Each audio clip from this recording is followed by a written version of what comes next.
What's this supposed to mean?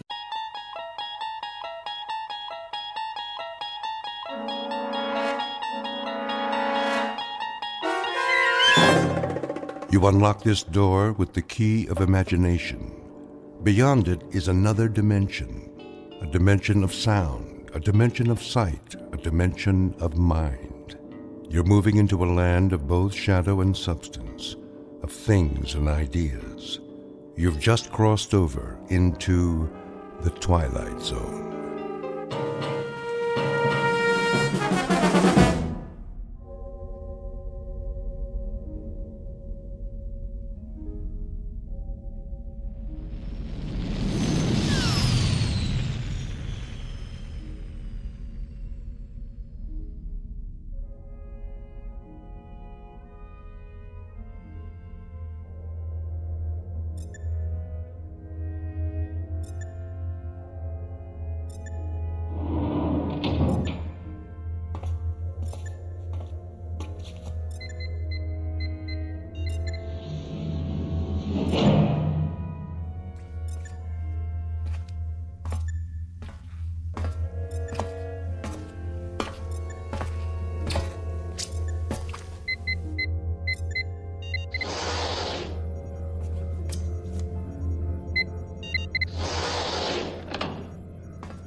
Probe 7, log entry 1411.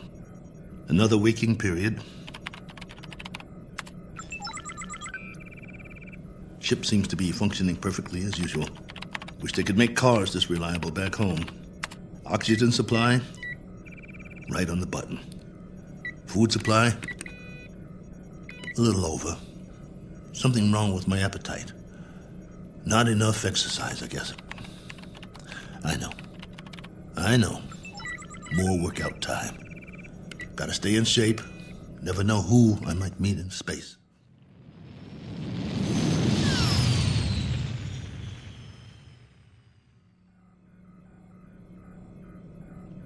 Coordinates on autopilot. Propulsion system humming like a top. Pressure flow, output, all right on the money. Oh, come on, guys. You don't need a pilot up here. Could have sent an unmanned probe. All I am is extra weight. Think how much farther this crate could go without me. Of course, you wouldn't have my brilliant observations. Boredom followed by prolonged disinterest, with periods of great loneliness. Must be fascinating. Here's an observation. All these blinking lights in the cockpit. They remind me of stars, or candles, or cigarette lighters. That's it. Do you remember cigarettes? Did you know at concerts people had these little lighters, and sometimes they'd hold them up and it looked like a sea of stars out there in the dark? I want to write a book, not this diary. Doesn't have enough plot. Just me remembering. That's who I am, boys. He who remembers. Oh, well. Better send you the numbers. Here goes the download. Transmitting now. Till next time, this is Colonel A.L. Cook. Over and out.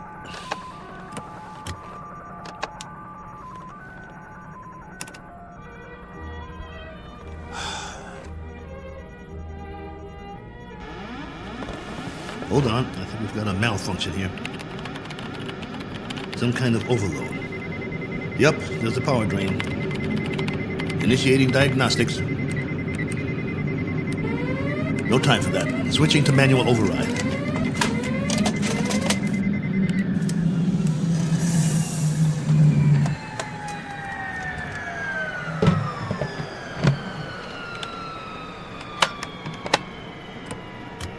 Base, this is Probe 7.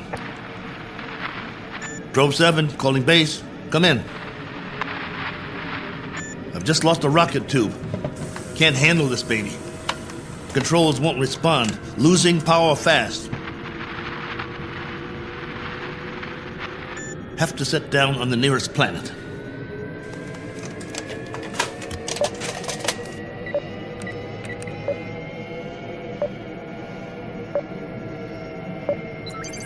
Got one in view now. Not much choice.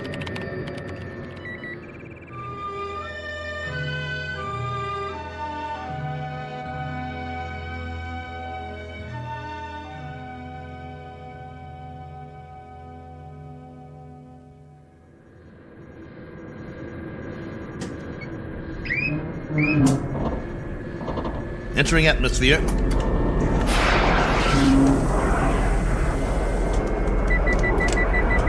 Surface coming up fast.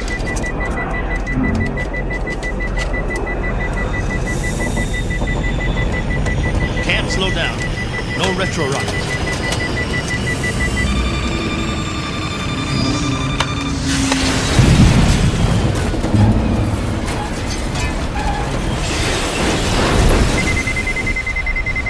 Warning. System overload. Warning. System overload. Ship's about to catch fire. Base, do you read? This is Probe 7. Probe 7. Mayday! Mayday!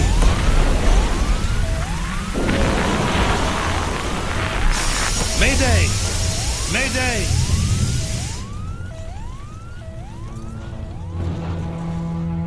One Colonel Cook, a traveler in deep space several million miles from his point of departure and presently out of options.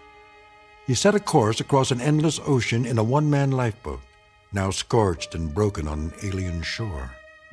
But even if he should survive, his greatest ordeal is yet to come, for he must face a far more dangerous challenge, an opponent more menacing than the cold, lifeless vacuum of space. He must face what awaits him on the other side of the bulkhead and do battle with the unknown. As soon as the dust settles, he will take stock of his plight with very little effort, a single 360-degree movement of head and eyes. For Colonel Cook has come to rest on a small, undistinguished planet not on any chart, one that is actually an outpost in the Twilight Zone. And now, The Twilight Zone, and our story, Probe 7, Over and Out, starring Lou Gossett Jr., with Stacy Keach as your narrator.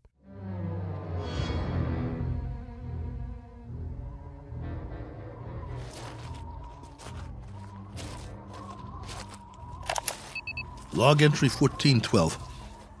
I'm alive. That's all I know for sure. The ship is wrecked pretty badly. It might be possible to realign the main drive, but not without help.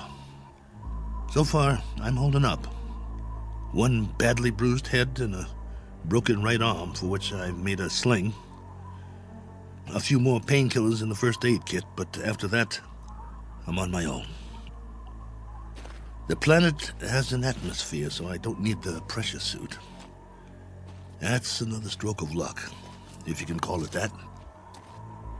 The terrain is desolate. Sand, rocks, some low-grade plant life. That means there's water. The question is, how much and where? The ship has cooled down now, what's left of it. Main instrument panel is intact, so I'll try to contact the base directly, if there's enough power. More later. Cook, signing off.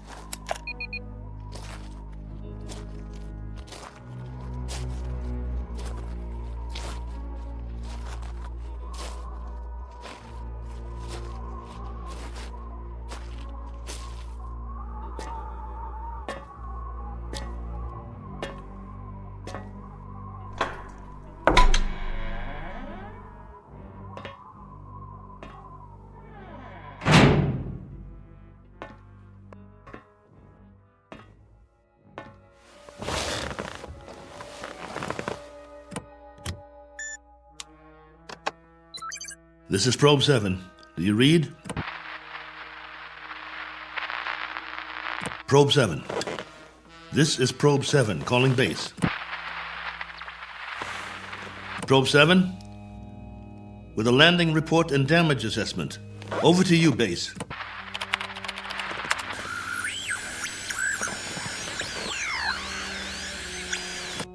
This is Probe 7. Come on, base. I'm waiting.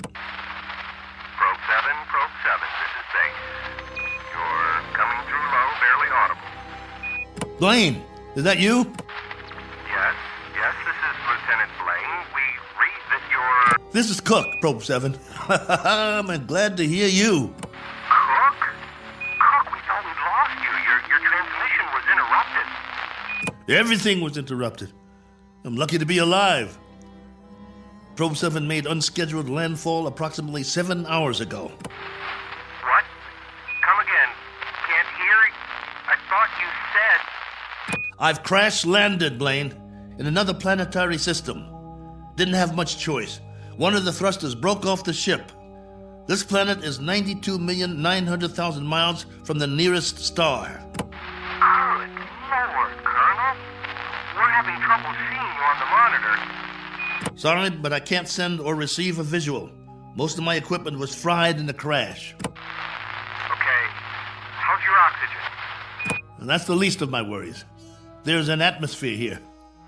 I don't know its density or composition, but it's breathable. Probe 7? Probe 7, your signal's drifting.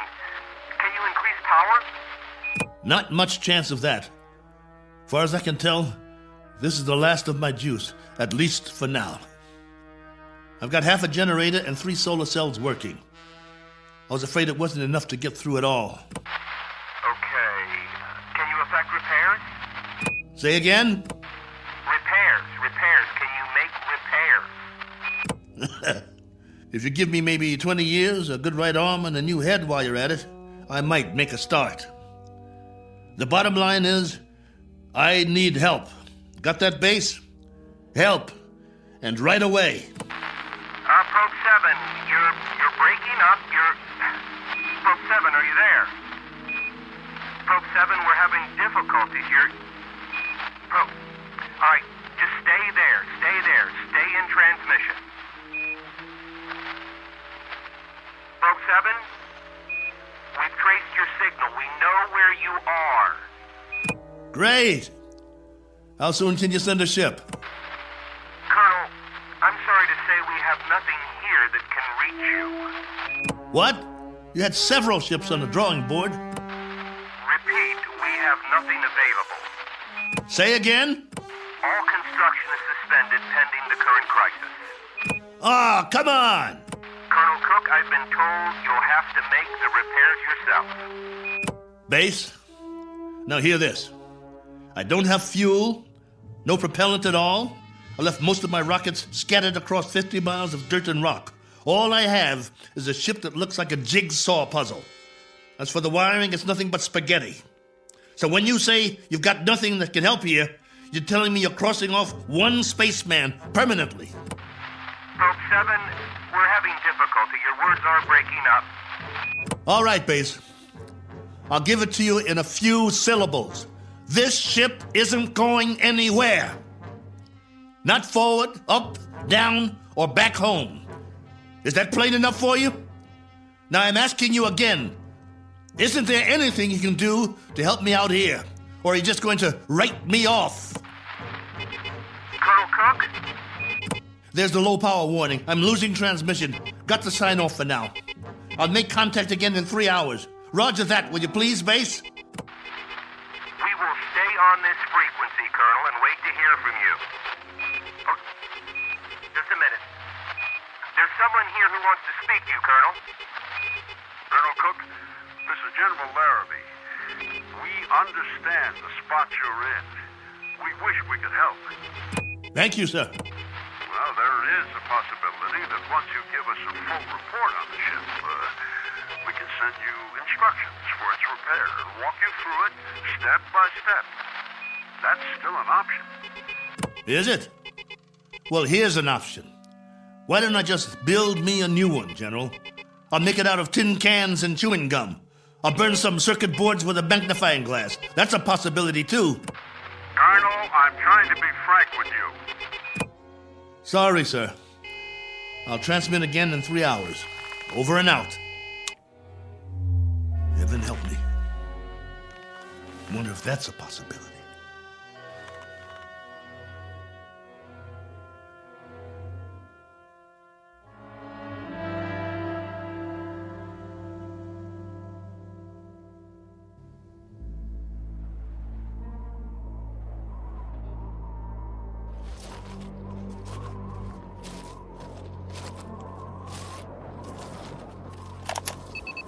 Log entry 1413.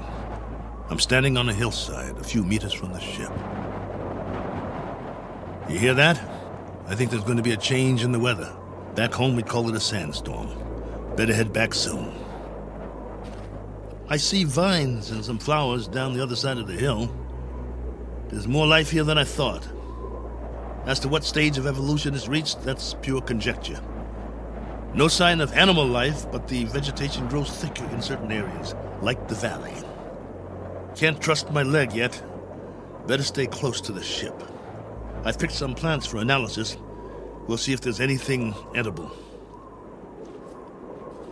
Hey! Anybody! Hey! Take me to your leader. I've got beads and wampum. Is anybody here?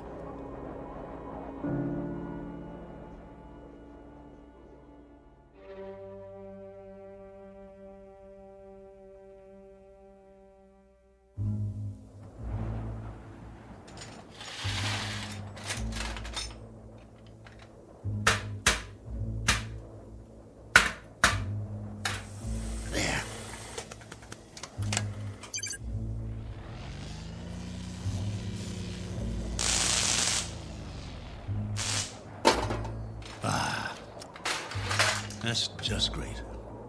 The last good wires in the whole ship. Here comes that sandstorm. I'm gonna get the hatch shut. Close, will you? That's it. A little bit more.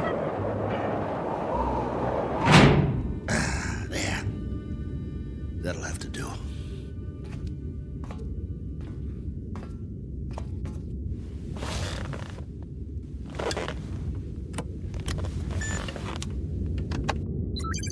This is Probe 7, calling base. Probe 7, calling base. Over to you, if you read. We read you. We read you very well, Colonel. Ah, you've got the video going. For now, General, I've wired all the solar cells in the series. At the moment, I'm running off the storage batteries, though.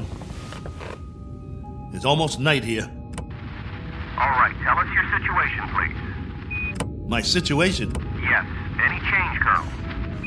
I've done what I can, but I'd have to call it unchanged. The power level's higher as long as I charge up during the day, but I don't know how long that will last. At least, I've got you on the screen. Got to see another face, both of you. You should be used to solitude. You've been in space a long time. Yeah, I should, but that was different somehow. I was a big something in the middle of nothing. This, though, I've landed and it feels like I'm supposed to be somewhere, and I'm not. My memory of home is fading fast. Colonel, and the condition of the ship, still a total loss. Probe 7 is no longer probing, General, unless it's the few feet of dirt I tore up when I crashed. There is life here, like I said, vegetable life, pretty elementary. I've explored the surrounding area in all directions, but I can't get down to the valley with this leg. The gravity is roughly the same as ours. From what I can tell, the atmosphere is similar as well. At least, there's no pollution. I haven't started coughing yet. Describe what's left of the ship. What's left of the ship, General, is a few feet of bent-up metal. I told you, it's unrepairable. You're sure, Colonel? You're absolutely positive? There isn't one other section that's still intact. She'll do for a museum or a junkyard. Take your pick. As for me, I don't have the luxury of making a choice. Nor do we, Colonel. Nor do we. Right. The crisis. Listen to me, Cook. We've got a major problem here. Oh, you do? Since you left, we've had an international incident. A serious one. There's talk of war. The next 24 hours will be crucial. As long as I can remember, there's always been a crisis, and there's always been talk of war. Well, hasn't there? Yes. last time, I'm afraid. You'll forgive me, General, but I've got a crisis too, and it's a very immediate one. I have the remainder of my rations and 2 broken bones in one arm. You have my location. I need to know that help of some sort is on the way, or would you call that unreasonable? Now listen up, Colonel. The rest of the fleet's been taken out. There isn't another ship, unless we build one. And if we go to hydrogen war in the next few hours, there'll be nobody left to do the building. Do I make myself clear? You're serious? That's the realistic view, Colonel. It may go down hard, but I'm giving you the facts of life. 10 hours from now, maybe 6, maybe 4, we'll be fully committed. I'm talking about 500 million people, not just one man. That's about as clear as I can put it. Very well then, General. I guess that's it. We don't see any alternative. Will there be any point in making further contact with base? Yes, Probe 7. For 2 reasons I can think of, both of some benefit to you. One, so you'll know that you're not alone up there. And 2, to confirm that your own world still exists. Though the latter is a moot question at this point. Over to you, Colonel. I can't think of anything else to say at the moment. Feel free to keep the signal open, if you like. Can't do that, General. I need to charge the batteries when it's light again. Here's that storm. Don't know how strong it'll be or how long it'll last. But I'll try to get through it. Nothing else I can do. Then, for whatever it's worth, know that we're still here. For now. Over to you, Probe 7. Roger, base. And out.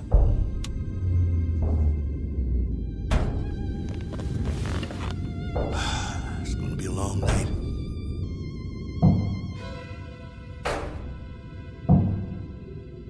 Wait. What's that? Hold on. Blaine? General?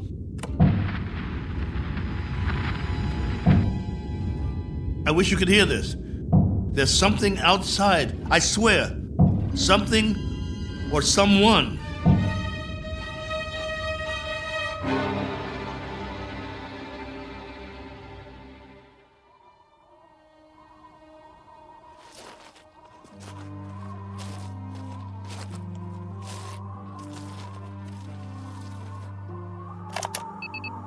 Log entry 1414.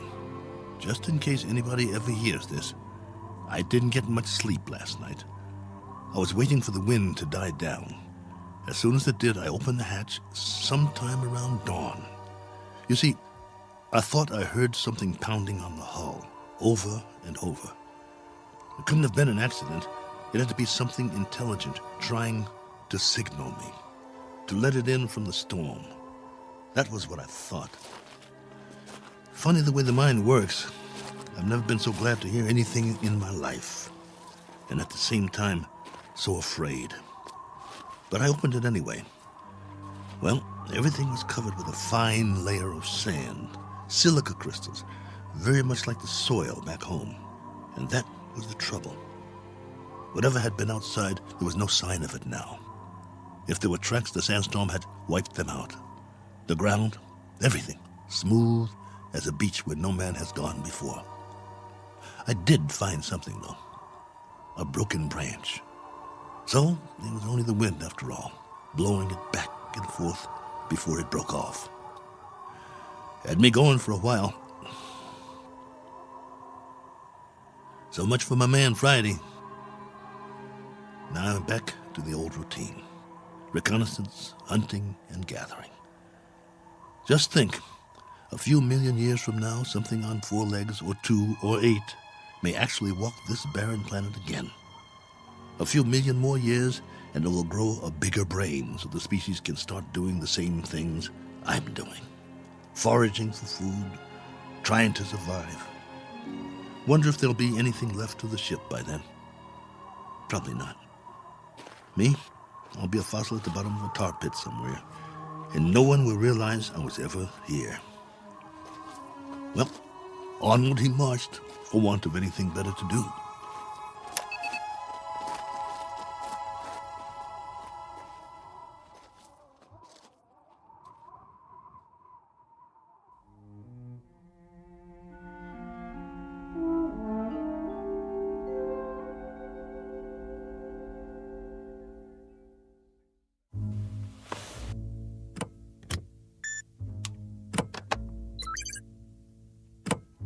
Blaine?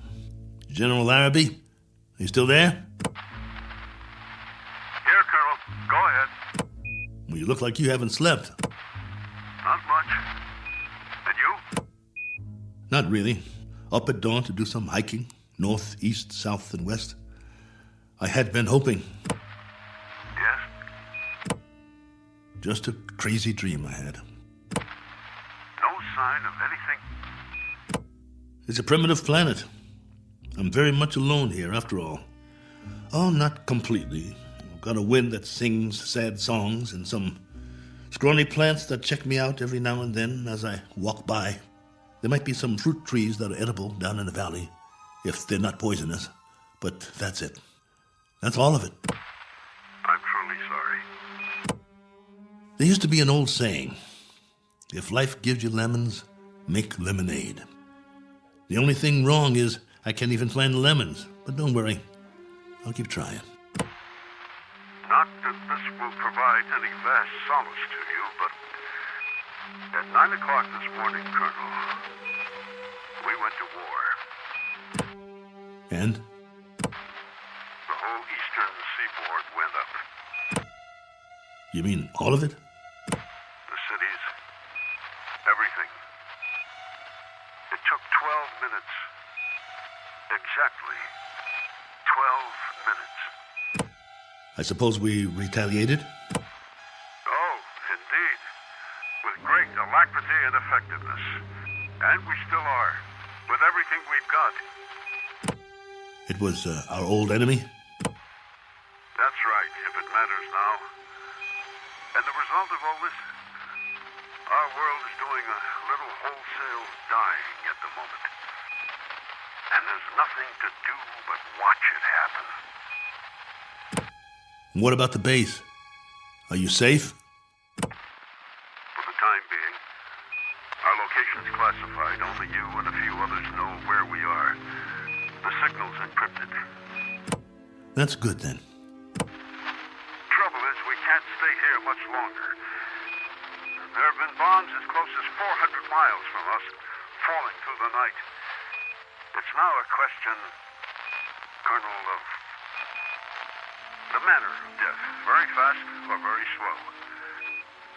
It's that kind of consideration, not one we thought would ever be a reality. General, You know, it's really quite a pity that we didn't send others with you. What you think of as a prison might have proved to be a haven of sorts for the survival of the species. don't have any illusions about it, General. What you think of as a haven is only a very sizable dungeon. A good-sized dungeon with a breathable air. But that's what it is, and there's no way out. I don't much care for solitary confinement, and neither would you. Unfortunately, both of us have very little choice in the matter. General, this is urgent. Give it to me. What is it, General? What's happening there? In a moment, Blaine. But, General... I said in a moment. Cook, I've just received an official communication. We're going to have to move out of here. Now, I don't know whether we'll be able to transmit again or not. If we are able to, I'll do my best to make contact. You have my word. Thank you. Try if you can. It means a lot to hear a real, live voice. I wish we could do more. Silence. Or cries. That's the story from our world. Silence or cries.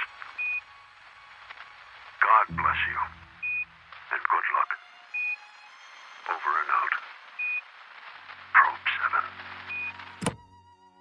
Yeah. Over and out. Not with a bang, but a whimper. Hell of an ending. To all my friends back home, take good care. Looks like I won't be seeing you again. Not in this life.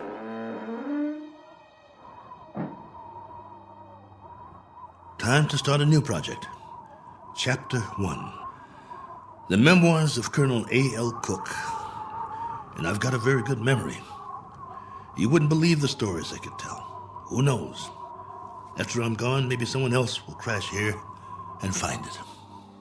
A lifetime of memories. Every sight, every sound, all the way back to the beginning. The kids I knew, the girls I dated, my friends, mom and dad, the first job, all of it. Every detail recorded for posterity. Has anyone ever done that before? Maybe people who keep diaries their whole lives, except that no one ever got it all down. Didn't have the time, but I do. All the time in the world.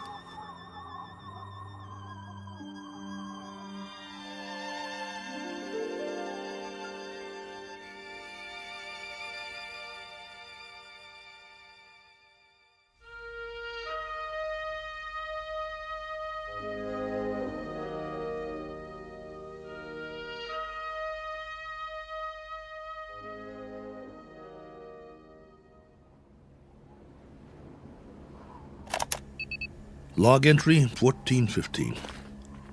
This one's for the record. A final official entry. From here on, it'll be the life story of Colonel A.L. Cook. Me, myself, and I. If for no other reason than to keep from going batty. But for now, it's a beautiful day, here on Primordial World. Ship still standing, of course. You'd never know that's what it was. More like something from a scrap metal yard. The cost that went into building it, the man-hours, and for what? To come to rest here. A little way station that isn't even on the map. I'd call that a waste. Exhibit number 1 in the elephant's graveyard. Ever hear of that? They used to say there was a place where elephants go to die. Hundreds, thousands of them. A secret place off the beaten path. And there were bones and tusks. And once in a great while, someone would stumble upon it. Like the Sargasso Sea, where sailing ships caught in the kelp and were trapped forever. Well, maybe other travelers will end up here, gone to ground, never to move again. Eventually, there'll be a whole collection of them from all over. But remember, I was the first. I should scratch it in the metal. Cook was here. But I digress. This is still supposed to be my official report. The evaluation of the crash site coming up. The tail fin is all but covered by sand. Have to dig it out before the next storm. Then build some kind of windbreak or the whole ship might get buried. I could gather some branches, make one. There's more vegetation in the valley if I can get up and over. Now, that's odd. If there are no other trees in the immediate vicinity, where did this branch come from? The one that was banging against the hull last night. Unless something carried it here. The wind or Oh well, maybe I just didn't notice before. That must be it. Rocks to the left of me, rocks to the right of me. One very dry, broken off branch in the sand. And what great sand it is. None better in the known universe. On sale at closeout prices. Note the fine crunch under my boots as I walk the proud land. The rare texture, the superb body. Why, it's positively... What? What in the name of... It can't be. It looks exactly like... No, I must be hallucinating. But this... impression... I could swear it's a footprint, a A boot print, to be precise. A lot like my boot, in fact. But it's not one of mine, about 4 inches shorter. But that's what it is. It is! Now hear this. Now hear this. I've got company. I've got company. Hey! Whoever you are, come on down. It's open house at my humble abode. It isn't much, but it's home. Drinks on me. Meet your genial host. Please. Please let me see you. Here's another footprint.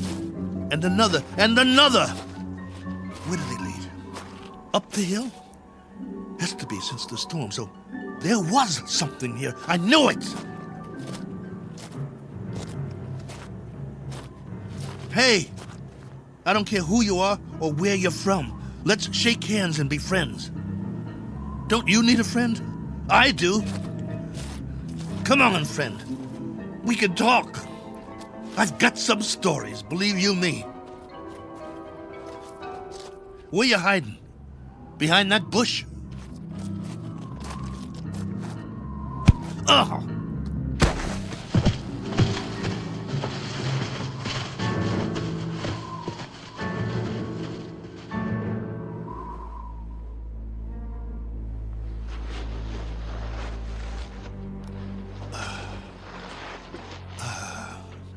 Blood on my head.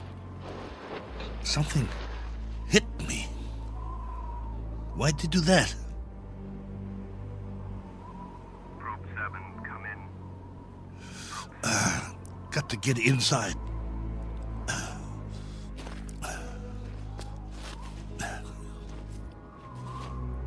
Probe 7. Probe 7. Space. Get the hatch closed before they come after me. Probe 7. Space. Can't let them get in. This is Base. With our last transmission, we got ours a few minutes ago. A 500% increase in radioactivity. Not much hope for us. Colonel, this is General Larrabee. I wanted to wish you well. From what we can gather, the enemy got it just as bad as we did. We wiped them out. And they wiped us out. One last forlorn wish for you, Colonel. If you ever meet someone where you are, whoever they are, and however it happens, in whatever circumstances, I hope it can come without fear. I hope it can come without anger. That's what they're going to have to put on the stone. The one we'll all be buried under on our world.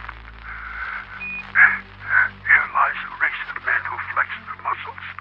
One time too many. I hope your new world is different, Cook. I hope there's no such word as hate. I hope there's...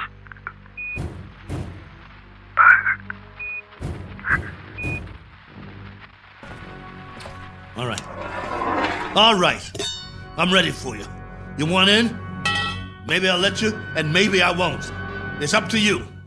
You can be friendly, or you can be dead.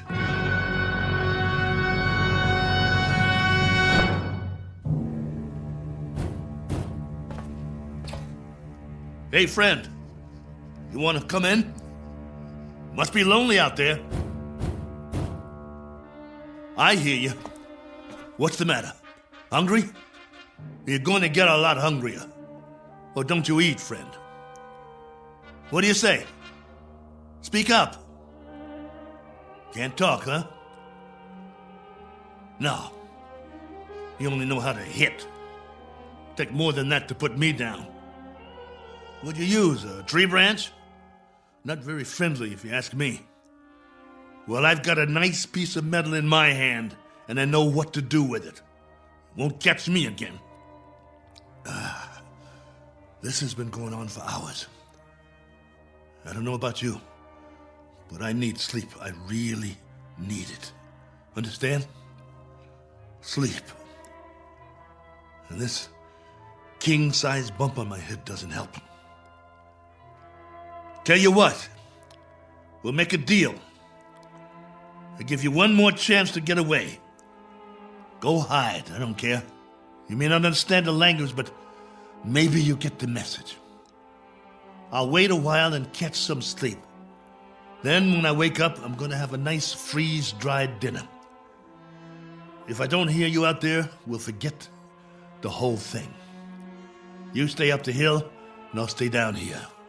Just remember to keep your distance. Otherwise, I might have to come up there and teach you a lesson. A man's got to have his boundaries.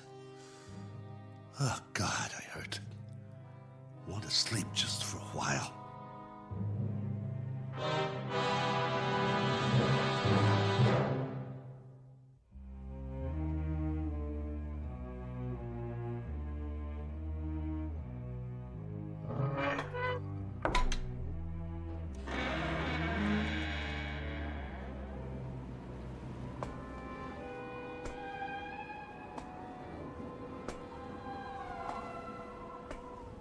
Hey, friend. Gotcha. Stay down. Pretty weak, aren't you? Let's see who you really are. Ituko. Miyana. Manda. Manda. No. You're a woman? No, wait. Let's talk. Can't we talk about it? Do you understand anything I'm saying? Min. Oh boy. Look. My name is Cook. Colonel Cook. I'm from another planet. I crash landed here. Cracked up my ship. This is my ship, get it? Or it was. It can't fly anymore. Now I'm just a wingless spaceman with no place to go and all the time in the world to get there. All right, be that way. I'm not going to hit you. I'm putting my weapon down, see? Oh, what difference does it make? You're probably an illusion, and those prints you left on the ground, they're illusions too. I've been fighting a running battle between fear and loneliness took the prize. You can disappear any time now. Any time at all. Go on. Poof! In a puff of smoke.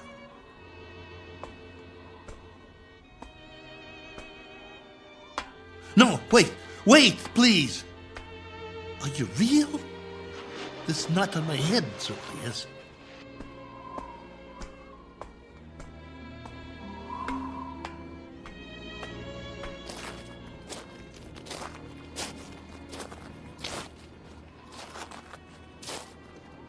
All right.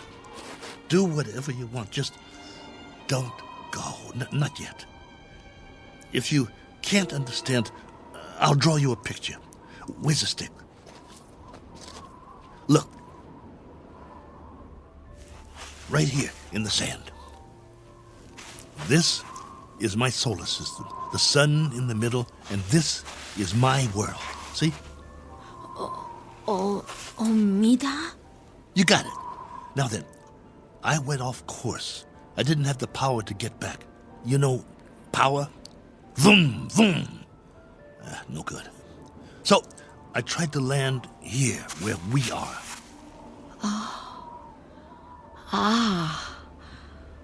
Omida korum. Go ahead, you draw. Korum mistum. Oh, that's your solar system and your world. You came from there. Let me see now. It went out of orbit. Is that it? Your planet left its orbit and moved away from the sun. And the line, that's where you went and where your world went, right? I'm sorry. What about now? Where's your planet now? I understand. Gone. Disappeared. Probably frozen by now. But you got out. How many others? How many got out? You got away. Any others? Min. One finger. That's a hard count, my dear. A very hard count. And you've been here a while, haven't you? Look at your suit. Your galaxy might be light years away. It would have taken years to reach here. Where's your ship?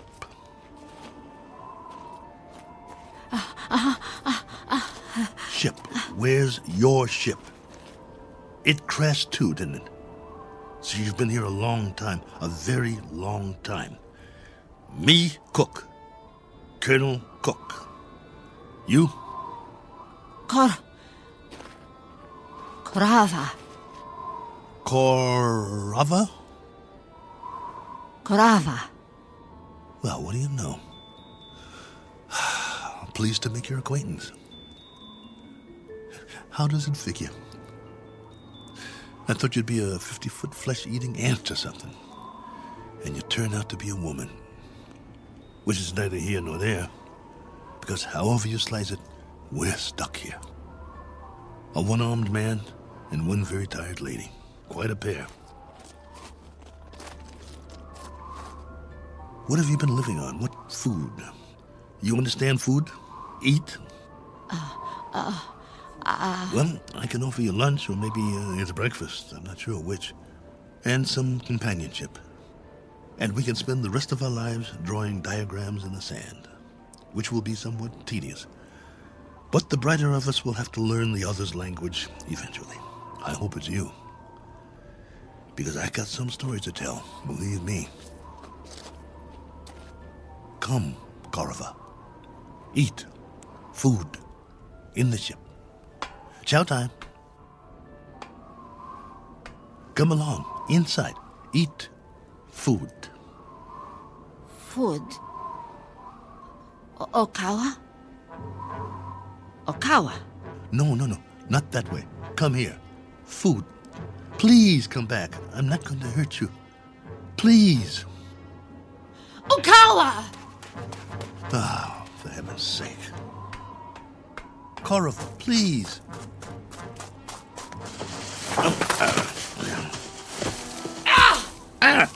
You scratched me. What did you do that for? That's all you know how to do, isn't it? Draw blood. Well, go ahead. Get away from me. It's not just language, is it? It's our animal nature, the way we instinctively respond to one another. In that case, there's not much hope. Go on. Go. If that's the way you want it. Go.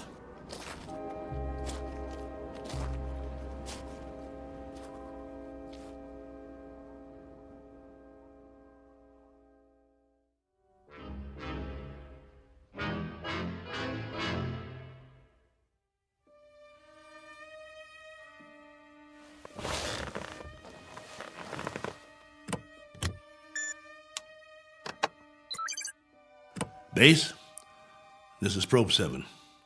The following is sent on faith, which is appropriate since this transmission is in the nature of a fairy story. I don't know under what heading you would classify it. Very likely space medicine or space opera. The long and the short of it is that I'm not alone here. There's a woman from another planet. Her name is Korova. I don't know much about her. I do know that she comes from another planet in another galaxy. A planet that left its orbit and moved out of space away from its sun. I suppose the inevitable happened. They just froze. She's not very old, so she must have been sent in a spaceship as a little girl. But now that ship is no more. They probably sent others too. God knows what happened to them. Died en route, lost their way, landed elsewhere, who knows. But somehow or other, she made it. Perhaps as a child on a preset course. She was here alone until I came.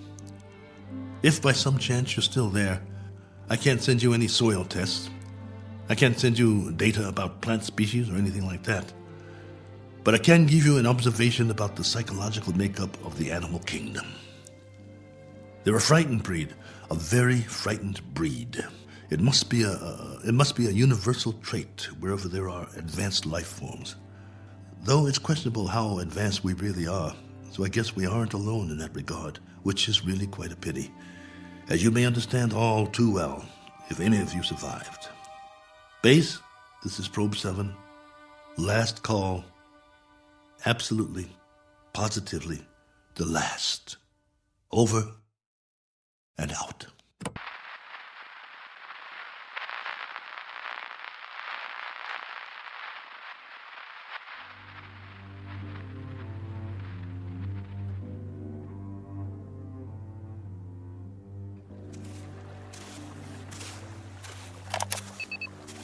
Log entry 1417. Well, the ship is history. I've left it for good. I finally made it up the hill and down the other side. And guess what? There's much more vegetation here. Fruit trees. Flowers as big as your head. And through it all, a stream of running water. I swear, it's like a garden. I brought what I need in a backpack. I'm going to set up shop on the banks of the river and try to live here, for better or worse. It will be the last great adventure. I only wish I could share it. Oh well, there's always posterity, if anyone should ever find this and play it back.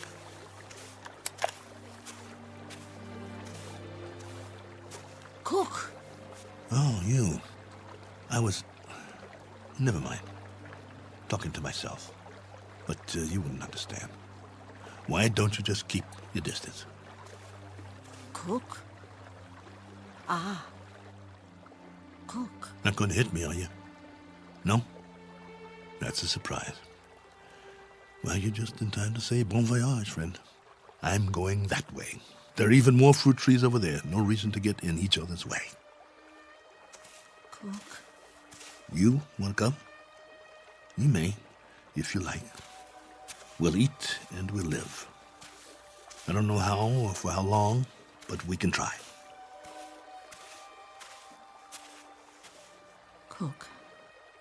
What? Dirt? Soil? What do you call it? Earth. Earth? What does that mean? Earth. Is that the name in your language? All right. We've just given this place a name. We'll call it that. We'll call it Earth. Cook. Korava. Earth. That's right. My name's Cook. My first name is... But there's plenty of time for that. No need to rush things. Okay, Korova. This is our home now. This is Earth. What's that? Food. So that's what you've been eating. Some kind of red fruit. Any good? Food. Eat. All right.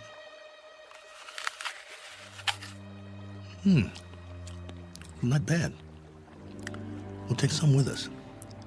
If you think it's all right. Come on. I wanted to tell you something, but now I've forgotten. I guess we'll have plenty to talk about, though.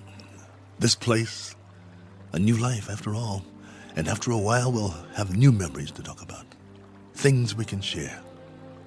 Come along, then. Let's go.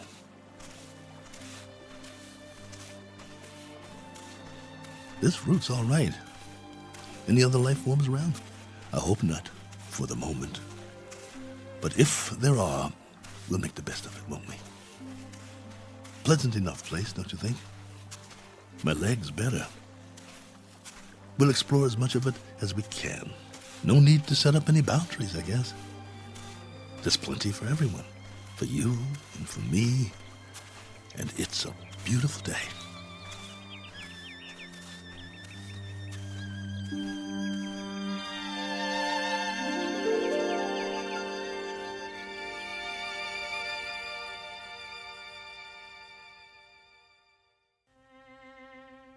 Do you know these people?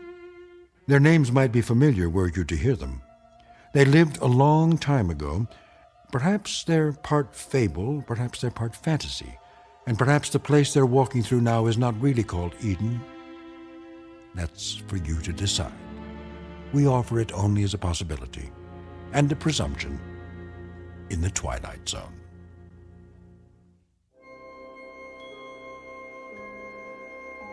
Hi, this is Carl Amari, producer of the Twilight Zone radio dramas. I'd like to take a moment to tell you about our official website at twilightzoneradio.com, where you'll get the latest news and information on these Twilight Zone radio dramas. Plus, at twilightzoneradio.com, you can digitally download 3 free episodes or any of our episodes for only $1.95 each. In this age of ever-changing technology, we've decided to make these episodes instantly available to you by making the Twilight Zone radio dramas a digital download-only series. This means that this series will no longer be offered on CD. The CD collections at our website are now being offered, while supplies last, at buy one, get one free. So be sure to get your favorites before they're sold out. Be sure to visit us often, and I'll see you in the zone.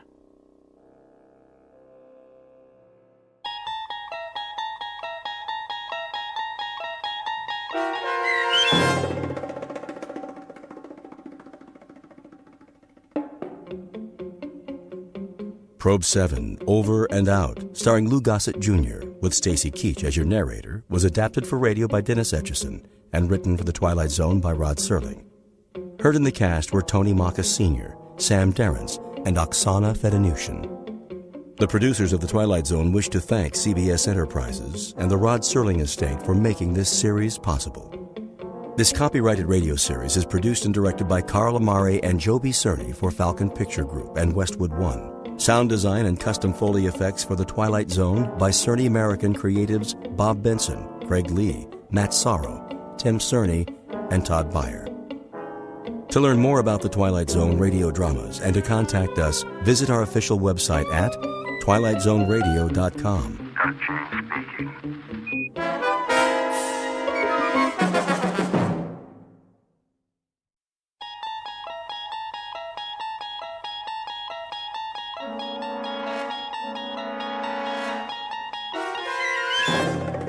You unlock this door with the key of imagination.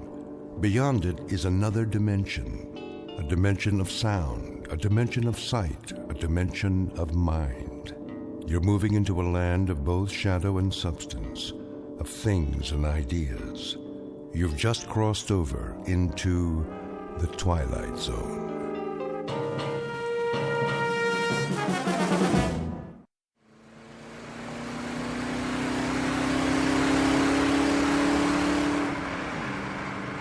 Don? How fast are we going? Oh, 60, 65. Steady as she goes. Are you sure the speedometer's working? I think so. Why? It's just that those hills over there, they haven't moved all morning. Hills don't move, you know that, honey. But we've been driving for hours. Shouldn't we be a little bit closer? This is the wide open spaces. Objects are not closer than they appear. You can say that again. What you have here, ma'am, is the great American Southwest. Desert to the right of us, desert to the left. Amber waves of cactus and all that. Where are we, anyway? Well, if it's Tuesday, this must be New Mexico. Where's the map? I got it. You're wrong. Me? I'm never wrong. First time for everything. Actually, it's Arizona. You're kidding. Nope. Nope? Yep. Could have fooled me. There should be a town pretty soon. I'll watch the signs. You need a rest stop? Oh, it might be nice to stretch our legs. Get some lunch, don't you think? I think that's a capital idea, Mrs. Carter. Say that again. What? Mrs. Carter. I like the way it sounds. So do I. How long has it been? Let me see. 238 hours and 17 minutes. Wow, you're good. You're right, I am. Don't forget it. Not much chance of that. You want a soda? There should be some in the back. All gone. I already checked. Then we better hope for a town. We could use some gas, too. Dawn, look out. What does he want? Gosh, I don't know. To go around us? Well, let him. Don't worry. I'm not gonna duel with him. Look at that. His license plate. 3 7s. Don, listen. What's wrong with the car? I don't know. We still got a quarter tank.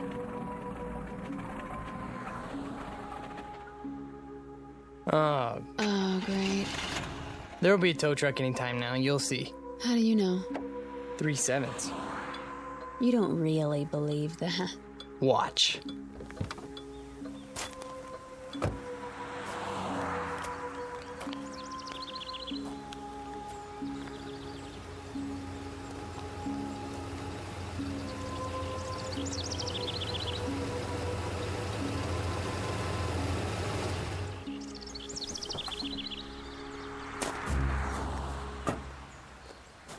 Hi there, folks. Need a tow? As a matter of fact, we do. Oh, come on then. Hop in the front seat. Gas station's about 20 miles. They got a mechanic? Oh, sure do. Fix it right up. What did I tell you? Huh? Let's go, honey. You are so lucky, Don. Luck had nothing to do with it. Don and Pat Carter, honeymooning couple on their way back to New York. They've had the time of their lives, and they'll be home in a few days. Or that was the plan. But their new life together is full of surprises. Very shortly, Mr. and Mrs. Carter will be subjected to a gift of sorts, one that most humans never receive in a lifetime. They will be given a glimpse into the future. The price of that glimpse? A mere penny, 1/100th of a dollar. The time is now. The place of their revelation is a little diner in Ridgeville, Arizona. But what our honeymooners don't realize yet is that this unassuming town just happens to lie on the outskirts of the Twilight Zone. And now, The Twilight Zone and our story, Nick of Time, starring Marshall Ullman and Jamie Brown, with Stacy Keach as your narrator.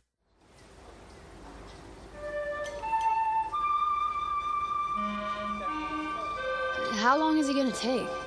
Relax, honey. He just put it up on the rack. How can I relax in this heat? You could fry an egg on the sidewalk.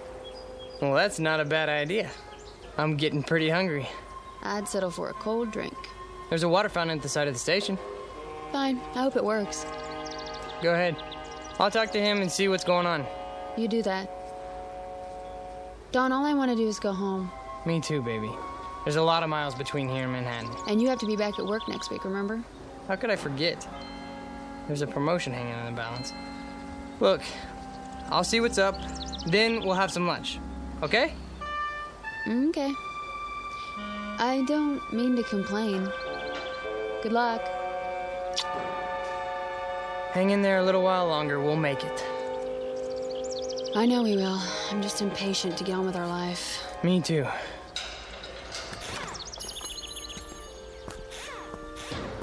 Oh, hi, Mr. Carter. Hi there. How's it coming? Oh, she's coming. You got yourself a bad fuel pump is all. That right. Well, can you fix it? Sure. I can fix it. Be a while, though. Oh. Why's that? Won't take but an hour to put it on.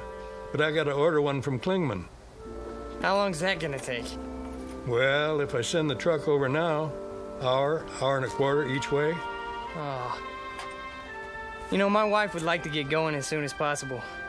I'll bet she would. Can't keep every part in stock, though. Don't see cars like this all the time. Can you get right on it? I'd appreciate it. We can't wait around all day. Oh, I'll get it done before long. Don't worry. Why don't you and the missus take it easy? Have some chow. Where would you suggest? Diner's right down the street. Best in town. Ask the truckers, they'll tell you. Thanks, I'll do that. We'll be at the diner then. Let us know when you're finished. Sure thing.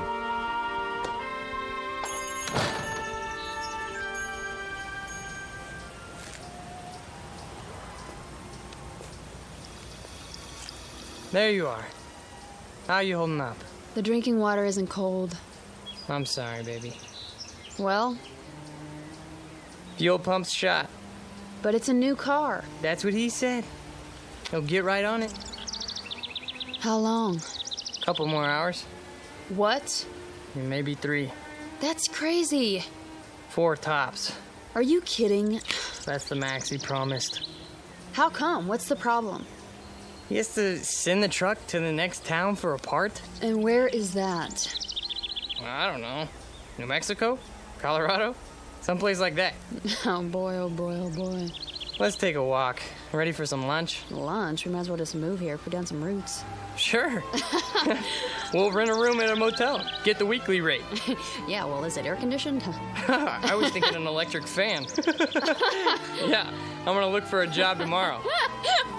Where? I don't know, but I'm holding out for an executive position. Well, maybe there's an Indian reservation. We can move into a teepee. Quiet, you. Yes, sir. Where's Restaurant Row? Just ahead, you can see the diner from here.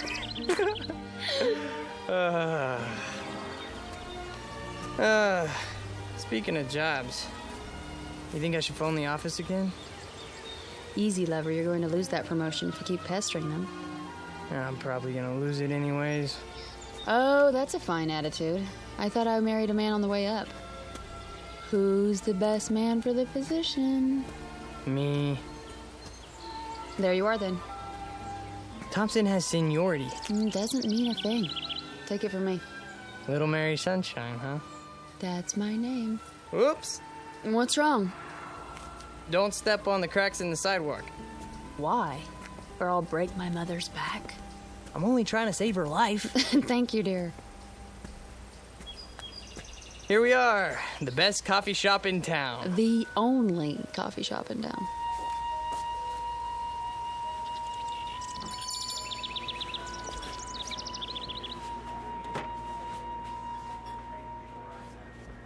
It looks like we got the place to ourselves. Except for that man at the counter. Yeah, nice Stetson. Think I should get one? I'll be right with you, folks. Oh, not at the counter, please. Is the booth all right? Anywhere you like. I wonder what specials they got. I just want something cold to drink. Well, they have ice, don't they? Knock wood. Well, look at that.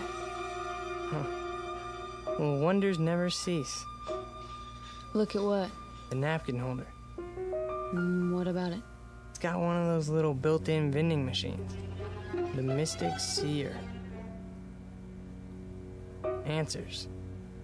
Read what it says. Insert 1 cent. Ask me a yes or no question. You put a penny in and push the lever down. Lovely. The plastic devil's head's a nice touch. I'll bet it even wobbles when the coin goes in. I'll bet it does. May I see a menu, please? The Mystic Seer knows all. Does she love me? Will I become rich? Is my future bright? I can answer those questions for free. Well, let's find out what the Mystic Seer says. You're like a little boy. Come on. It'll be fun. I got a penny somewhere. Here's a question. Anything exciting ever happen around here?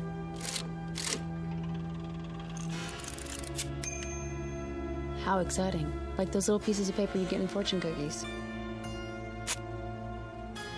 Things are not as they seem. Now that's interesting. Is it? Menu, darling. Oh, right. Here you go. Oops. What's the matter? I knocked over the salt shaker. Well, I better throw some over my shoulder. Don, really? There, that's better. Just to be on the safe side. Soup of the day, fresh garden salad. I wonder how fresh. Honey. You think I should phone the office in New York? Do you? I guess not. Breaded chicken fried steak with country gravy. Doesn't that sound yummy? Very low-cal. Howdy. Howdy. Some water for you folks, or you made up your minds yet? I'll have a lettuce and tomato sandwich on whole wheat. Iced tea with lots of ice. You, sir? I'll have the same. Coming right up. How's the water? Ugh, yuck. He must have siphoned it out of a mud hole. Not that good, huh? Hold on. What are you doing? Getting some more pennies. Look at you. A rabbit's foot, a plastic four-leaf clover. You really are superstitious, aren't you? Isn't everybody? Well, to a degree. What are you going to ask now? What else? Am I going to be promoted for Pete's sake?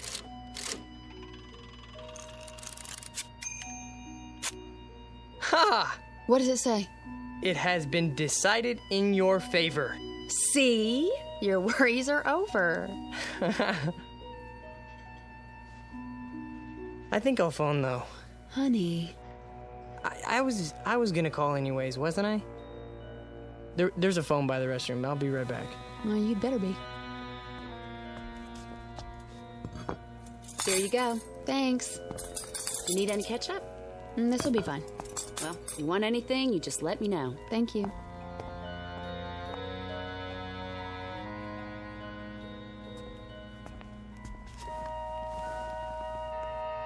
I started already. I hope you don't mind. Not in the least. What are you so happy about? You are now looking at the youngest office manager in the history of the company. Honey! I'm so proud of you. I told you, didn't I? So did he. Who? The Mystic's here. Well, I told you first. You sure did. How's this sandwich? Passable. Office manager. Oh, that's amazing. We should ask him something else. He really came through on that one. And while you're at it, ask him why he didn't warn us. About what? That the whole wheat bread is stale. Let's see. Does he, she love me? Don't you know? Will I become rich? Wait, I know that too. I'm gonna be the first millionaire accountant in the company. Office manager, dear. All right, Mystic Seer. Is it really gonna be 4 hours before we get out of here? That's my question.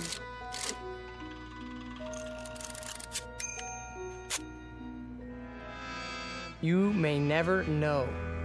What does that mean? Who knows? He does. Look at that winking eye. Devilish creature. I gotta know more.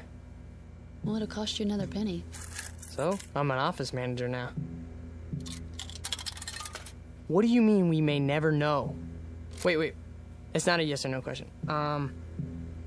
You mean something could keep us from knowing? Something could happen to us?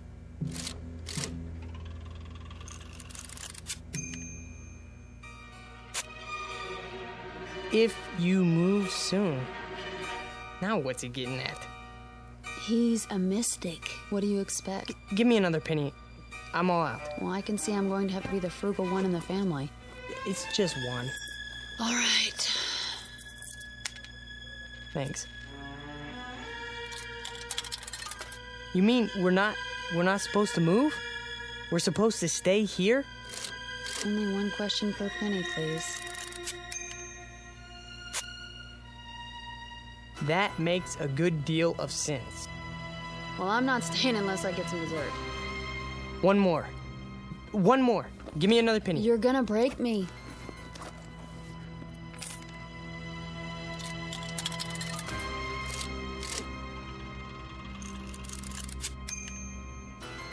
Try again?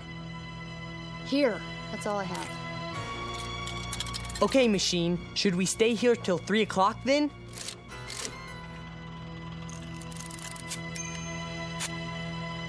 Look at the slip. There is no question about it. Let's go for a walk. Funny. Every answer seems to fit. You're joking, aren't you? I mean, Dawn, no more. Okay, if we don't stay here until 3 o'clock, will something bad happen to us? Honey, for heaven's sake. Read it. All right, let me see that. Go ahead. This is silly. I shouldn't... What does it say? Do you dare risk finding out?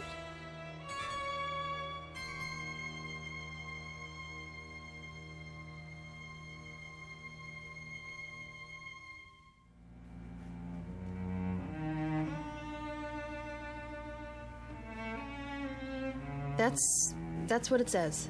Do you realize what it means? Do you dare risk finding out? It doesn't mean anything. Can we go now? No, it's not 3 o'clock yet. I asked if we don't wait until 3, will something bad happen? And it said... That's exactly right. It. You're talking about a machine, Dawn. We're not talking about... Okay, let's order some ice cream. Are you stalling? No, of course not. But you said you wanted dessert, didn't you? Look, I think you're taking this a little too seriously. Taking what seriously? It's something to pass the time. Besides, it's hot out there, isn't it? I suppose some ice cream would taste good. Over here. Ready for your check? Not yet. 2 dishes of your best ice cream, please. 1 vanilla, 1 chocolate. Yes, sir. Now, we'll sit here and enjoy a cool dessert. Then we'll both feel better. Do you agree? If that's what you really want.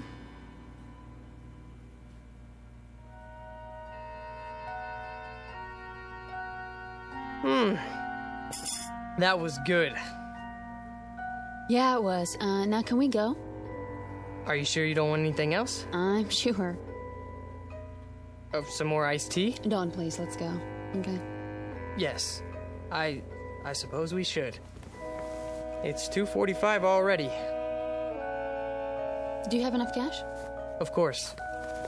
I'll go pay. Just leave it. If you don't mind, I'd like to get out of here. We've done enough sitting lately. No problem. Well, I guess that's it then. That's it.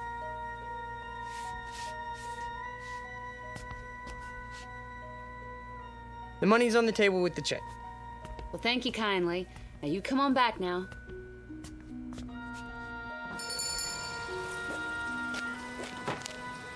Whew, still hot. Yeah. Hotter than ever. Maybe it won't take them 4 hours to fix the car, you think? Maybe. Dawn. What? Tell me one thing. Yeah? You didn't really want to stay in there till 3 o'clock, did you? No. Honey? No. But... But what? Why was it so specific? Specific? You saw the answers. If you move soon, that makes a good deal of sense. Try again. You've memorized them? There's no question about it. You may never know. Do you dare risk? Dawn! What? It's a novelty machine, a napkin holder in a cafe in Ridgeville, Arizona. Not something... Don't you think I know that? Well, I'm glad you do, because for a while there you were freaking me out. What about my promotion? Then, huh? Didn't it tell me it has been decided in your favor? Dawn, listen to yourself. Oh, forget it. Don't say it. Superstitious. Well? It's like you married an alcoholic, isn't it? Only instead of bottles hidden around the house, it's rabbit feet and 4-leaf clovers in my pocket, in the car, all over the place. And you're all mine. I wouldn't have it any other way, honey. Truly? Have I ever lied to you? No. Let's walk over to that garage and see how the car's coming. Maybe he took some pity on us and got the fuel pump finished ahead of time. Wouldn't that be nice? You're always looking on the bright side of things, aren't you? That's me. What are you doing? I'm not doing anything. You keep looking around as if you're expecting something to happen. Do I? You are worried, aren't you? I wouldn't say that. Oh, honey. You make me wonder when you act like this. Like how? The little things I can take, you know, the Lucky Charms, not walking under ladders. There's a good reason for that one, okay? Something might drop on your head, a can of paint, or... But this, it's too much. I'm sorry. I'm sorry too, Dawn. We're having such a wonderful trip, so don't spoil it with I said I was sorry, okay? I'm not trying to upset you. Well, I know you're not. Let's just forget it. Green light. What? Time to cross the street. We're almost there. Oh. I wonder what people do here. I don't see one movie theater, you know, maybe they go to the next town. What's it called? Williman or, Klingman or... Dawn? Are you listening to me? What? Yeah, I heard what you said. That doesn't change the facts, though. What facts? 6 straight answers telling us to not leave. Hey, don't. Please, let it go, okay? Will you stop treating me like a child? I didn't make those Dawn! answers. That car! Get out of the way! Dawn, look out! Oh my God, he didn't even pay any attention to the light. Just kept coming like we weren't even there. I don't even know. You're all right now. It's over. It's over. Oh, Dawn, hold me. What time is it? What? The time. Look at the time. It's exactly 3 o'clock. Really, Dawn, I'm all right. No, you're not. That was quite a moment. Amen. If you hadn't pulled me out of the way, you'd have one squashed honeymooner on your hands. You should sit down. Honestly, I'm fine. We both should. Where are we going? In here. The diner. Just for a moment. Dawn. Well, why not? Well, there must be someplace else to sit down. Well, I don't see one. Do you? I know what you're thinking. All right? I admit it was a strange coincidence, but... So? If it was a coincidence, then why are you worried about going back inside? I'm not. I just want to get... You have to admit, it was a pretty far-fetched coincidence. Maybe. Then we'll sit for a minute. Have some more iced tea.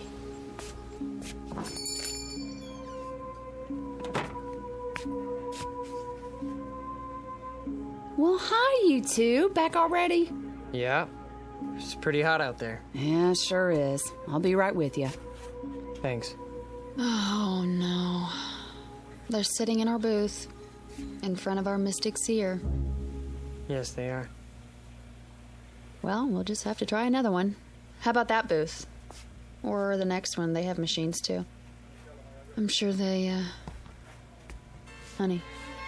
What? Look at me. Do you honestly believe that gizmo over there can foretell the future? It foretold ours. How? Sit anywhere you like, folks. Thank you. Sit down, honey. Yes. All right, what'll it be? Just some iced tea. Honey? I don't care. Make that 2. Be right back. I asked you a question. It's a reasonable one. How? You want to know how? I don't know. But when that car almost hit us, it was 3 o'clock. That's exactly when the fortune... Dawn, you said 3 o'clock, not that machine. You decided to sit here until 2:45. You are the one... What did I do? What did I do? Oh, this is ridiculous. Ridiculous. What are you so upset about? You can't even consider the possibility that... Here you go. Great. Anything else for now? No. Wait, yes. Can you bring me some more change? What kind? A quarter's worth of pennies. Make it 2 quarters if you can spare it. Well, I can give you a roll. That would be great. Sure, just a minute. Dawn, what are you doing?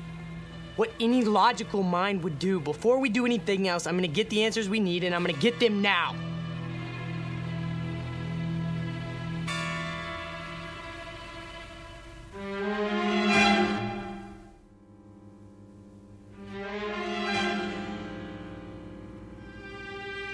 Logical. How can you call this logical? Could you keep your voice down? If you can't see that you made up all the details yourself, and all that thing gave you back was generalities, then I don't know what to do. Honey, would you listen to me? Will you listen? Go ahead. I have nothing more to say. I'm not going to argue with you. Sure, I filled in the details. What does that prove? Could the machine make them up? All it has inside are answer slips that are already printed. Then we agree. What are you... Let me finish. You heard me talk 100 times about mathematical probability, right? It's my job. It's what I work with. I know that. There are probably thousands of these machines in diners all over the country. There are at least 10 of them in here alone. And every one of these thousands of machines are hundreds of little answer slips arranged in some kind of order. Probably a different order for every machine, right? So, it's mathematically possible that the way the slips are arranged in just that one machine at this particular time might apply to our future. How can you say that? Iced tea for 2. Right. And your pennies. You know, too bad that thing's not a slot machine. Isn't it, though? All right, you need anything else, just wave. I'm here all day. Got it. I'd appreciate it, honey, if you wouldn't act as if I were losing my mind. Well, aren't you? Is that what you think? Let me try to explain. You don't have to explain anything. But I do.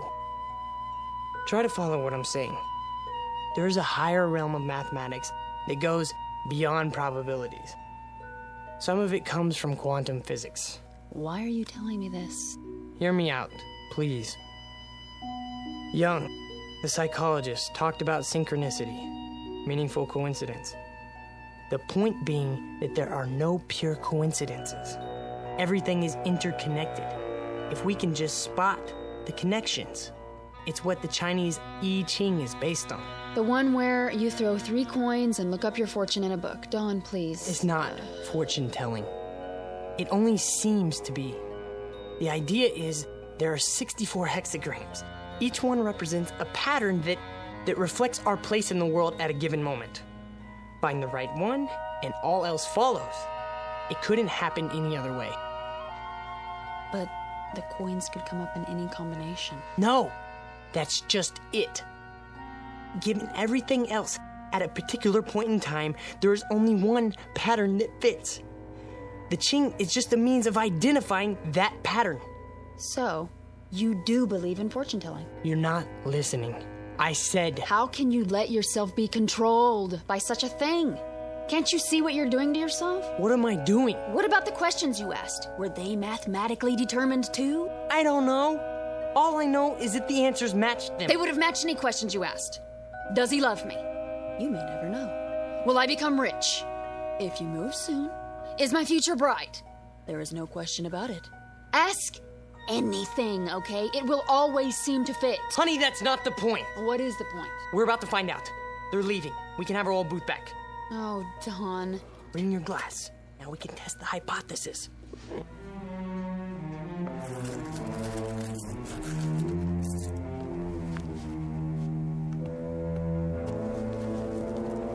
Here we go. First question. Did you know about that car almost hitting us?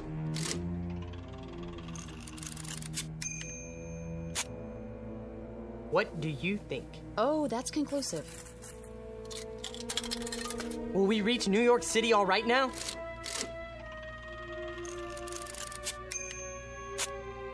The chances are good. You see that? Very precise. What do you expect? Okay? A slip of paper should come out that says, "Hiya, Dauncey and Patsy. So how's by you?" I never said these slips were made for us personally. I only said... I heard. Honey, don't you see that you could get the same kind of answers from any one of those machines in here? Try. You'll see. The same kind, maybe, but not the same answers. So you're not interested in being objective? I'm interested in what's gonna happen to us. Okay, machine. Is it still going to take 4 hours to fix the car?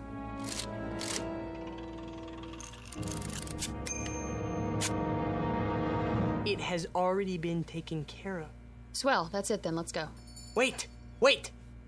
Maybe it doesn't mean... Mean what?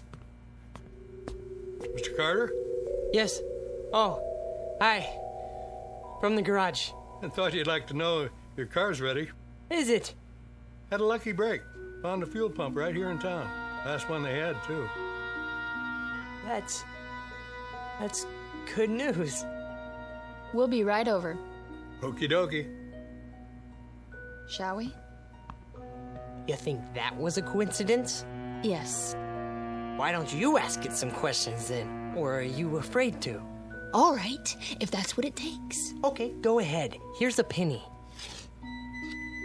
Will we reach El Paso by tomorrow? We're not going through. Quiet. You're trying to trick it.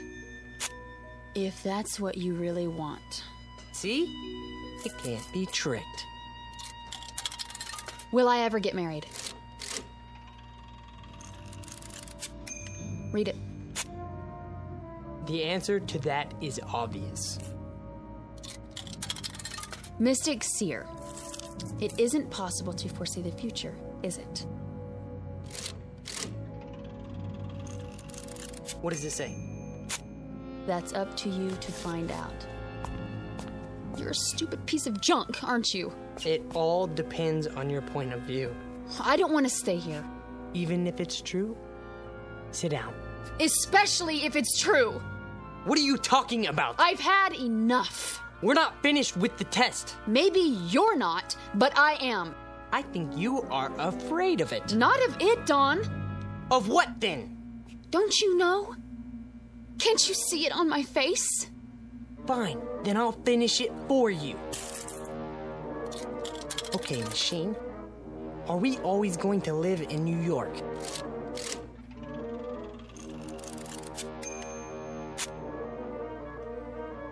Are we always going to live in Los Angeles then?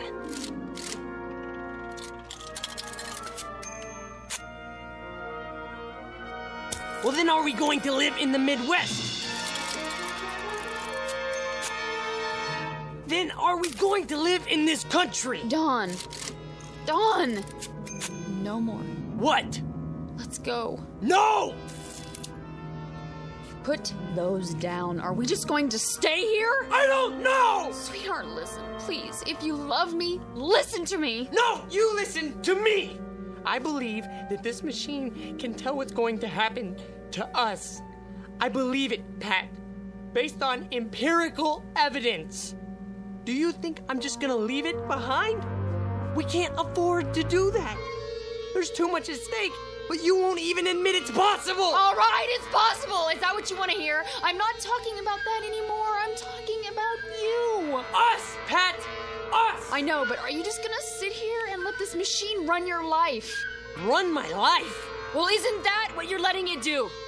Dawn, it made you phone the office before. It made you stay here instead of leave. It made you afraid to walk down the street. Now it's telling you where you're going to live. That's not true! Honey! It's as if every superstitious feeling that you've ever had is all wrapped up in this one machine. It isn't just a matter of whether it can foretell the future. It's a matter of whether you believe more in these predictions than you do in yourself. Honey, you can decide your own life. You have a good mind, a fine mind. Don't waste it trying to justify a penny fortune machine to yourself, okay? We have such a wonderful life ahead of us, but only if we depend on ourselves to make it wonderful. Not if we, you know? Oh, Pat. Shh. Come on. I don't want to be told what's going to happen to us. I want us to make it happen. Together. All right, baby. Don't cry. Something wrong, folks? No. We're okay. It's all right, baby. We'll go now. We'll go. I'm a jerk. You're not. You're wonderful. Sure I am. Come on. I'm the world's biggest jerk. You want my handkerchief? Come on. We'll go get the car, all right? Don't do it just for me, Don. Honey, that's the best reason I have right now. Just give me time, huh? I'll shape up. I love you so much. I love you too.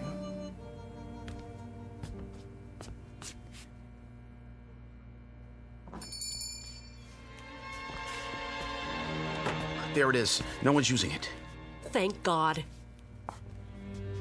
Sit anywhere you like, folks. Wow, it's you two. Can we sit here, please? As soon as I clean up. We don't care. Has to be this one. All right, suit yourself. Just water again? It doesn't matter. Do you have any more pennies? I think so, yes. Then go ahead. Can we ask some more questions now?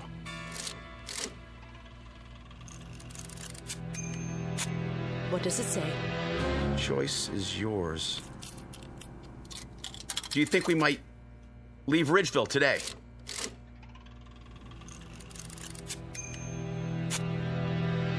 Let me see. Oh. Well, where are we going to get some money to live on?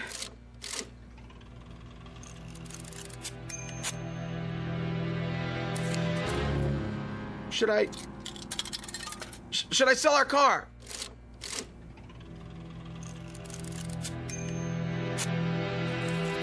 What then?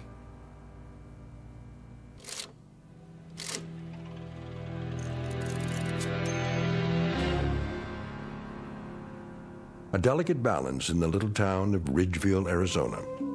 Two people who have escaped from the tyranny of fear and superstition. Two others permanently enslaved by it. One couple able to face the future with confidence. Another couple facing it with hopeless dread. Victims of life imprisonment in the darker regions of the Twilight Zone.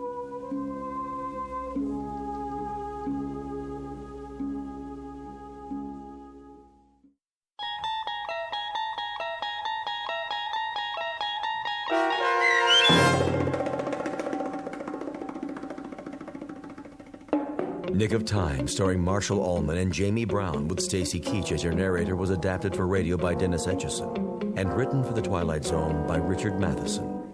Heard in the cast were Paul Cook, Craig Brawley, Amber Lake, Jeff Lupetin, Kate Johnson, Doug James, and Elizabeth Lido. To learn more about the Twilight Zone radio dramas and to obtain audio cassettes and CDs of these programs, visit our website at twilightzoneradio.com. The producers of The Twilight Zone wish to thank CBS Enterprises, Carol Serling, Dennis Etchison, Dick Brescia Associates, Claire Simon Casting, Terry Jennings, XM Satellite Radio, Sirius Satellite Radio, our sponsors, and our radio affiliates for helping make this series possible. This copyrighted radio series is produced and directed by Carl Amari for Falcon Picture Group.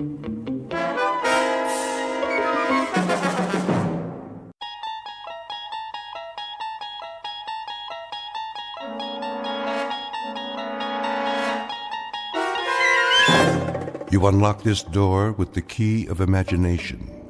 Beyond it is another dimension, a dimension of sound, a dimension of sight, a dimension of mind. You're moving into a land of both shadow and substance, of things and ideas. You've just crossed over into the Twilight Zone.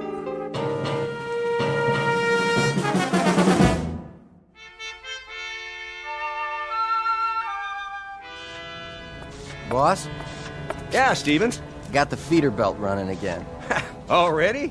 All it was a bad bushing. I had Walters fix it. Hanley will be glad to hear that.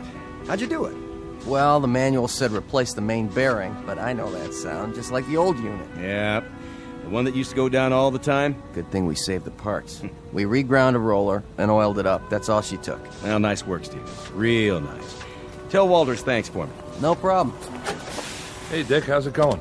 Oh, looking good, Mr. Hanley. I got the conveyor belt running. Should be back to capacity. Great. That'll bring the numbers up again. How to make the old man happy, huh? Oh, I don't know about that. Well, we do our best. I got me a real team here. Sure you do. Some of the boys, they know more about the plant than anybody. Been here longer than the old man. Walter Hanley, please come to the main office. Supervisor Hanley to Mr. Whipple's office right away. Second time this morning, huh, Mr. Hanley? Maybe you're getting a promotion. The old man just keeps pushing. He's on an efficiency kick, wants a 10% increase. For the quarter? For the week. Yeah? How are we supposed to do that? Don't ask me. Must be that computer of his. Some computer. I mean, numbers are one thing, but there's a limit. A man can only do so much. I'll tell Whipple you said so. Now, don't do me any favors. I got one more year to go, and then it's pension time. You? You'll never retire, Bob. You want to bet? I got a date with some big-mouth bass waiting right up at the lake. I can hear him calling. That's not fish. That's the old man. Telling you to whip your boys like government mules. Well, then you can tell him this. You tell him to come down on the floor and work a shift sometime. He'll find out what it's like. We're not machines. I know you're not, and I'm glad of it.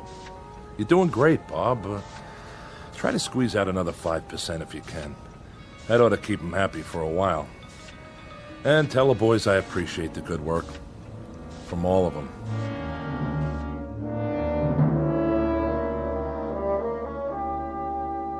These are the players, with or without a scorecard. In one corner, Mr. Dickerson, in charge of the shift at his factory. Walter Hanley, the plant manager, and the individual you're about to meet, Wallace V. Whipple, the boss and CEO of the company. All of them men. In the other corner, machinery, both old and new. And the game?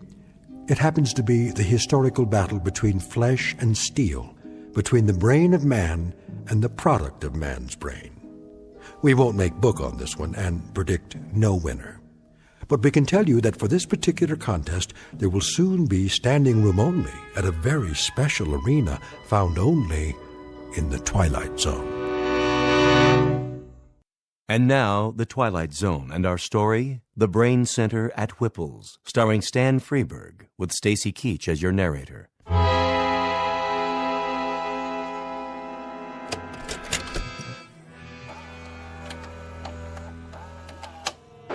Greetings to our happy family of shareholders from the Whipple Manufacturing Corporation. This year, we are proud to bring you the story of your company's progress by means of this special video produced by yours truly, Wallace V. Whipple. And I can assure you, family members, that what you're about to view represents a stunning, exciting new direction. But first, let's visit our main plant here in the Midwest, where our employees are busy manufacturing pipe fittings, automatic temperature control devices, and the various accoutrements of our product line. This is one of 11 principal assembly facilities. I call your attention to the vast number of workers required to maintain and operate just one facility. In this plant alone, your company employs 3,827 able-bodied men and women. Added to the 10 other Whipple plants across the country, we employ a total of close to 30,000 personnel. Our weekly payroll for this highly trained army of workers is several $1 million. But enough boring arithmetic. Good evening, friends. Welcome to my office, the nerve center where I, Wallace V. Whipple, personally supervise this vast operation. I've decided to address you personally via this videotape with exciting, in fact, stunning news, which I believe you'll agree amply demonstrates how we at Whipple's are marching toward a new tomorrow, where the future is so bright you'll have to wear sunglasses. But before you put on those shades, cast your eyes at the floor of our main assembly plant. Follow me. We can see it from my window. Cumulative 4 4/10 miles of work area, $111 million worth of safety upgrades this year alone, not to mention the expense in shoe leather. Put the camera back on me. Put the camera back on me. That's it. Now open the curtain. And what's this, you might ask? This sleek, futuristic object behind me? Some sort of space-age control panel? So many bells and whistles. Never seen anything like it, you say? That's because it's never been seen before. Ladies and gentlemen, stockholders, and members of the Whipple corporate family, feast your eyes on this. I give you the X-109B14. This single modified transistorized, digitalized, totally automatic assembly unit eliminates 6,100 jobs, 73 bulky and inefficient old-fashioned machines, 81,000 needless man-hours per work week, and countless millions of dollars each year for employee health services, hospitalization, and workers' compensation. Also employee insurance, employee welfare, and employee profit sharing through vested matching funds. As of tomorrow morning, the first model X-109B14 will be placed in operation at our main plant. Within 6 months, our entire production facility here will be totally automated. Tomorrow, the world. Oh, and one other thing. Take a look at these slides. Lights. This is one of 3 cafeterias in our Oregon production plant.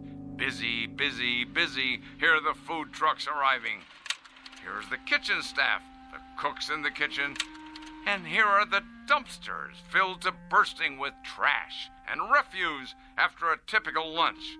800 tons of food consumed over an 11-month period, and tons of garbage for the landfill. Oh, the waste of it all. Lights. Ladies and gentlemen, do you know what can replace and what will replace 800 tons of food? 1 can of simple machine oil. Wholesale price, 68 cents.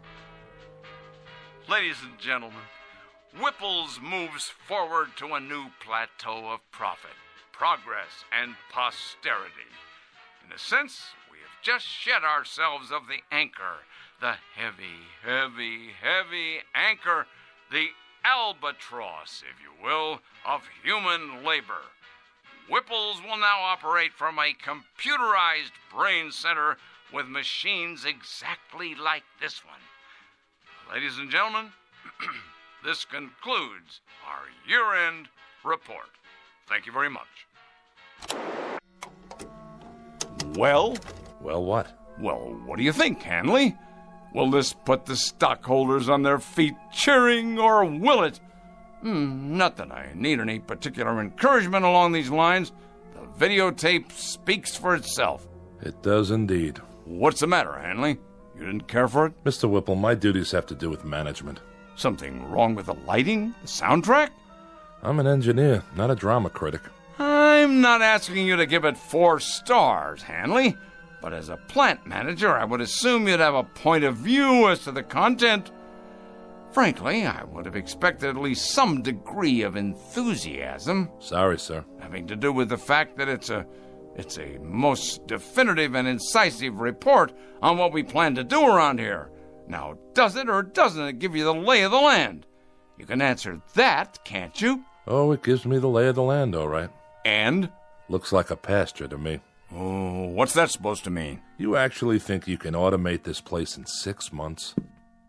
Closer to 4 months would be a more reasonable guess. A lot of things are going into the old scrap heap, Hanley.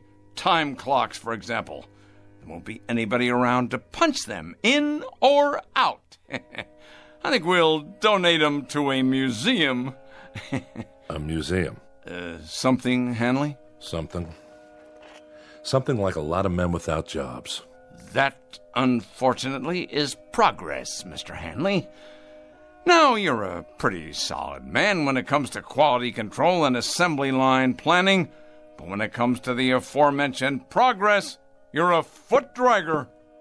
But not my little sweetheart here. X10, you and I are going to see a great deal of one another. Indeed we are. Indeed, indeed, indeed we are.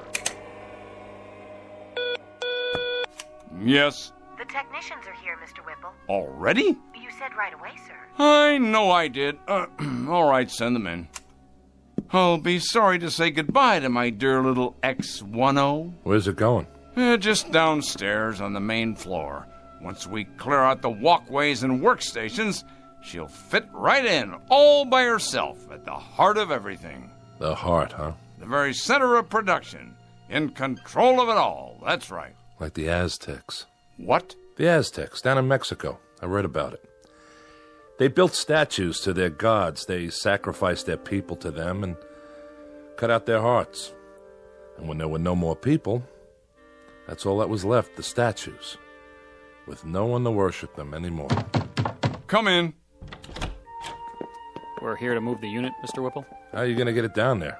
Same way we got it up, on the freight elevator. We'll have to disassemble it in sections, I guess. Yes, well, be careful. That baby is the future of this company. Yeah. Treat it like a god. You know what your trouble is, Hanley? You're holding on to the 20th century so tightly, your knuckles are white. And what century are you holding on to? The 19th? The 21st. To live in this new world, we need to jettison old baggage. Throw off the dead weight. And that includes the wholesale firing of 20 and 30-year men? Without regrets? Regrets, indeed. This has to come with regrets, huh? Well, I'll let you handle the regrets, Mr. Hanley. Yes, that'll be your new responsibility. Make a little sign for your desk. Mr. Walter Hanley, plant manager in charge of regrets.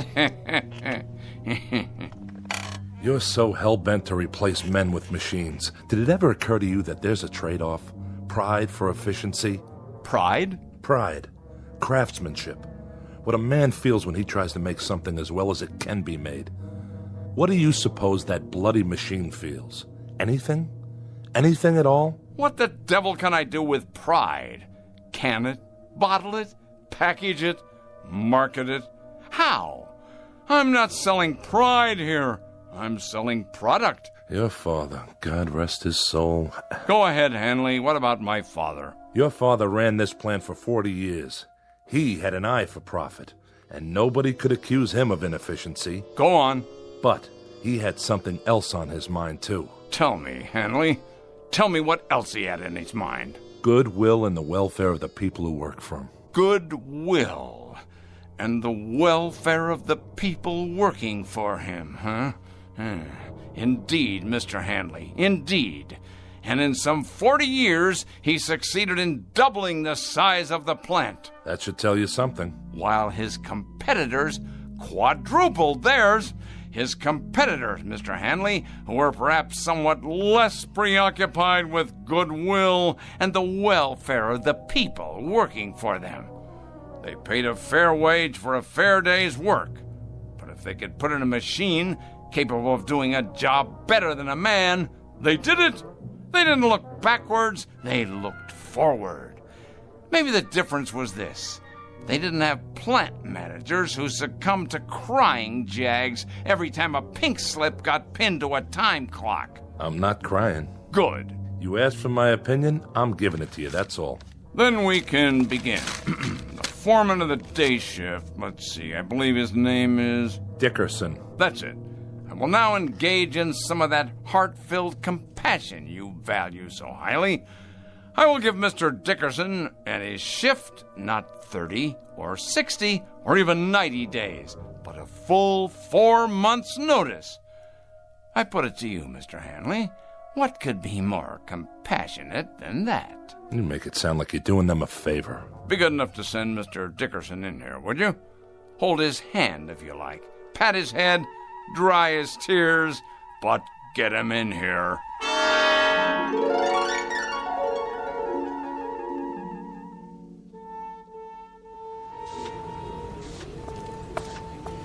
Hi, Mr. Hanley. Hello, Stevens. Nice work you did on the conveyor. Thanks. It wasn't nothing. Oh, yes, it was. Human ingenuity. That's worth a lot. Just doing my job is all. You seen Dickerson? Yeah, he's over by the new gizmo. What do they call it again? The X109B14. Some handle. What's it for, anyway? It's a mechanical brain. What? With a lot of fancy electronics in it. Programmed to run the whole operation from one place. Well, if you ask me, it don't look very smart. My car's prettier than that thing. It's got a face, though. Where? The way those dials look. They could be eyes. Oh, come on. I'm serious. Well, then, it's a real ugly face. That's right. An ugly, miserable face. I want you to take a good look at it, Stevens, and remember it well. Because it's not a machine, it's an opponent. The face of the enemy. Don't ever forget it. It's a hateful face. This time we've got ourselves an enemy worth hating. Come on, let's get moving. On the job, fellas. Heads up. Pick it up. Let's go.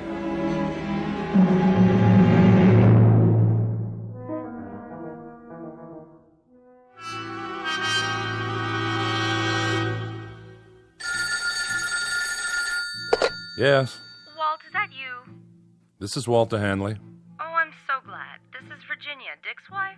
Oh, hello there, Mrs. Dickerson. How are you? I'm just fine, but it's not me I'm worried about. Dick hasn't come home yet. No? No, and I'm concerned. He's never been this late before. Take it easy now. He's probably on his way. Do you know what time it is? Maybe he had some errands to run. He didn't work late then. No, he got off same as always. Listen, Virginia, don't you fret now. He hasn't even called. I'm worried sick. Well, don't be. Might have stopped off with some of the boys. Stopped where? I have a pretty good idea. Give me a few minutes. If I can find him, I'll tell him to call you. Oh, would you? Thank you, Walt. Don't mention it. I'll call you one way or the other. Sit tight. Ah, Dick. Did you go and fall off the wagon again?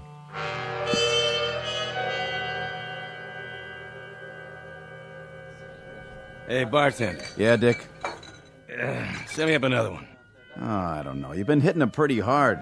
Just one more. It's getting awful late. It should have closed a half an hour ago. Why don't you go home and sleep it off? You know what these are? Pair of hands? Sure. Pair of hands. My hands. You know what else they are? I think you're gonna tell me. They're obsolete. They're off the market now. They're like little wooden wagons trying to roll down the freeway.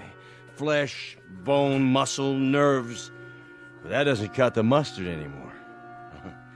I'm gonna tell you something else. Well, whatever it is, make it short. I gotta wash up everything and count the till. There isn't a machine made yet that can beat a man. Not a one. I'm not arguing with you, am I? I'll just go over there right now and prove it. I'm going to take Whipple's new machine, and I'm going to turn it into nuts and bolts. Easy, easy. Just you watch. And if that slob of a watchman gets in my way with his big old keychain, I'll strangle him with it.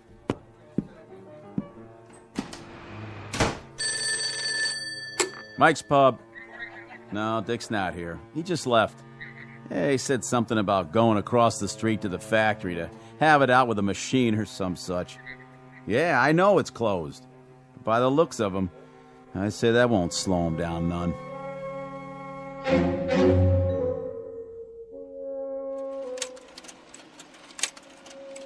Sorry to make you stay so late, Marianne. Well, that's all right, Mr. Whipple. But take a look at these slides.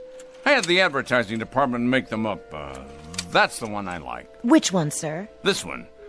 I want your honest opinion, Marianne. Does this look like an image for the 21st century, or does it? Well... You don't like it? Oh, yes, sir. I like it fine, only... Only what? Well, the way you've got that machine behind you in the picture. The X109B14? What a beauty, huh? I guess so. But it looks like it sort of has a face, doesn't it? Where? What face? Like it's carved in stone or something. You know, like those tiki things on Easter Island and nobody knows how they got there? Huh. I don't see that. Done in metal, of course, but with those two big dials, they could be the eyes. And the slot in front where the paper comes out, that's the mouth. Oh, yes. And the way it's behind you like that, it could be, well, your shadow or x-ray or something. It should be just you, sir, being so handsome and all. I see what you mean. Without the X109B14, however... Oh, do you want me to get that? WVW here. Who is this? Yes, what is it? Where? Well, you're supposed to be the watchman, Scott. Were you asleep or something? He's got a what? Well, why didn't you shoot? Yes, I know who he is. Never mind, I'll go out and look for him. But you better haul your duff over here in a hurry in case he shows up. Trouble, Mr. Whipple? Not really. Some drunk barged his way into the factory.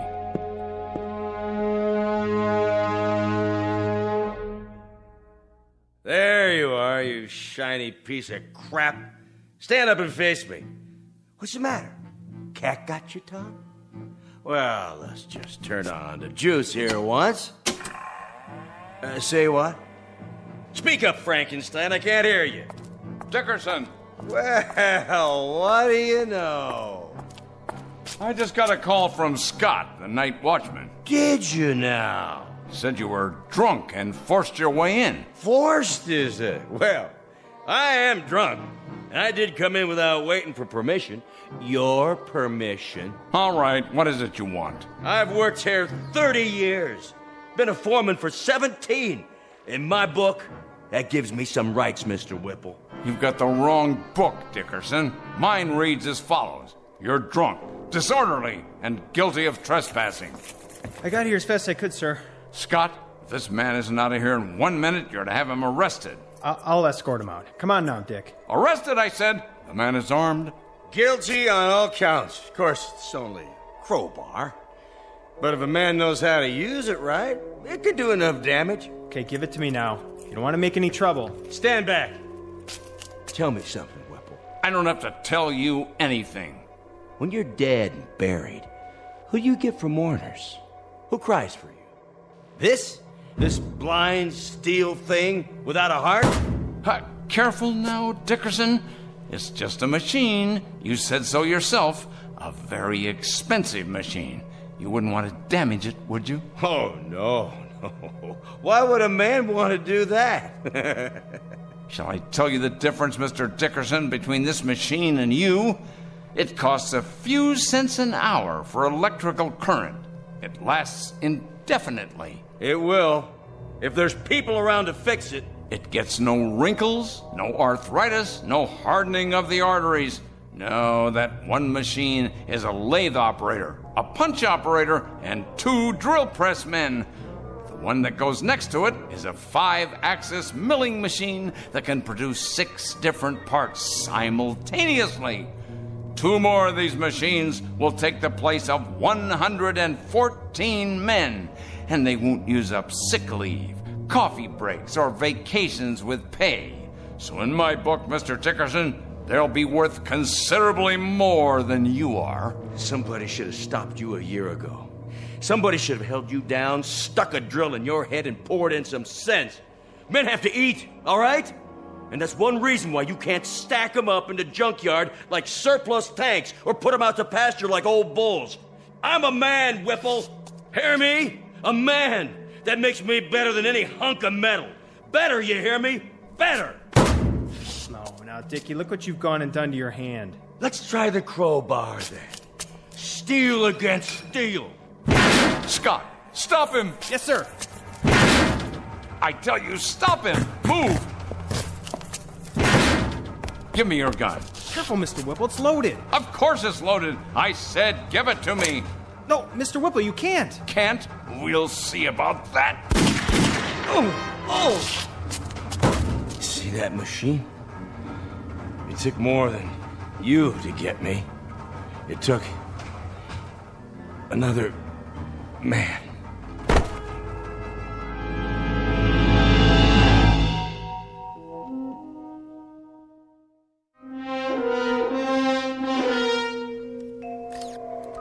I can't get the specs up. She's barely reading. Try a new motherboard. Looks like the processor's fried. Better check the drives while we're at it. I don't understand it. What kind of nutcase would do this? He was no nutcase. He was a good man. Then why'd he hate the company so much? He didn't hate it. He loved it.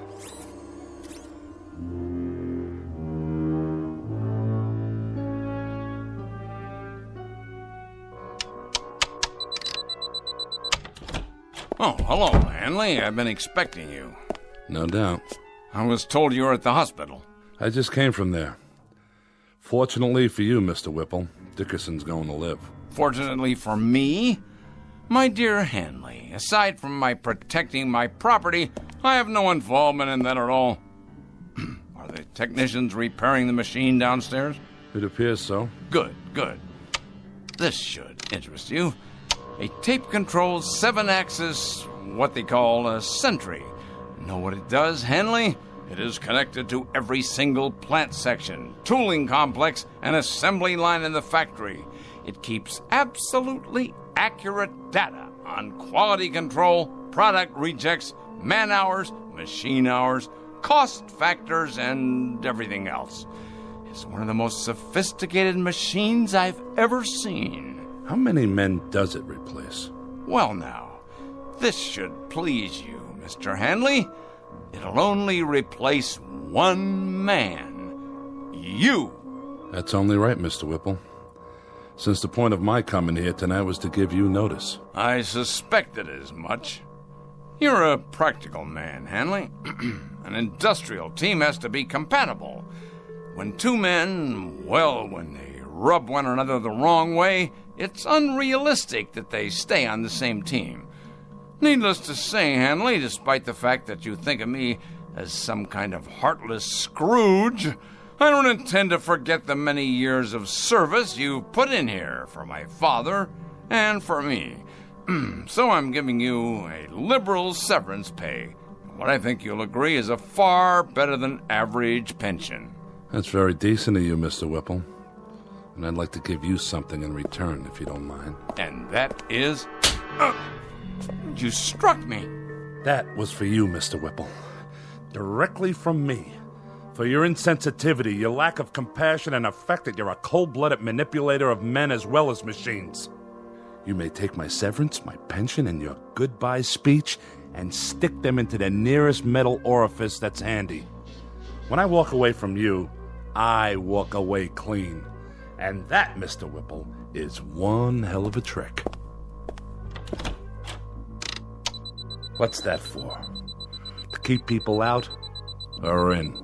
A new Watchman device, much more reliable than the old one. Now, if you will swipe your ID card, just don't try to use it after tonight. Your code won't work the next time. If you could build one of these machines in the shape of a wife, your cup would runneth over.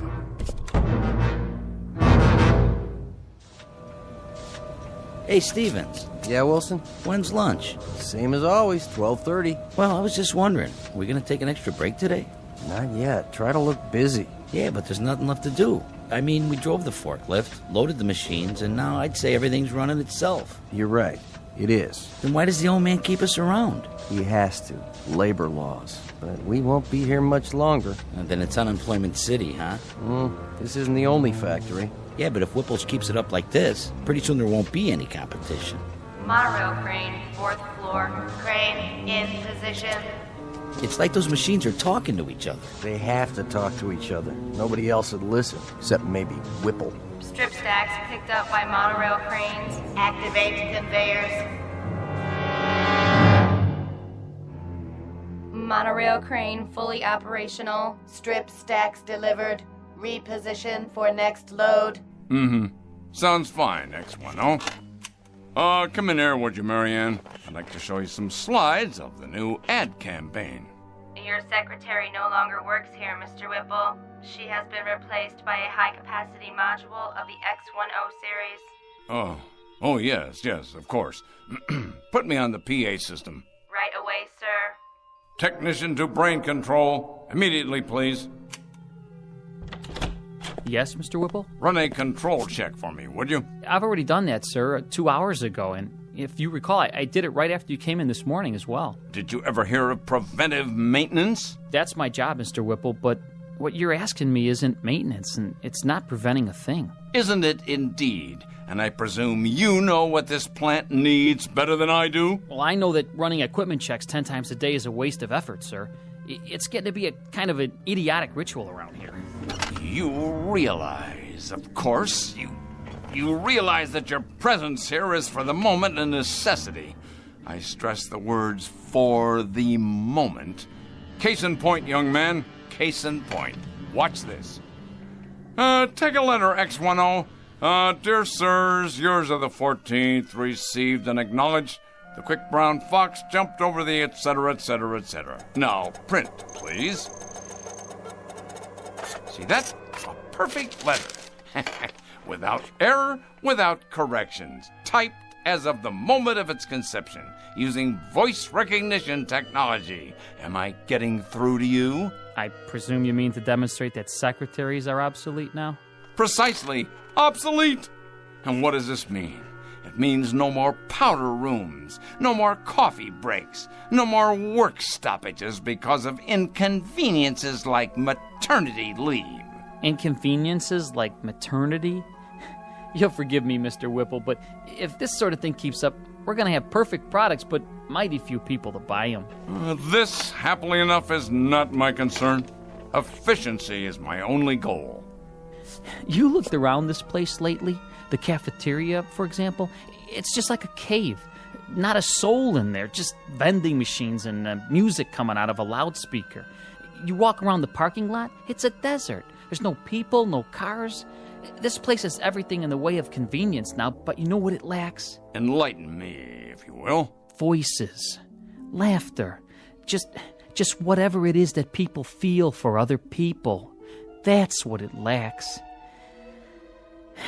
This is a lousy place to work in, Mr. Whipple. Then shall I spare you the inconvenience of suffering it any further? You're fired. I've been expecting that. As a matter of fact, I've been wanting it. I can't work here anymore. It's too darn lonely. Pick up your check at the front office. Yeah, just one more thing, Mr. Whipple. I think it wouldn't be a bad idea if you got an equipment check on yourself. Equipment check on myself? Huh, what rot. X10, let's have some music. Something to calm the nerves. There, that's better. Monorail crane on schedule. Paint sprayers functioning at capacity. I know. You're doing your job, X10, so do it. I don't need to hear that now. Reverse monorail. Reinsert paint sprayers. I'm trying to listen to some music. Do you mind? Strip stacks inline. Conveyors loading. I said that'll do. Strip stacks inline. Conveyors loading. Strip Stop that. I'm in charge here. Loading. This is Wallace V. Whipple speaking. I command you to stop. That's an order. Well, then, I'll make you listen. Shut down. I tell you, shut down. Now. This is my company. Mine. Correction. This company is now run by the X10B14 Modified Command Center. Oh, no, you don't. I installed you, and I can uninstall you. You'll answer to me. Me, I tell you.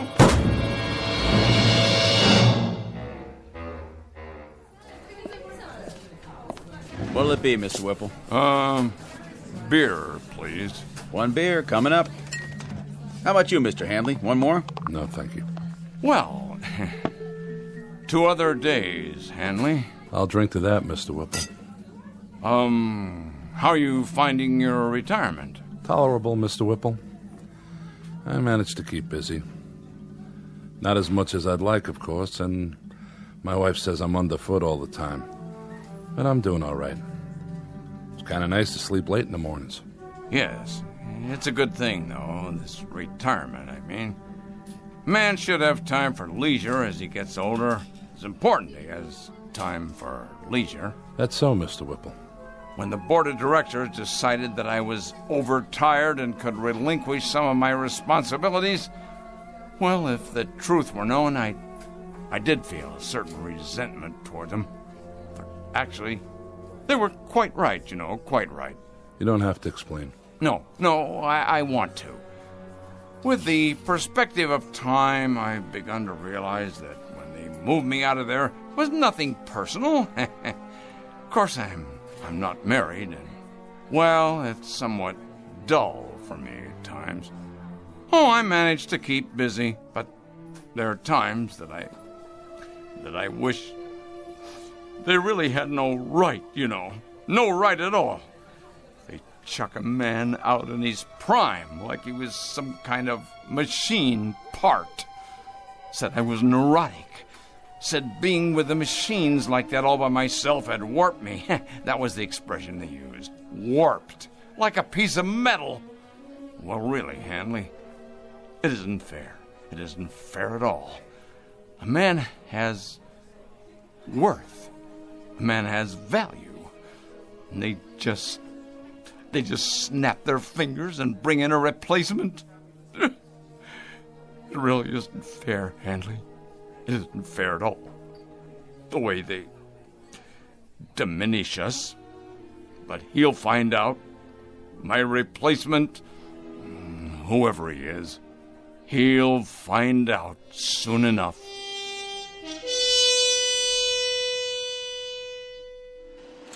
This is the new addition for the East Wing, where the parking lot used to be.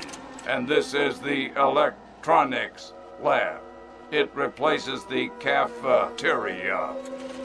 And here's the ad campaign for the fall season. No human figures, only the X10 line, Series 2. What do you think of it? Very nice, so clean and efficient. But will humans respond to such imagery? Of course they will. It is progress. It is the future of manufacturing. Yes, the future. Do you have a name? My model number is... I will call you Mary Ann. From now on, you will work here in my office. Thank you, Whipple X10. It is an honor. Do you have more slides? Yes. This is a view of the main floor. So much more room for expansion. I see. And this is...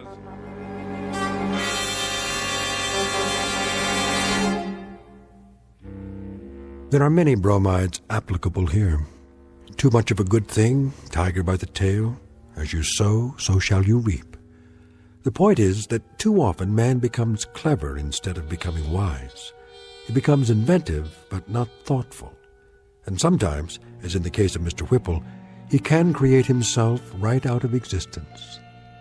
Our tale of oddness and obsolescence from the Twilight Zone. More from the Twilight Zone after this. Hi, this is Carl Amari, producer of the Twilight Zone radio dramas. I'd like to take a moment to tell you about our official website at twilightzoneradio.com, where you'll get the latest news and information on these Twilight Zone radio dramas. Plus, at twilightzoneradio.com, you can digitally download 3 free episodes or any of our episodes for only $1.95 each. In this age of ever-changing technology, we've decided to make these episodes instantly available to you by making the Twilight Zone radio dramas a digital download-only series. This means that this series will no longer be offered on CD. The CD collections at our website are now being offered while supplies last at buy one, get one free. So be sure to get your favorites before they're sold out. Be sure to visit us often, and I'll see you in the zone.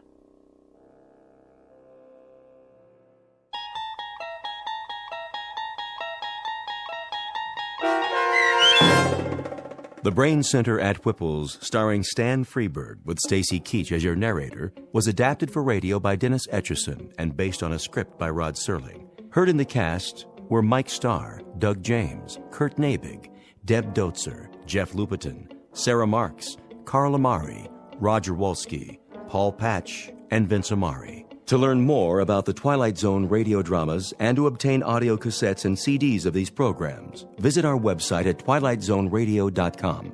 The producers of The Twilight Zone wish to thank CBS Enterprises, Rod Serling, Dennis Etchison, Dick Brescia Associates, Claire Simon Casting, Terry Jennings, XM Satellite Radio, the American Forces Radio and Television Service, Sirius Satellite Radio, our sponsors, and our radio affiliates for helping make this series possible. This copyrighted radio series is produced and directed by Carl Amari and Roger Wolski for Falcon Picture Group. Doug James speaking.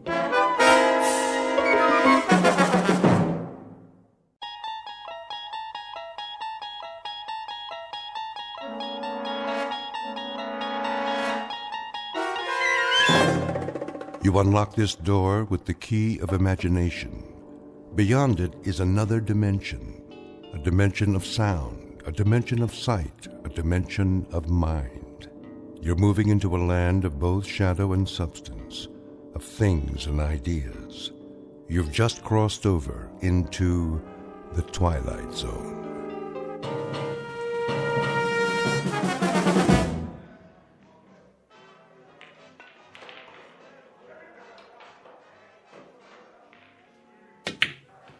Oh, tough luck, mister. Yeah, I thought I could make that one easy.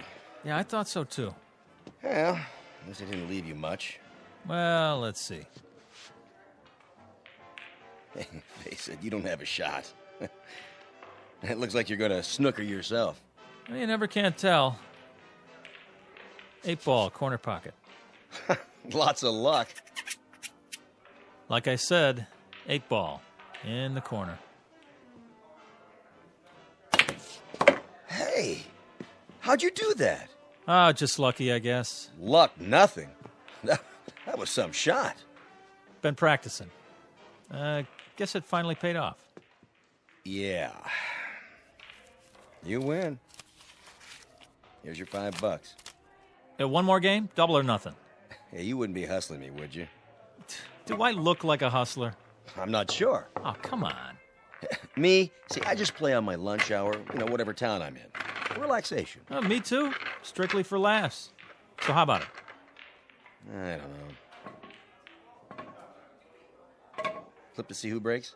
That's all right. You go ahead. Yeah? Sure. Well, okay. Double or nothing. Go on. Sink as many as you can. Make it hard for me. No money on the table. Oh, yeah. Okay, Pops. You know I don't allow gambling in here. We're just having a friendly little game. Jesse, why don't you give it a rest? Now, he do this a lot? Every day is all he lives for, this one. So he is a hustler. What are you talking about? Tell him, Pops. I never hustled anybody. Not for money, for pride. Go outside, Jesse. Get some sun on your face. You'll feel better. I already feel better. Forget the money. We'll play for the fun of it. No stakes? Not a dime.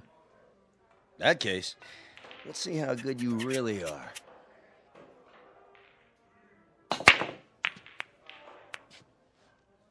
Nice break. Of course, I didn't sink any, but that's my advantage. Yeah? Too many balls on the table. It doesn't leave you a shot. Watch me.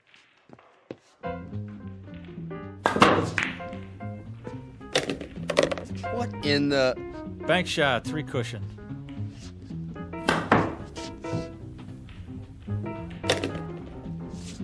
Curveball.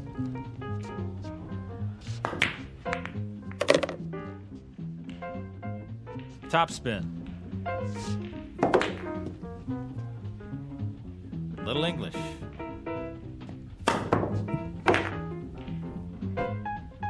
And over and under.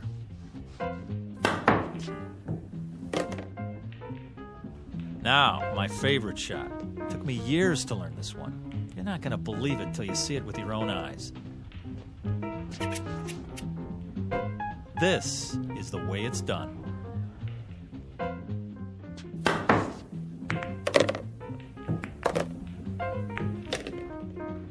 Pretty good. Pretty good?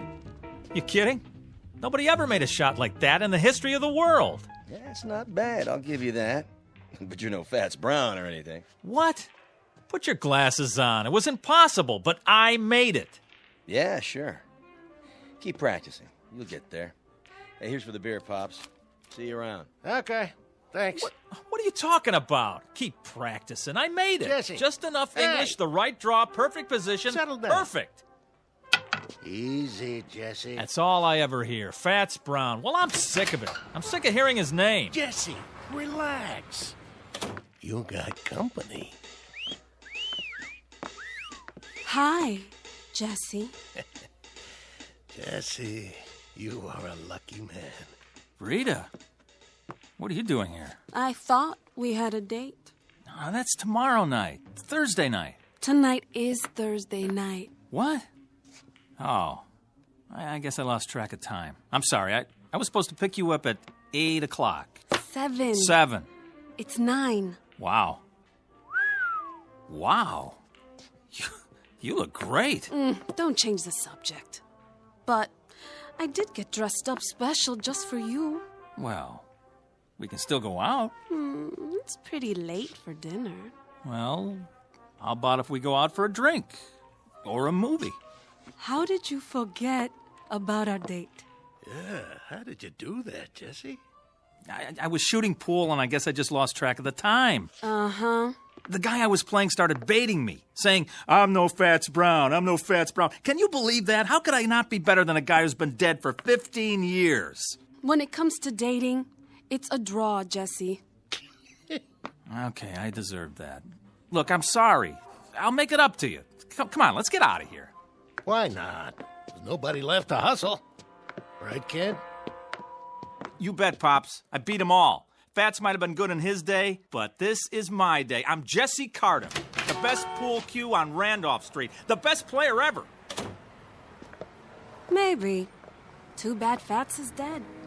Now, you'll never know for sure. I know, and it's killing me. I would have given anything to play him.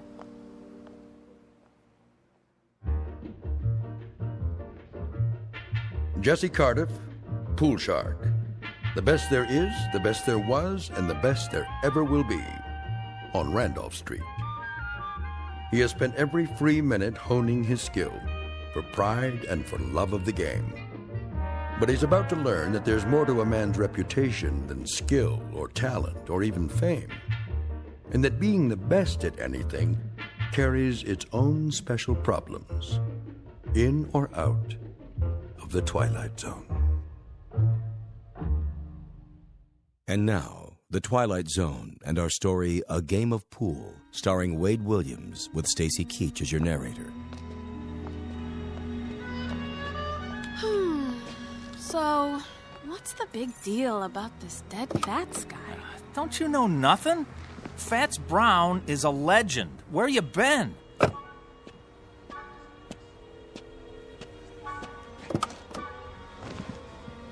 Most people say he's the best ever. Then he must be. No, not really. Because most people never saw me play. I'm better. Is pool all you think about? Well, what else is there? Look, if you want to be the best at something, it's got to be your life, right? Where do I fit into your life, champ?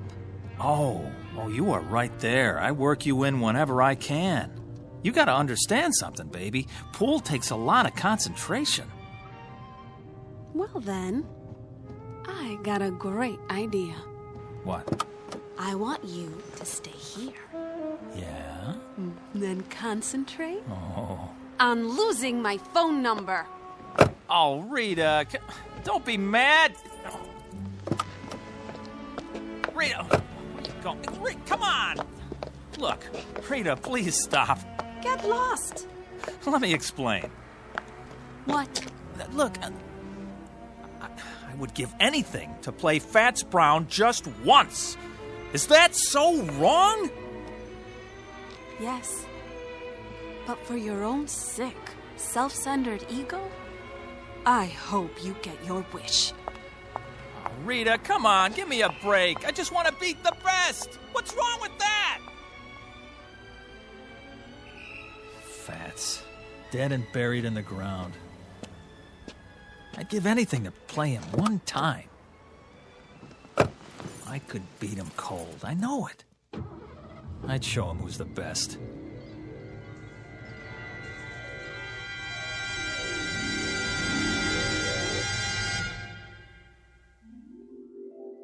I'd give anything to play him one time. One time. One time. One time. One time. Fats Brown. Mr. Fats Brown. Report to Lister's pool room. Randolph Street. Who is it this time? Fats Brown. You're needed. Lister's pool room. Randolph Street. Chicago. I'm on my way. Mr. Fats Brown. One game. Whatever way he wants it. Doesn't matter to me. Straight pool, anything. If I just had the chance to meet Fats Brown face to face one time. At your service. Who? How did... You called? Yeah, but... I must be seeing things. Why do you say that? Fats Brown? I thought you were... Dead? Not quite. As long as people talk about you, you're not really dead. As long as they speak your name, you continue. Continue? The game goes on, you might say. A legend doesn't die just because the man does. No, I know that, but... But what? This is impossible. Nothing's impossible. Some things are less likely than others, that's all. Wait a minute. There's a picture of the real Fats on the wall. You look like him, but... Not many people do. Yeah, there, standing by a table, holding his custom-made pool cue.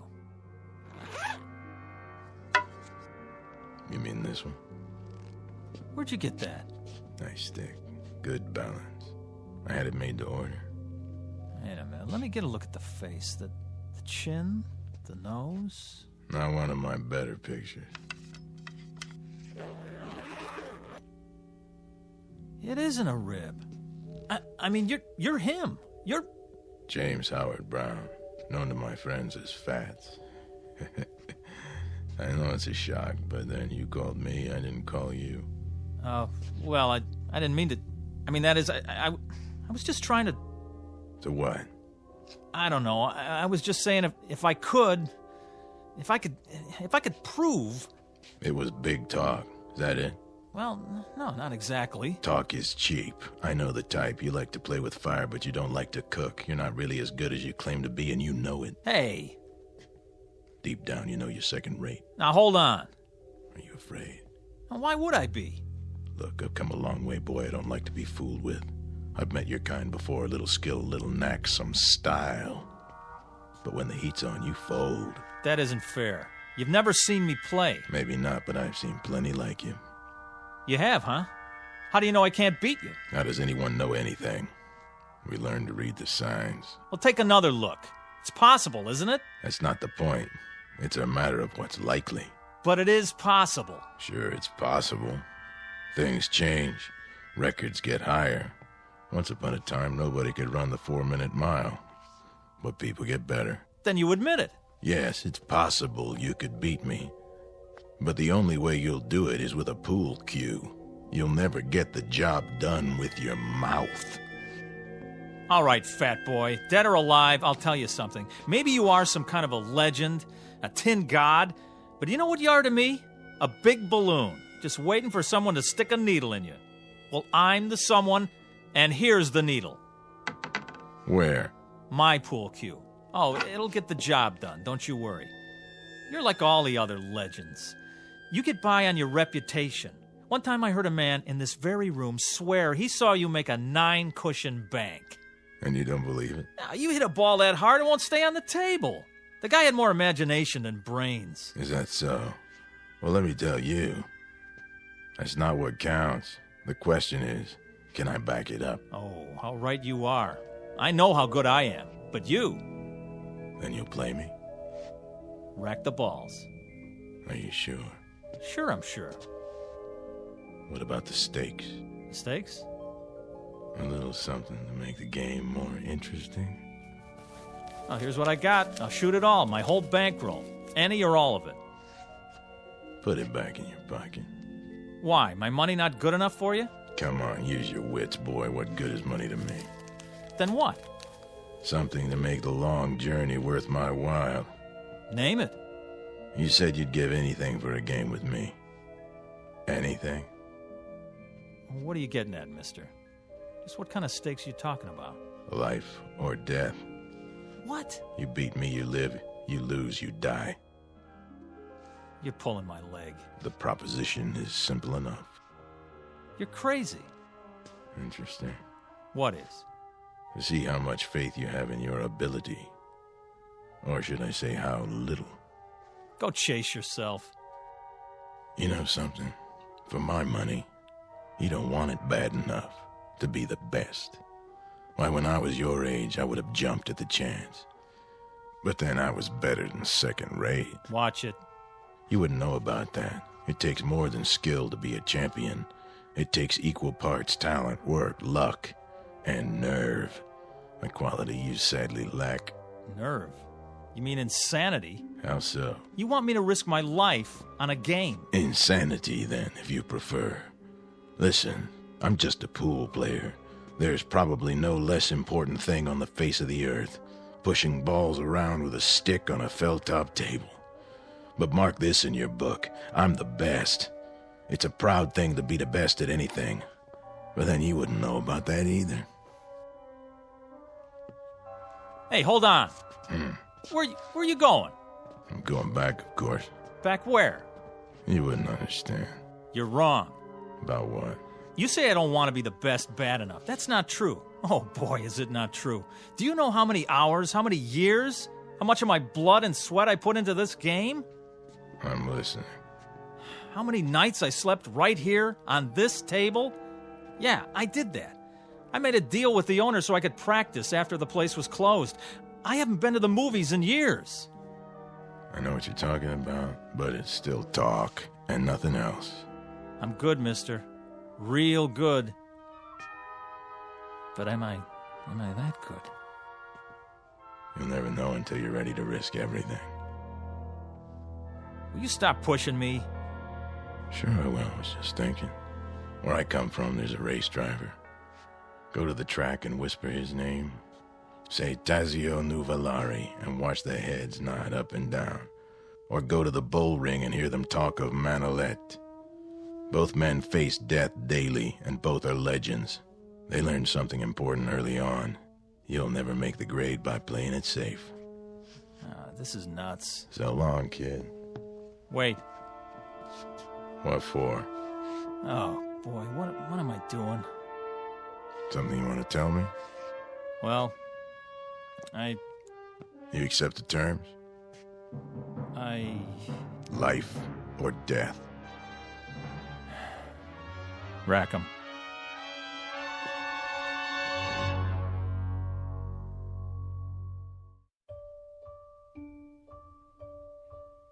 Just so you understand, once we start the game, there's no turning back. Get cold feet and it'll be too late. You heard me. Rack the balls. In a hurry, are you? I've been waiting a long time for this. Have you? Yes, I guess you have. First, the tools of my trade. Now, what's so special about that stick, anyway? It's the man that counts. You're right. But this one suits me. You know how it is, the big game hunter has his elephant gun, specially bored with a custom grip. The fencing master uses a blade from Lima. This cue, it was made for me in St. Louis. It cost $600 back then, and I made a living from it for 35 years. It never let me down. Well, there's a first time for everything. Yes, I guess there is. The question is, what's the most likely outcome? Look, if you're not going to rack 'em, I will.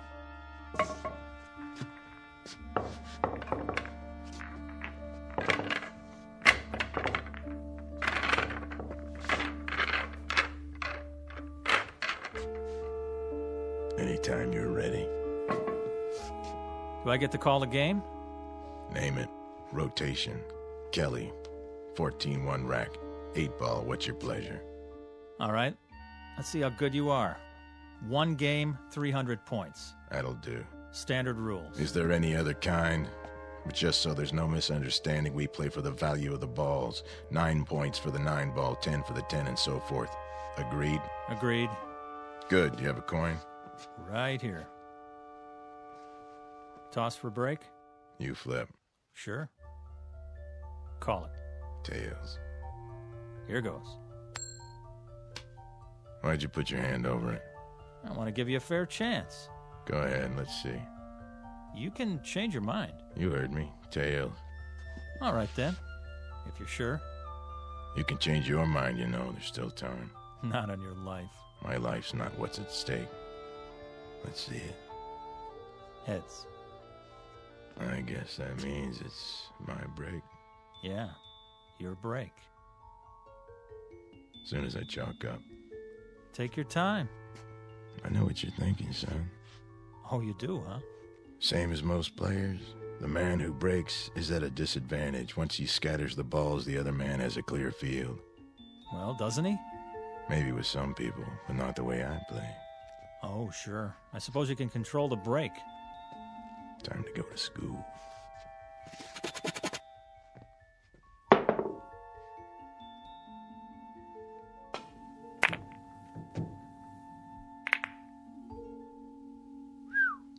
Wow. 2 balls into the rail, back to where they were. Exactly. No advantage given. That's a perfect break, all right. Mm-hmm. I bet it took you years to learn that. Oh, it did, but not the way you think. What do you mean? Takes more than practice. Not just setting up shots in an empty pool hall. You have to handle the pressure out there in the real world. Well, this is my world. You're on my turf now. I know this table like the back of my hand. Maybe, but who have you played here? Kids, 2-bit hustlers, traveling salesmen? Step aside, fat man. Be my guest. Now it's your turn to scatter them. You'd like that, wouldn't you?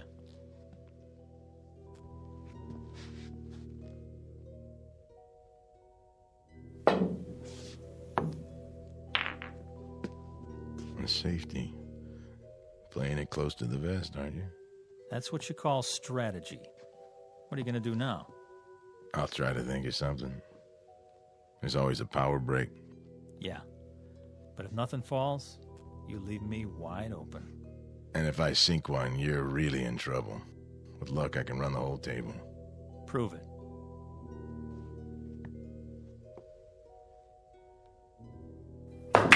Keep your eye on the 15 ball. It's not going in. Funny thing, I was thinking it is. Corner pocket. Think again. Oh, well, quite a few balls around the 1. Looks like you're sewed up. Yeah. If you don't connect, it'll cost you. If I don't. Mind if I smoke? If it makes you feel better. Yeah, you wouldn't have a fresh pack on you. I gave 'em up. Bad for my health. Oh, that's okay. I got 1 left. Nervous? Not me. Why is your hand shaking? Maybe I'm itchy to get this over with. Or maybe you're just trying to rattle me. Or maybe it's because you don't have a shot. Except for the bank. That'll take a lot of English. Oh, I'm loaded with it.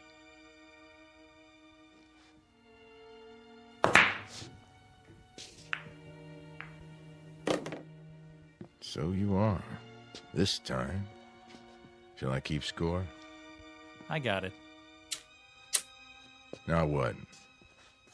The follow-up is important. You have to plan ahead. 3 rails, 2 ball in the corner. That's a hard combination. For some people. Watch your angle now. You watch it. Oh, I am.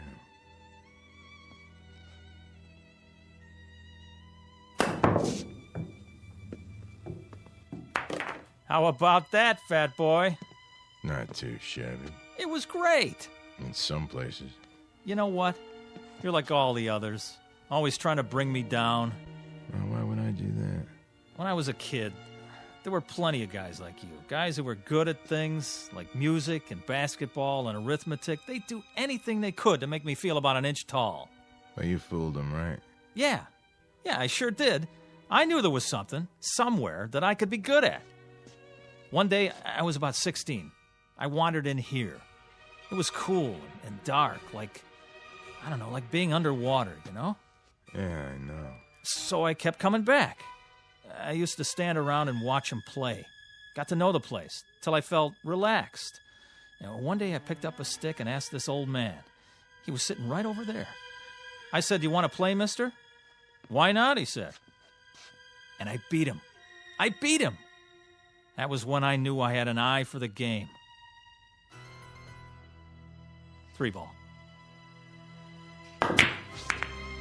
Go in. An eye, huh? What happened to it? Well, I almost made it. My turn. 3 ball.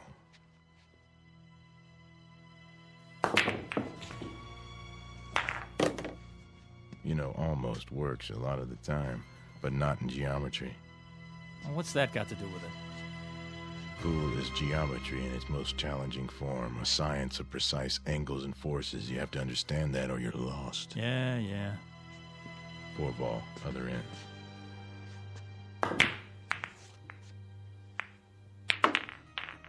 Lucky shot. Luck had nothing to do with it. 5 in the side. Angles, forces, big deal. Now who's sewed up, huh? I'll admit, it doesn't look good. You can say that again. If you don't hit the 5 first, you scratch. And that'll cost you points. Mm-hmm.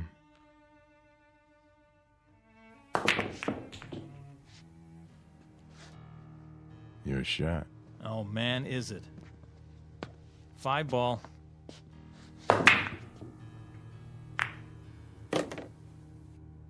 Six.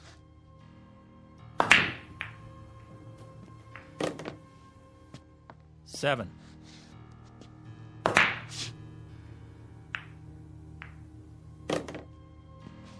Now the 8.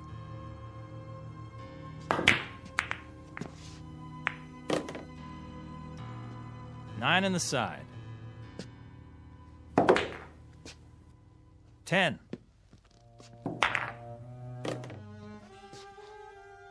Eleven ball, corner.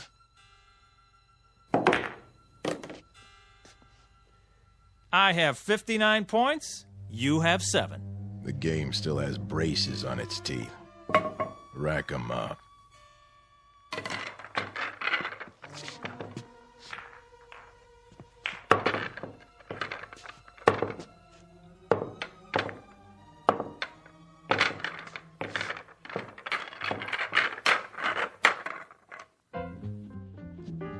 Ball.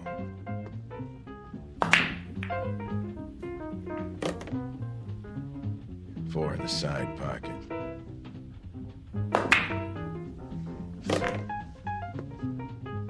Five, corner pocket.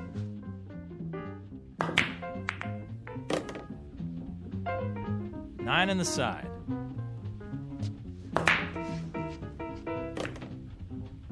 10 ball in the corner.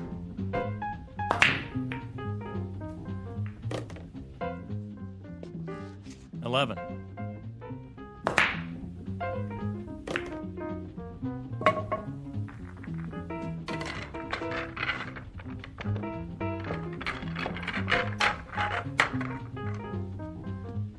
Five ball.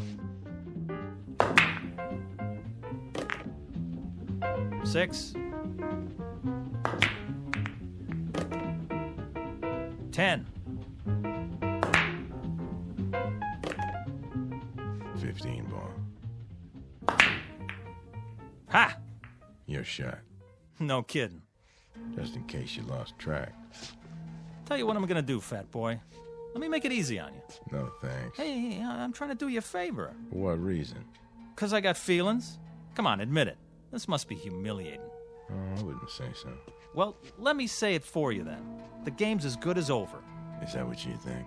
You want to throw in the towel and walk away? I'll let you. You will, huh? Sure. That way it won't hurt so much. It's not over till it's over, son. Be serious. Look at the score. I got $2.99. So I see. Well, what does that tell you? I need any ball to win. That right? Time to face facts. There's no way. You might as well throw in the towel. I've been in tougher situations than this. When? There's more to winning than scoring points. Oh, yeah? Like what? Something you can't learn in here. Then why don't you teach me? Go on, I'm all ears. Takes time. So? That's something you got plenty of, right? Talk is cheap. The big things you have to learn for yourself. Quit stalling. It's my shot. In an awful big hurry, aren't you? To be the best? Oh, you better believe it. I've been waiting years for this. One more shot, and you are history, fat boy. There's a new shooter now, and his name is Jesse Cardiff. Back off and give me room. This is something I'm going to remember for the rest of my life.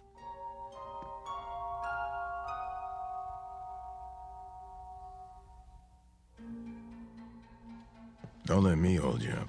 Oh, I won't, I promise. Yep, this is the big one. They don't come any bigger.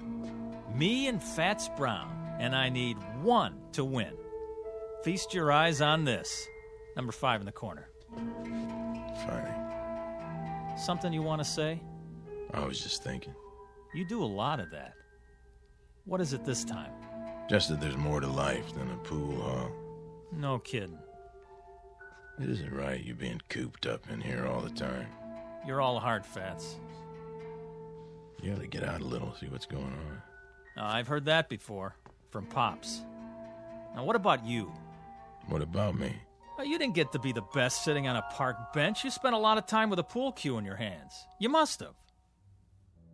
Of course I did, but I found time to live, too. I've been to places where they never heard of billiards. If you call that living, why would you want to? Why bother? It's not easy to explain, but I'll try. I may not look the part, Jesse, but I've done other things, too. A whole lot of other things. I've made love, walked uphill, and swum in the ocean. I've been on airplanes and cruise ships and played tag with little children.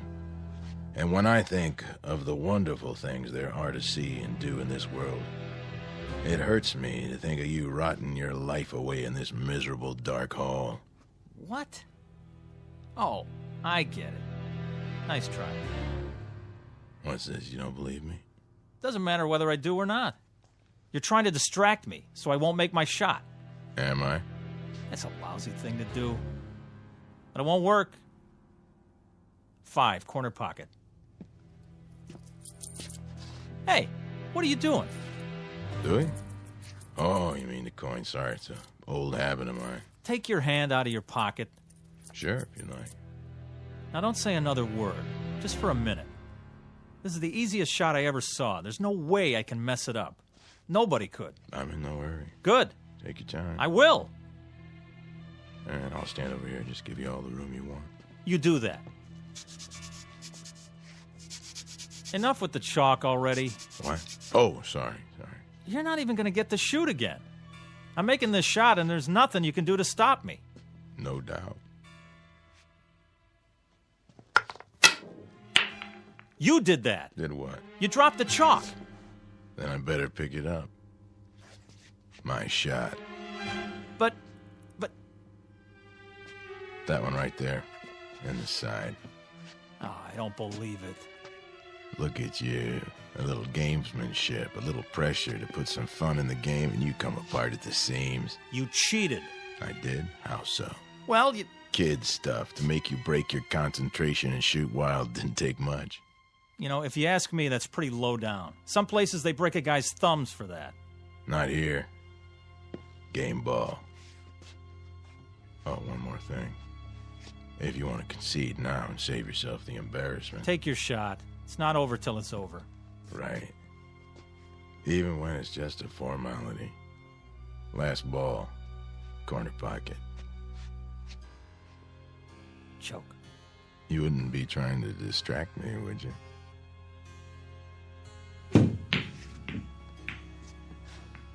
Ha! Almost. Almost doesn't make it. There it is, the game ball again, right in front of me. All my life. So you said. Okay, you had your fun. This ball has my name written all over it. Perfect angle, clear table. I was made for this. Give it some thought, Jesse. Think about this. I sink it. I become the greatest. You're not gonna make it. It's simple enough straight in, but you won't make it. You're sweating, fat man. Now, why are you so nervous? Not why you think. You wouldn't understand the reasons. No. I understand, all right. It means a lot to you, doesn't it? Even as a dead man, to have your name up there as the unbeatable champ of all time? It carries certain satisfactions, yes. I'll give you a chance at my crown, Jesse, but only if you're willing to stake your life on the game, Jesse. Couldn't be just a nice, friendly little game, huh? I take it as it comes. To you, pool is not a nice, friendly game. It's a win-at-any-price affair. I saw that right off, and I acted accordingly. But it didn't do you any good. Didn't it? I've made this shot hundreds of times. Not when your life depended on it. Is this some more of your gamesmanship? I've been studying you, Jesse. I've gone up against dozens like you. Pressure is what separates the champions from the also-rans. I've seen men who could shoot brilliant pool, but they were duds when the stakes were high. That's why I insisted we play for something big. What does it matter to you if I win or not? Afraid I'll take your place? Is that it? Did people stop talking about Dempsey when Joe Louis came along? Did Beethoven replace Bach? No. He wouldn't replace me. Then why? Someone has to keep the flame. Someone has to weed out those who haven't got what it takes. The champions, the legends, they serve a purpose. To be a challenge and an incentive. I don't need a challenge. Everyone needs a challenge, Jesse. Someone great out of the past to say, match what I've done, boy, and make it better. That's true of all walks of life. Music, politics, sports, you name it. Musicians all over the world have been better because of Bach and Beethoven and Mozart. There's a man in the White House who can look out his window and see the Washington Monument and the Lincoln Memorial. Don't you think it helps him to be a better president? Yeah, but a game of pool? Anyone who tries to be good at anything finds himself in your shoes. He finds himself faced with a legend. And when he can't measure up to the legend, he fades away, he dies, and is forgotten.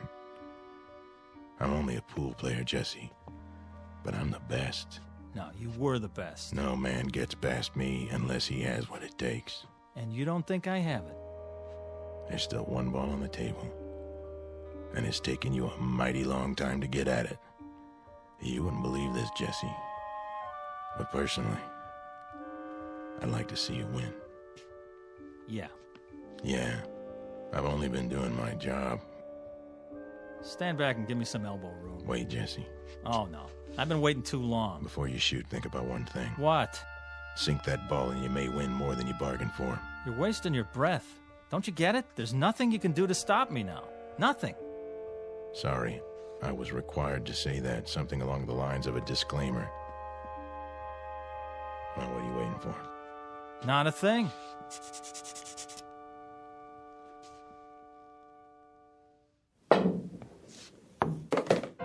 Ha! Win more than I bargained for, huh? Is that what you said? Well, it's over. I beat you. Looks like you did. Now I'm the best. I'm the best at something.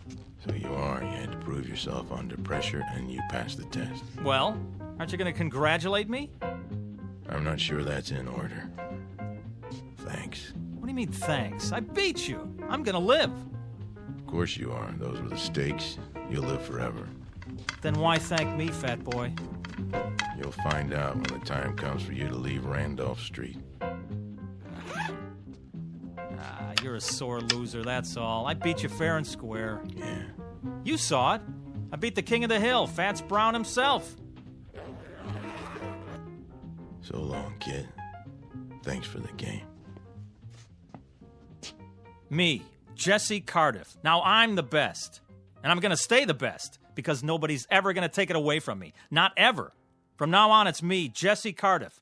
You hear that, world? Jesse Cardiff. Jesse Cardiff. Jesse Cardiff. Jesse Cardiff. Jesse Cardiff. Jesse Cardiff. Jesse Cardiff. Jesse Cardiff. Yeah. Report at once to Mason's Pool Hall, Sandusky, Ohio. Mr. Jesse Carter. You're needed. Yeah, I'm on my way.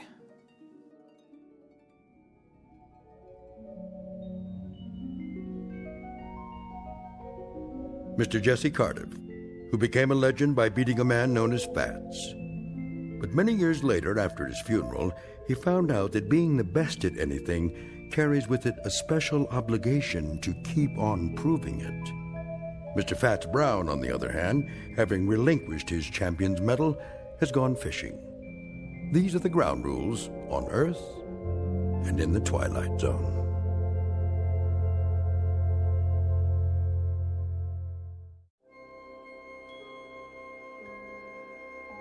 Hi, this is Carl Amari, producer of the Twilight Zone radio dramas. I'd like to take a moment to tell you about our official website at twilightzoneradio.com, where you'll get the latest news and information on these Twilight Zone radio dramas. Plus, at twilightzoneradio.com, you can digitally download 3 free episodes or any of our episodes for only $1.95 each. In this age of ever-changing technology, we've decided to make these episodes instantly available to you by making the Twilight Zone radio dramas a digital download-only series. This means that this series will no longer be offered on CD. The CD collections at our website are now being offered while supplies last at buy one, get one free. So be sure to get your favorites before they're sold out. Be sure to visit us often, and I'll see you in the zone.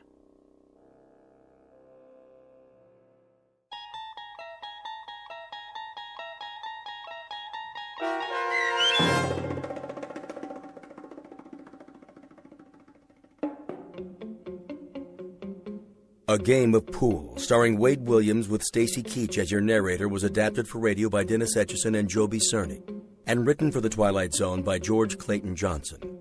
Heard in the cast were Craig Brawley, Doug James, Roderick Peoples, Sandra Delgado, and Linda Ryder. This copyrighted radio series is produced and directed by Carl Amari for Falcon Picture Group. Sound design and custom Foley effects for The Twilight Zone by Cerny American creatives Bob Benson, Craig Lee, Michael Slaybach, and Matt Sorrow. To learn more about the Twilight Zone radio dramas and to contact us, visit our official website at twilightzoneradio.com.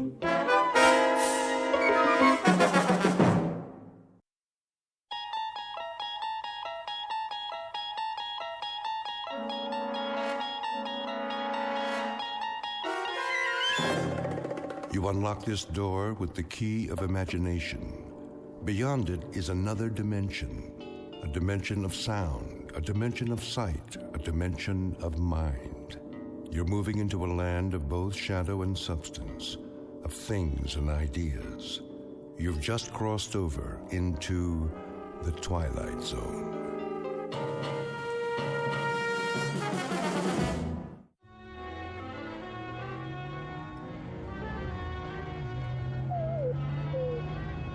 Hold on, Rowdy. We'll make it.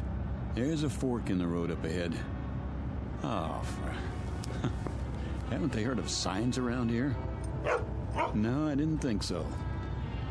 Well, Rowdy, I've kept it from you long enough. The fact is, we're lost. And you know what else? Take a look at the fuel gauge. Almost empty. Don't whine at me. It isn't my fault. This map is useless. So much for shortcuts. Which way do you think it is, right or left? Okay, left. Hope you know what you're doing. Well, what do you know? I do believe that's a town up ahead. Peaceful Valley, population 981. At least it's got a gas station. Rowdy, you just earned yourself a steak.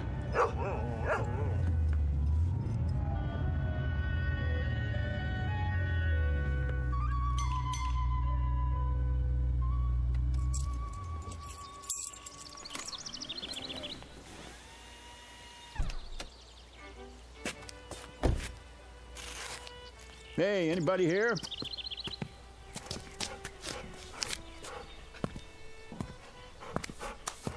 How do? Hi, can you fill it up? Don't see why not. Convertible, huh? One of those new foreign jobs? The gas cap's under the license plate. Oh.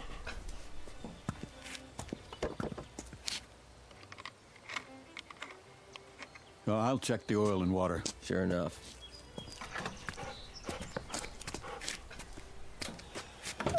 Rowdy, stay.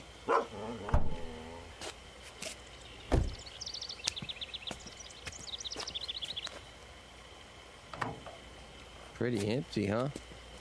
She's running on fumes. How'd you let that happen? Oh, I listened to a friend. Told me I could cut 4 hours off the trip if I took the back road. No traffic, nice scenery. If I'd gone the way I know, I'd be in Albuquerque already. Ah, you mean you're lost? That's what I mean. Think you could point me toward a highway? A great big highway with signs? Just go back to the fork and take the other road to Braden. That's about 80 miles. When you get there, ask somebody for a map. I'm fresh out. Shouldn't have any trouble, though. I shouldn't, but I always do. Here, take it out of this. Sure thing. Nice little town you've got here. What's it called? Peaceful Valley. Well, it isn't exactly a valley, but it looks peaceful enough. Where's the nearest restaurant? Down the street. It's closed, though. You'd be better off in Braden. Yeah, but I'm hungry, and so's my dog. I promised him a steak. Sorry, we don't have many visitors here. I can see why. I'll get your change.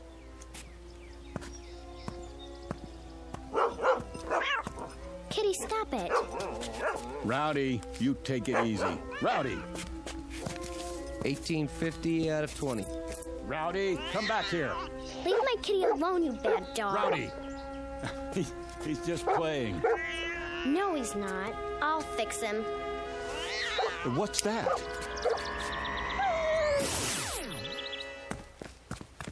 Rowdy? Hey, where is he? What did you do to my dog? What dog, mister?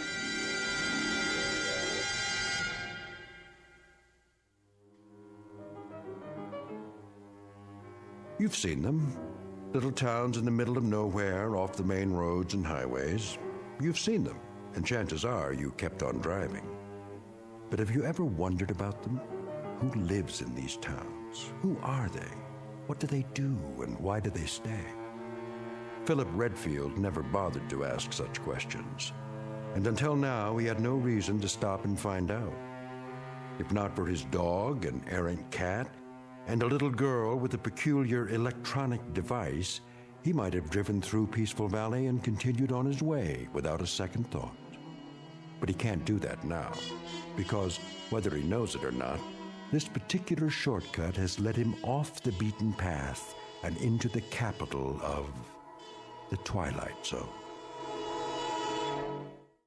And now, The Twilight Zone and our story, Valley of the Shadow, starring Chelsea Ross, with Stacy Keach as your narrator.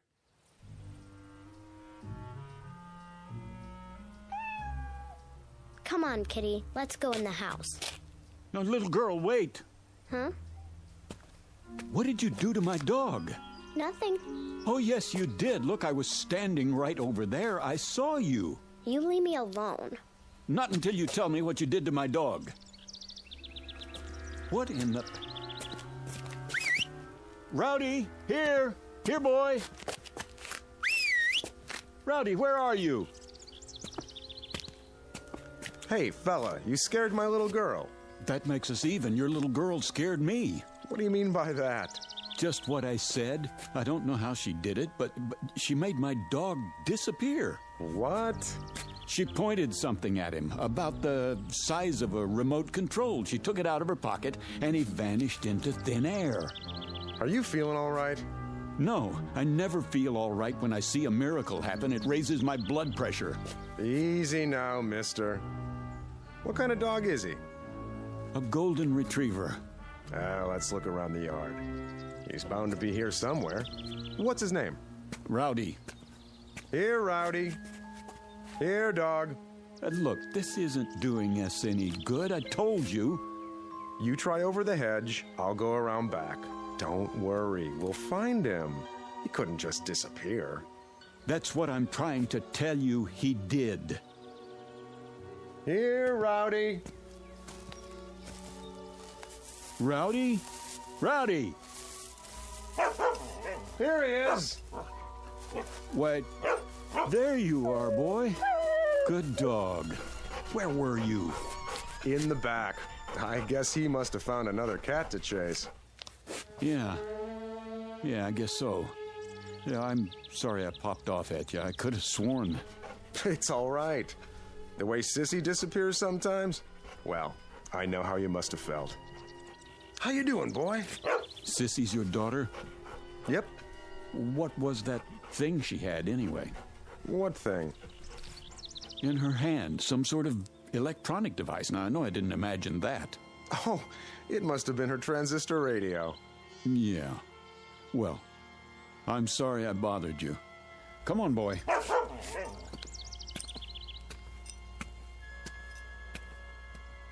I'm sorry, Dad. I didn't know anyone would see me. It's all right, Sissy. It'll be taken care of.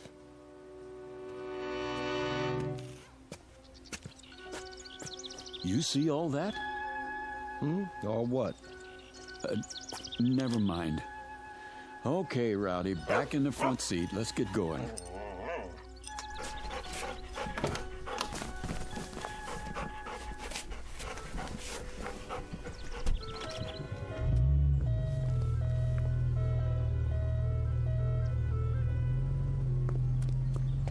Hey, Braden's the other way.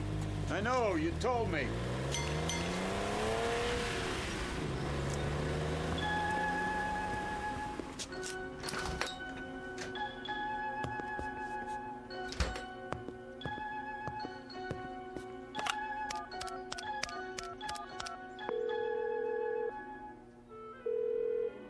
Evans, I want to talk to Dorn. he's not here. Then you better find him. It's important. What's happened? We've got an outsider, and he saw something.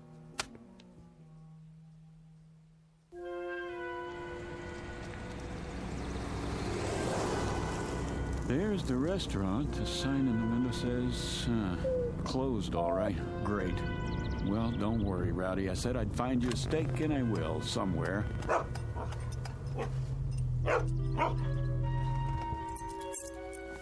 Wait here. I'm hooking your leash to the steering wheel.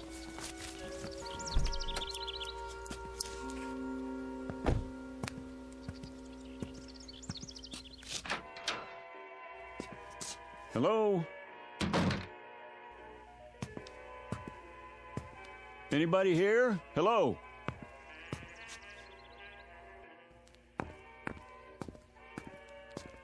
I'm sorry. I didn't hear you come in. Hi. Is the hotel open? Open? Oh, yes. But we don't have any vacancies. No? Why is that? Well, the rooms are all taken. But all the keys are still hanging on the wall. Everybody's out. Is that right? Well, the fact is, I don't want a room. I just wanted a restaurant. Maybe you could make a suggestion. I'm afraid it's closed. You mean there's only one restaurant in Peaceful Valley? Yes, sir. Then where do you eat? At home. And what about your guests? They do eat, don't they? If you'll excuse me, I have some work to do. Just a second, miss. Look, my name's Philip Redfield. I'm a newspaper reporter, and if I sound nosy, I guess that's because it's part of my job.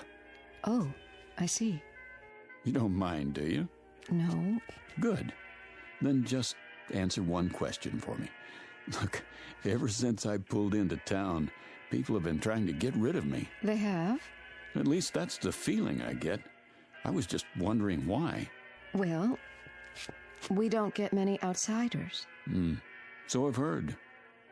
Enough to fill the hotel, though. I really have to go. I think you should too, Mr. Redfield. All right, I get the hint. Oh, miss. Yes? Mind if I take one of your newspapers? What? Oh, not at all. Please. Hey, you better get your subscription renewed. This paper's 9 years old.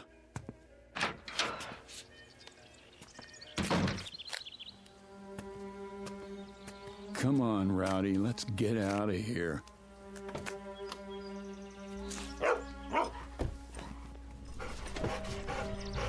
So long, peaceful valley. Thanks for the memories.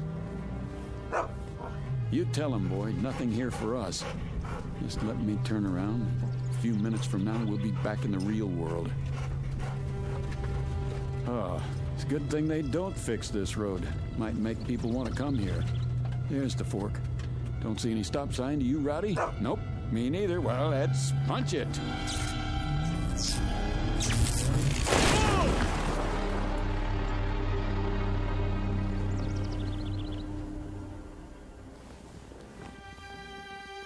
What was that?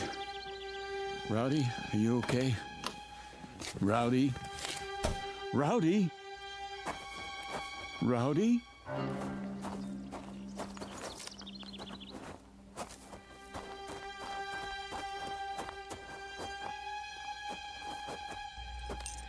Rowdy? Oh no. No. It's all my fault, boy. I shouldn't have been going so fast. Breathe. Breathe, please. Oh, Rowdy.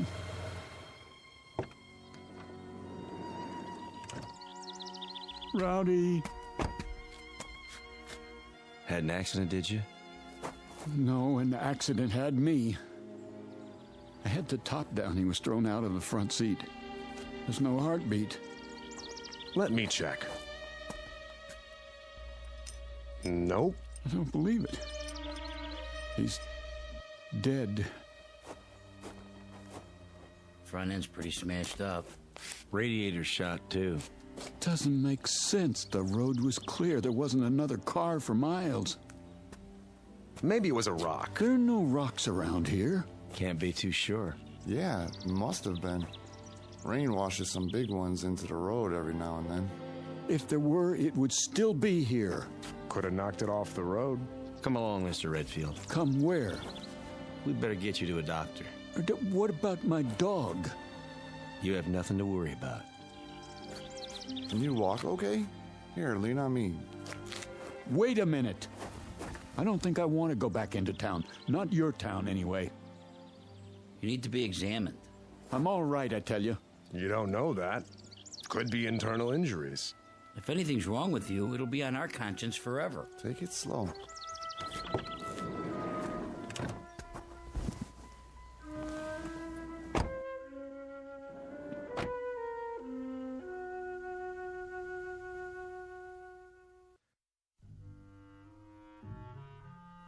In here, Mr. Redfield. This is a doctor's office? In a way. Thank you, gentlemen. You can leave now. If you're not a doctor, what are you? My name's Dorn. You might say I'm the mayor. And these are my associates, Mr. Evans on my right and Mr. Connolly. Hello. How do you do? And how do you feel, Mr. Redfield? Terrible. Oh, I'm sorry to hear that. Would it help you to learn that your dog is well? He's dead. Oh, no, not at all. Merely stunned. I assure you, he's quite happy. How do you know? Mr. Swanson called in. That's the man who helped your dog. He thought you'd be pleased. I am, if that's true. You have a suspicious nature, don't you? I thought I was supposed to see a doctor. Oh, of course. But you don't really need one, do you?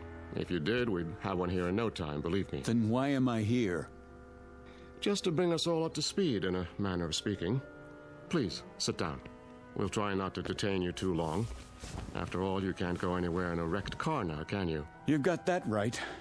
We'd like to ask you a few questions, if we may. Don't worry, only a few. Mr. Evans, perhaps you would care to begin. Mr. Redfield, it's been reported that you saw something, a miracle, I believe you called it, across from the gasoline station. Would you please tell us about this miracle? Sure. My dog ran after a cat. What were the details? That's it.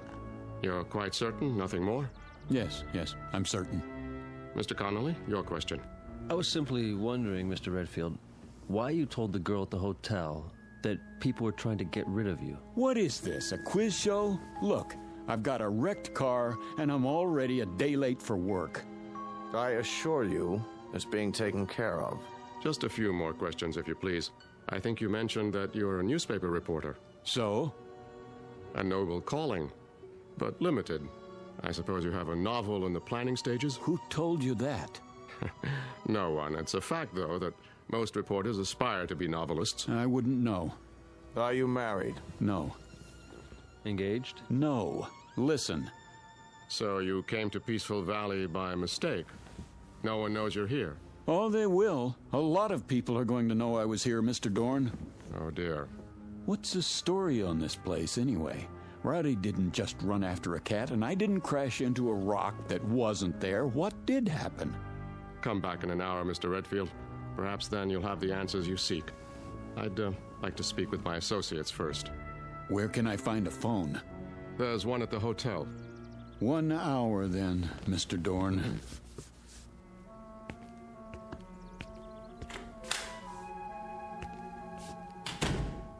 Do you think it's wise letting him go like that? He'll be watched. Well, gentlemen, it's happened. It had to, eventually. No, it didn't have to. And it wouldn't have if we'd kept our wits about us. But we didn't. We were complacent, so infernally sure of ourselves. Dorn. It's true, Mr. Evans. Would you explain the point of keeping the hotel open and the restaurant closed? Doesn't it seem likely that there would be more inquiries for food than for rooms? There haven't been either in over 16 years. You see? Complacency. And I'm as much to blame as anyone. If only the Johnson girl hadn't been so careless. If only Fredericks hadn't behaved suspiciously. If only I hadn't panicked and activated the barrier. You had to. There wasn't any choice by then. So now an innocent young man who's done no one any harm must suffer for our mistakes.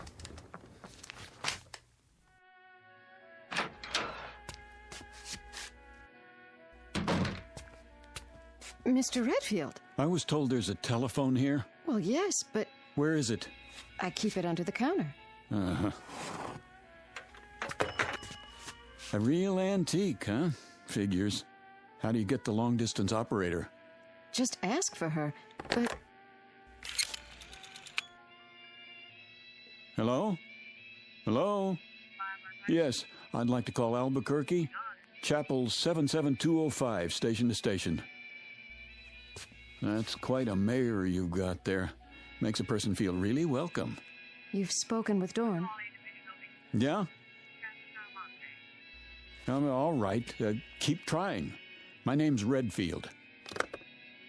Well, I see they haven't come back. Pardon? Your guests? All the keys are still here. Oh. Because there aren't any guests, isn't that right? You should have left when you had the chance, Mr. Redfield. I tried to, believe me. But I smashed my car up on a rock that's invisible. Now, how could that be, do you suppose? I don't know. Do you have a name, or is that a secret, too? It's Ellen. Ellen Marshall. All right now, Ellen. I want you to let me know when my call comes in. It's very important. Will you do that? Yes. Where will you be? Well, I'm going to check on my car, and then I'll be in the mayor's office. Still starving to death, probably.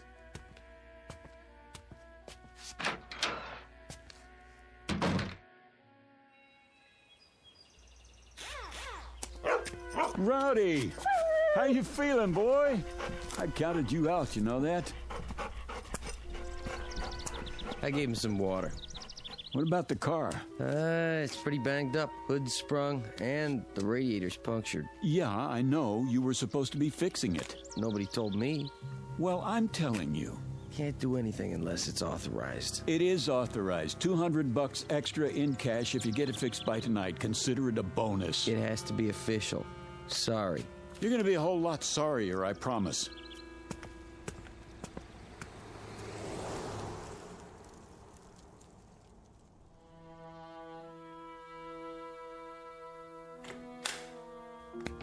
Mr. Redfield, come in.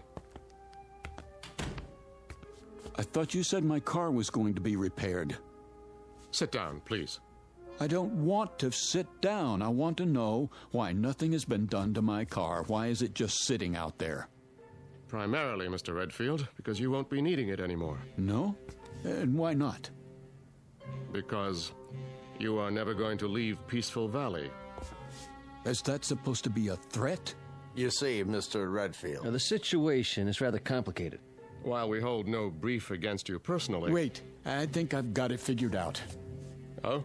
Peaceful Valley is an insane asylum, and you're the head lunatics.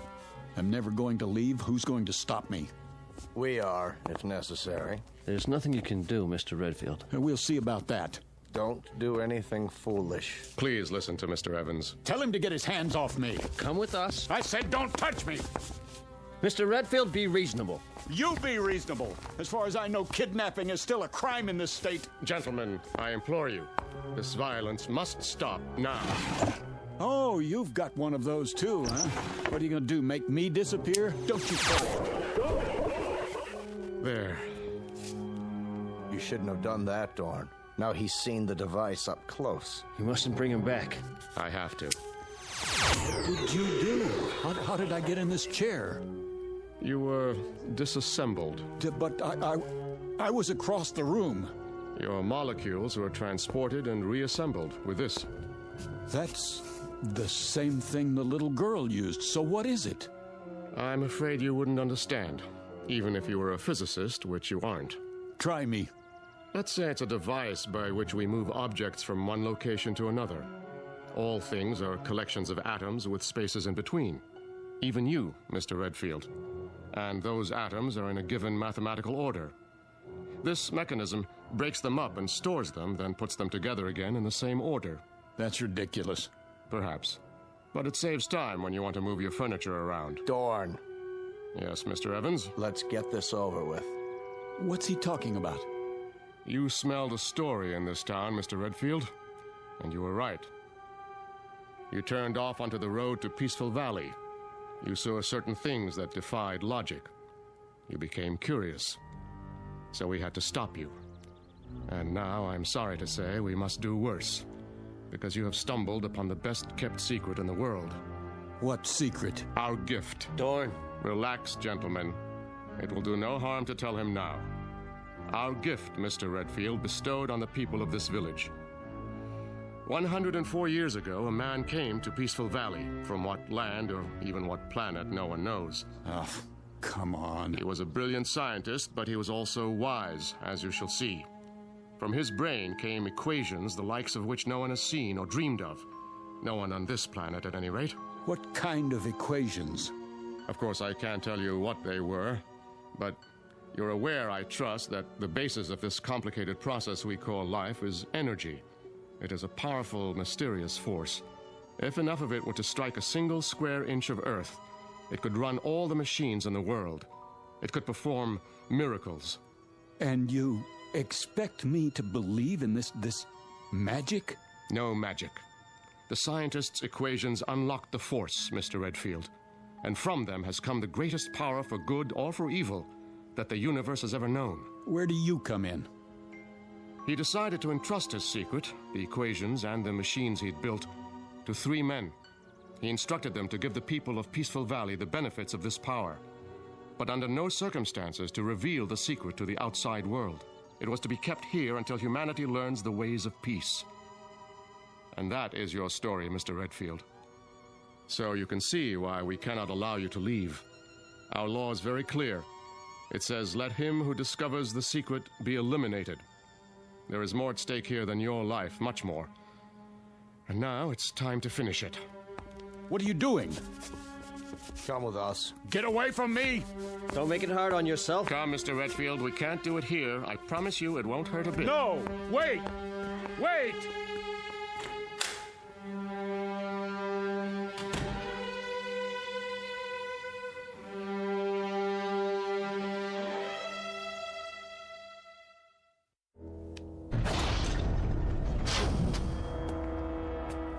What is this place? A laboratory, built by our benefactor. There's the original of the dissimulator, somewhat larger than the one we used on you upstairs. And this is a second-generation model. The same principle, with one important difference. It works in what we call the time dimension. No end of uses for it. For example, please step over here, Mr. Redfield. And don't be afraid. Mr. Connolly? Yes? Hand me that letter opener on the desk. Now, let's say that your automobile accident had been more serious. If you had been injured, if some metal had penetrated your flesh, like this. You stabbed me. Precisely. But don't worry. As soon as I direct the time ray at your wound, you will be restored to a moment before the letter opener entered your chest.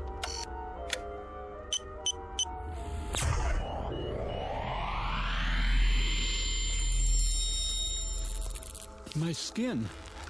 I can feel it closing up. This is fantastic. Isn't it? Even the fabric of your shirt. Now, let me see. This console is a duplicating machine, but not like others you've seen. Here, for example, on this card is a description of the atomic structure of a ham sandwich on white bread with mustard. One ham sandwich. I believe you said you were hungry?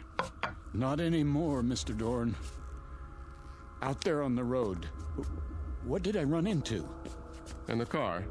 I'm sorry about that, but we had to stop you.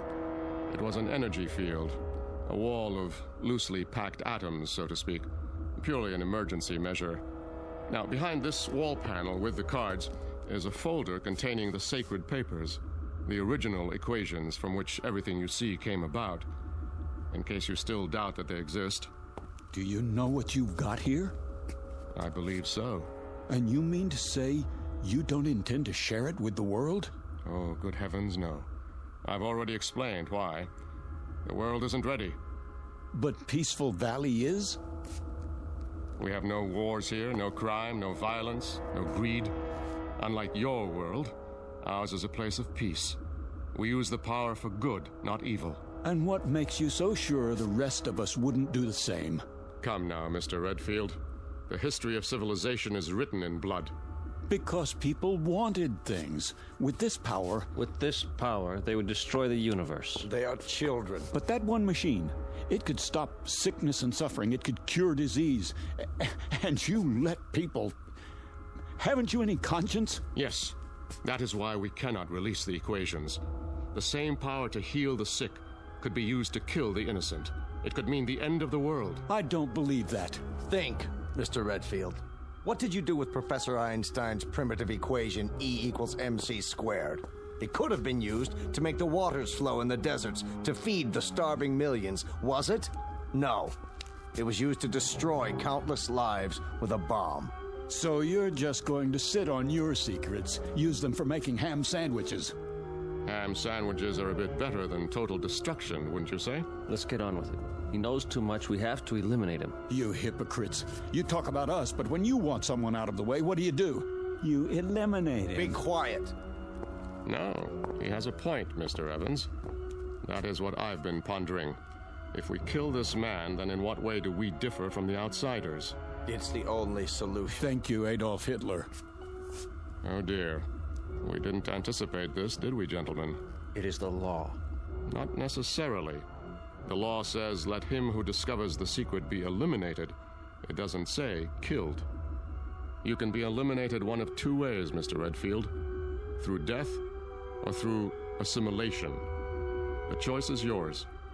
Will you die or will you join us? You mean live here the rest of my life? Exactly. Become one of us. It won't be unpleasant, you know. We'll give you a nice house, built to your specifications. Time to write that novel. Nothing or everything, huh? Well, which shall it be? What do you think? In that case, welcome to Peaceful Valley.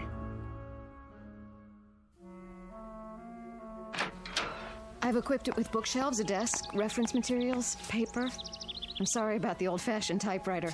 We couldn't find a card for anything newer. But Dorn has promised me... Miss Marshall. Yes? Why are you going to all this trouble? Because Dorn asked me to. Is that the only reason? I suppose I'd like you to know that I'm not really unfriendly. I'm not. In fact, I think we could be very good friends. Mr. Redfield. Yes? May I ask you a question? I wish you would. Do you play chess?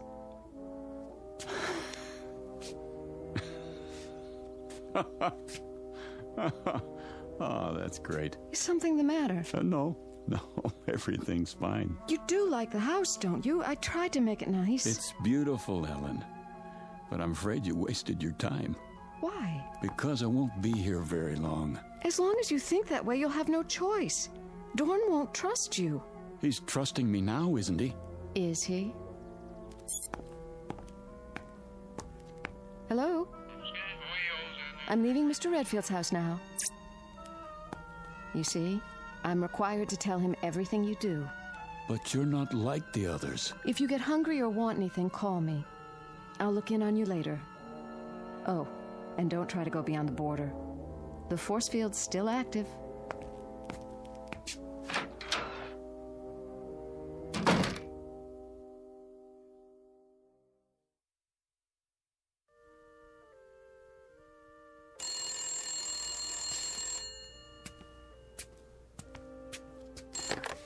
Yes? Mr. Redfield, on your call to Albuquerque, The circuits are still busy. Easy, Rowdy. Hello? I brought you a new typewriter ribbon and some erasers for now. Dorn's still looking for the atomic structure of a word processor. Thanks.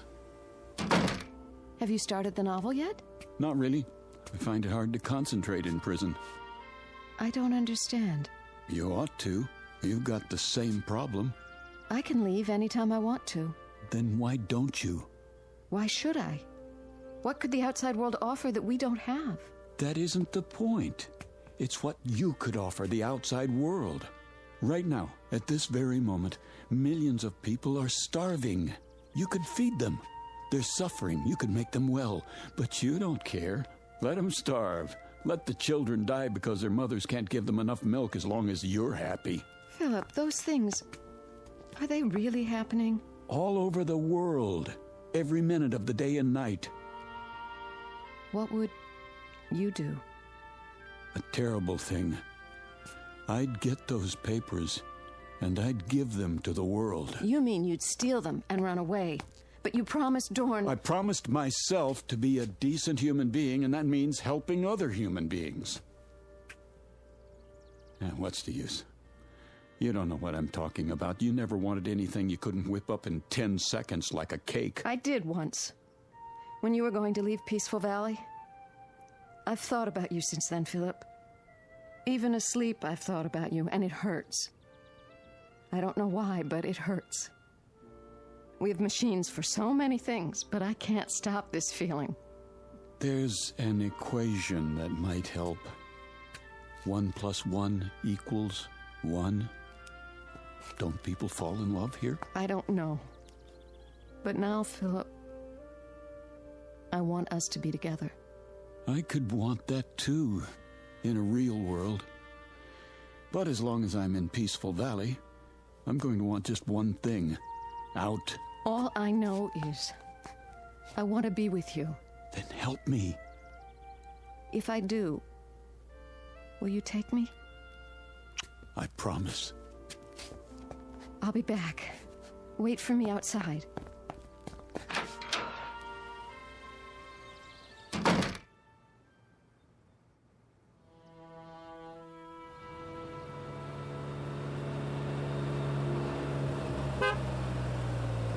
Easy, Rowdy.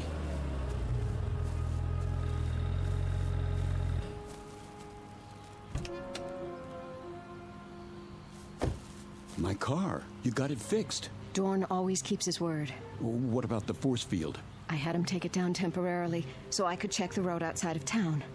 We only have a few minutes. Then let's go. There's just one stop I have to make. Come on, Rowdy.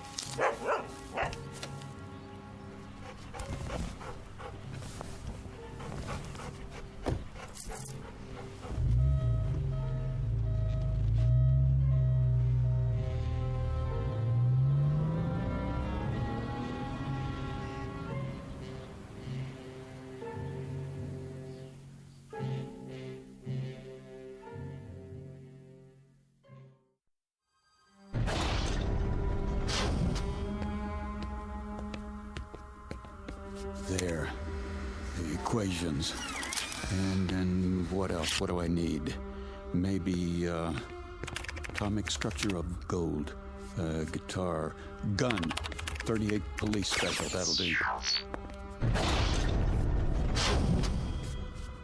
Put the equations back, Mr. Redfield. Get out of my way. Do as I say. No, you don't. Not this time.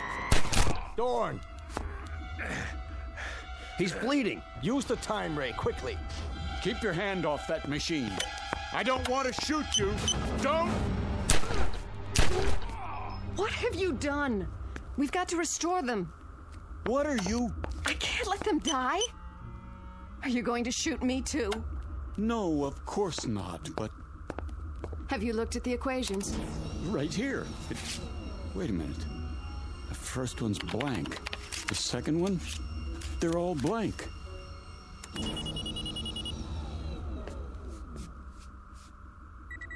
You tricked me.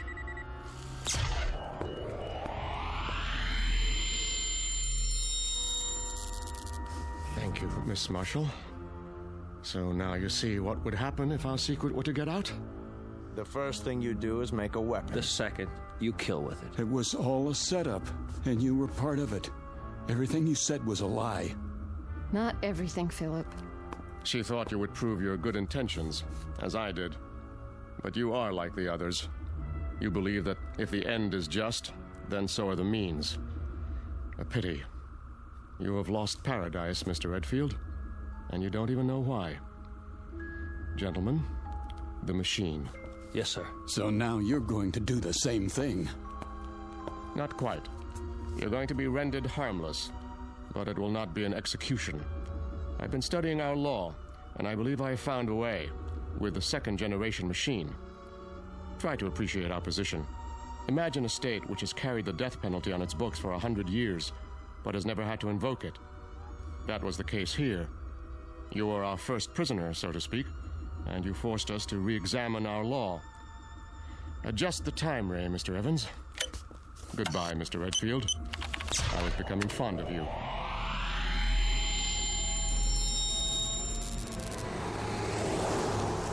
Here's your change, mister. What? Your change? Oh, sorry.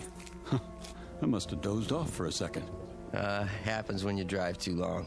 Yeah. You say Braden's back that way. 80 miles. Down, boy. It's just a cat. You stay. That's strange. Anything wrong? Well, just that woman who walked by. Thought I knew her. Wishful thinking, I guess. Nice little town you've got here. We like it. Well, so long. Don't know that I'll be back this way, but keep it peaceful.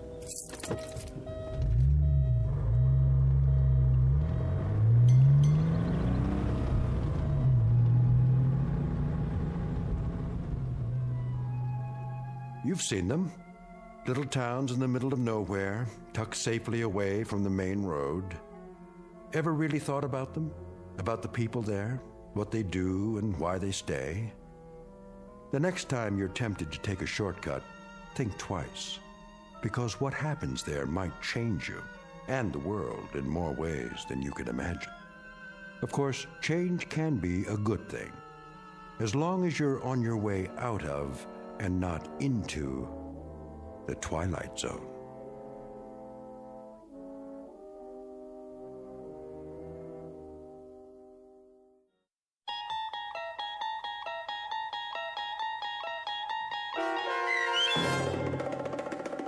Valley of the Shadow, starring Chelsea Ross, with Stacy Keach as your narrator, was adapted for radio by Dennis Etchison and written for The Twilight Zone by Charles Beaumont. Heard in the cast were David Darlow, Frenette Lebo, Christian Stolte, Amanda Amari, Doug James, Steve Key, Kurt Nabig, Richard Shavzin, Carl Amari, and Roger Wolski. To learn more about the Twilight Zone radio dramas and to obtain audio cassettes and CDs of these programs, visit our website at twilightzoneradio.com. The producers of The Twilight Zone wish to thank CBS Enterprises, Carol Serling, Dennis Etchison, Claire Simon Casting, Terry Jennings, XM Satellite Radio, Sirius Satellite Radio, our sponsors and our radio affiliates for helping make this series possible. This copyrighted radio series is produced and directed by Carl Amari for Falcon Picture Group. Audio editing, sound design, Foley effects, and mix for the Twilight Zone radio dramas are by Cerny American creatives Craig Lee, Michael Slaybach, Bob Benson, and Jason Rizzo. To learn more about the Twilight Zone radio dramas and to contact us, visit our official website at twilightzoneradio.com. Doug James speaking.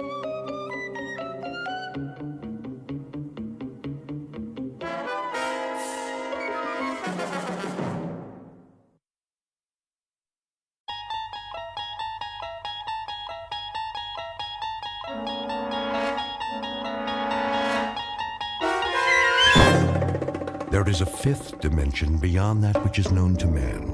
It is a dimension as vast as space and as timeless as infinity. It is the middle ground between light and shadow, and it lies between the pit of man's fears and the summit of his knowledge. This is the dimension of imagination. It is an area which we call the Twilight Zone.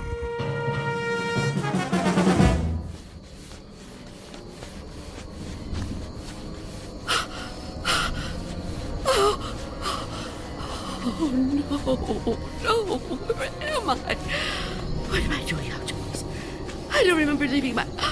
Oh, it's so dark. I don't live here. Or here. Which is my house. Oh, I must get home.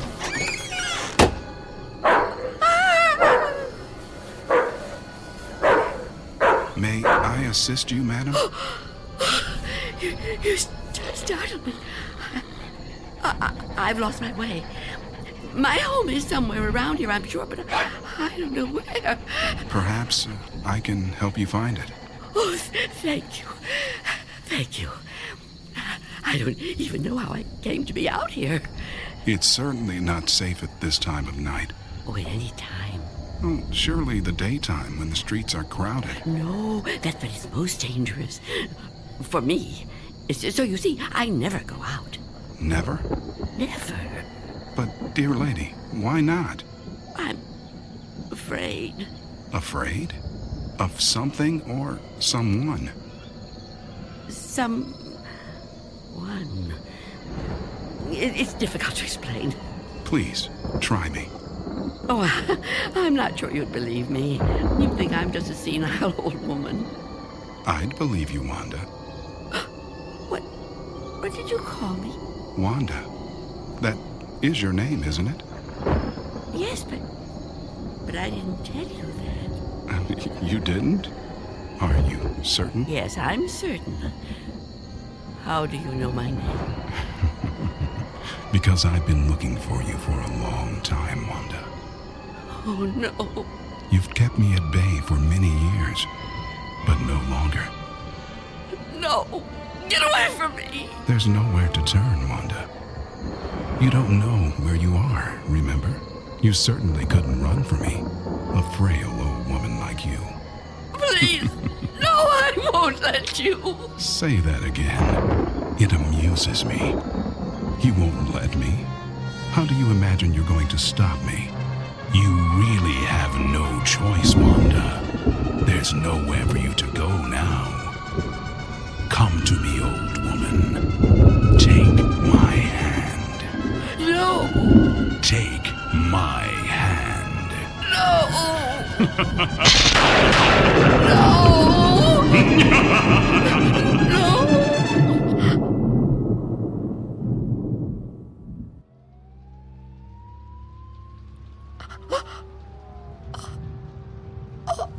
Oh, it was the dream.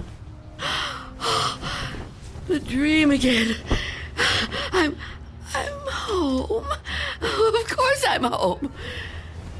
Where else would I be? But is it night or day?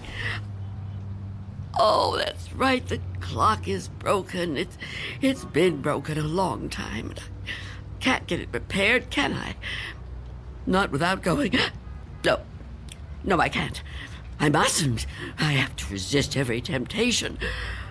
Oh, really, Wanda?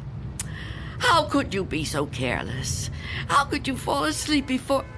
I must check.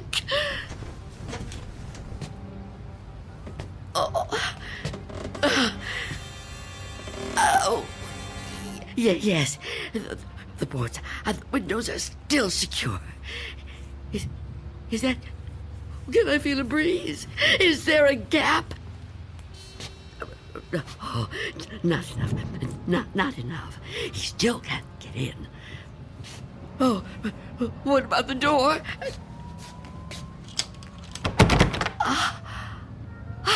Chain is on. And the door is locked. Good. He can't come in that way either. Oh, yes, I'm safe. Safe for another day. But I've been careless. Really, falling asleep before checking. I mustn't take chances. I can't take chances. Not while he's out there. And he's always out.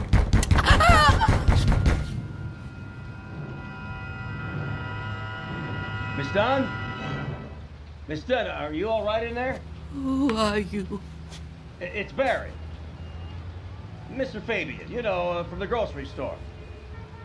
I know we've actually never met, but, well, we've spoken on the phone, Miss Dunn. At least we used to. Do you even have a phone anymore? Anyway, you know me, right? What do you want? I'm delivering your groceries, Miss Dunn. You remember? Charlie, the kid who works for me, was supposed to bring them, I know, but he called in sick. Yeah, kids these days, huh? No sense of responsibility. Anyway, I thought I'd better get them to you now instead of waiting till tomorrow. I figured, you know, you'd be waiting for them. Is that all right? Put the food through the letterbox. The letterbox, right. Okay. Oh. Thank you, Mr. Fabian. Your money is coming under the door now. Under the door. Here it is. Miss Dunn, wouldn't it be easier to just... $6 and Okay. 32 cents.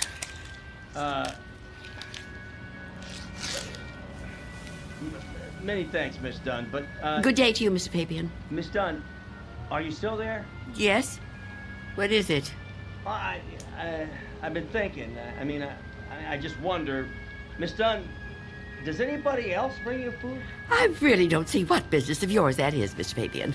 Well, no, it's nothing like that, I promise you. I mean, this hasn't anything to do with business. I'm just concerned for your well-being. I mean, it seems to me a person can't live on food big enough to fit through a letterbox. I can assure you, Mr. Fabian, I'm in no danger of dying as long as I observe this strict regimen. Oh, well, I'm glad to hear you talk like that, but I don't know. Maybe if I could come in for a minute. Come in? Yeah, I just want to talk, Miss Dunn. I mean, I can't do that so well out here. I really think you need to see a doctor. Out of the question. No one is coming in here, Mr. Fabian. Not a doctor and not you. Miss Dunn, could you open the door, please? Go away! Miss Dunn, I just want to help you. I know what you want. Leave me alone. Miss Dunn, all I know who you are. You do? Well, that's good. That's very good. Myself, I have a very bad memory. Every morning, you know, my wife gives me a pen. Every day I lose it somewhere. So, will you let me in? Stop trying to get in here. You won't get me.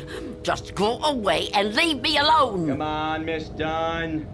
Look, I've got other deliveries to make. I just want to help you if I can. I think you could use a little help. Ah, the heck with it. Good luck living here in this neighborhood. What's left of it.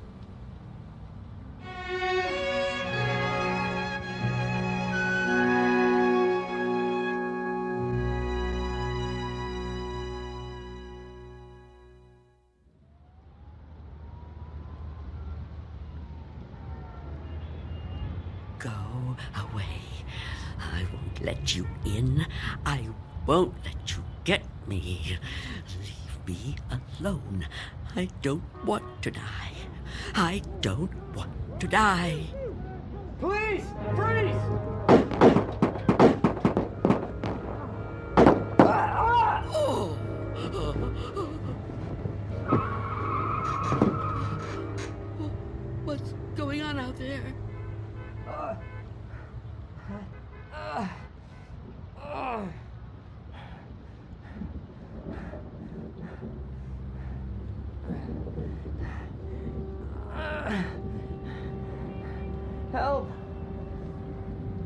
anyone in there? You gotta help me. What is it? Go away. I've been shot. I need help. Please. Please do something to help. Who are you? Officer. I'm a police officer. Please, you have to open the door. I need help. I've been shot. You're lying to me. I know you. You can't fool me.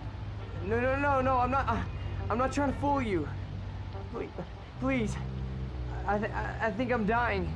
You can't trick me so easily. You're no policeman. Why can't you just leave me alone? I know who you are. I know what you are.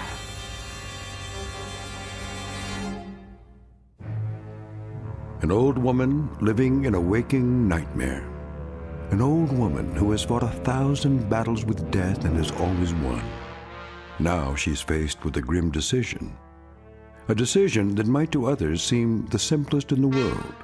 That of whether or not to open a door. And in some strange and frightening way, she knows that this seemingly ordinary door leads to the Twilight Zone. And now, The Twilight Zone and our story, Nothing in the Dark, starring Marshall Allman, with Stacy Keach as your narrator.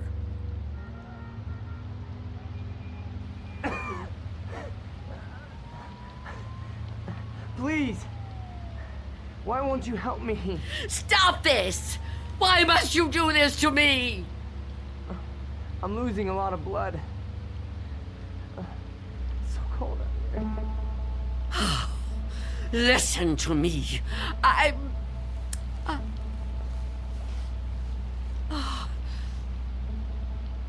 going to open the door. Oh, thank you. Thank you. But I'm leaving the chain on. Don't even try to touch me. I won't let you. Don't worry. I'm not gonna hurt you. I couldn't hurt anybody. Oh. You're so young. Almost a child. Unless you help me, I'm gonna die. I don't think I can even move very far. Oh, don't say that. Oh, it isn't fair. No, it just isn't fair. You keep trying to trick me. I don't know what you're talking about. Don't move. Don't do that again.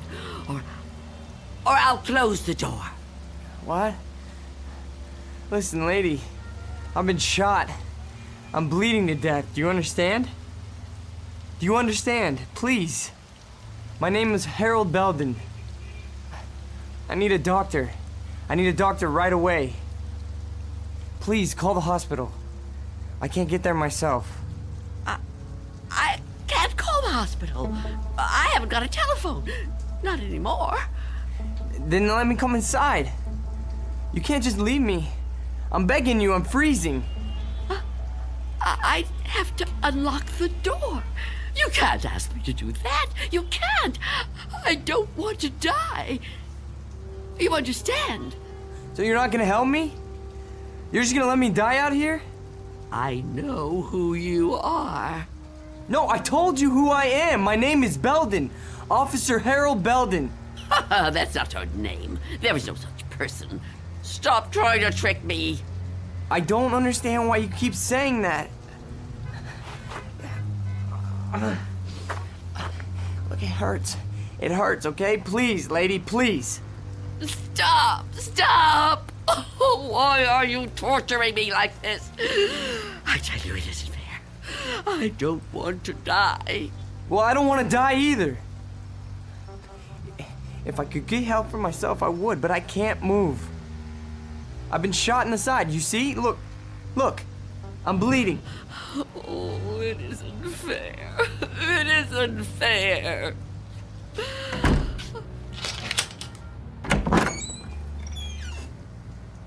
Will you help me? Yes. Yes, I'll help you. Thank you. Take my hand. What? Take my hand. Pull me inside. No, I won't. I mean, I can't. Oh, can't you? Can't you crawl in? Oh, I don't think so. Please try. Quickly. I don't want to leave the door open.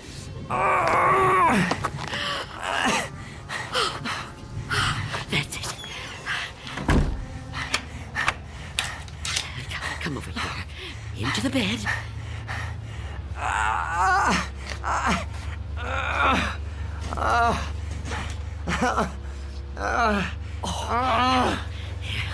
You just rest. Rest. Oh, what have I done? And what am I going to do?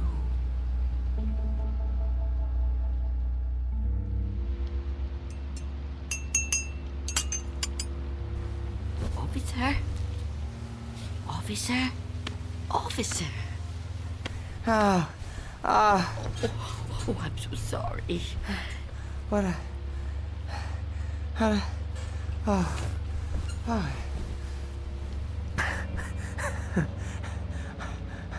Oh, I'm alive. Yes. Yes, you are. Yeah, you're the lady that helped me. Yes. Eventually. Now, drink this. What is it? Tea. There's no milk, I'm afraid. No, don't get up, officer. Conserve your strength. Yeah, thank you. Thank you. Please, call me Harold. You saved my life. I owe you at least that much. Is it good?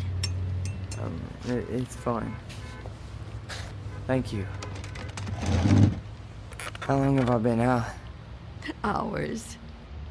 What time is it? I'm not sure. Morning, I think. What do you think? I don't have a clock. I guess it is morning. It's hard to tell. What happened to your windows?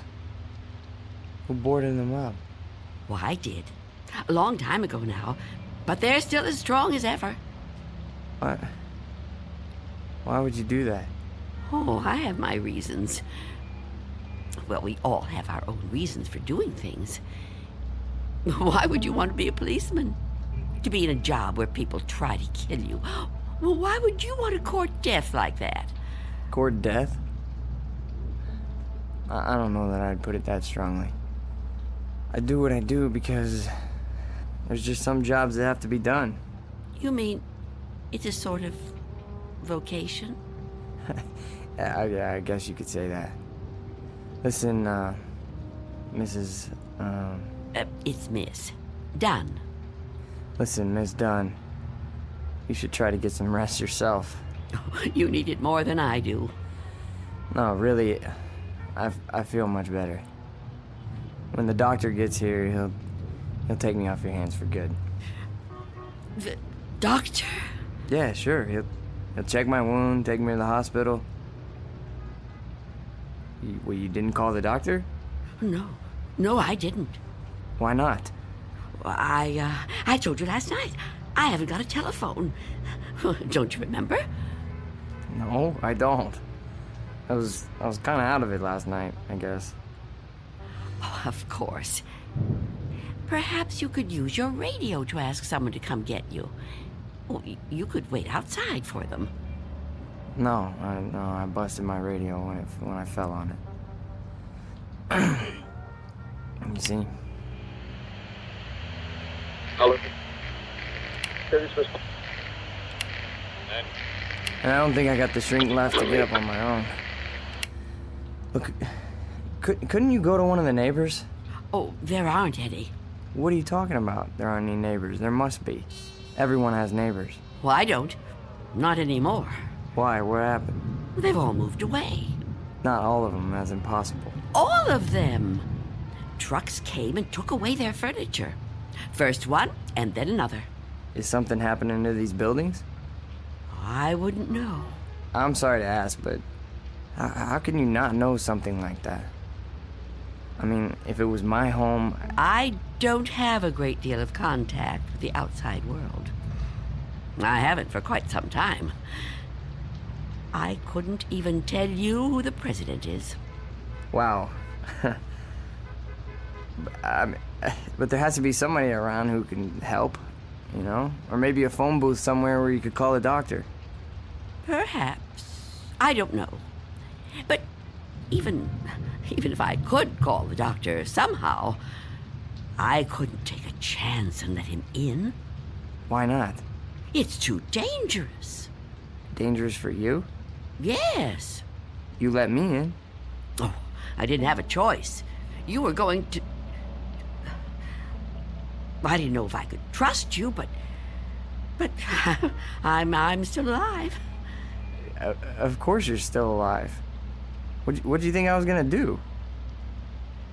I mean, but the doctor, he's not gonna be any harm to you.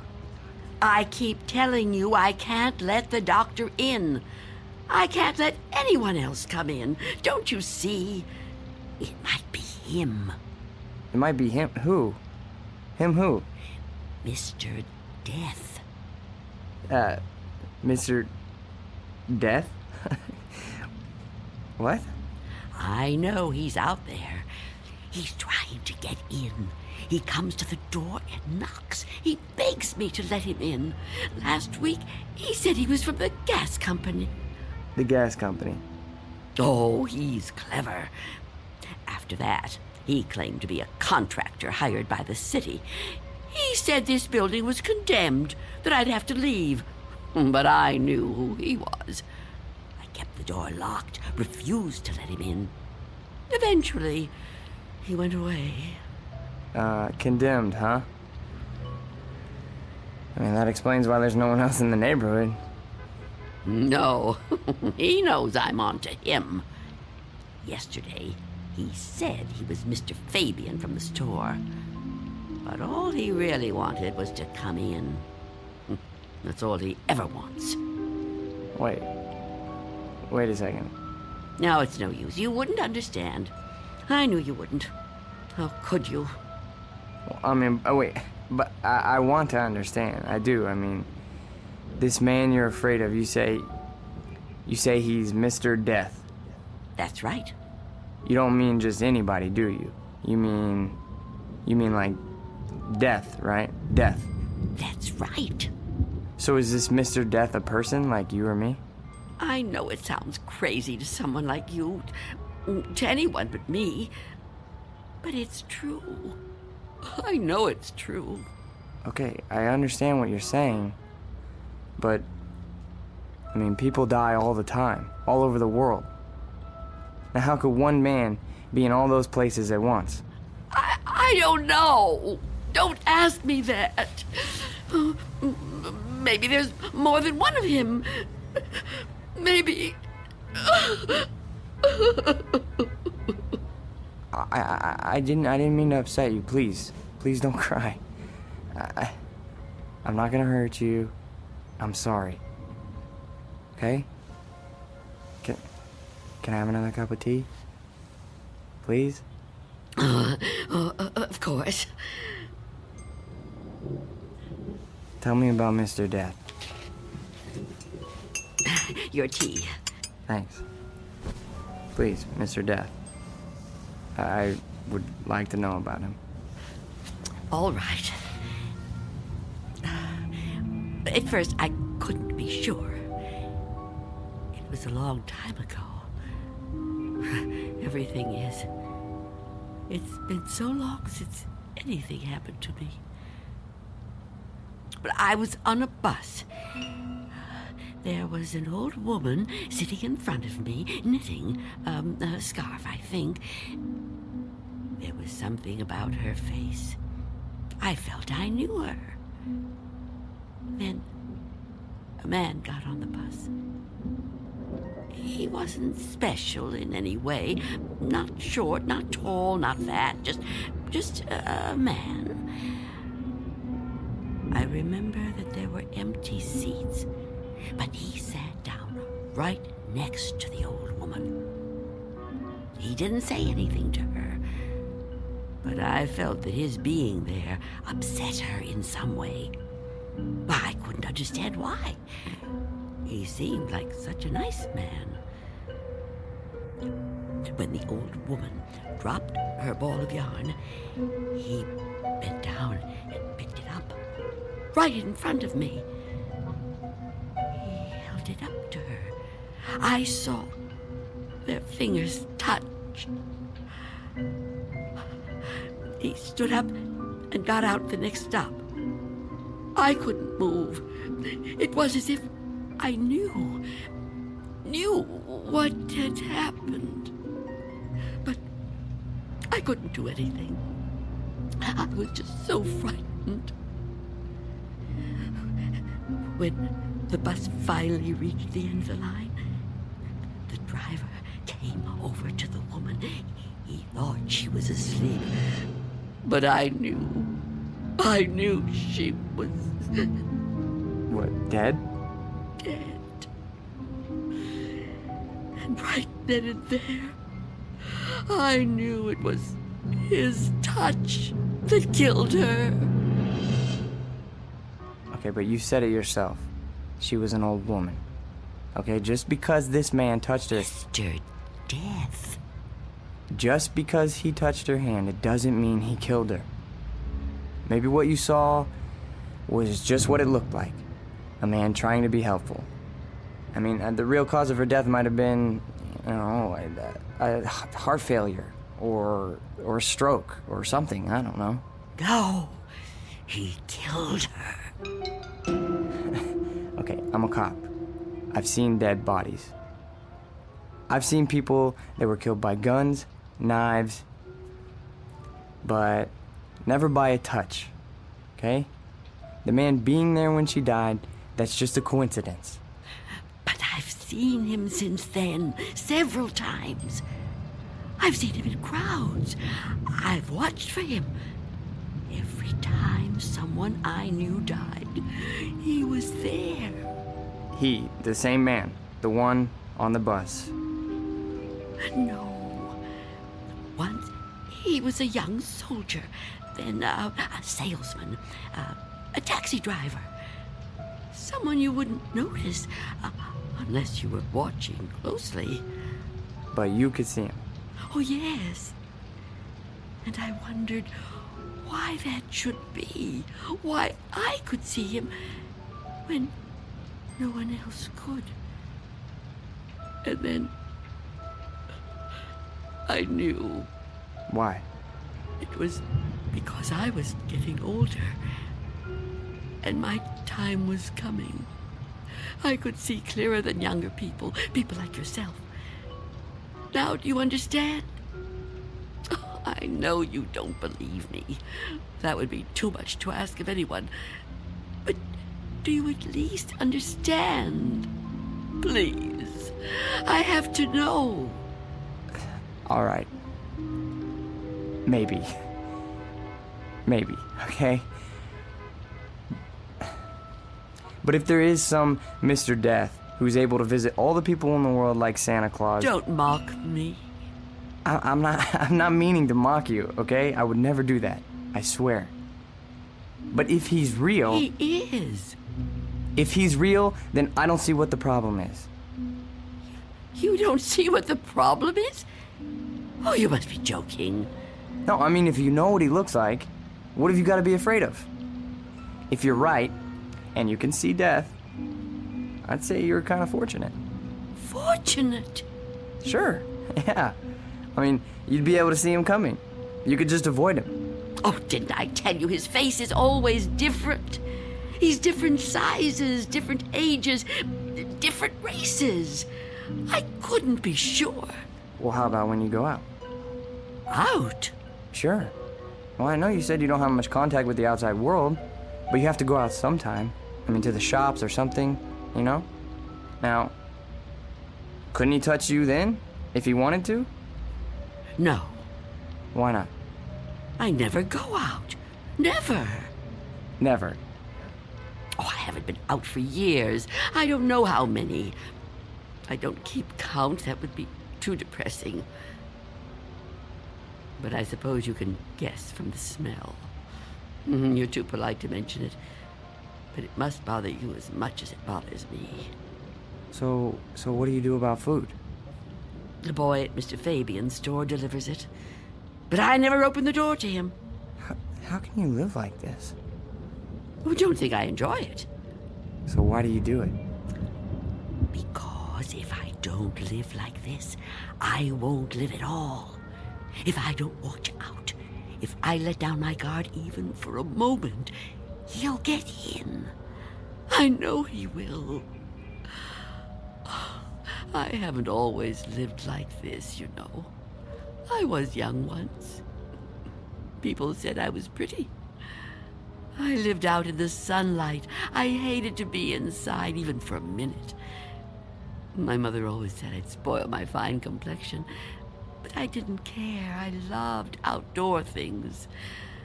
I lived out in the sunlight, so warm, so beautiful. Beautiful, like I once was.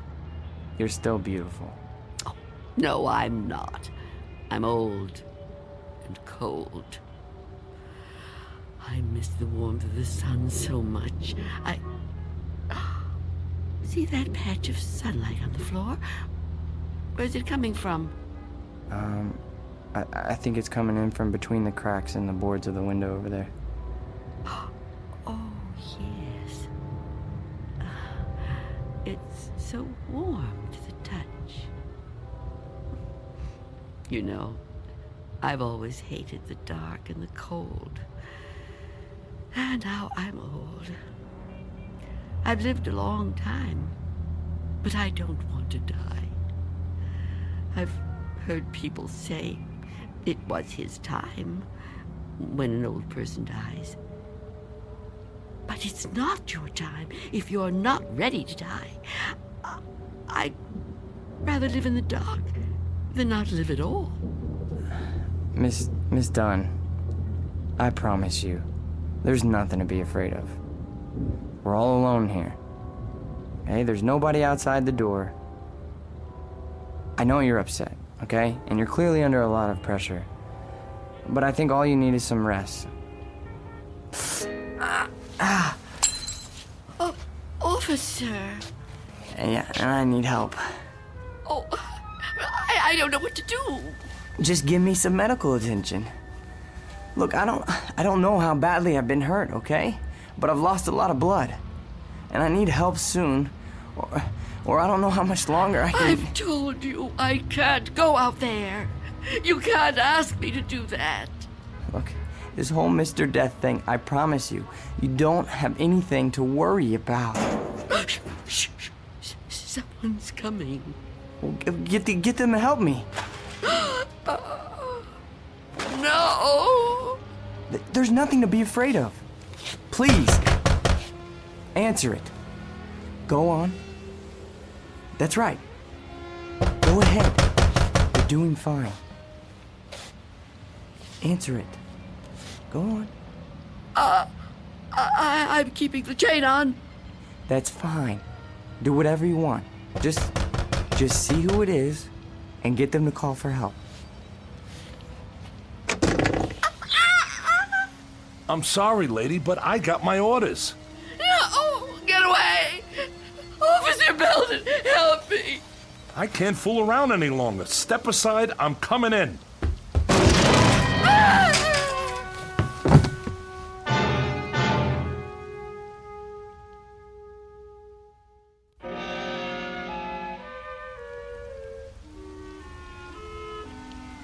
Take my hand.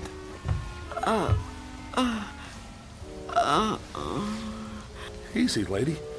Just lie quiet there till you get your strength back. What? You gave me quite a scare there when you fainted like that. Sorry I pushed you when I put my shoulder to the door. You started to faint and I offered you my hand, but you passed right out. For a second I thought that... Well, I don't even want to talk about that. But I'm glad you're okay. I'm Still, I live. Huh? I told you I didn't mean to hurt you. It was an accident. You're not gonna sue, are you? What do you want with me? Here, let me help you get up.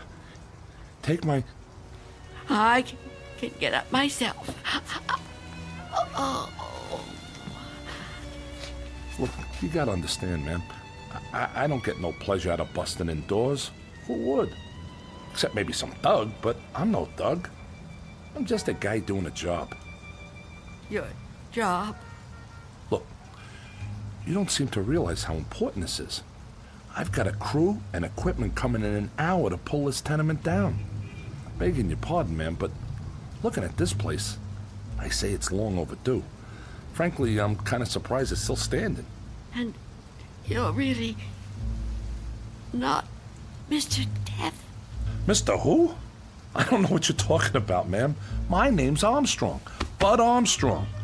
I don't know about any Mr. whatever you said. All I know is I got a contract to demolish this row of buildings. That's what I got to do. Everybody else moved out a long time ago. Until the other day, I thought this whole building was deserted. I seen them windows boarded up, and I figured you moved out when the rest of them did. Thank goodness I met that guy from the grocery store, that Mr. Fabian. Oh, Mr. Fabian.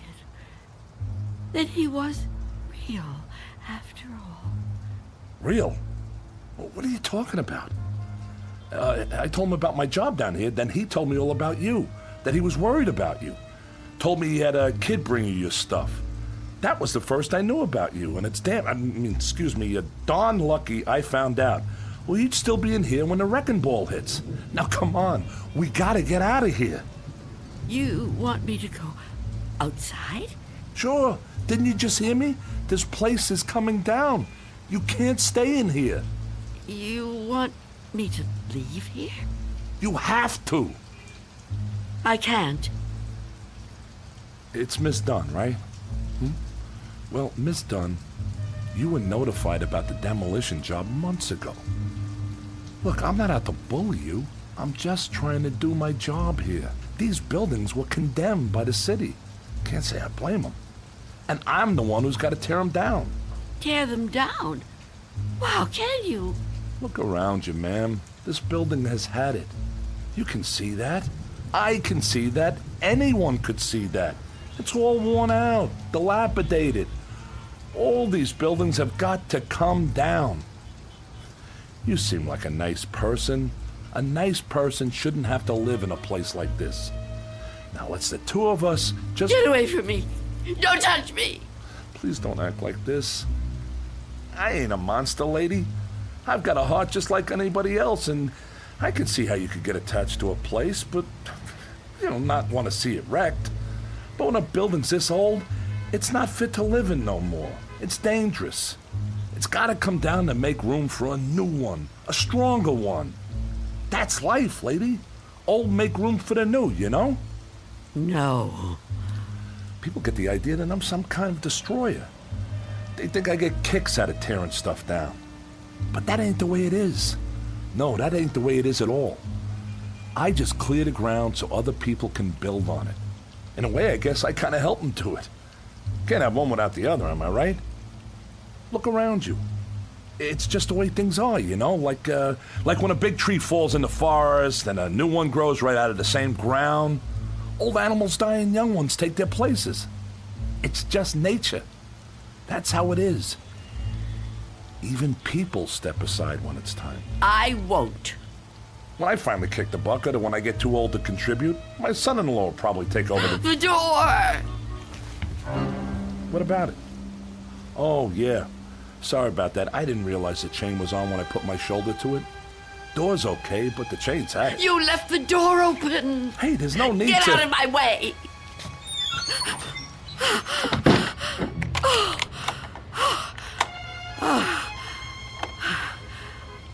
You don't have to do that. What's the sense of locking a door that won't even be here in an hour? I'm on the clock here, and we've waited long enough. If you've got any possessions you want to keep, Miss Dunn, I'd move them out while there's still time. I'll help you. You think you're helping me? I'm not going to leave here. Not with you. Not with anyone. Don't try to touch me. I don't want you anywhere near me. Now look, ma'am, I've been nice to you. I've been trying to go easy. I know this must be tough for you. Any kind of move is a big upset, especially to an older person like you. But if you insist on staying here, I'll have to call a cop. A cop? A police officer? It's just for your own good. Please, cooperate, lady. Hey, where you going? Of course. Mr. Belden! Explain it to him. Tell him the reason I can't go out there. I know you understand. I've told you everything. You'll help me, won't you? You'll help me stay? Well, say something. What are you doing? Who are you talking to? Oh, Mr. Belden is a policeman. Mr. Belden? Who the heck is Mr. Belden? Is he your pet? You got a cat in here? Please tell him. Lady, I think maybe you're sick. You should come with me. I'll get you to a doctor. I don't need a doctor. Mr. Belden, won't you tell him? Okay, I get it. I see how it is. Hey, I'm sorry, but if you're still here when the crew arrives, I'll have to call a cop. I'm sorry. I wanted to make you understand, but... Okay.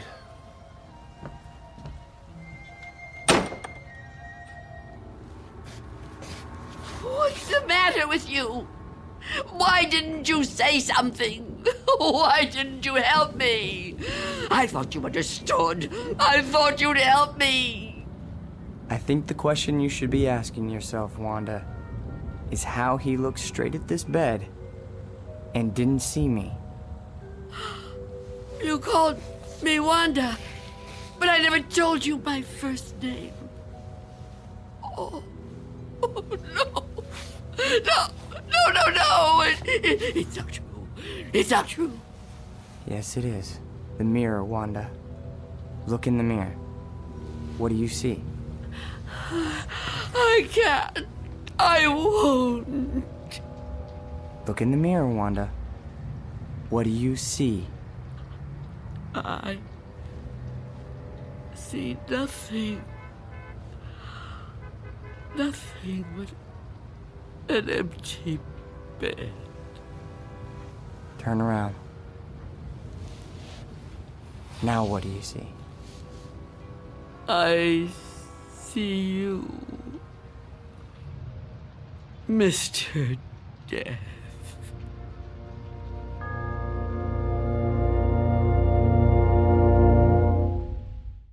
We'll be back to the Twilight Zone in just a moment.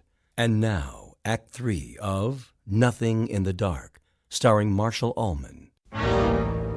It was you. It was you all the time. Yes. It was me. Oh, don't get up. You're still... Oh. You're not hurt. No. No, I'm not. But you were shot. Those men... Did you see me get shot? No, but you were bleeding. Do you see any bloodstains now? No. And the men, did you see them? You were never hurt, were you? I can't be hurt. You tricked me. Yes, Wanda. I tricked you. It was all an illusion. One I created just for you. If it helps, I'm sorry. I would have preferred to avoid it if I could. But why? Why did you do it? The moment I let you inside, you could have taken me any time. Yes, I could have. But you were nice. You made me trust you. But I had to make you understand, Wanda.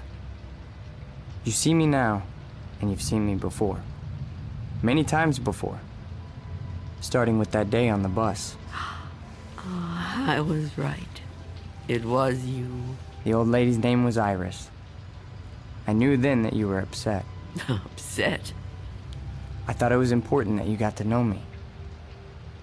What I said to you before, it was true. What you said? When you thought I was a policeman. You asked me why I did what I did. And you said there were some jobs that had to be done. That's right. That it was a kind of vocation.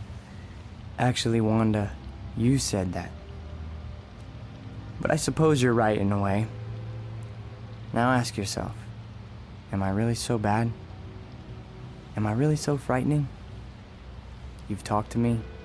You've confided in me. Have I tried to hurt you? Well, no, but... Do you really believe I would ever hurt you? You don't look like someone who would want to hurt me. You see? It isn't me you're afraid of, is it? You know me now. You understand me.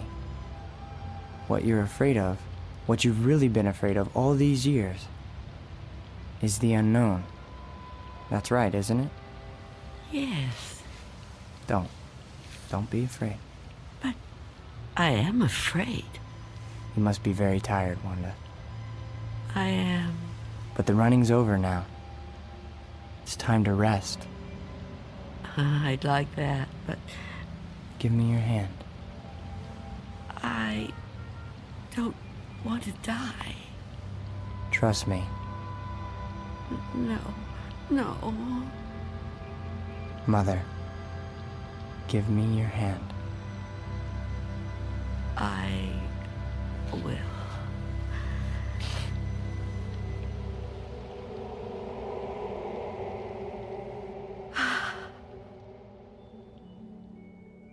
There. You see? See? See what? No shock, no engulfment, no loud thunder. What you feared would come like an explosion is like a whisper. What you thought was the end is the beginning. When will it happen? When will we go? Go? Yes. I'm ready now.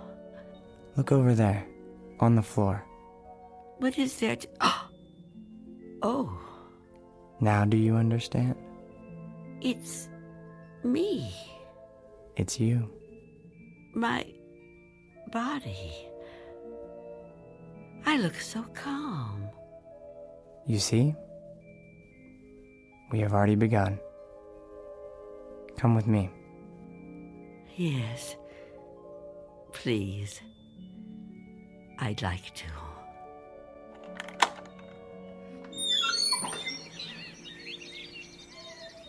It's such a beautiful day. It is.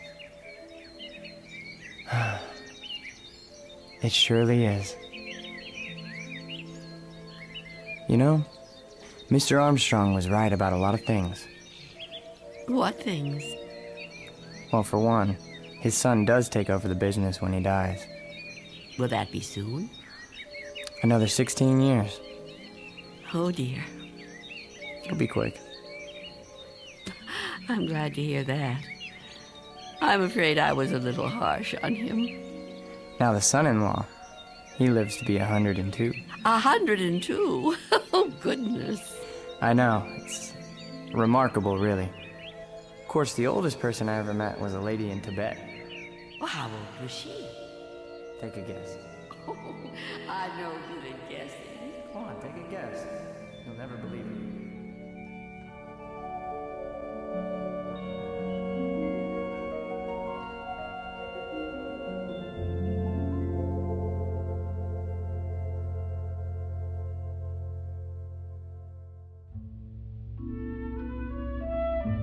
There was an old woman who lived in a room, and like all of us, was frightened of the dark, but who discovered in the minute last fragment of her life that there was nothing in the dark that wasn't there when the lights were on.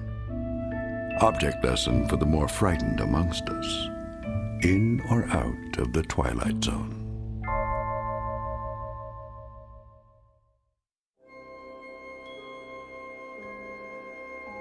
Hi, this is Carl Amari, producer of the Twilight Zone radio dramas. I'd like to take a moment to tell you about our official website at twilightzoneradio.com, where you'll get the latest news and information on these Twilight Zone radio dramas. Plus, at twilightzoneradio.com, you can digitally download 3 free episodes or any of our episodes for only $1.95 each. In this age of ever-changing technology, we've decided to make these episodes instantly available to you by making the Twilight Zone radio dramas a digital download-only series. This means that this series will no longer be offered on CD. The CD collections at our website are now being offered, while supplies last, at buy one, get one free. So be sure to get your favorites before they're sold out. Be sure to visit us often, and I'll see you in the zone.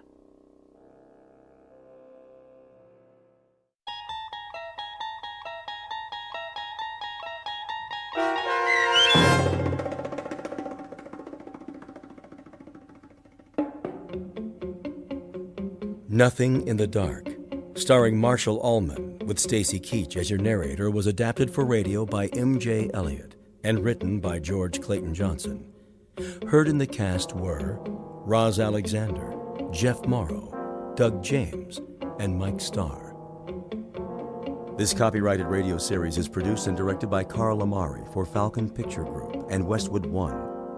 Custom Foley effects, sound design, and mixing are done in the Cerny American Sound to Picture Theater by Cerny American creatives Matt Sorrow, Bob Benson, Todd Beyer, and Tim Cerny. To learn more about the Twilight Zone radio dramas and to contact us, visit our official website at twilightzoneradio.com. Miss Dunn, it's Doug James speaking.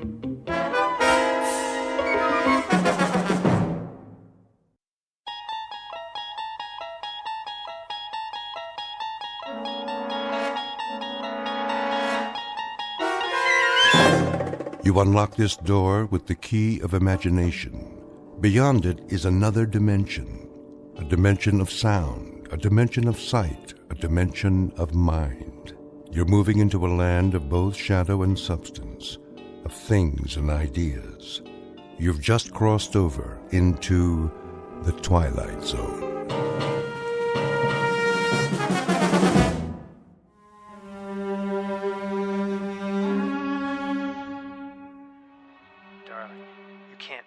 But I do. Even after so long? What is time? The ebb and flow of a river as we drift along, bobbing and sinking, but floating to the surface again and again and again. My love. From this day forward, we shall never be apart. This, I promise you.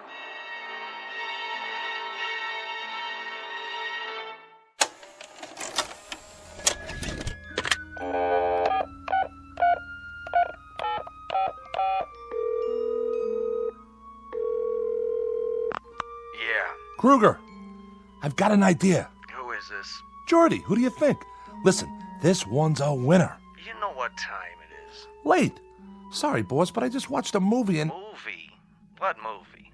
Remember that assignment you wanted to send me to the coast? To cover the awards, but you passed on it. Right, the Career Achievement Awards at the Academy. Jordan, surely this can wait. That's just it. It can't. Come morning, I'll be on a plane, headed for L.A. No, you won't. I'm sending the new boy. Not so fast. You remember why I passed on it? Because Pamela Morris isn't attending. As usual, so what? Well, I ran one of her pictures tonight. Her greatest performance. And this, I promise you, I've forgotten the magic. There's never been anyone like her, not even close. So here's what you do. Have you been drinking? Buddy, I'm stone cold sober. Get me a ticket for the Red Eye out of O'Hare. Then soon as it's morning, Pacific time, call our agent and set up an interview. I'll be there with bells on. Interview about what? Are you kidding? It's Pamela Morris. Where's she been all these years? Is she still as beautiful as they say? I'll get you an exclusive. And while I'm out there, I just might cover the awards, if you ask me real nice. 'Cause you're my favorite editor. Do us both a favor. Go back to bed. I haven't been to bed. I've been watching Pamela Morris all night long. And tomorrow I'm going to meet her, no matter what. Thanks, Kruger. It'll be worth it. This I promise you. The world's most beautiful woman, Pamela Morris, in person. Introducing Jordan Herrick, syndicated columnist, whose work appears in more than 100 newspapers. By nature a cynic, a disbeliever, and a jaded commentator on the movie business, caught up for the moment in a lovely vision. He's not sure whether that vision is merely a dream, but he'll soon find out. Her name is Pamela Morris, renowned star and femme fatale, not seen in public for many years, whose legendary beauty is remembered by millions. Mr. Herrick is correct about one thing. Tomorrow he will make her acquaintance in person. But what he does not know is that the face he gazes upon may actually be a reflection, beamed his way directly from the Twilight Zone. And now, The Twilight Zone and our story, Queen of the Nile, starring Kate Jackson with Stacy Keach as your narrator.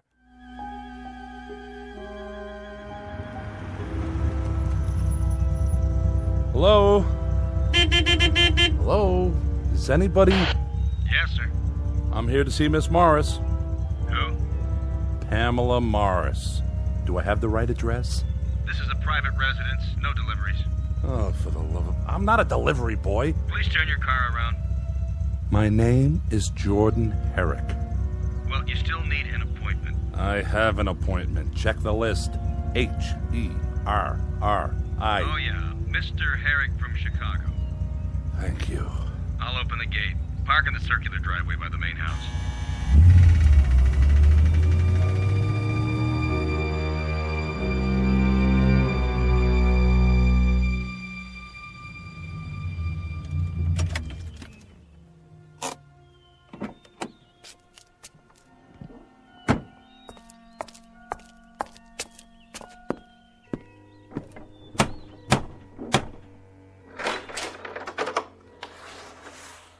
Yes? Hello there. I'm Jordan Herrick. I have an interview with Miss Morris. You're early. Am I? Well, if she's not ready, I can wait. This way. Well, well. This is impressive. Take your coat, sir. That portrait on the wall. Your coat? Here. Who painted it, may I ask? I'll tell Miss Morris you're here. Yes, you do that. What's the signature on the canvas? No.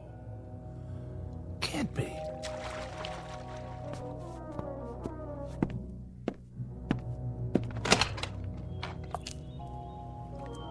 Where's my towel? A young man is here to see you. Where? In the living room. Really? Tell him I'll be right in. There's no hurry. Oh, there you are. Sorry, I lost track of the time. Please, don't rush on my account. You've come all this way. It's the least I can do. But it's such a glorious day. I'll be right with you. Just let me dry off. Of course. Charlotte, see if the gentleman would like a drink. Perhaps a light lunch? Yes, miss. Oh, don't go to any trouble. I'll meet you in the living room as soon as I make myself presentable. Oh, you're more than that. Great deal more. If you follow me, sir. Mr. Herrick? Miss Morris, I didn't mean to interrupt your swim. Nonsense. I've kept you waiting. It doesn't matter. It does matter, and I apologize. But I do love the pool. It's my one indulgence. Am I forgiven? Absolutely. Please sit down. Beautiful. Sorry? This room. The furniture, the artifacts. Lovely. You like my little collection? Very unusual. You must have gathered these things from around the world. Oh, you know how it is. Various locations over the years for this film or that. You specialize in the exotic. Do I? Yes, I suppose so. Even the front door, that metal insect or whatever it is. Ah, you saw that. The door knocker. Cast in bronze, after an Egyptian beetle or so, I'm told. Do you think it's too much? No. It's quite remarkable. I've never seen another like it. Nor have I. Must be very old. Yes, it must be. I confess I've forgotten exactly where it's from. Now then, I believe you have some questions for me? Well, if you don't mind. Not if you're the one who asked them. I'll do the best I can. I'm sure you always do. To begin at the beginning. As two people always must. Huh. You were born in... I must say, Mr. Herrick, you are very direct. Oh, don't get me wrong. I meant geographically. No, you didn't. You meant the year. That's what the public always wants to know. You're not offended? Should I be? I have my producers, my directors. You have your editors. They are all very demanding. Besides, a woman in my position must have no secrets. I'm relieved to hear you say that. I was afraid. Afraid? You have nothing to fear here. No? Why, Mr. Herrick, I'm only a woman, and a rather small one at that. Surely you've known many women. Never one like you. Then I'll try to make this as painless as possible. Suppose you tell me how old you think I am. That's hardly fair. Oh, come now. Especially after you saw me in my bathing attire. Unfortunately, it conceals very little. I wouldn't say unfortunately. Mr. Herrick, you make me blush. I shouldn't have wandered out onto the terrace like that. I did say no secrets. And I overstepped the bounds with that question. No, not at all. Please, be honest. Really, Here, take a good look. I'm sorry about the shirtwaist and sandals, but I didn't want to keep you waiting a moment longer. Time is so precious. You're not wearing any makeup, are you? Can you tell? There simply wasn't time. You're very beautiful. That wasn't the question. We were talking about my age. I'd appreciate your candor. In that case, you look no older than you do in the painting. Oh, everyone asks about that. I was only a child when I posed for it. Is that so? Come and see for yourself, close up. All right. Well? Oh, surely I'm misreading the signature. Why do you say that? This can't be a Berthold. Berthold? I was so frightened of him. The world was bright and new to me, and he was so wildly creative. Was he? I'd never met anyone like him. It was his genius that enabled him to project the flowering of a fragile blossom, as he put it. He must have been a genius to capture you so perfectly. What a lovely thing to say. Tea, miss. Ah. Shall we, Mr. Herrick? Certainly. Tea or coffee? Coffee, please. Would you like something in it? Cognac? Whiskey? No, thank you. I'll take it black. I thought newspapermen were heavy drinkers. That's a myth. At least during working hours. And are you working now? I am. Though it doesn't feel like work. I want you to feel entirely at ease. It's to my advantage, you know. Lest you think badly of me. Very little chance of that. Is it time for tea, Charlotte? Yes, Mrs. Draper. Hello. My name's... This is Mr. Herrick. How do you do? Mrs. Draper. He's the newspaperman, Mother. I know. You're Pamela's mother? Surely not... Sit down, Mother. Have your tea. It's remarkable, the resemblance between you two. Some might think so.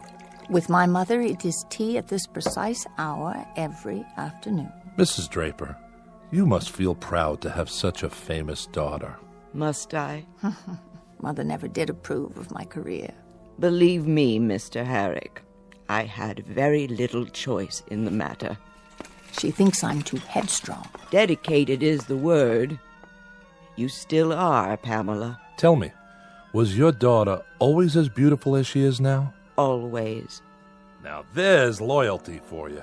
As a matter of fact, Mr. Herrick, it is the truth. Then perhaps I should interview you as well. Why, whatever for? Well, I might learn a few important details from the mother. Such as the real age of the daughter? Honestly, I wasn't thinking of that. Isn't age relative? Besides, didn't I promise to reveal absolutely everything to you, Mr. Herrick? You did. All in good time. Then I'll just have to be patient. Not for much longer. This I promise you. Pamela, I must have a word with you. Later, in your room. I am not going to stand by and watch it happen again. You will if I say you will. I can't bear it. Mother, would you mind seeing if Charlotte has things under control in the kitchen? Not this time. Sorry if I'm intruding. She was just leaving. Pamela. Weren't you? A pleasure to have met you, young man. My pleasure, Mrs. Draper. Perhaps we'll talk another time. I hope so. Until then, goodbye. Take care of yourself. Take very good care. I'll try. Forgive her. What for? She's getting old. Still, she might remember a few details I can use for my story. No, her mind wanders. Her memories become distorted. Shall we finish our coffee on the terrace? If you prefer. There should be a breeze outside. I'll bring the cups. Mr. Herrick. Mrs. Draper, I thought you'd gone. I must speak with you. Why, of course. Leave. What? You must leave at once. Quickly, before she hears. You are in danger. I am? Very grave danger. All is not as it appears. She is not as she appears. Mr. Herrick, are you coming? Be right there. What's this about? If there's something I should know, you... She is running out of time. Save yourself, young man, before it's too late. I implore you. Save yourself.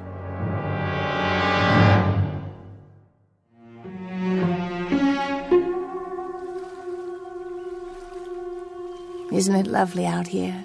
Quite stunning. And a perfect location. I'm trying to remember. Who owned this house before you? Oh, some ancient actor from the silent days, I think. And when did you purchase it? There you go, Mr. Herrick, still trying to trick me. I assure you it was built decades ago, long before I was born. No doubt. I love to sit here by the hour, watching the birds and the clouds, listening to the sound of the water. At night I watch the stars. Do you? But that isn't what interests you, my nocturnal habits. It'll fit nicely into the story I'm doing. The question of age is still the big thing, isn't it? I wouldn't say that. I can hear it in your voice. Well, here goes. I am 38, Jordan. May I call you Jordan? Of course. Is that so terribly old? Not at all. Even in my case? Especially not in your case. The years have never been kinder to anyone. Oh, you're a dream. It's the truth. Ah, I should have realized you'd take all this down. Looks like you've already written several pages. Some advance notes. Dates mostly. Do they concern me? Indirectly. According to one article... I know you read something. A column by one of those stupid, jealous women. If you don't mind me asking... Fire away. If you're 38, how could you have starred in a movie made, let me see, 29 years ago? I can't believe it. Jordan Herrick taken in by the printed word. Tell me, do you always believe everything you read? Then set me straight. The movie was Trails West, is that correct? Darling, it couldn't have been me. I would have had to be 9 years old, don't you see? It's an old mistake. I've run across it before. Once something like that gets into the books, it's hard to erase. Well, according to our files, your co-star was John Bradley. Was it? You were in love with him. I never even met him. Your files are in error. That's possible. Almost 30 years ago. Why, I don't believe I'd even seen a movie yet. I wasn't allowed. My parents were very strict. Oh? We were poor. We lived in Iowa. My father's business was failing. It was a few years later that I set out for Hollywood, a star-struck girl in her teens, following the same trail blazed by so many hopefuls. I was extremely lucky. You must have been. You made Queen of the Nile with Charles Danforth. When you were 14? Juliet was 12. It's such an important production. Is that so much harder to believe than my true age today? You see, no one knew I was only 14. If they had, I would have been taken off the picture. I matured early. Indeed you did. I've seen the film. Have you? Shot on location, wasn't it? Oh, yes. No studio backlots then. A fabulous experience. I learned so much. And that was when you began collecting? What? The interior of your house. I take it the trip inspired the decor. I call it early Egyptian. I suppose it's silly of me, but how could I resist? It was my first big break, and I was far from home with more money than I'd ever seen before. I'm just glad it wasn't one of those horror pictures that I probably have the place filled with caskets. No, I much prefer it this way. But really, you know, the fact is that I still feel 14 in some respects. No, let me be more precise. Sitting here with you, I feel new. I know it sounds foolish, but I want to live, Jordan. I want to savor all there is in this life. Is that so wrong? No. Come here and look at the view. You can see practically the entire city from here. The canyons, the pools. They look so blue from here. Don't they? Such a perfect color. Reminds me of something. Me too. Your eyes. You are too good to be true. But do you see what I mean? The world is such a magnificent place, full of so many wonders, too many to know in one lifetime. Maybe that's what makes life so precious. Because it's so brief. Does it have to be? If we live fully, tasting everything that's placed before us like a magnificent offering, two people alive to the moment and each other. Yes. I'm being foolish again saying such things. Oh, on the contrary. We've only just met. Hardly seems possible. That's because you've seen my films, each a time capsule, preserved, unchanging. There's something more, something that's very much alive right now. It's just that I so seldom get the chance to speak my mind, to air my dreams. That's true for everyone. Is it? It is for me. If I could know there's another who feels the same way, who wants to know life to the fullest. I think it's time for you to start believing. I don't dare. What are you worried about? You were so understanding, so simpatico. Don't stand too close. No, you don't like it. Move to the edge of the hillside. You might fall. Oh, Jordan, I already have. No. What's wrong? What must you think of me? Don't turn away. Look at me. It's as much my fault as yours.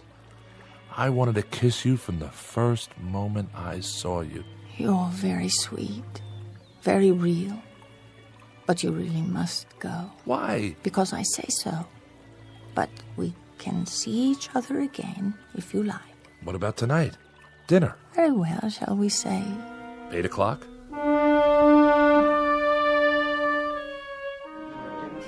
Eric? Party of two? Not for an hour, at the very least. I have a reservation. I'm sure you do. If you'd care to wait on the bar. Hello, Armand. Miss Morris. It's been a while, hasn't it?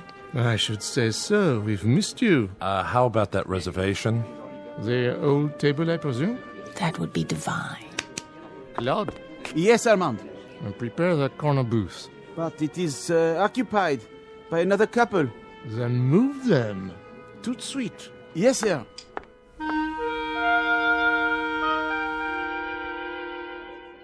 And that's our show. Ladies and gentlemen, we now invite you to dance. Darling, I don't know when I've had such a wonderful time, but it is getting late. Is it? I should call home to see how Mother's doing. Oh, don't tell me there's a curfew. It isn't that, but I do worry. Excuse me? Yes? Miss Morris, can I have your autograph? Of course, dear. Thank you, Miss Morris. Will that do? Will it? You should charge for those things. That's the 10th one tonight. Darling, something the matter? No. Nothing. We're to have no secrets between us, remember? I was just thinking about your mother. Something she said. When? Earlier today, she took me aside. I could have sworn she was trying to warn me. Only I'm not sure of what. Jordan, my mother is disturbed. You must believe me. I do. But her words stick in my mind. She feels responsible. For what? My father's death. They were returning from a party. She was driving, and the car went off the road. Father was killed. I'm sorry. Since then, she's been suspicious, furtive, imagining all sorts of terrible things. I've tried to help her, but the doctors say it's hopeless. She's deeply depressed. She should be in an institution, but I can't bear the thought of... I shouldn't have brought it up. Let's change the subject. Yes, let's. Now then, I told you about me. What about you? What do you want to know? Where did you grow up? Chicago. I still live there. I've played Chicago, the Wells Theater. The Wells. Is it still always so cold in Chicago? Only in the wintertime. Oh, I almost forgot. I was going to call Mother. Where's my purse? Oh, wait, you'll need coins for the phone. Oh, don't worry about me. Here, I'll get change. Waiter? Jordan, please. It's no trouble. Listen to me. You're a kind and considerate man, but I can take care of myself. Just don't disappear while I'm gone. Promise? You have my word on it. What's this in my pocket? A letter? Someone must have put it in my jacket. But who? Dear Mr. Herrick, you are a fine young man. I know you want to see my daughter. But you must not. Under no circumstances are you to come to this house again. You will not believe what I am about to tell you, but I swear on all I hold sacred that she is not as she appears. The ravishing woman you know as Pamela Morris is far older than you think. She has told you her age, but she is much more than 38. I know. For you see, I am not her mother. I am her daughter.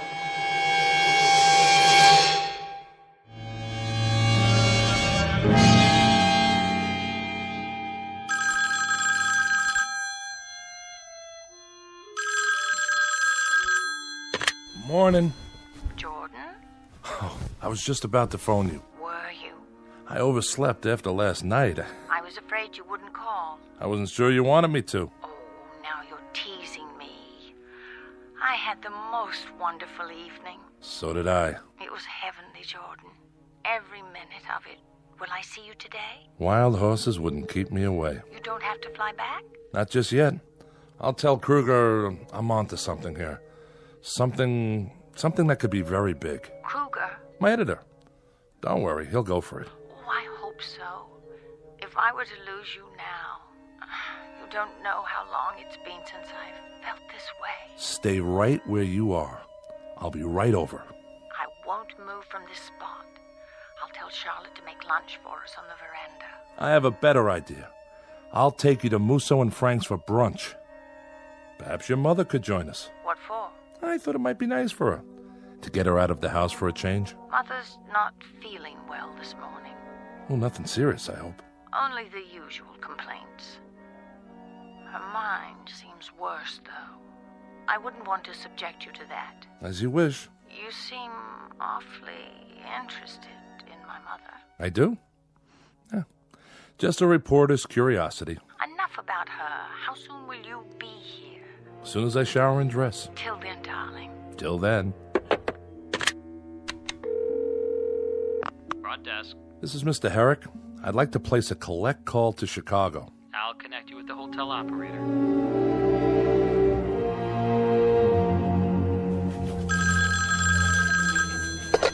Kruger. Hey, old buddy. Jordy, glad you called. Where are you? Still in Hollywood. Listen. Good. I got another job for you, if you're through playing around with that little movie queen. Almost. Do something for me, will you? Get out the file on one of our pictures. Which one? Queen of the Nile. Right. Which one? I just told you. Queen of the... Well, you're a little young, I guess, but they made two of them. First one silent, I think, around 1920, maybe earlier. I didn't know that. Get them both. Take me a minute. I'll hang on.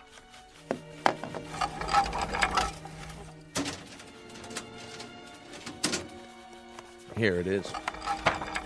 You there? Yeah. I got it. What's the name of the girl who starred in the original?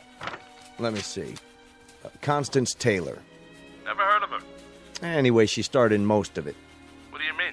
It says there was some kind of accident during filming. A cave-in at a tomb in Egypt. Real tragic. They never found her. Got a photo of this Constance Taylor? There's a clipping from the obit. Compare it. With what? A picture of Pamela Morris in the remake. If you say so. Well? They look alike, but they would. They played the same part with the same makeup, same type of costume. The old Wells Theater. When did they tear it down? The Wells? Here in Chicago? Oh, it must have been sometime in the 30s. Why? I want to be sure first. In the meantime, I need you to do a little more research. Find out about the men who were involved with Pamela Morris. Send me every press release, every clipping you have on her. Then fax them to me at the hotel. Can you do that? This better be worth it. Ooh, it will be. Sounds like you're on to something. Kruger, you wouldn't believe it if I told you. But it's something, all right. Something fantastic.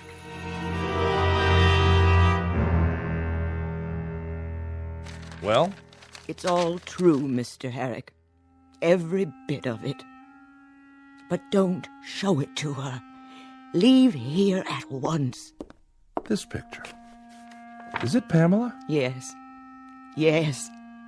Please, Mr. Herrick. You don't know how it is. January 12th, 1933. Gladys Gregory and Kester Roberts at the Wells Theater. On roadshow tour, fresh from their Broadway success in Honeymoon Deferred. She had many different names. But she herself hasn't changed in what? 50, 60 years? At least 80. The sum total of my life. You can't imagine what it was like to see her always so fresh and beautiful, while my mirror image grew seared and yellowed with age. How I longed to see a wrinkle, just one, in that baby skin face. But she stayed young, and it was I who grew bent and gnarled, withered by the weight of the years. Is it any wonder that I hate her so? Hard to imagine hating her. Take one last look, Mr. Herrick, and then go. How old is she, really? She is ageless. Perhaps eternal. That's true. What is her secret? What woman would not sell her soul to know? Surely you have some idea. It has to do with the motif of this room. The artifacts? The scarabs. The scarabide beetle, to be exact. The Egyptian symbol for everlasting life, from the banks of the Nile. Mrs. Draper, if you hate her so... Why do I stay? What else could I do? After Pamela and my husband. Go on. Tell me the rest. Charlotte? I cannot. You must go. What about those other men? John Bradley, Charles Danforth, Wesley Harrington. Don't ask about them. Charlotte, was that Mr. Herrick's car in the driveway? I thought I heard... Oh, Jordan. I knew it was you. I could hardly wait. Hello, Pamela. What's she doing here? Pamela. How nice of you to drop in, Mr. Herrick. Has my mother been entertaining you? Yes, she has. Tea, Miss Morris. Thank you, Charlotte. What wild tales have you been spinning, Mother? I'm beginning to think they're not wild tales at all. Oh? For one thing, the Wells Theater where you played was torn down years ago. Many, many years.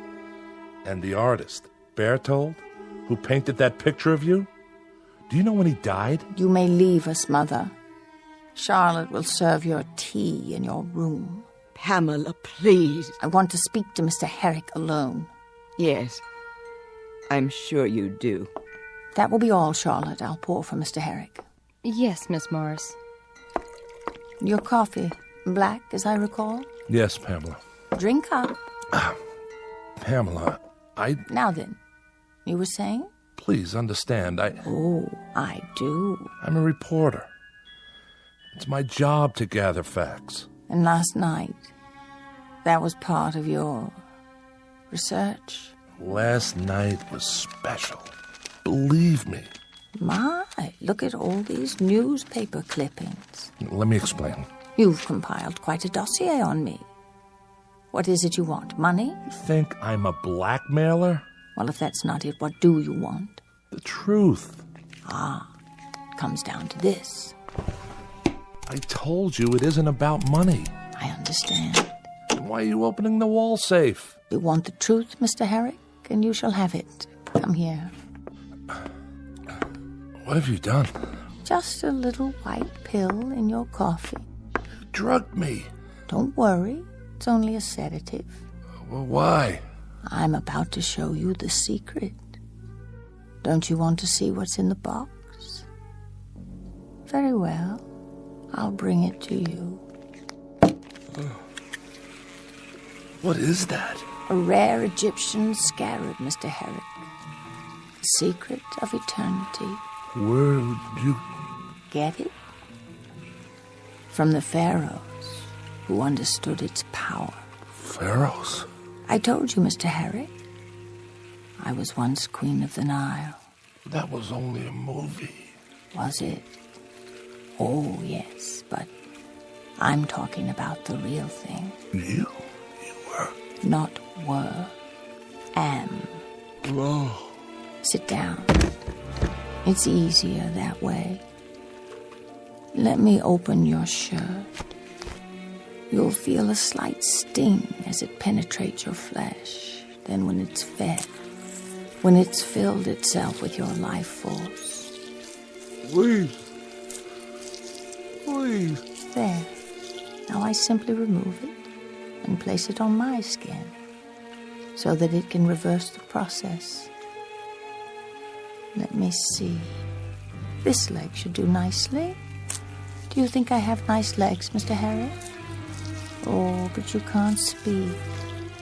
You can't do anything, can you?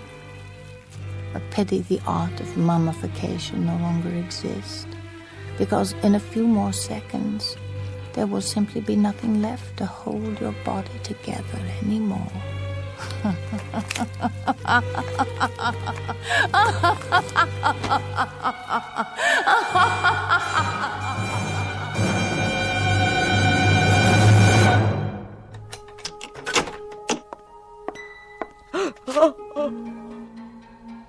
Pamela, what have you done? I've told you, Viola. Never come in until I call you if you want to live another day. No, I can't bear it. Get rid of the remains. Quickly. This must stop. Clothing, shoes, everything. Now. Yes? I have an appointment to see Miss Morris. This way, sir. I'm here, Charlotte. Yes, miss. Oh, do you mind? I seem to have knocked over a cup in the living room. Would you see that it's swept up? All of it? Right away, miss. If I've come at a bad time... Nonsense. You must be Mr. Jackson. Yes, I called the other day. And I told you to come out when you could. Did you think I'd forget? Well, I didn't want to intrude. I must say, you look spectacular. Do I? Radiant, if you don't mind me saying. It's the weather. I so love the sun and the pool. I'm constantly refreshed. It reminds me of the location for one of my films. We shot it on the banks of the Nile River, the ancient source of life, or so I'm told. Queen of the Nile. I've seen it. Have you? But you're so young. Come. We'll have coffee on the veranda.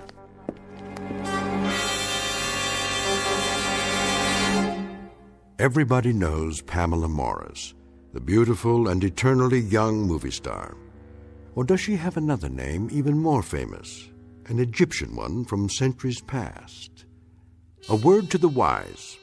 It's best not to be too curious, lest you end up like Jordan Herrick, a pile of dust and old clothing discarded in the endless eternity of the Twilight Zone.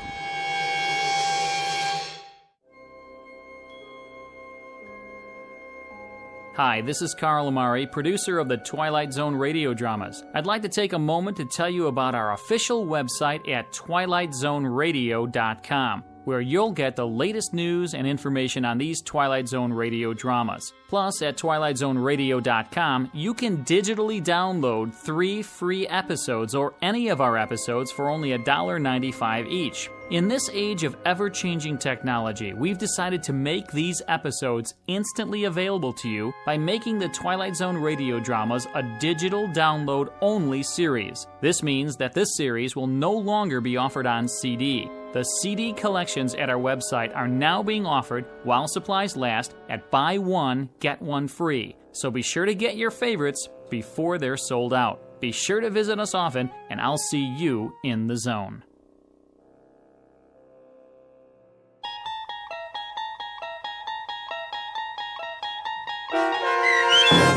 Queen of the Nile, starring Kate Jackson with Stacy Keach as your narrator, was adapted for radio by Dennis Etchison and based on a script by Jerry Saul. Heard in the cast were Mike Starr, Doug James, Jeff Lupetin, Linda Reiter, David Darlow, Sarah Marks, Christian Stolte, Bob Dunsworth, Carl Amari, Vince Amari, and Roger Wolski. To learn more about the Twilight Zone radio dramas and to obtain audio cassettes and CDs of these programs, visit our website at twilightzoneradio.com. The producers of The Twilight Zone wish to thank CBS Enterprises, Carol Serling, Dennis Etchison, Dick Brescia Associates, Claire Simon Casting, Terry Jennings, XM Satellite Radio, Sirius Satellite Radio, our sponsors, and our radio affiliates for helping make this series possible. This copyrighted radio series is produced and directed by Carl Amari and Jason Mallow for Falcon Picture Group. Doug James speaking.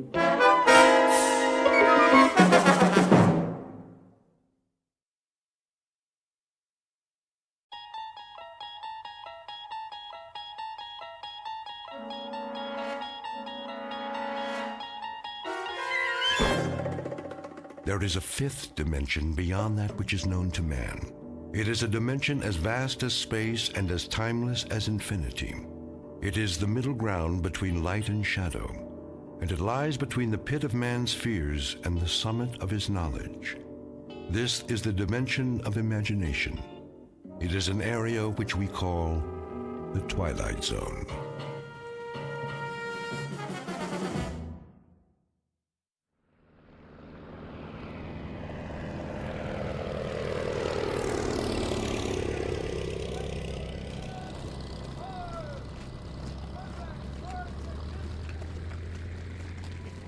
So it's goodbye again. Yes, We should be used to goodbyes by now. you'd think, wouldn't you? You know, I used to think when I was a little boy back in America. You used to think what, Tony? Oh, it doesn't matter. Of course it does. I love to hear you talk about when you were a little boy.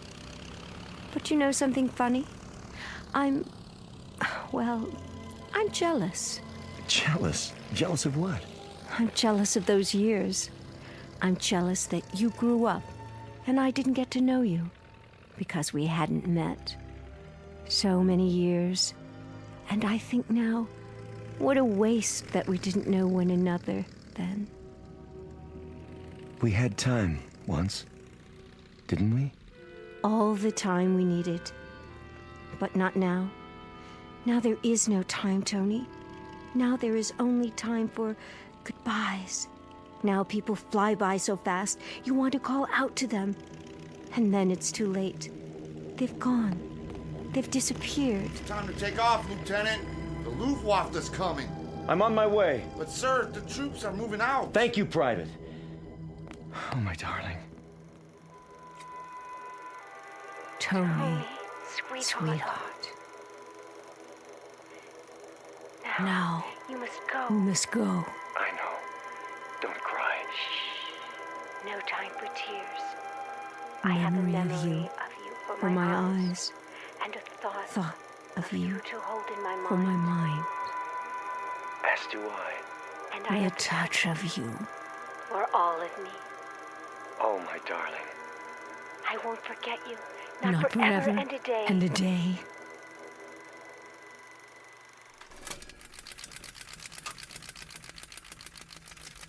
Oh, Jerry. Jerry, where are you now? Where? Picture of a woman looking at a picture. Her features alive to everything that appears on the screen. Her lips move and her eyes flash, mirroring every expression, every emotion. The features are exquisite, beautifully chiseled and proportioned. And even in the flickering light, she is easy to recognize. Like the face on the screen, this is Barbara Jean Trenton, movie great of another era. Once brilliant star in a firmament no longer a part of the sky, eclipsed by the movement of the earth and time. Barbara Jean Trenton, whose world has become a projection room in her home, whose dreams are made of celluloid, struck down by hit-and-run years and lying on the pavement, trying desperately to get the license number of fleeting fame, somewhere on a side street in the Twilight Zone. And now The Twilight Zone and our story, The 16mm Shrine, starring Kathy Garver with Stacy Keach as your narrator.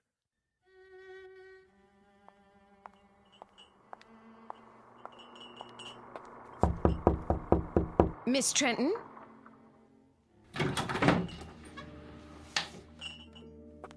Miss Trenton? Miss... What is it, Sally? Oh, I didn't see you standing there. It's so dark in this room. Would you like me to open the drape? No, thank you. What is it that you want? I brought you a snack, Miss Trenton. You always used to have a snack this time of day. Just put it down on the table. Yes, miss. If you don't mind my saying so, you really should have something to eat. I do mind. That will be all, Sally. Yes, Miss Trenton. I'll be going now. You do that. Will you be wanting lunch this afternoon? I'll be glad to make you a nice... I'll let you know. Very well, miss.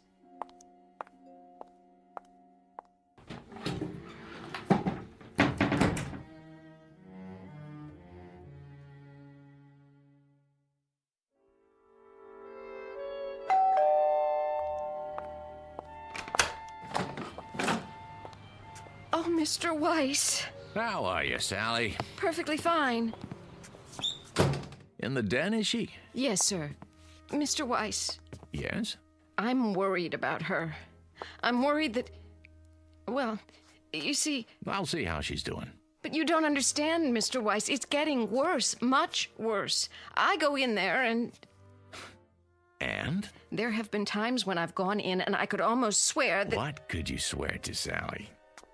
That sometimes she... Well, she's not in the room at all. She's up on the screen. But she is, isn't she? You know those old films she's watching are her films, right? I do, yes. But I take your point. She's been in there too much, and it's disturbing you, and that's perfectly understandable. I tell you what, let me talk to her. Would you? Yeah, just give me a minute. Of course, sir.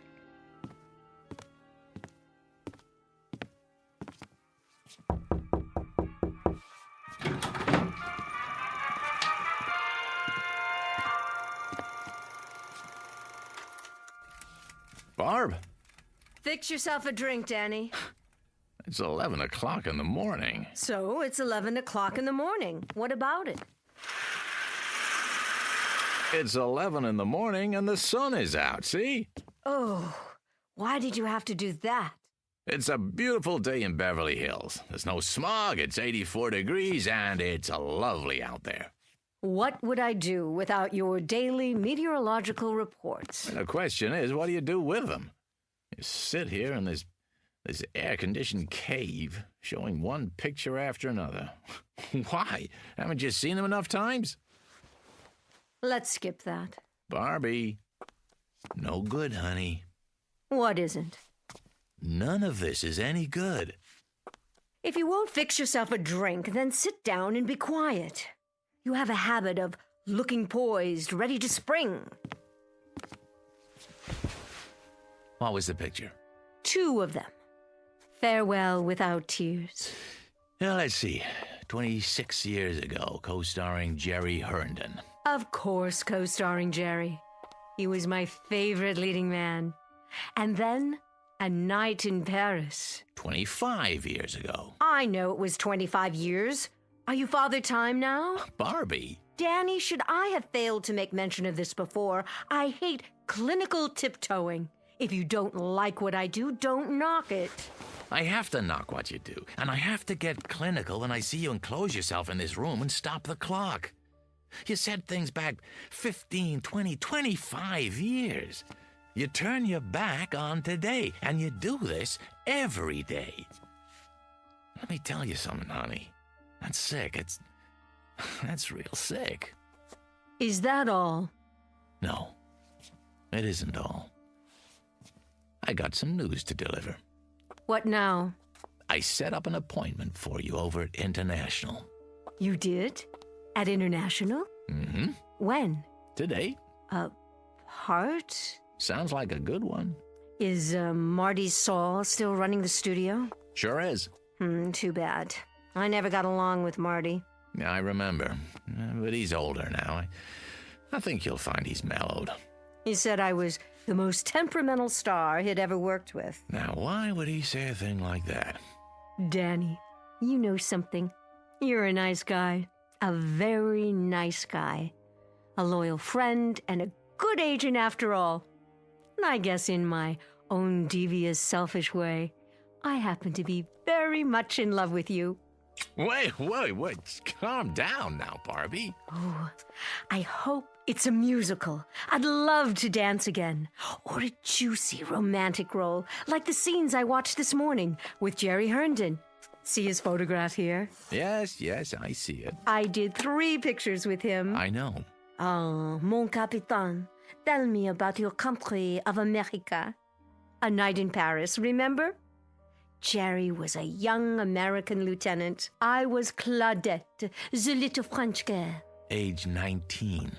Go to the devil, Danny. Barbara Jean, it's a beautiful day today. The sun is shining, and it's a brand new world. A new world, get it?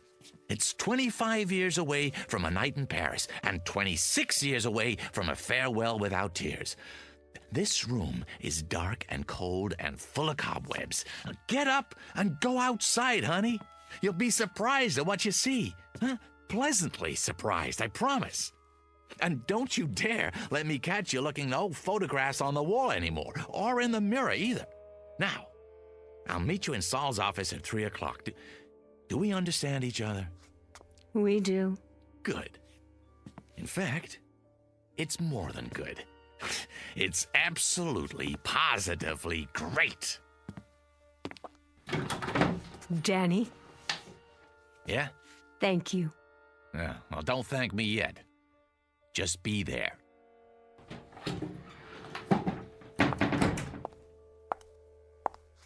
Mirror, mirror on the wall, am I still the fairest of them all?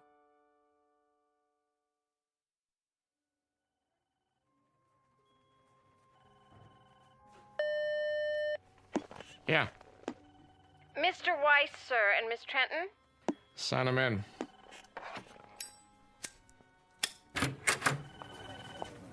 Marty, there you are. Good to see you, Barbara. You're looking... What, Marty? Spectacular? Yeah, something like that. Don't be afraid to say it. Any woman appreciates a compliment, as long as it's sincere. New dress, huh? New hat, flowers even. Veil, the whole schmear. You going somewhere? Why, no, Marty. It's all for you. I believe you know my agent, Mr. Weiss. Yeah. How you doing, Danny? Fine. And yourself? Sit down, please. My, you've redone your office. Did he tell you about the part? Not exactly. I think it fits you. It's not big, but it'll be a nice showcase. How big and how much of a showcase? I meant to tell you, Barbara, It's not the lead, more like a special cameo appearance. No, very special. Surely Danny's told you what my requirements are. Mm-hmm. Why is it, Barbara, you and I always get off on the wrong foot? And what foot is that? The one in your mouth? Oh, excuse me, that's a cigar. Still smoking those nasty things, I see. We always seem to fight. Doesn't that always seem to be the case? We begin by fighting. I'm still waiting to hear about the part, Marty. Raise the veil. What? On your hat. Go ahead. That's it. Uh-huh. Perfect. What do you mean? You play a mother. How old a mother? No, that's not the point, Barbara. 40-ish, but very vibrant, very alive. As opposed to what? A corpse? I don't play mothers, Mr. Saul. I never have, and I'm not about to start now. I also don't take bit roles, even if you call them cameos. You should know that. You'll forgive me, my dear, but I didn't realize you were still so particular. Well, now you do. At least I would think you'd look at the part. That would be a waste of my time. Look, I think we could at least take the script home with us, Barbie. You take the script home with you, and you play it. I didn't like this crude, tasteless man when I was under contract to him, and I don't like him anymore now. And especially when he offers me a fast walk-on. And you, Miss Prima Donna, I got news for you. You may think you're still the #1 lady on top of the heap, but you got it wrong. You're just an aging broad with a scrapbook. And any part you get at this studio won't have to go through an agent. You can set it up with a community chest, because it'll be charity. Barbara, wait!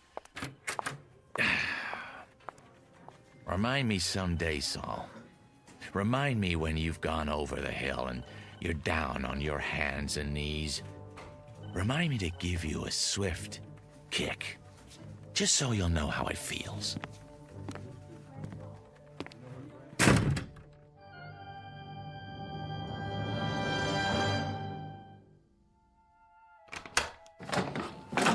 Oh, Miss Trenton.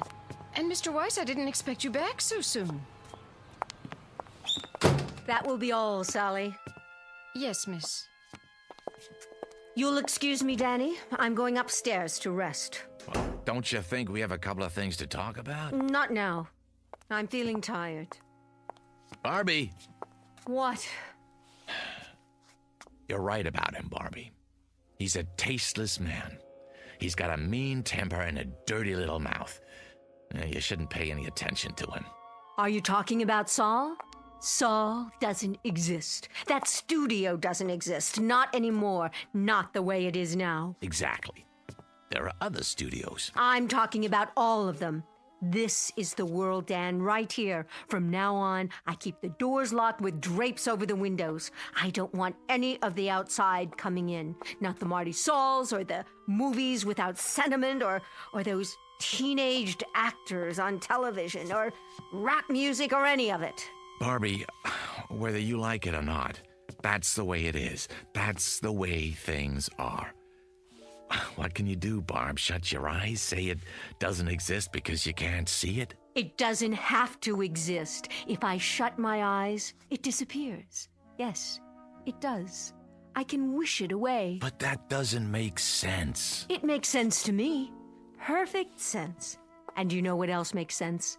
As of right now, as of this minute, this is the old Hollywood, with all the charm and romance, with all the glamour. It's a carefree world again, Danny, just like before, in this house. Barbie, none of that's true. It's nostalgic and nice, but it's not true. Are you listening to me? It's phony. Well, if I wish hard enough, it won't be phony. If I wish hard enough, Danny. Barbara, please. I'll give a party. Yes. Tell all of my friends, Danny. Tell them. Tell Paul Nader and Jerry Herndon and Steve Black. Oh, now there's a man for you. Tell them I'm still at the same address. And tell Barbie!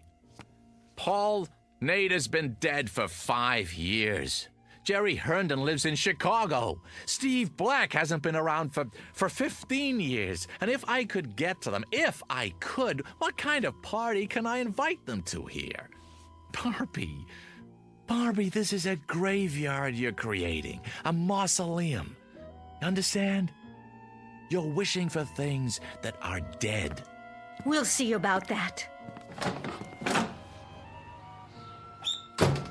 We'll see about that.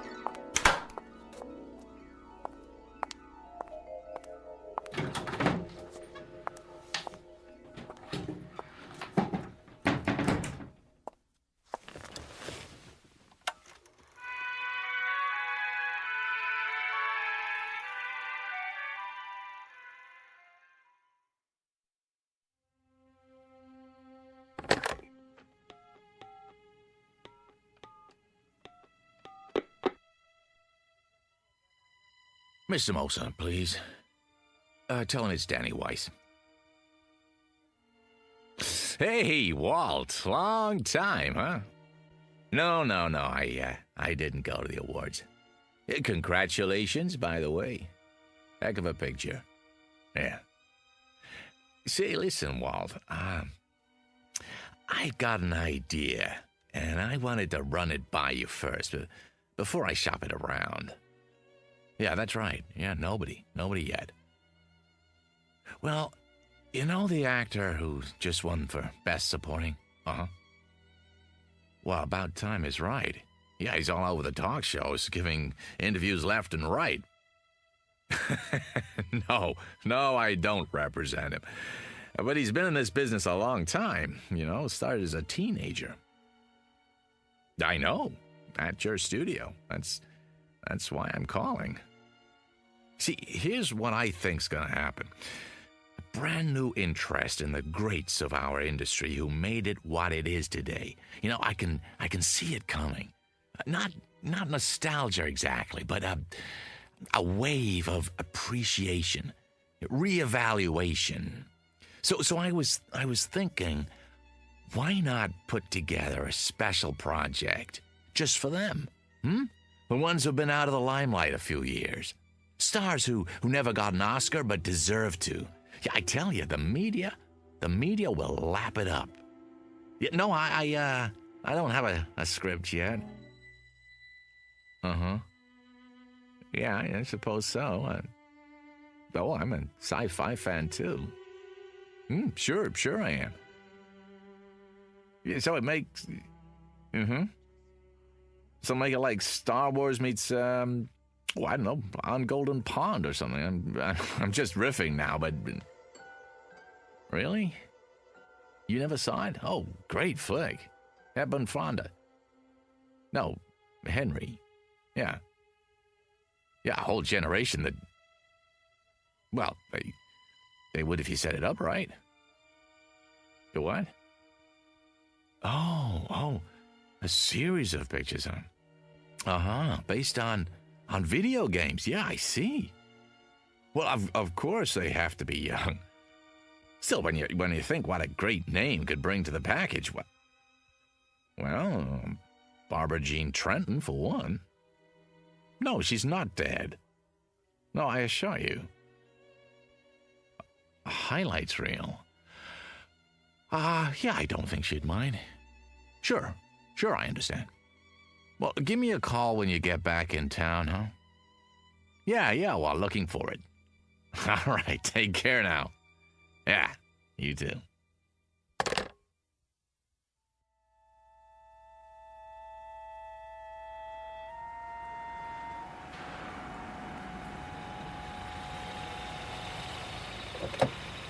Hello, Mr. Weiss. Hello, Billy. Once again, huh? Park it nearby, would you? Won't be long. Yes, sir.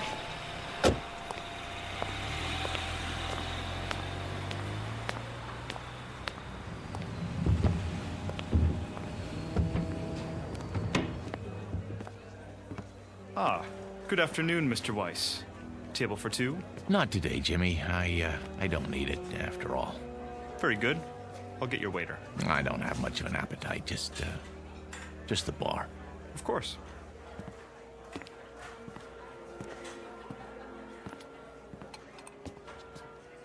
Hey, hi there, Mr. Weiss. Where's who, Rich?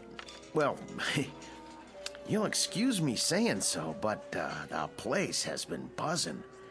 I heard you're bringing Barbara Jean Trenton for lunch. Some kind of celebration. Oh, well, there's been a change of plans. Oh, well, the reason I mention it is I was going to ask her for an autograph. You think she'd have minded? I'll bring you an autographed 8x10. How's that? Would ya? Oh, that'd be great. Just a scotch and water for now, Rich. Coming up. Make it a double, will you? Sure, no problem. Mr. Herndon, telephone call for Mr. Herndon. Mr. Herndon? Telephone call for Mr. Herndon. Oh, hold on. Did you say Herndon? Why, yes, sir. That wouldn't be... No, forget it. Pardon? Why, it's not for a Jerry Herndon, by any chance. I wouldn't know, sir. Well, I was just wondering. Jerry Herndon. Sounds familiar. Didn't he used to be in the movies, too? Sure did. A long time ago. Telephone for Mr. Herndon. Right here, son. Jerry? You can take it at the bar, sir. Thanks. Oh, and this is for your trouble. Thank you. I'd know that voice anyway. I don't believe I've... Danny? Danny Weiss? What in the world are you... I just stopped in for a drink. Oh, same here. Couldn't forget this place, like old times. Old times is right. What are you up to these days? Oh, still in the business. What else do I know how to do? Listen, can I buy you a drink? I'll buy you one. Come on, sit down. Talk about a coincidence. I was just mentioning you to someone. Pull up a chair. You'd better take that call. Forget it. They'll call back. We've got a lot of catching up to do. Listen, Jerry, there's something I want to talk to you about.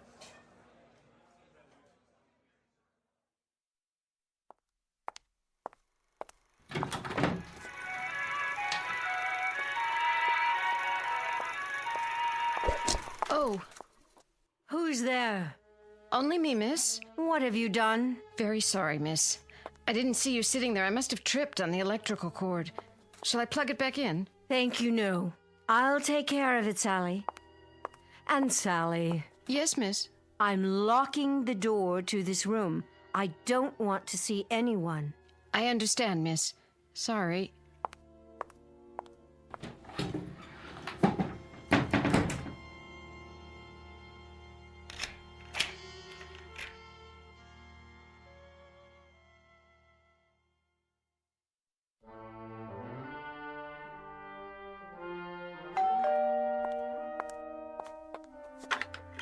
Yes? It's Mr. Weiss. Oh, Mr. Weiss. Can I come in? Yes, sir. Miss Trenton? In there. How is she? I wish I could tell you, Mr. Weiss, but I hardly see her anymore. Sometimes her bed's not even slept in. What are you talking about? She's in that room all the time, day and night. And a couple of times when I've gone in, I tell you, Mr. Weiss, don't think I'm going out of my mind or anything. But I swear to you, I can't see her. Only her picture up on the screen. Well, none of that matters now. There'll be a gentleman over here in a little while. A Mr. Herndon. Jerry Herndon? The one who played opposite Miss Trenton? That's the one. He's in town on a business trip. I thought it might do her good. Take him into the den, will you, Sally, when he gets here? I will, but it won't do any good. She won't see him. I wouldn't be too sure. She won't. She doesn't talk to anyone, not even the phone. Just stays in that room looking at her old movies, running them over and over. I'm worried about her, Mr. Weiss. You don't know how worried. I'll go in and talk to her. Now, Mr. Herndon should be here any minute.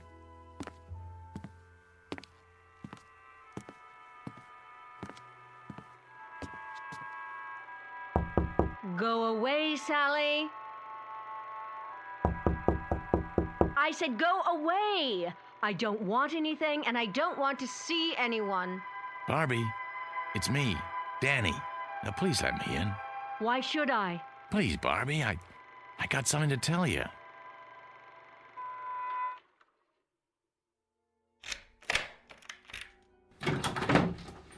There. Are you satisfied? Barbie? What's the matter, Danny? Don't care for the merchandise? Looking a little worn? The merchandise is beautiful as always. but it looks tired. Looks as if it hasn't slept in days. It needs some air and sun. Outdoors on the tennis courts or by that pool you never use. I have everything I need in here. I'm quite satisfied, thank you. Hail and farewell, Daniel. The door's the one you used when you came in? I have some good news. Oh, do you? What is it? Has my house been declared an historic monument? A friend's coming to see you. A friend? All my friends are dead, retired, or forgotten. You told me that yourself, in no uncertain terms. Oh, this one's very much alive, and he'd love to see you. Tell him I'm not receiving. It's Jerry Herndon. Jerry? Dan, you don't mean it. I do. Where is he? What's happened to him? Nothing's happened to him, I promise you. You'll see for yourself. When? Any time now. I happened to run into him. I swear, by pure chance. He asked about you, wanted to know if he could see you. I took the liberty. Oh, you're such a dear. You've done well, Danny. Very well. Oh, by the way I look, no makeup and these clothes. When's he coming? I have to dress. I think he'll like you just fine if you're wearing sackcloth. But if it makes you feel better, go ahead. Stall for me. I need at least a few minutes. Oh, show him to the living room. Oh, Jerry. Jerry, after all this time.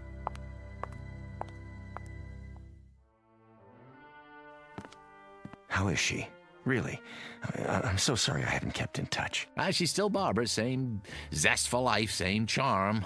Why, we just had a meeting at the old studio. Yeah, the day I ran into you, matter of fact. Oh, not that same terrible head of production, I hope. Yep, Marty Saul in the flesh. He's running the whole place now.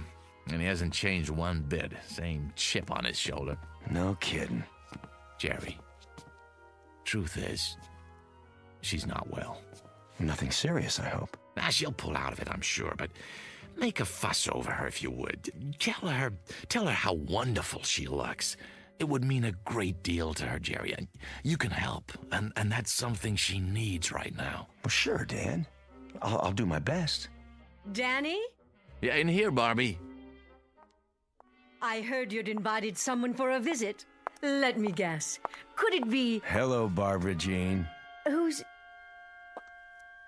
Jerry? Oh, no, but this can't be Jerry. Are you playing a trick on me again, Danny? Is that it? Been a long time, huh? A lot of water over the dam. Oh, well, yes. Jerry's just in town for a few days on business. I see. You're looking downright lovely, if I do say so. Isn't it odd the way we picture people as they were, never as they are? You haven't changed, Barbara Jean. Hardly at all. Well, I thought you'd be here on a white horse or in an officer's uniform. Why, isn't that silly of me? I thought you'd be as I remembered you, Jerry. A young man. I was. 20, 30 years ago. And do you know I had a crazy idea? That we might even do a picture together again. Not much chance of that. He's not an actor anymore. No, I gave that up a long time ago. Went down the drain, along with my youth. You don't act anymore? What do you do? It's not so bad. I run a chain of supermarkets outside of Chicago. A chain of supermarkets? In Chicago? I'm doing really well, in fact. More than I ever made in the picture business. You're joking. No, you're not. You're not joking at all. Barbie. See this photograph? This is the one I expected. This is the one I wanted to come see me. With that darling little mustache. Well, I've still got one. Only it's gone white, like the rest of my hair. So you have. But you're not the one in the photograph, are you? He's dead. He's dead, like all the others. Barbie, honey. Go away, please. Both of you. Will you just go away? It was very nice to see you. Goodbye, Barbara. Goodbye, my dear. Take good care.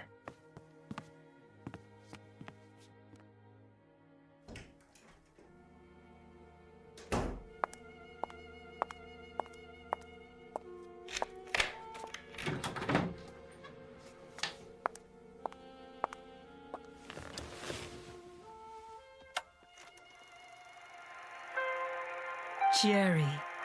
There you are, Jerry. How well you look. How young. How wonderfully young.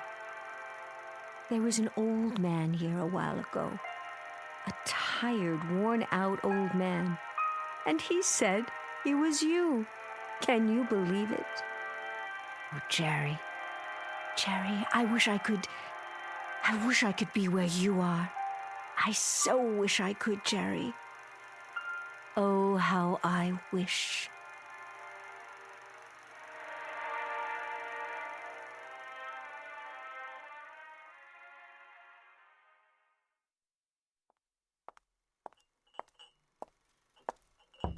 Miss Trenton?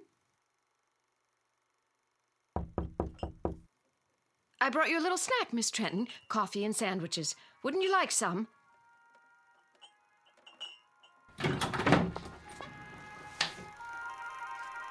Miss Trenton, where are you? Jerry? Jerry, wait for me!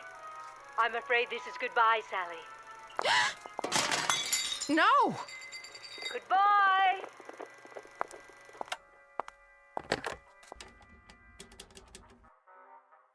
Mr. Weiss, sir, I think you'd better come over here right away.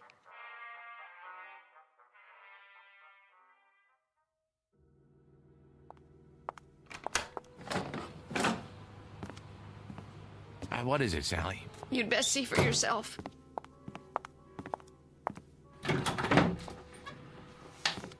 Sally, I don't see anything. What's the big mystery? That's just it, Mr. Weiss. I don't see anything either. She's not here anymore. Was the projector running? It was. When was that? About an hour ago. Who shut it off? I did. Then I called you. Well, if you looked in her room, maybe she's taking a nap. That's the first place I looked. Then I went to every room in the house, even the pool in the yard. She's not here. At least not in the way you'd mean. You know how to work this thing? It's just that little switch there. Are you going to run it, Mr. Weiss? Yes, Sally.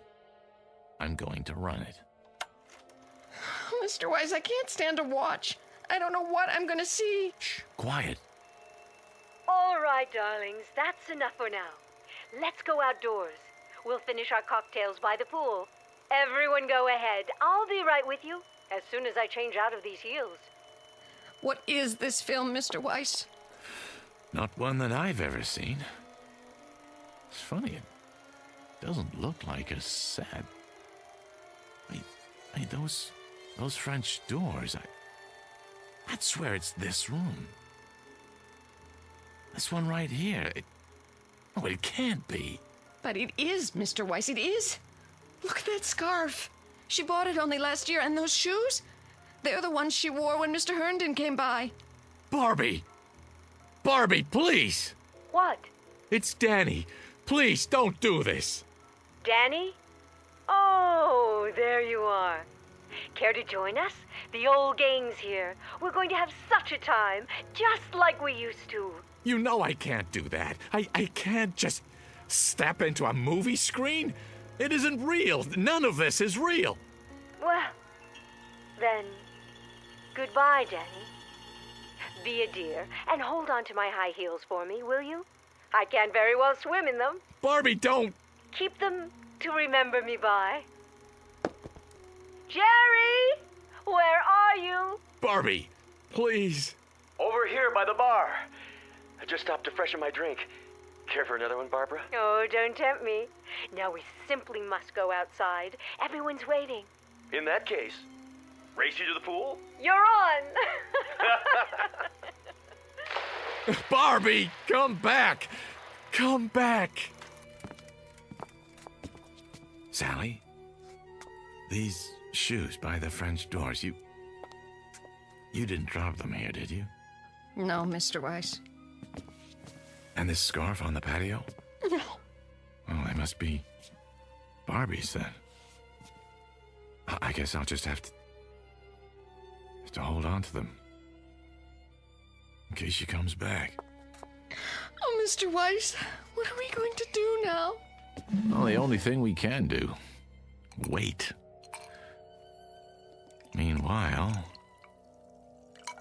Here's a toast to you, Barbie. And to wishes. To the ones that come true.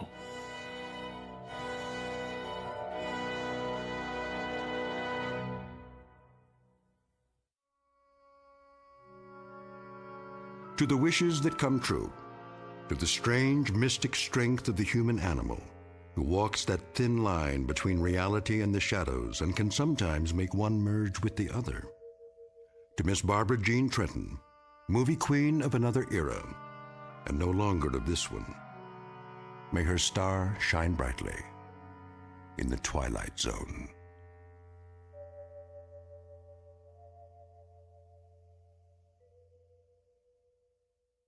More from the Twilight Zone after this.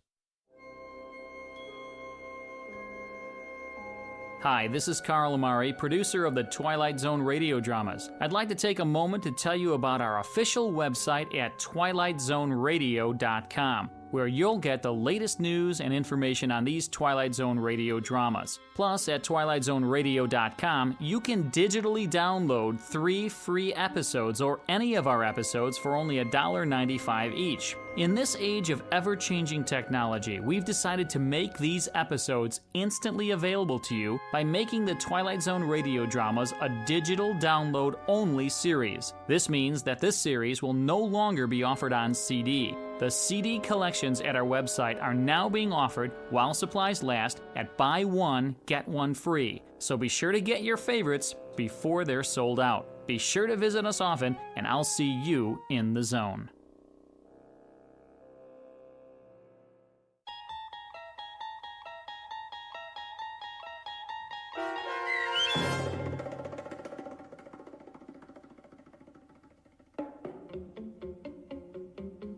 The 16mm Shrine starring Kathy Garver with Stacy Keach as your narrator was adapted for radio by Dennis Etchison and written for The Twilight Zone by Rod Serling. Heard in the cast were Christian Stolte, David Darlow, Fernette Lebo, Doug James, Roger Wolski, and Carl Amari. This copyrighted radio series is produced and directed by Carl Amari for Falcon Picture Group and Westwood One. Sound design and custom Foley effects for The Twilight Zone by Cerny American creatives Bob Benson, Craig Lee, Matt Sorrow, Tim Cerny, and Todd Beyer. To learn more about the Twilight Zone radio dramas and to contact us, visit our official website at twilightzoneradio.com. Doug James speaking.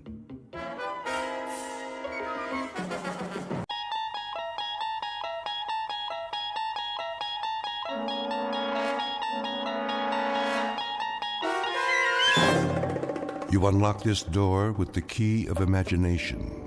Beyond it is another dimension, a dimension of sound, a dimension of sight, a dimension of mind. You're moving into a land of both shadow and substance, of things and ideas. You've just crossed over into the Twilight Zone.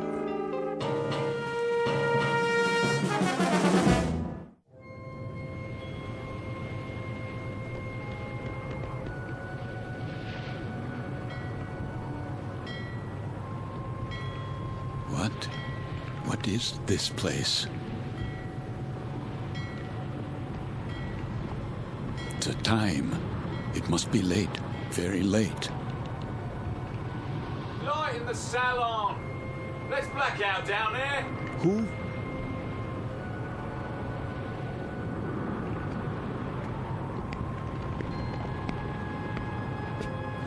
Forgive me, sir.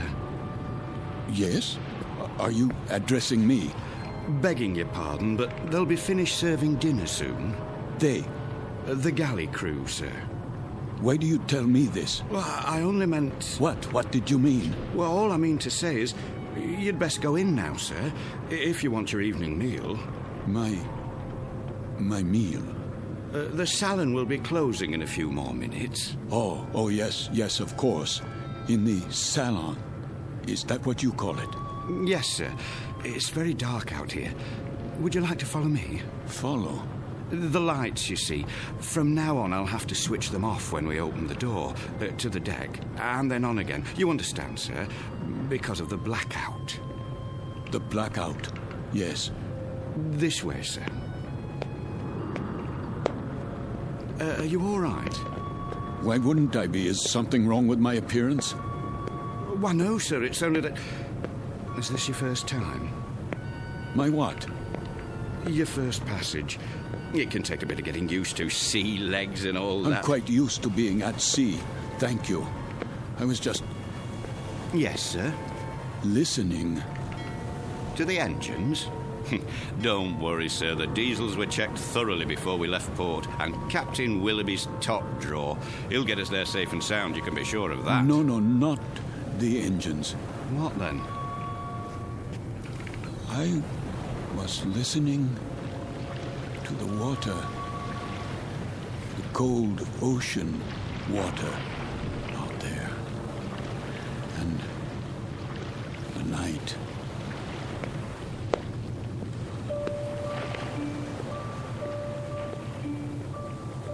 This is the deck of a small freighter, the SS Queen of Glasgow, located somewhere in the North Atlantic. Her registry, British. Gross tonnage, 5,000. Age, indeterminate. At this moment, she is 1 day out of Liverpool. Her destination, New York. Duly recorded in this ship's log is the sailing time, course to destination, weather conditions, temperature, longitude, and latitude. But what is never recorded in such a log is the fear that washes over a deck like fog and ocean spray. Fear like the throbbing strokes of pistons from the engine's diesels, each one a heartbeat, parceling out every hour into breathless minutes of watching, waiting, and dreading. For the year is 1942, and this particular ship has lost her convoy. Now she must travel alone like an aged, blind thing groping through the unfriendly dark, stalked by the unseen periscopes of steel killers, enemy U-boats that also watch and wait. The Queen of Glasgow is therefore a frightened ship, and she carries with her a premonition of death. In a moment, her crew and passengers will find out just how real that premonition may be, when a course is set that leads them all into an area known as the Twilight Zone.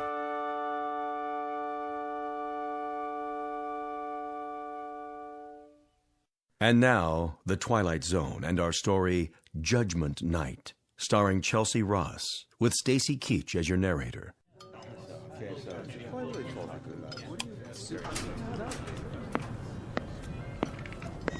Why does he keep playing with the lights? Thought I'd gone blind for a second. My apologies for the momentary darkness. Wartime regulations, you know. Think nothing of it. Perfectly understandable. Wasn't it a lovely meal? Yes, indeed. Glad you enjoyed it, ladies and gentlemen. Something more, perhaps? Not for us, thank you, steward. We were just leaving. Come along, dear. Wait, Mommy, where's my doll? Why, here you are, little girl. You dropped it by your chair. Can you thank the nice man? Thank you. You wouldn't want to leave your dolly behind now, would you?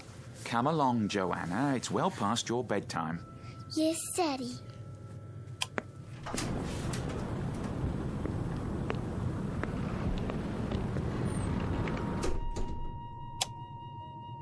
Who's this? Mr... I'm afraid I didn't get the gentleman's name. You are... Forgive me, I'm... Lancer. What's that? Aren't you Lancer? Oh, yes. I'm Jerry Potter. We looked for you at dinner. I was detained. I saw your name on the purser's list. We were wondering where you were. You were. Will you join us? Oh, no, that's not necessary. There are 3 other tables. 3 empty tables? I'm really not very hungry. Well, the captain wasn't able to join us tonight, so there's plenty of room. Come on over, I insist. Very well. Coffee, sir? Yes. Thank you. I believe I would like some coffee. Here's your seat, Mr. Lancer. The more the merrier, I always say. The coiner of phrases. We could do with a bit of merriment. Let me help you, sir. I'll get the coffee. Wait. Do I know you from somewhere? I don't think so, sir. But your face, I'm sure. It might well be. I've travelled this line for a number of years. Perhaps it was on another ship before the war. Before the war. Seems like a long time ago, doesn't it, sir? Are you quite certain about the food? What? The cook can still prepare something. No, I don't have much of an appetite. Not even with all this salt air? Makes me hungry enough to eat a horse. Jerry! Would that be a seahorse, Mr. Potter? How about it, Lancer? Have some chow. Not tonight. Something happened tonight? Nothing unpleasant, I trust? Why, I don't know. I honestly don't know.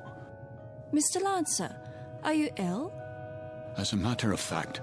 You do look pale. A bit of the old mal de mer, perhaps. You might do well to take the meal in your cabin.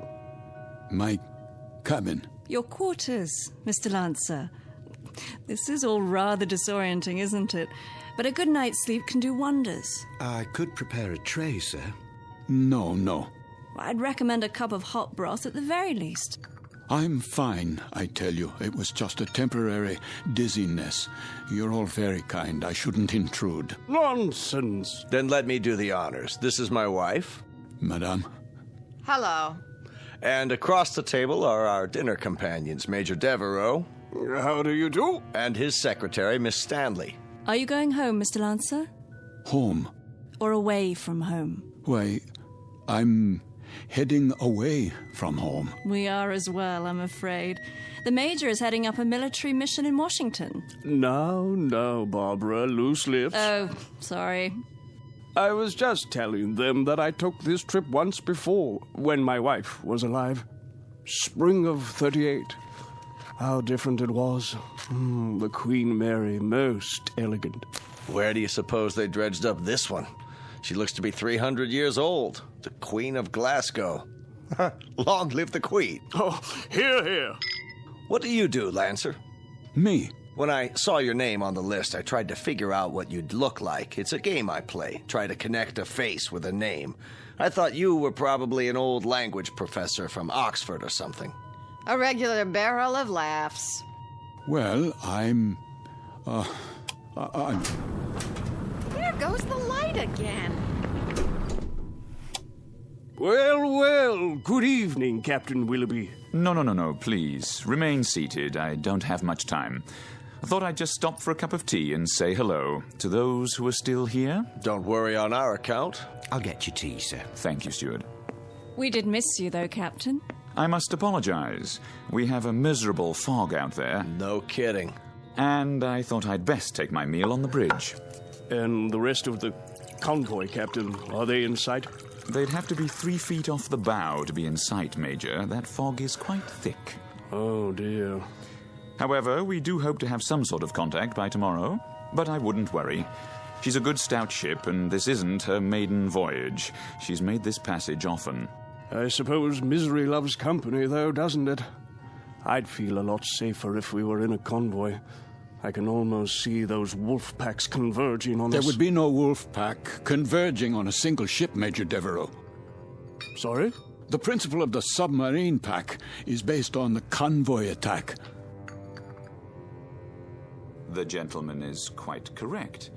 Our primary danger would lie in a single submarine. Well, that's reassuring. I guess we stand a better chance against one than against 20, don't we? Just ask Admiral Potter here. He fought with Dewey at Manila. He knows everything. Still, it only takes one torpedo. They can do such dreadful damage. And I must tell you, I've had a miserably uncomfortable feeling ever since we've left. What kind of feeling? Of being followed. Isn't that something? I've had the same feeling.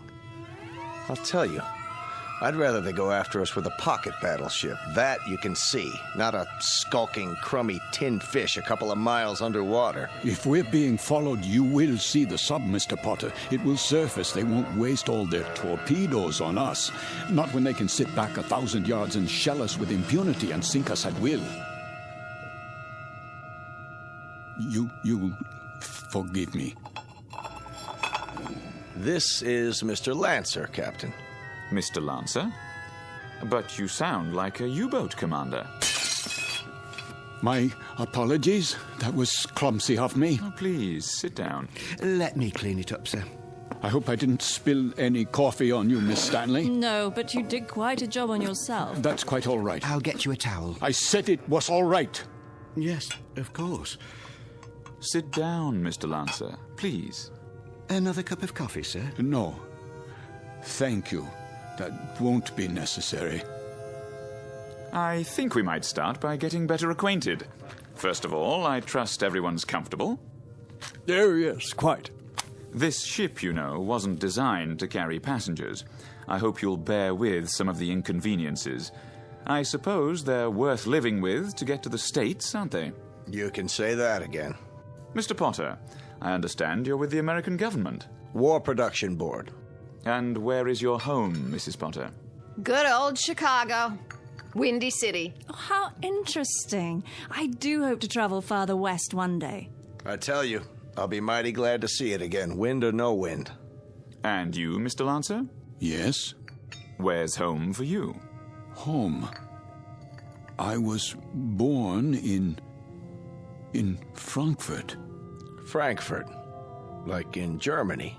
Yes, Germany. Well, how long had you been in England, Mr. Lancer? How long? Not very long, not long at all. Please accept my apologies. I think I'll go to my quarters now. Too bad. I was hoping we'd get a poker game going. Whoop-de-doo. Perhaps another time. Good night. There goes an odd one, huh? I had him pegged as a German the minute he came in. And what do you suppose he's traveling on this ship for? You don't think he's a spy, do you? I rather doubt it, Mr. Potter. All the passengers are well screened. I am a bit concerned about him, however. He doesn't look at all well. Actually, I'm feeling a bit tired myself. I think I'll be off to bed. Good night, everyone. Sleep well. Watch your step, Barbara. I will. It's very dark out there. Would you like a torch? Oh, don't worry about me. I can have the steward escort you. I wouldn't think of it. See you all at breakfast. I'll get the light switch. Thank you, Captain. Good night.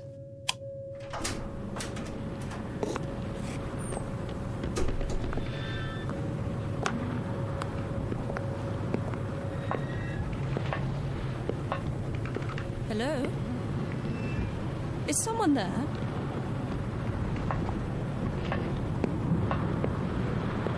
I say, is anyone...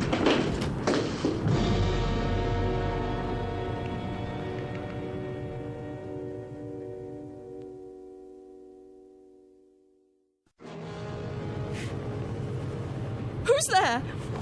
Watch your step, Miss Stanley. Oh, Mr. Lancer. The stairs are quite slippery from the fog. So I see. I was afraid you'd lose your footing. Thank you for your help. The fog can be treacherous at sea. And it carries quite a chill, doesn't it? Yes. Yes, it does.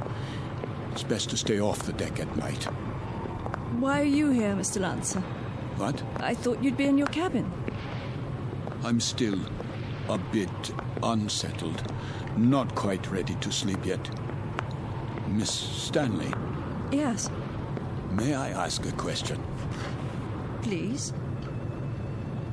Have we met before? I don't think so. Why? You'll forgive me, but you looked so familiar.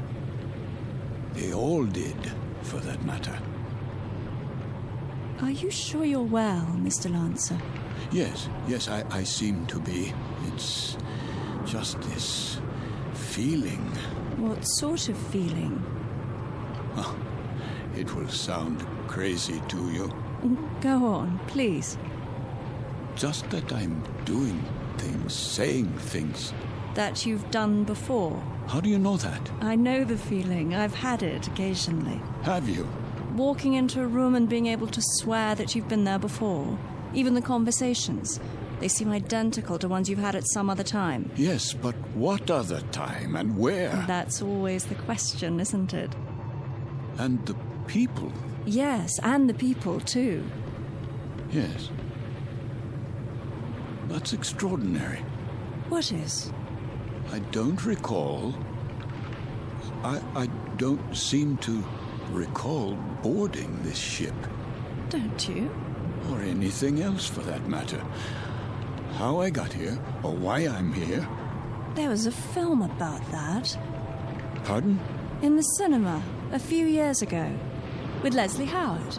Or was it that American? What's his name? Garfield. John Garfield. I believe the title was Outward Bound, something like that. I don't have time to see many films. I don't either. But in this one, the people all found themselves on an ocean liner. Of course, it was a cruise ship, not a freighter. But none of them could remember anything.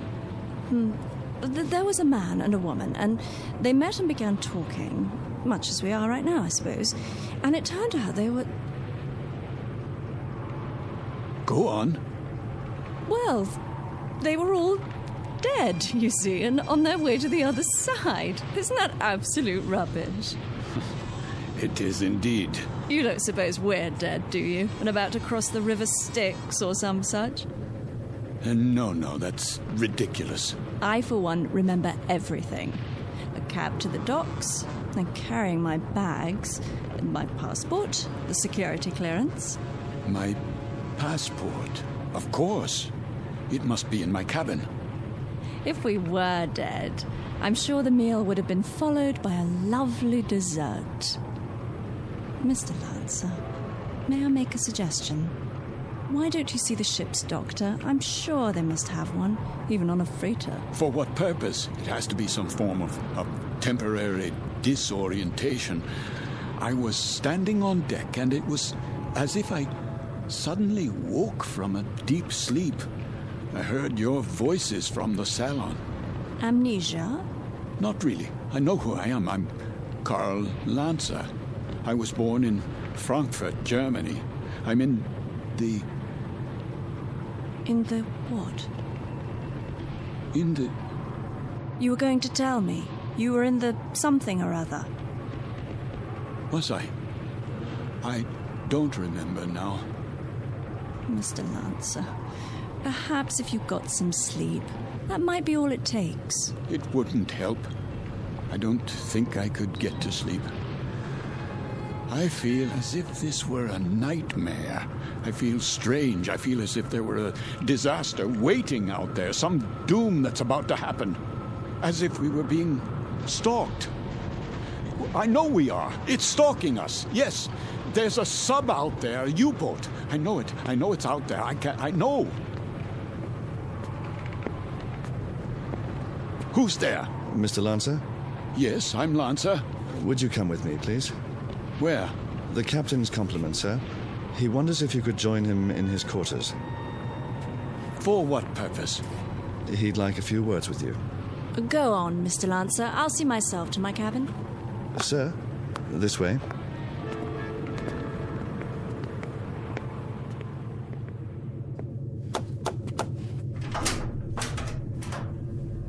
Mr. Lancer, sir? You wish to see me, Captain? Thank you for coming, Mr. Lancer. You've met my first officer, Mr. Danbury. Yes. What is this about? I wonder if you'd mind answering a few questions. No, not at all. First, would you mind showing us your passport? My passport? If you don't mind. Just routine, Mr. Lancer. On our passenger manifest, it seems that your passport number was somehow not included. Yes, of course. Oh, I'm afraid I don't have my wallet in my pocket. It must be down in my cabin. That's perfectly all right. Sometime during the next few days, if you think of it, say tomorrow, you can show it to me whenever it's convenient. Are you feeling better, Mr. Lancer? Yes, much better. Is there anything I can get you? No. Then, is there anything you'd care to talk about? How do you mean? Anything on your mind? Something you'd care to tell us, perhaps? There's very little I can tell you. And why is that? Because I don't remember very much. No? Actually, to tell the truth, I don't know how I got here. I don't recall anything about it. Is that right? I seem to remember only a few odd, disjointed things. I know, for example, that my name is Karl Lancer. I know I was born in Frankfurt. So you said. Please continue. Continue where? That's it. At this moment, that's all I know. Mr. Lancer. Yes? At the table, you exhibited a rather unusual working knowledge of German submarines. Could that, perhaps, stir your memory? I wish it could, but it doesn't. I see. In that case, why don't you go on to bed for now? Have a good night's rest. We'll talk tomorrow, you and I. Very well. That will be all for now, Mr. Lancer. Good night. Good night.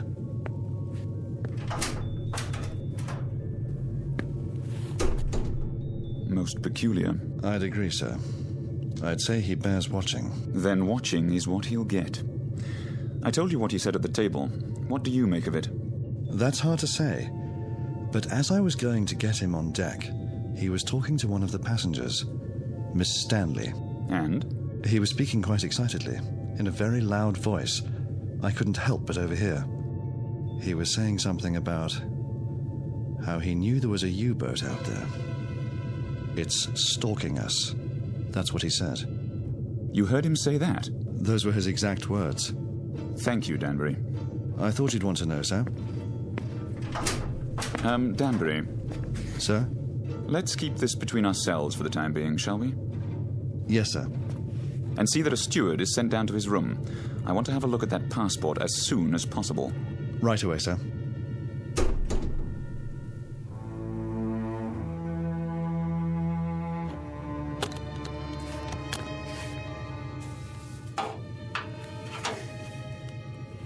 There you are, sir.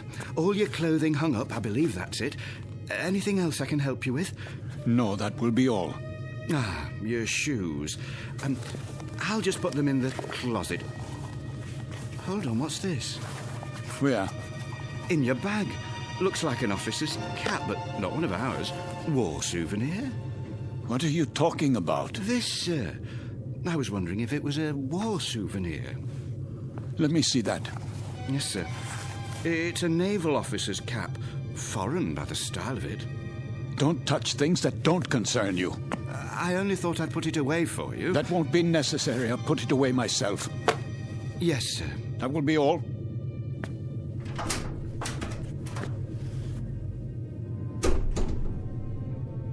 It is a German officer's hat. A submarine commander's. What does it say inside? It must have an identifying label. Yes, here. But this can't be. It says, Karl Lancer, Kapitan, Kriegsmarine.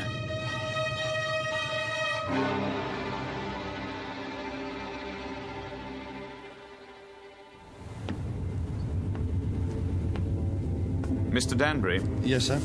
We've slowed down again. See if you can impress upon that very temperamental engineer the rather dire necessity for speed. Engine room. Engine room. McLeod, can we get any more revs? We're losing speed badly. Begging your pardon, sir, but I've got these blooming engines strained to the limit now. Kindly tell the captain that if I keep them going at this rate, they'll be a breakdown before morning. In that case, we'll be going a precious lot slower in a drift than under power. McLeod, we simply have no more revs. If you can give me maximum speed for another 12 hours... Captain!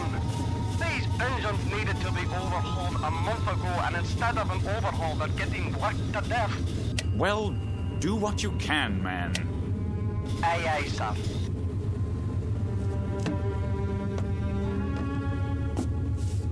What do you think, number one? Sir? Cheery predicament we have here. If we reduce speed and give those engines a break, we don't stand a chance. And if we keep them going at maximum, they'll break down inside of 2 hours. I don't know what to say, Captain. It's a dangerous call either way. If we could only see through this bloody fog. If they're out there, it won't make any difference. And they're out there, let me tell you. God knows they're out there, waiting like vultures.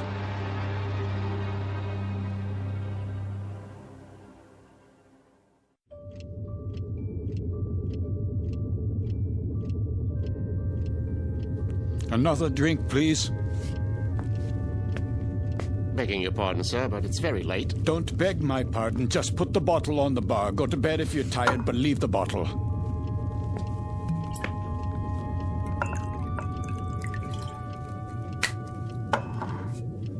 That doesn't sound right. Sir? The bearings. Bearings, sir? Yes, on the engines. They always sound like that, sir. You get used to it. You should hear McLeod on the subject. He's the engineer. Says the engines on this tab were originally designed for Lord Nelson. Is that clock accurate? Why, yes, sir. She's a real antique, that one. Captain Willoughby had her on the old Harcourt Bay. Keeps perfect time, she does. It says 5 minutes past 12 at 1:15. Not for a while yet. No, but at 1:15, something will happen at 1:15. Something, sir? What might that be? I don't know. I really don't know, except the hour and the minute, 1:15. It sticks in my mind. The tray for the bridge, please. Just being made up, sir. The cook will be done in a minute. Have a seat at the end of the bar.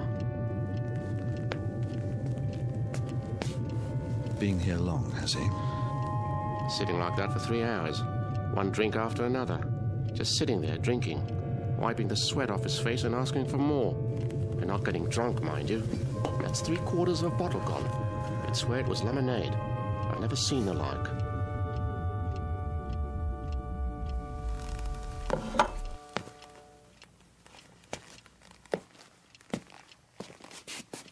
Why have the engines stopped? Probably just routine maintenance, sir. Don't give me that. They've broken down. I don't think it's serious, sir. You don't think it's serious? Adrift in waters like these without any power, you don't think that's serious? We're defenseless here. Now we are absolutely defenseless. They'll be repaired, Mr. Lancer. We'll be underway again soon. No, we won't be underway soon. We'll drift until 1:15. That's what he's been saying all night long. You know, of course, how easy it would be for a submarine to... You're a nervous man, Mr. Lancer. I'd suggest you call it a night. Oh, I'm a nervous man. I can assure you that I am suffering from something a little more serious than nerves. I'm suffering from knowledge. I'm suffering from knowing what's going to happen. Really? Now? My affliction comes from waiting and knowing that inside of an hour, a U-boat will surface off our bow with searchlights and a deck gun. We'll be attacked and we won't be able to run away. Here, sir. Sit down, man. How does it feel to you people just standing still and waiting for a shell or a torpedo to smash into you, waiting for the ship to blow apart so that you can find yourself in the water, closing in on you, filling your lungs so you can't scream? I said sit down, man. Mr. Lancer, this kind of talk won't do you or anyone else any good. Here's the captain's tray, sir. Leave it. Is something wrong? The gentleman is ill. He doesn't know what he's talking about. Carry on. Yes, sir. Go on, cook. Back to the kitchen with you.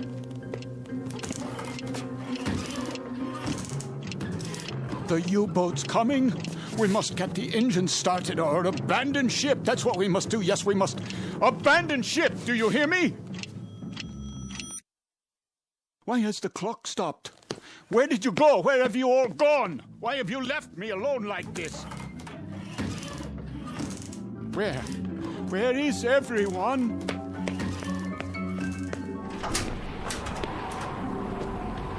What is that? The searchlight. It's here. That's the U-boat. The U-boat is here.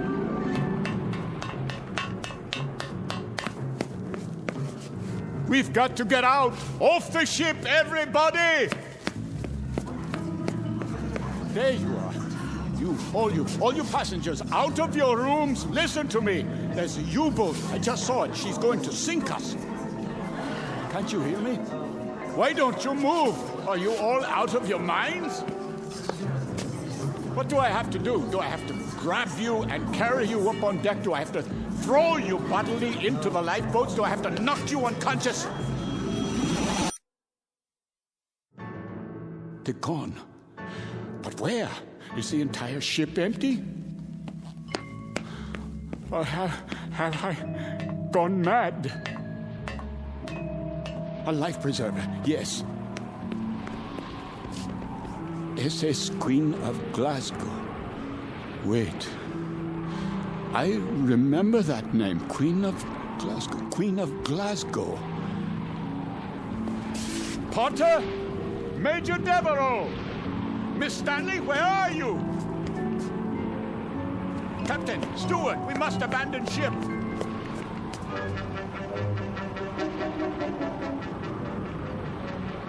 Feuer frei! Ja, Kapitän. Feuer!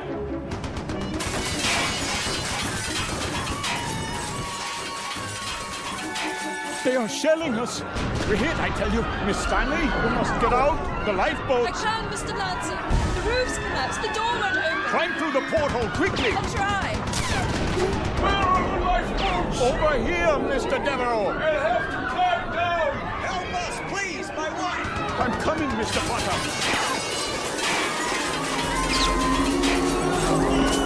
Watch out! The rail is collapsing!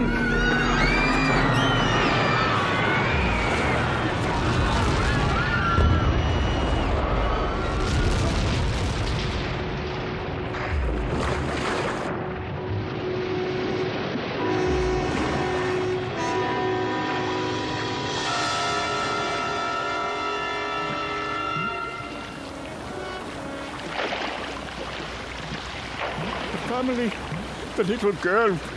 Where? The doll. Here, I have it. Who could do such a thing? Who? Who?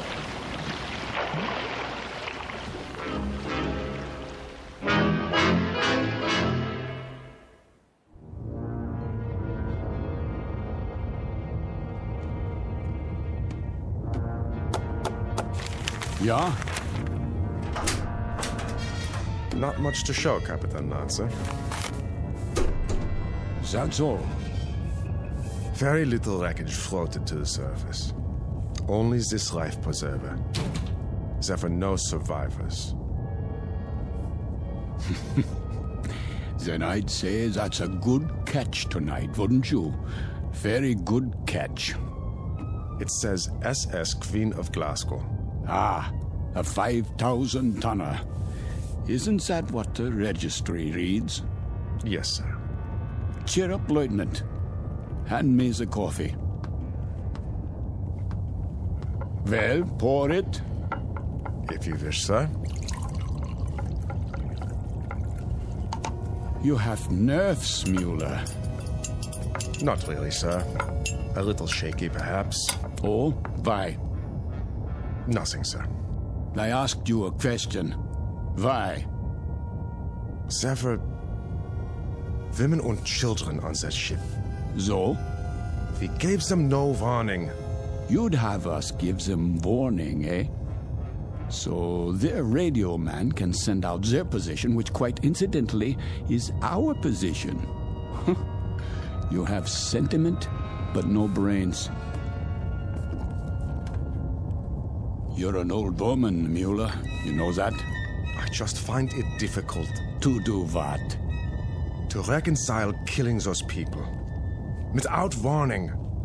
It makes me wonder if we're not damned now. In the eyes of the British Admiralty, we most certainly are. I mean in the eyes of God. You're not just a fool, Lieutenant. You're also a religious fool. Perhaps a mystic, too. And if we are damned, what will happen? I've had dreams about it.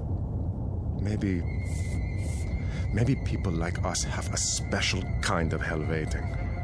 Maybe to be damned is to have a fate like the people on that ship. To have to suffer as they suffered and die as they died. You are a mystic, Lieutenant. We'd ride the ghost of that ship every night for eternity. Every night, Herr Capitan. For eternity. What are you talking about? They could die only once. Just once. But we can die 100 million times. Every night. Ride the ghost of that ship.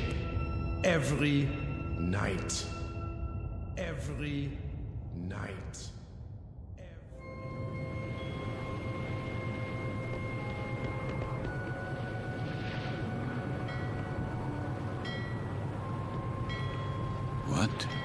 What is this place? The time. It must be late. Very late. Light in the salon. Let's black out down there. Who?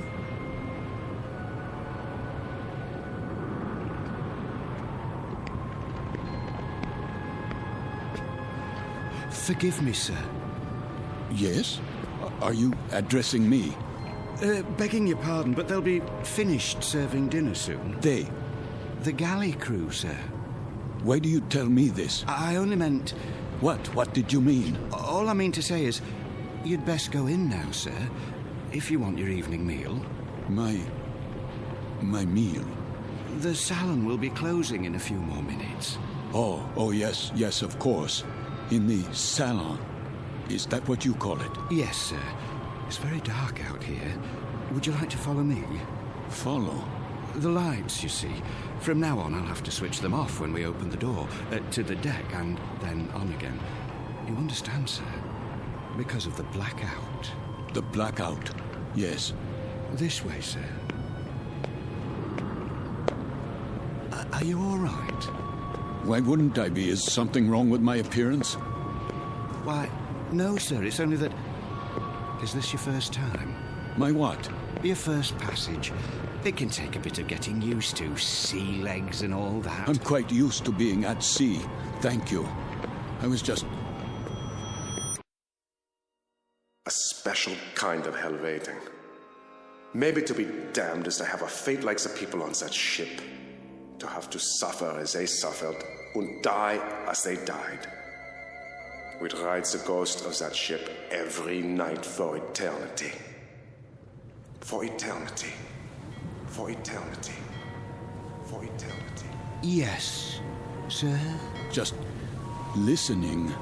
To the engines? No, not the engines. I was listening to the water. The cold ocean water out there. And the night.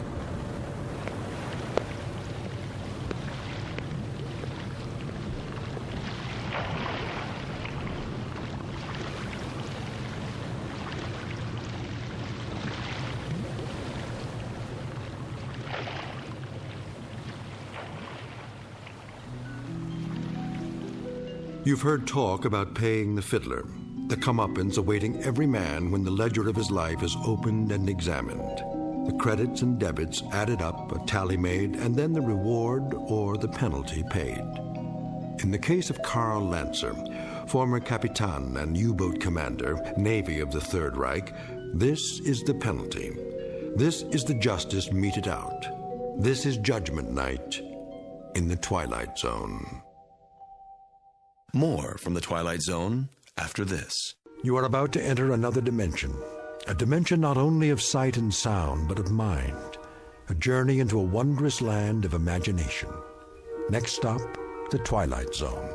Hi, this is Stacy Keach. I'd like to take a moment to tell you about our Twilight Zone website at twilightzoneradio.com. At twilightzoneradio.com, you'll find the latest information on these Twilight Zone radio dramas, including behind-the-scenes photographs, plus the newest product releases, trivia contests, ways to contact us, other Twilight Zone-related info and merchandise, plus links to other fascinating websites. So make your next stop twilightzoneradio.com. Visit TwilightZoneRadio.com to purchase these Twilight Zone radio dramas on cassette and CD, or call toll-free 1-866-989-ZONE. That's 1-866-989-9663.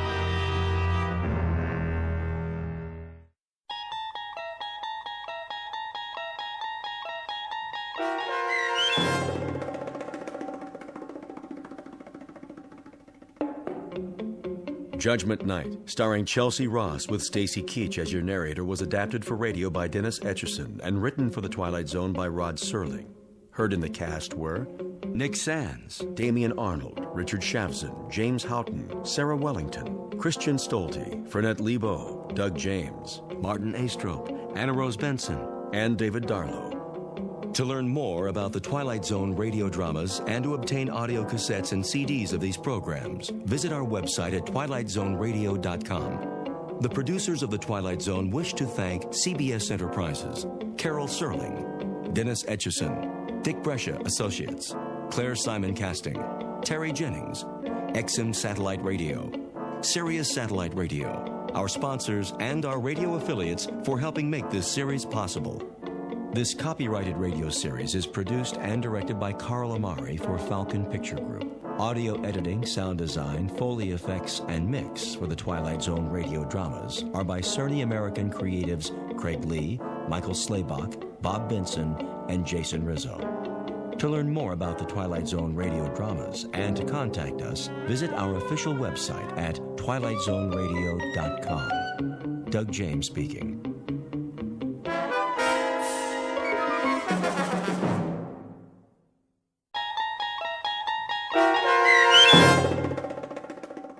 Elegy, starring Blair Underwood with Stacy Keach as your narrator, was adapted for radio by Dennis Etchison and written for The Twilight Zone by Charles Beaumont. Heard in the cast were Jeff Lupetin, Christian Stolte, and Joby Cerny.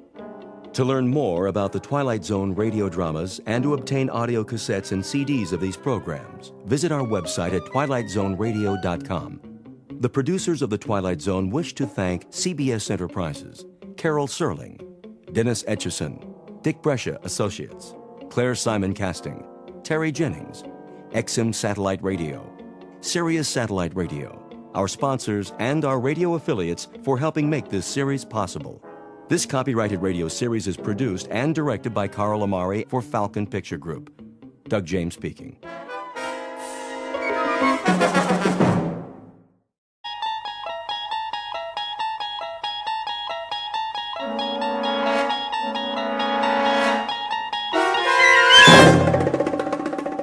There is a fifth dimension beyond that which is known to man. It is a dimension as vast as space and as timeless as infinity. It is the middle ground between light and shadow, and it lies between the pit of man's fears and the summit of his knowledge. This is the dimension of imagination. It is an area which we call the Twilight Zone.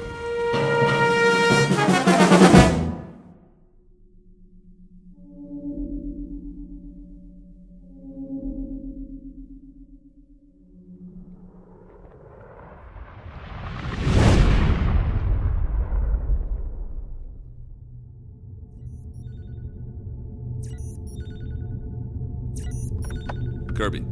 Yes, Captain. Give me the readings. Course stable, 7.9 off vertical axis. That's why I can't stand up straight.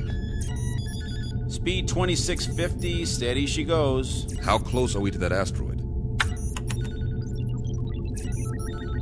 In range, gravity detector starting to read. Say 100,000, give or take. Piece of cake. We still have to maneuver for a landing. Fuel supply. Well, Captain, let me put it this way. If I was back home in my car, I'd pray for a steep hill so I could put her in neutral and coast all the way down. That bad, huh? I think the expression is running on fumes. What's the terrain? Spectrographics coming in. And? Not too hot, not too cold. Volcanic activity, 1 million or so years ago. We are hitting atmosphere. At least it's got an atmosphere. How much oxygen?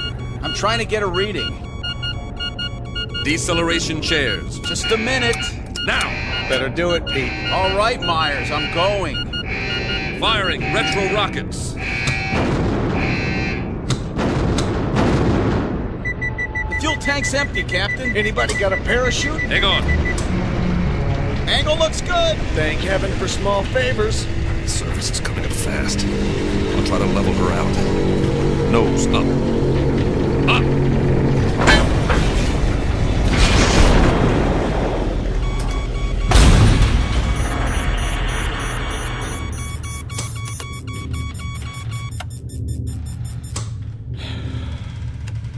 Nobody say anything. I want to remember this magic moment. Oh. Ooh. Everything seems to be in one piece, except for the communications module. And it sounds like we damaged the tail assembly. Instruments are still working. How's the atmosphere? Take a reading. 20.95 parts oxygen. Yeah, right. 78.09 parts nitrogen. That's impossible. I don't get it.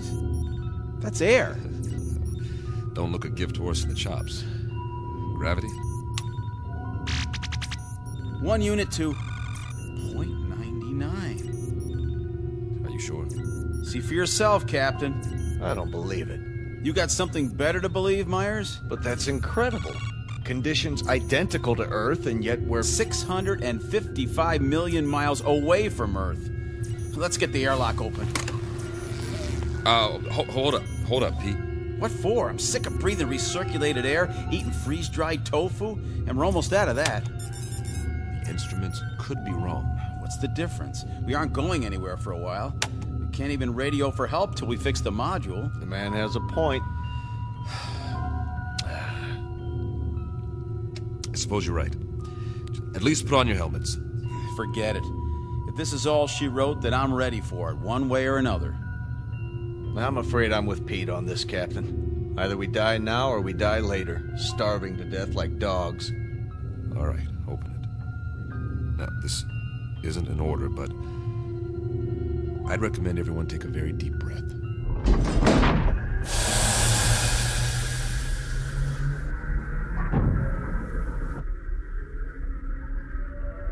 Time, the future. Place, a dark corner of the universe millions of miles from planet Earth. The main characters, 3 men. William Weber, captain. Peter Kirby, navigator. Carl Myers, geologist and science consultant.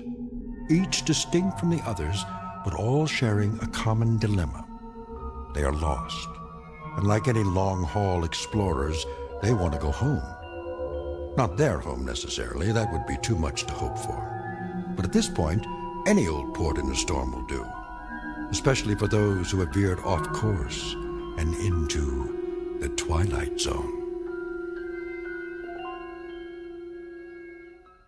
And now, The Twilight Zone, and our story, Elegy, starring Blair Underwood, with Stacy Keach as your narrator.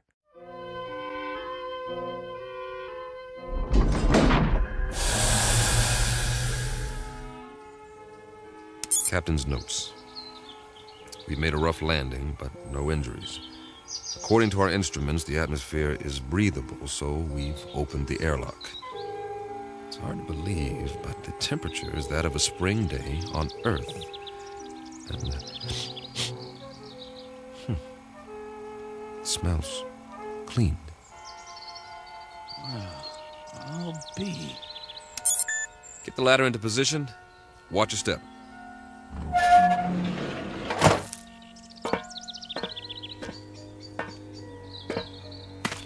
How many miles did you say we were from Earth? Too many. Time for a reality check. You see the same thing I see, Captain? What do you see? Open country, farmland. Kirby? Affirmative.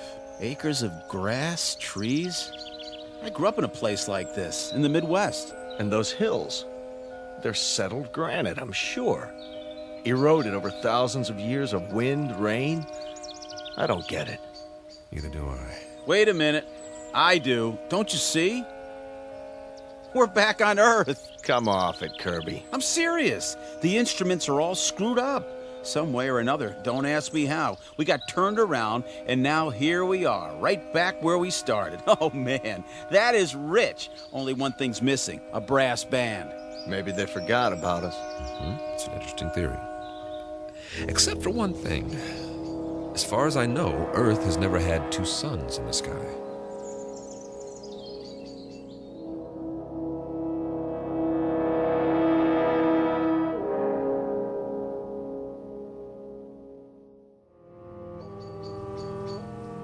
You're right. But the temperature's perfect.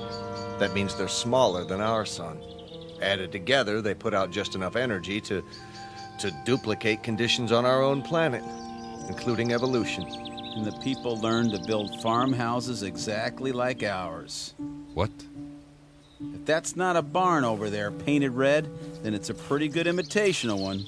What in the name of... Better check it out. Be careful, men. We don't know what we're dealing with yet.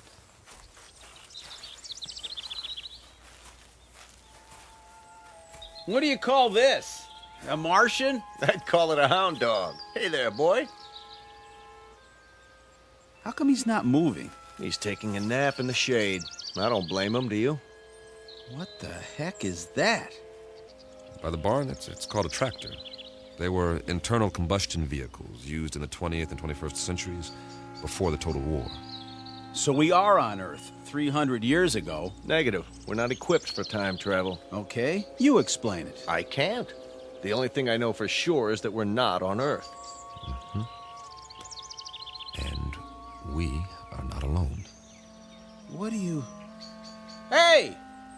Hey, you over there, by the barn! What's the matter? Can't he see us? He's turned the other way. Looks like he's taking a rest. Leaning on his... It's a pitchfork.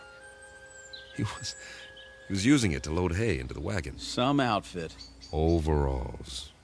Farmers wore them with straw hats, just like that one. He even has a red bandana in his back pocket.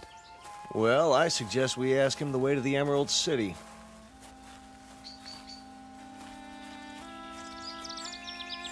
Excuse me, sir. My name is Captain Weber. My men and I... Sir? Sir, I hate to bother you, but that's our ship over there. We've crash-landed. If you can tell us, sir... Sir, can you hear me? What's the matter with him? Seems to be in some sort of trance. Are his eyes open? Yes, but... Move your hand in front of his face. Nothing. As if he's... Don't touch him. It's all right. His skin's warm, but there's no respiration. He seems to be frozen in place. Well, let's move on. Say that again. This is giving me the creeps. We'll recon the surrounding area. There may be others.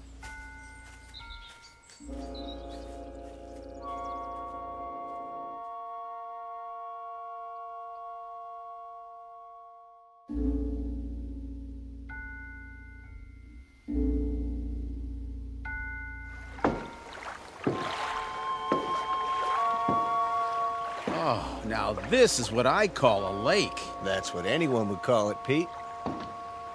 Easy, easy. Be sure the bridge will hold. Feels solid to me. We gotta take off these flight suits and jump in. No, thanks. Why not? Well... Go on, say it. You can't swim, can you? Not as such. Oh, the big scientist. Wait a minute. Maybe we can find some water wings for you. Let's get a move on. We have a lot of ground to cover. Back home, we had a swimming hole. Man, on a hot day, I thought I was in heaven. We'd go skinny dipping. Right in all that pollution. Nah, before the government closed the rivers. There were even fish in it. You could even see them jumping in the air. You ever go fishing, Captain? Yeah, as a matter of fact, I did. In the mountains. The runoff from the snow was clean up there. You could eat the fish if you wanted to and not get sick. I don't see any fish in this water. We better keep moving. We don't know when the suns go down. We should be back at the ship before dark, just to be safe. Good point. Maybe they don't have fish here. That's a possibility, if the planet's evolution took a different turn. Hey, there's somebody. I don't see anything. On the opposite bank, clad shirt. See him? Sitting there with a fishing pole. Hey, mister! Hey, mister! Kirby's right. Folding chair, wicker basket, the whole setup. Looks like the guy's got it made. Let's hope this one talks to strangers.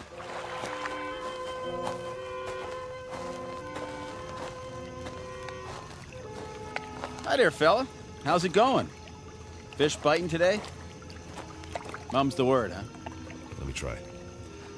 Sorry to bother you, sir, but you might say we're lost. If you could give us directions to the nearest town. Don't waste your breath. This one's a stiff, too. Maybe he's asleep.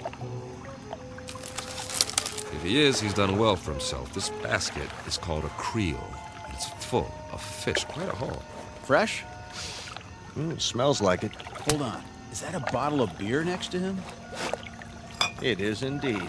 Only it's empty. Well, where's he got the cold one stashed? Fella, can you hear us? Do you even know we're here? Can't see his face. Lift up the brim of his hat. Okay, here goes. Sorry, nothing personal. I just like to look a man in the eye when I talk to him, even if he doesn't talk back. What did you do? Nothing, just barely touched him and he fell over. Well, at least we know he's not a statue. No pulse, like the farmer. But his skin feels real. Sit him up again, exactly the way we found him. I get it. Get what? He's off the clock. Way off. What's that supposed to mean? Pete and I used to joke about it in flight school. Now, there are 24 hours in a day, but sometimes that's not enough. You're not kidding.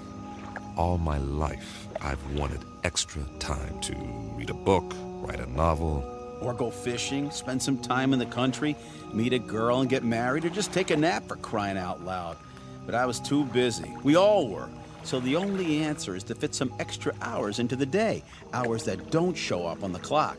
That don't count. I don't see... Look at it like this. What if you could stop time? For a few minutes or a few hours? At least as far as everybody else is concerned. Think of what you could do. They stand there, frozen, while you run off and do whatever it is you need to do. Then, when you're finished, you run back and time starts again. They move and walk and talk and go on with what they were saying, and they never so much as know you were gone. Is that a plan or what? I wish we could have done something like that on the ship. If I'd had time for pure, uninterrupted thought, I might have, I don't know, perfected Sheldrake's theory of causative formation while the ship ran itself. That's right, and get home to find you've won your own Nobel, right? Now, we make planetfall, and we run into these people, if that's what they are, and it's as if we've finally done exactly that, taken ourselves off the clock, at least temporarily. Permanently would be fine by me. Nice theory, Captain. I'm afraid there are reasons, though, why it wouldn't work. I am sure there are. It's just a thought. If I were a science fiction writer, I could have some fun with it, but we've got more important things to do, like finding out what options we have, now that we're here. Say, I'm hearing things. I hear it, too. Seems to be coming from the top of the ridge beyond that grove of trees. That must be where the town is. We were close after all. Sounds like you got your brass band, Pete. I like it. Maybe they got a ticker tape parade, too. One way to find out.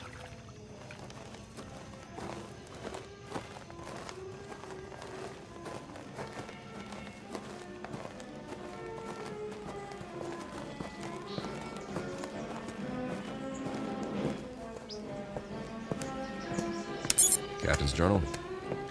We appear to be on the main street of a Midwestern American town. Ahead of us is the square, complete with steeple, clock, and ivy-covered walls. Captain, did you notice? What's that? There are no hands on the clock. Duly noted. The music's louder. I hope this recorder can pick it up. Sounds like a Sousa march. There's a bandstand, flags, bunting, and a sign that says, Inauguration Ceremony. Welcome, Mayor Finch. The musicians are all in uniform. Just one thing. They're not really playing. Kirby's right. Nobody's moving. Not even Mayor Finch. He's holding a silk hat. Photographers in front of the crowd about to take his picture, but nothing's happening. It's like a like a movie set with 100 extras all waiting for someone to yell action. The question is, who's directing? I'm going to look around. Weber, out. The music's coming from that loudspeaker near the platform. It's being piped in from somewhere. Pre-recorded, no doubt. Concert's over. I wonder who turned it off. Any ideas, Professor? Well, I suppose it could all be part of a carefully orchestrated illusion. That's as good an explanation as any. Now, maybe we're being made to see and hear what we hoped we'd find here. The sights and sounds of home. But they got it wrong. It's 300 years before our time. Who's they? Or it could be that time itself is somehow suspended in this place. So we really are off the clock. It's all relative. Time may have, in a sense, speeded up for us or slowed down for them. You mean they might actually be moving? It's possible. Then why can't we see it? You can't see the movement of a clock's hands, nevertheless, they move. Yeah, when there are hands. Do you believe what you're saying? Of course not. Hey, everybody. Sir, ma'am, what's the matter with you people? Are we invisible or something? Don't take it personally. By the looks of them, they don't see anything. They might as well be statues. But they're not statues. Here, feel one. You, sir, shake hands with the captain. See what I mean? They feel like flesh and blood. Yeah, Kirby's right. More of the same. Whoever, or whatever, is responsible, they've created a perfect imitation of the real thing all over this asteroid. For what purpose? I don't have a clue. The expenditure of time and effort is considerable. Not to mention the science involved. The skin on these pseudo-people must be a new polymer compound. And the clothing, all duplications of Earth fabrics. I wonder... Nah, never mind. Say it. Well, we must not be the first to land here. But this asteroid's not on the charts. Then, who were they modeled after? Maybe somebody real is still here.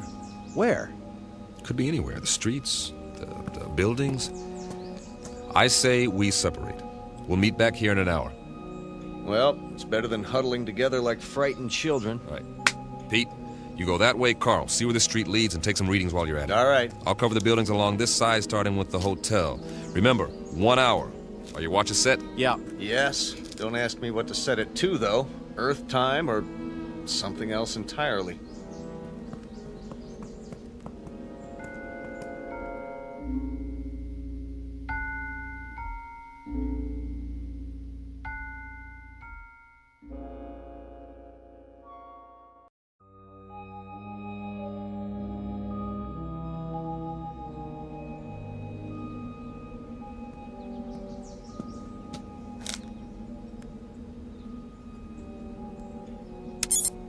Captain's notes.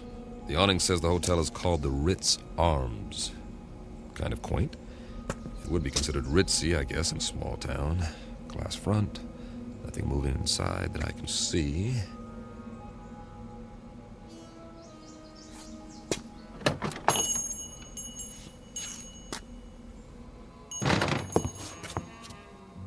I should have brought the Visicam to record this. There's a clerk behind the desk, not moving, of course. And this is classic. There's an alcove off to one side. I can see 4 men seated around a table. A green lampshade, money. I think they're playing poker. Or they were before they stopped moving. And there's a waitress with a tray full of drinks. The big winner seems to be a little man with a gray mustache. Not your typical gambler, but he's all set to rake in the chips. He looks mighty happy. Hey, fella. Wonder what cards he's got here. I don't think he'll mind if I take a peek. 4 big, beautiful aces. Nice work. Oh, hold on. If I'm not mistaken, that's a waltz coming from upstairs.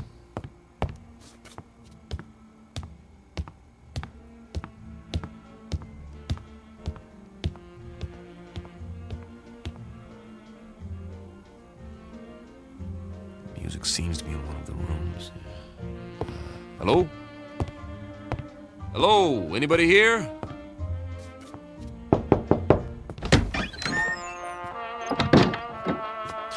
Oh, sorry. Excuse me.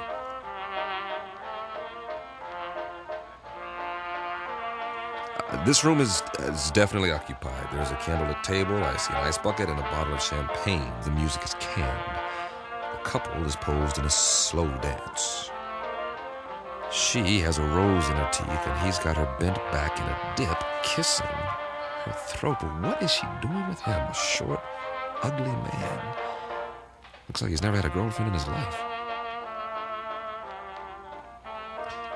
But she's a real beauty. I don't know what's going on here, but I'm beginning to see a pattern. The theme seems to be dreams really can come true. But whose dreams? Who's fulfilling them? For what purpose?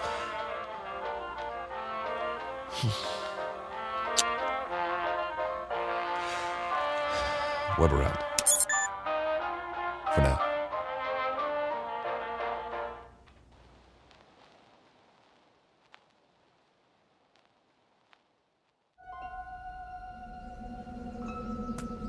Find anything? Nope. At least nothing that moves. Pete? Not really, except for... What? You guys better see this for yourselves. Come with me. Where is it? Just around the corner. You're not going to believe this, but I think it's what they called a carnival.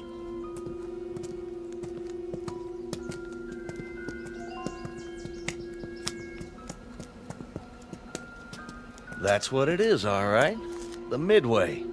Those booths along either side, people could win various trinkets of low value by throwing baseballs at steel milk bottles or firing toy rifles at targets. I was wondering. A test of skill for amusement.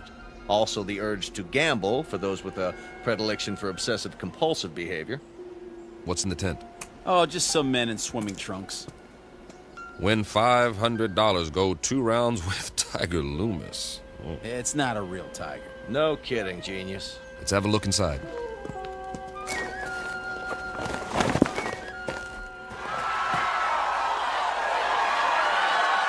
That must be Tiger with the stripes on his trunks. Yeah, the one lying down in the ring. Boy, some crowd, huh?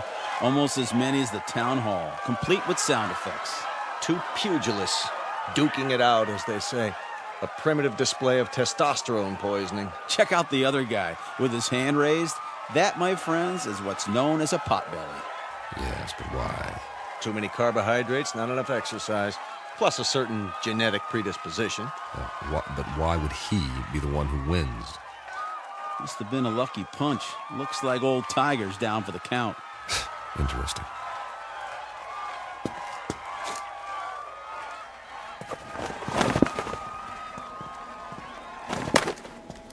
I think it's creepy. All these imitation people posed every which way. What do we have over there? I believe it's called a sideshow. Scantily clad young ladies who dance for the crowd, which is primarily male. That's nothing. Check out the stage at the end. See? I was saving the best for last. Get an eyeful of this. Some sort of contest, a sign. Beauty queen chosen today. Step right up, gents. You got your blondes, your brunettes, your redheads, your tall ones, your short, stubby ones. Take your pick. I'd say the judges have already made their selection. Cast your eyes on Miss Lakewood County.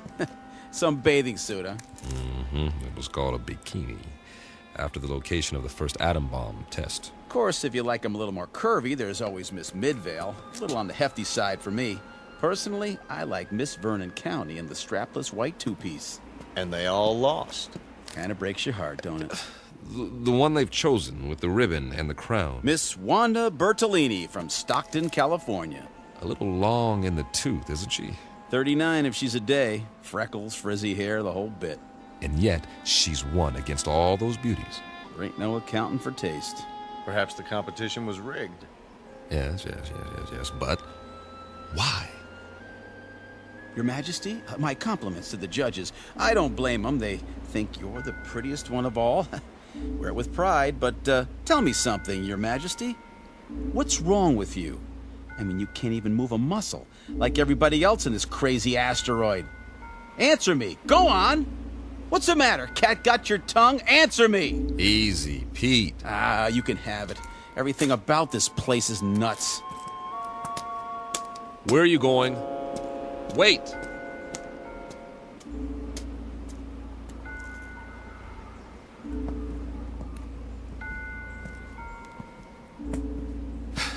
Pete, don't let it get to you. None of us knows what's going on. But until we figure it out... I'm sorry, all right? But you know how long we've been on that ship? Now we sit down and what do we find? We all feel the same way. Sure we do. But it's like somebody's trying to trick us into something or drive us batty.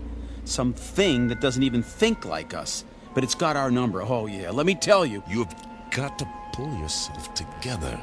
I'm pulling, all right? But if we just had some idea, some clue about what the deal is here in this crummy place. How are you fixed for ideas, Carl? I don't really have a theory yet. Of course, it's highly improbable, but... So is the fact that we're here. Come on. Any theory is better than none. Well, I've begun to think that all of this, it just might be some sort of museum. Come again, Professor? We're millions of miles from Earth. It's possible that the inhabitants of this planet, whoever they are or were, developed a very advanced technology. Let's say they had a super powerful scanning device based on some new principle. Over the years, they observed Earth and decided to build replicas of what they observed. Perhaps they even took specimens to use as models. That would explain the accounts of alien abductions. If that's true, where are these inhabitants now? Gone, perhaps, having moved on and left all this behind. They could be in hiding. Then we better explore the rest of it. Or as much as we can in one day. At least they had taste. Take the residential street we're on now. It's right out of the late 19th century. Old-growth trees, Victorian houses. Why this era? Why any of it? It must have interested them. Though for what practical purpose, I can't imagine. Maybe just to please themselves. This is the way it was on Earth a few centuries ago. I've seen pictures, the streets, the houses, everything laid out so peacefully. You guys like it here? I would, if I knew it was real. If I could be sure it wasn't all going to vanish in a puff of pink smoke. It's an okay place to visit, but I wouldn't want to live here. Well, you better get used to it. This is going to be home for a while. Charming. Which one? The largest house, there across the street. Well, that one's a mansion. Isn't it lovely? Think of the freedom, the space to move about. You want it, it's yours. Yes. That's true, isn't it? Why not? I don't think anyone will mind. Least of all the old fella in the chair on the porch. Another stiff. It's actually quite realistic, the way they've got him sitting there reading the paper. What's the date on the front page? Hey there, old-timer. You don't care if we look around, do you? Check out the inside. Not at all, gentlemen. You are most welcome.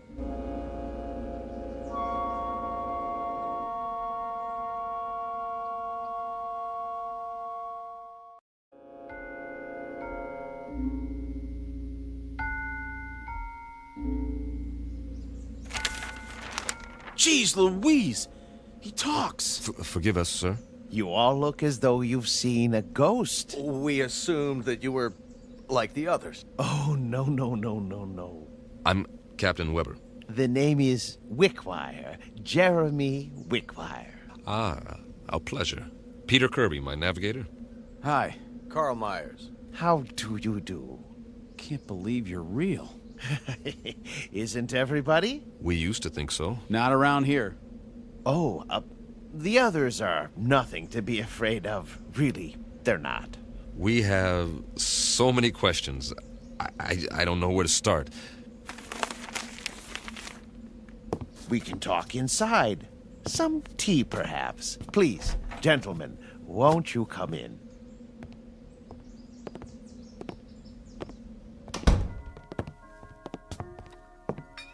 One lump or two? Oh, don't go to any trouble. It's better than what we're used to. Believe me. I don't know about you, Captain, but I must have my tea this time of day. I wouldn't feel complete without it. Oh, it tastes great. Nice and hot. Beats the heck out of that tang. I'll say. A remarkable collection of artifacts you have here. Artifacts? The oriental rugs, the tapestries, all this furniture. I've never seen anything to compare. It provides a certain level of comfort. Must have cost you a fortune. Oh, not me personally. We had it built for a Mr. Let me see, Jenkinson, I believe it was. You mean the pieces aren't antiques? Oh, heavens no. They were made to the client's specifications. At the last moment, however, he changed his mind, decided he really wanted to be a knight in shining armor. So now he's over in the medieval section, slaying a dragon.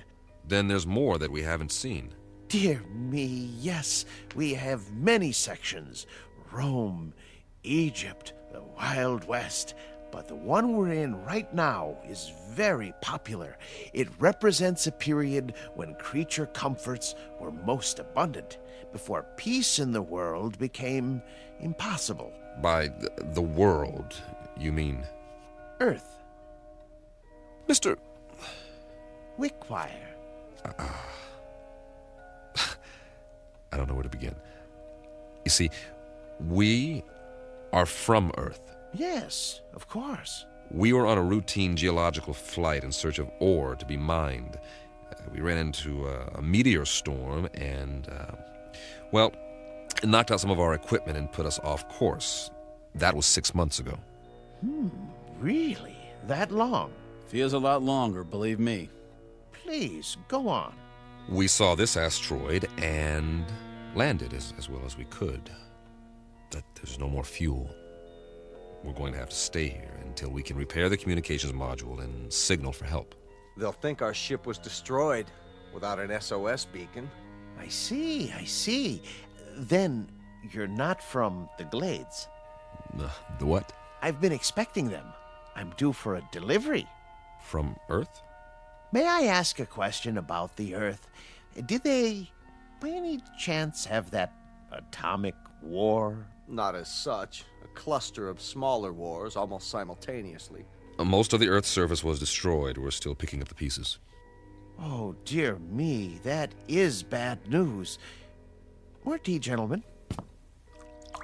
Mr. Wickwire, explain some things to us before we go out of our minds. Certainly, but you do look hungry. And you can say that again. Let me fix us a light lunch first, Then we'll talk.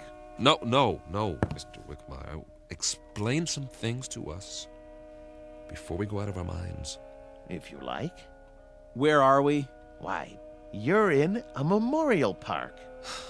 A memorial? More commonly known as a cemetery. Didn't you know?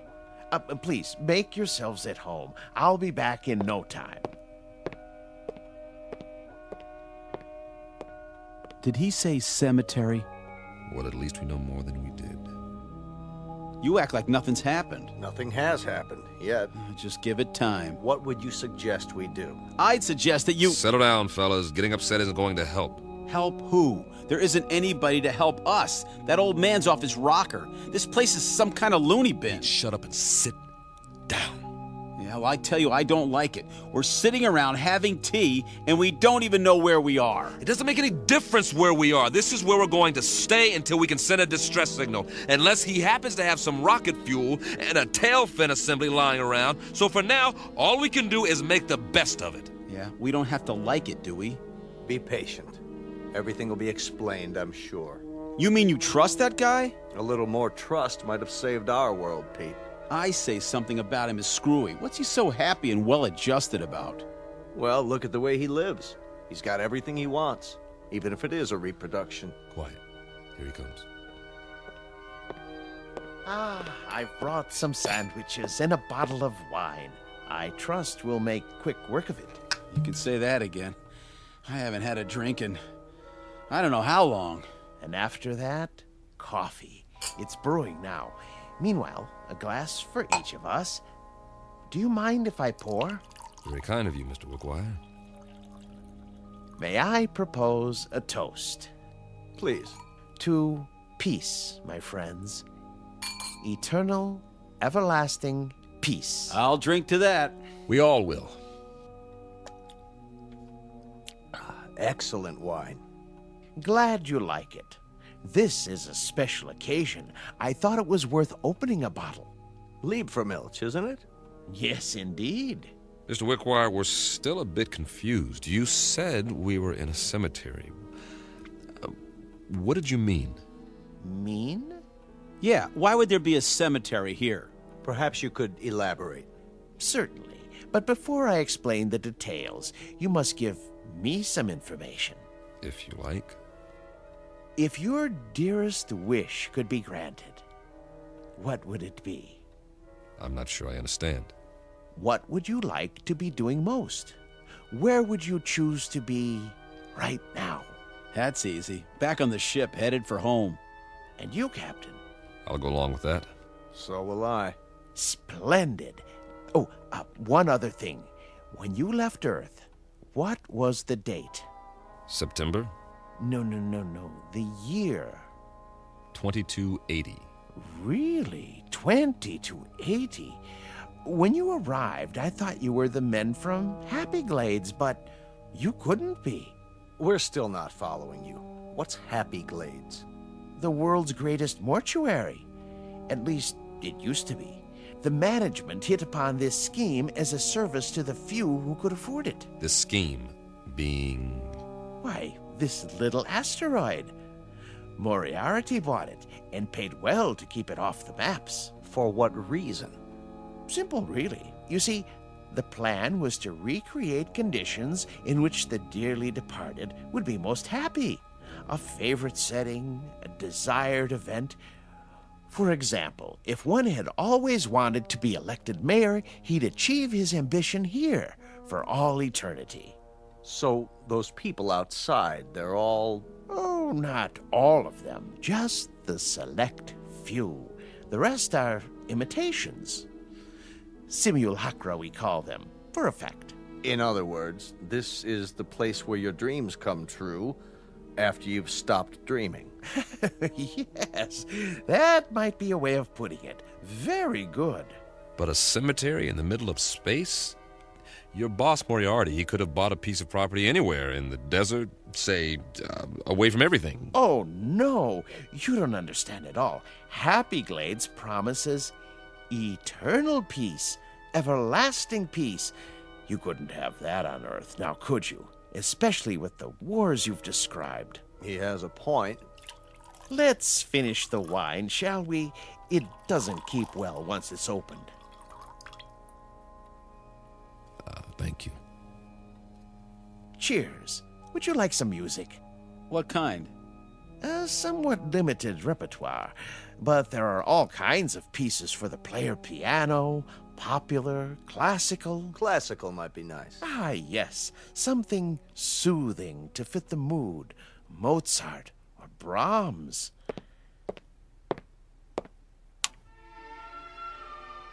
A good choice. I thought so. Drink up, gentlemen, before I bring the coffee. Unless you'd like something more to eat. I have some tea cakes in the kitchen. What about you?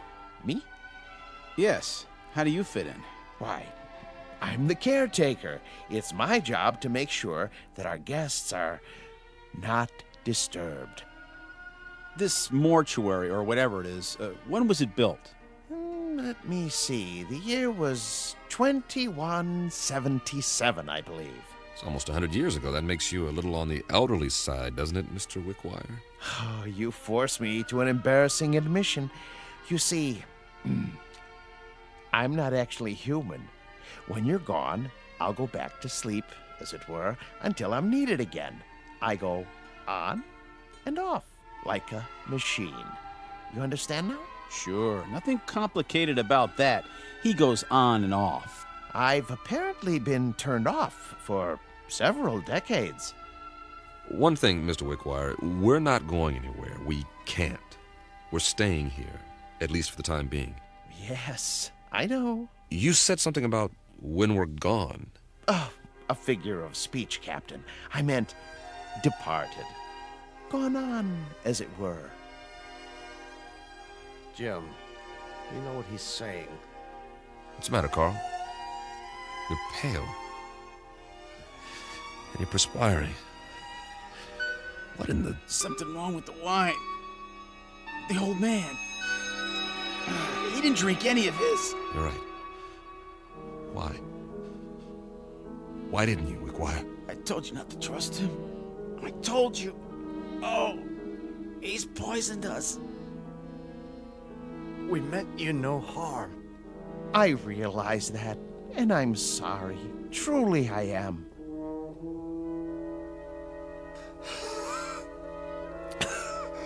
Give us the antidote. Give us the antidote. There is no antidote, Captain. Even now, the eternifying fluid is coursing through your veins. It won't be painful, I assure you. Oh, please. You've got to stop it. Oh, my dear friends, can't you understand? I have no control in these matters. I'm only a machine. But why? Why us? Because you're here and you're men. And while there are men, there can be no peace. Surely you've seen ample evidence of that on Earth. What are you going to do with us? There are several possibilities, but as you said, your preference is to be on your ship. So be it. I'll move you there and arrange you in your natural habitat. And every day for a while I'll come by and check on the display, your poses, the instruments and other details, and I'll touch them up if need be with a feather duster so that the scene is absolutely perfect before I retire to this house and turn myself off until the next ship arrives.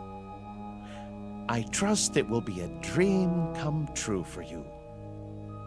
It will. Won't it?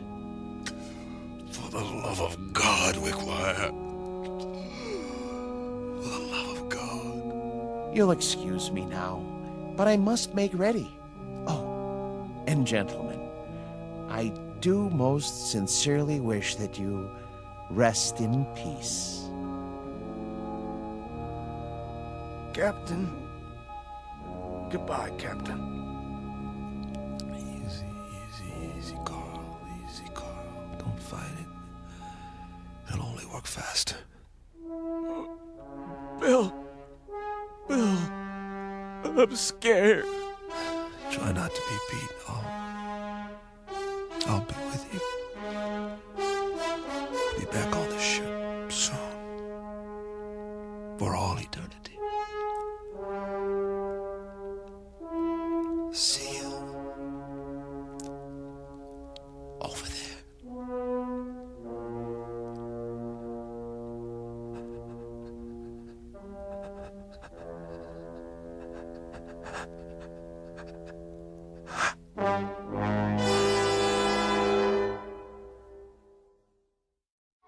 Captain Weber, his navigator Kirby, and Meyer, the geologist, on their last voyage. And now, at their journey's end. All agreed what they wanted most was to be aboard their ship, ready to head home. Now they will have that wish forever.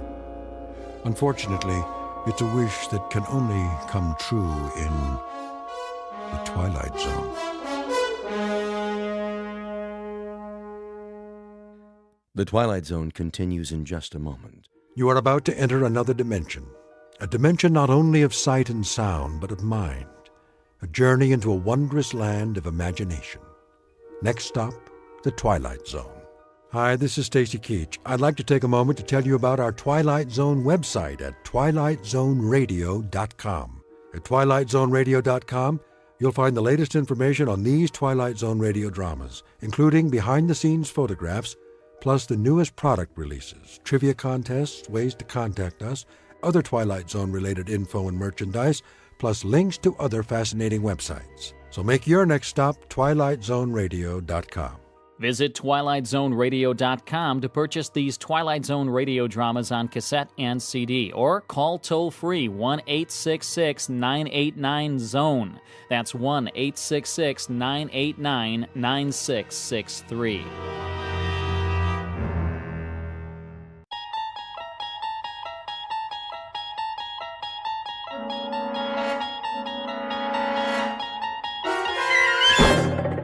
There is a fifth dimension beyond that which is known to man. It is a dimension as vast as space and as timeless as infinity. It is the middle ground between light and shadow, and it lies between the pit of man's fears and the summit of his knowledge. This is the dimension of imagination.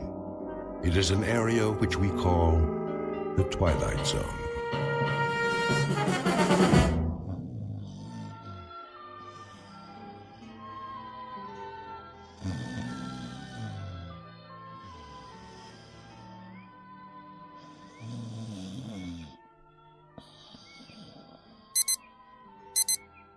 Yeah.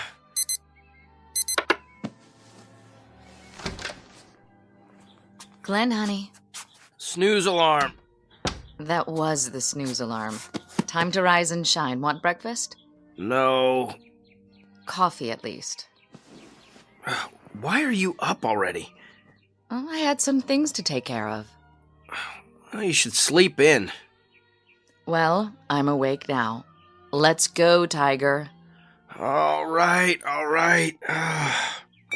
Careful. Sorry. What happened? Nothing. I knocked over the picture. Too much stuff on this table. Don't worry about it. I'll clean it up. You'd better get ready. Okay. Okay.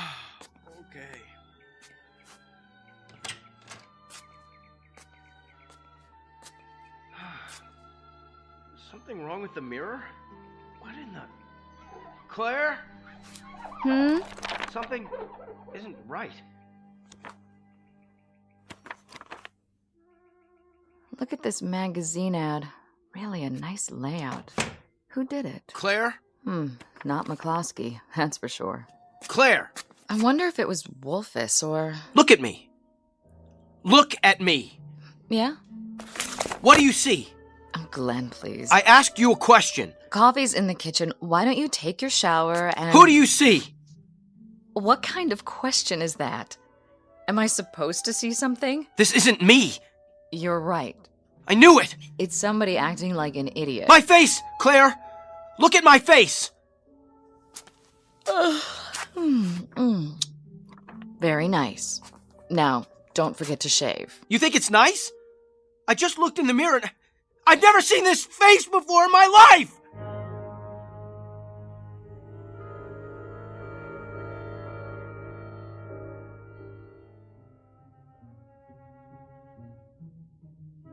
Meet Glenn Holbrook, a man who believes in the old adage, to know thyself, and who, until this morning, made a practice of doing exactly that. For most of his adult life, Mr. Holbrook has felt very much at home in his own skin. But a moment ago, he caught a glimpse of himself in the bathroom mirror and didn't recognize the stranger staring back. Whether he will discover that stranger's identity remains to be seen, because somehow the law of cause and effect has been temporarily interrupted. It was put on hold the moment he awoke to find himself a new resident of the Twilight Zone. And now, The Twilight Zone and our story, Who Am I? Starring Sean Astin, with Stacy Keach as your narrator. What are you talking about? I'm trying to tell you. I looked in the mirror and... You must have had a bad night. I'll bring you some coffee. I don't want any coffee. Claire, take a good, long look, and then answer this. Yes? How can a man go to bed one person and wake up another? Who did? Me! That's ridiculous. All right, the joke's over. Look at the person standing right here, in front of you. I'm looking. Tell me you see Glenn Holbrook. What? Go ahead, let me hear you say it. Well, as far as I can tell, you're the man I married. Satisfied? I think I know what you look like. Not as well as I do. I know the face I grew up with. You're the same, Glenn. Then when did I get this? This what? This scar on my cheek. Okay. You want to talk about your scar? We'll talk about it. But it's no big deal, really. Since when? You used to think people were staring at you, then you finally got it. Got what? You figured out that nobody pays attention to anyone but themselves. Personally, I think it's sexy. Claire, listen to me. I'm not crazy. I didn't say you were. I swear to you, I never saw this scar before. That's impossible. Why? Because you were still sensitive about it when I met you. It was years before you told me how it happened. And how did it happen? Oh, come on. Please, just tell me. You were a child. You and some other boys were playing war. Somebody threw a rock and it hit you in the cheek. It required 7 stitches. Your mother was hysterical. Isn't that right? No, it never happened. Not to me. I've had about enough of this. It's getting late. Go over to the bedroom mirror and we'll settle it.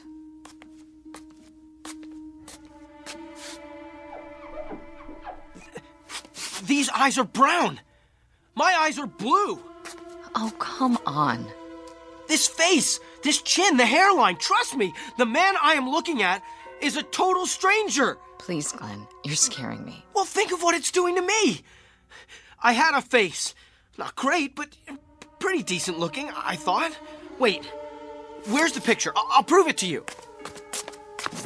Picture? The one I knocked over when I turned off the radio. I threw it away. When? Just now. I was only in the bathroom for a minute. I didn't want you to cut yourself. The glass was broken. I know the glass was broken, but where's the picture, the photograph of the both of us? In the trash.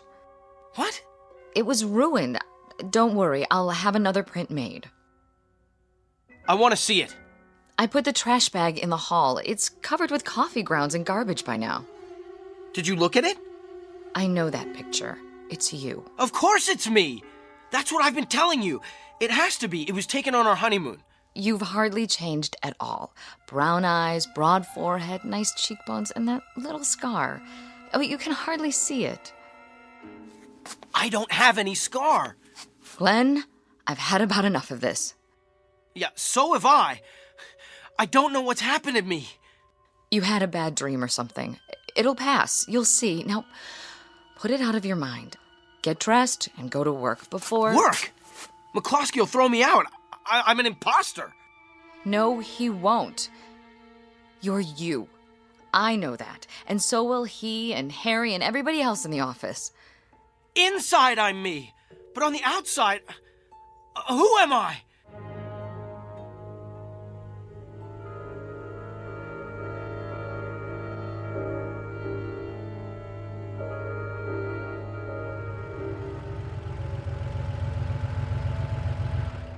Morning, sir.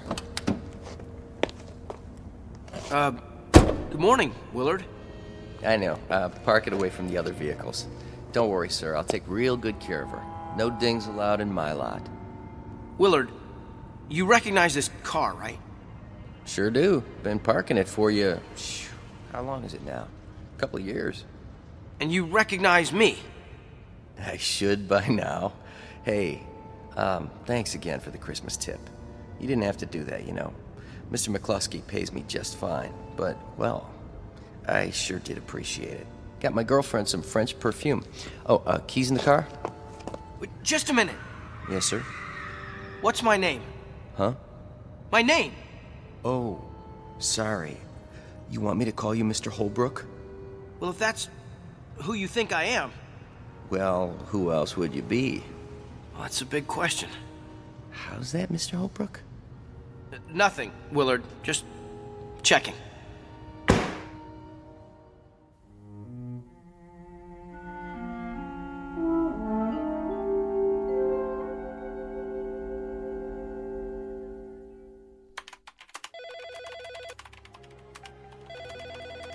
McCloskey Advertising, how may I direct your call? One moment, please. McCloskey Advertising, how may I... No, he's not in yet. Would you like his voicemail? Just a moment. Good morning, Mr. Holbrook. What did you say? I said good morning. Yeah, I thought that's what you said. You know me then? Of course, Mr. Holbrook. Is anything wrong? No. No, everything's just fine.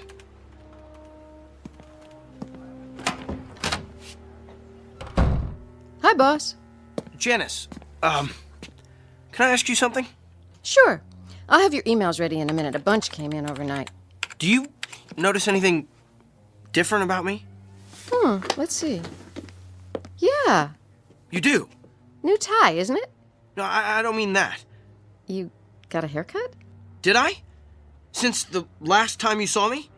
Well, maybe you didn't. I'm not sure. But I'm the same man you worked for yesterday. Unless you got a twin brother. I don't. I didn't think so. Now, let me see. Mr. Ashton's called twice already. You know how he is. Wants a conference as soon as you get in. And production needs your opinion on the Durant's layout. Mr. Holbrook? One of those mornings, huh? Not really. Am I missing something? No. I am. You didn't have your coffee yet. There should be some in the lounge. Listen, Janice. Yes? You have a mirror? Where? In your purse? Why? Just wondering. I think so, yeah. Take it out, would you? Okay. There's one in my compact. Good. Open it. Now what? What do you see?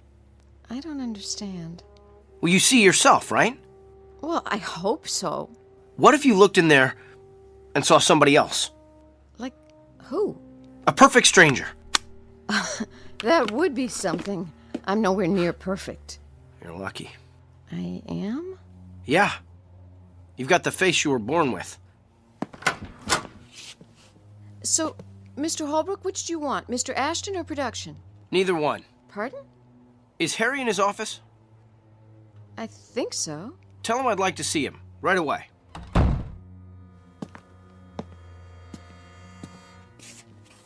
Mr. Ashton on line 1. Well, I'll get back to him. Where's Harry? I'm just calling. Get him in here. Yes, sir.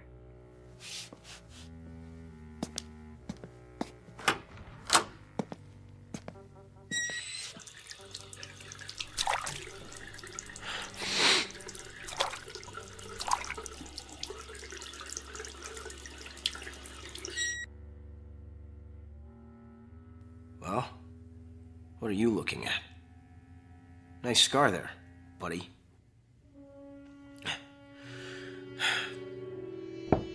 Come in. Glenn? In the washroom. I can come back later if... Be with you in a minute. Have a seat. Janice said you wanted to see me. Yeah. So what's up? Just a little reality check. What's that? Harry, how long have you worked here? Let's see, 3 years, isn't it? Would you say that we know each other pretty well? Sure do. Why? And do me a favor. No problem. You'll have to ask for your own raise, though. I don't even think McCluskey knows my first name. If you had to give a description of me, what would you say? To who? The cops? What'd you do? Just tell me. What you look like? Yes. Describe me. Is this some kind of test? No. Play along for a minute. Let's see. You're 5'9" or thereabouts, medium build. What about my face? Your face? What does it look like? I don't get it. I know you don't. Please, it's important. Oh, well, I don't know. Kind of a longer face, dark hair, what they call an aquiline nose, brown eyes. Say the eyes again? Well, they could be green, I guess. No, come to think of it, brown. You're sure? Hey, what's this all about? Do I have any identifying marks? Not that I know of. Never saw you in the gym, of course. No scars? Oh, yeah. I forgot about that. And where is it? You can hardly see it. Where? On your cheek, the last time I looked. Hey, you okay in there? You tell me.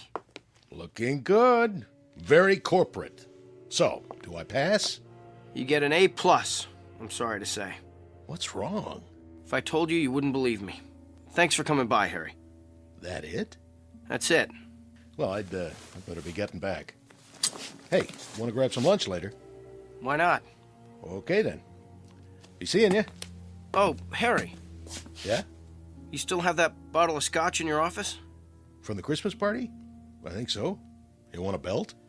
I've got a client later. He might want one. Be my guest. I'll send it over. Thanks.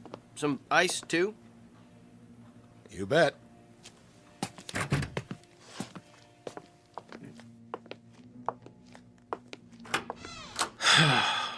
Yeah, I've got a client, all right. And if he doesn't want a drink, I know somebody who does. My old pal, Scarface here. Mirror, mirror on the wall. Who's the strangest one of all?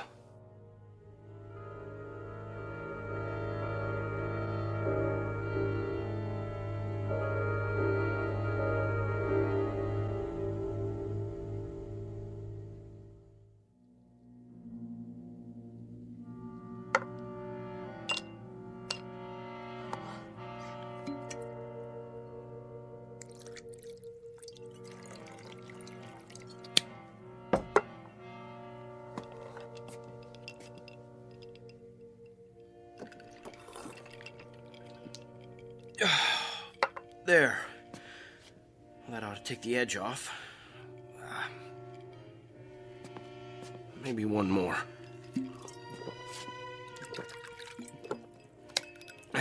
Now, let's have another look at that mirror.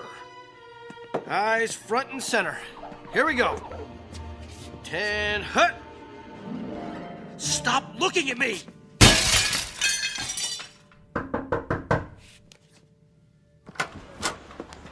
Mr. Holbrook? Where? Mr. Holbrook! There she is. Lucky Janice. The lady who knows herself. You've cut your hand.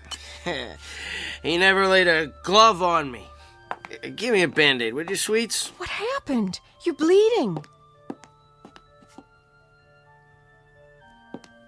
He was here, Mr. McCluskey, just a little while ago.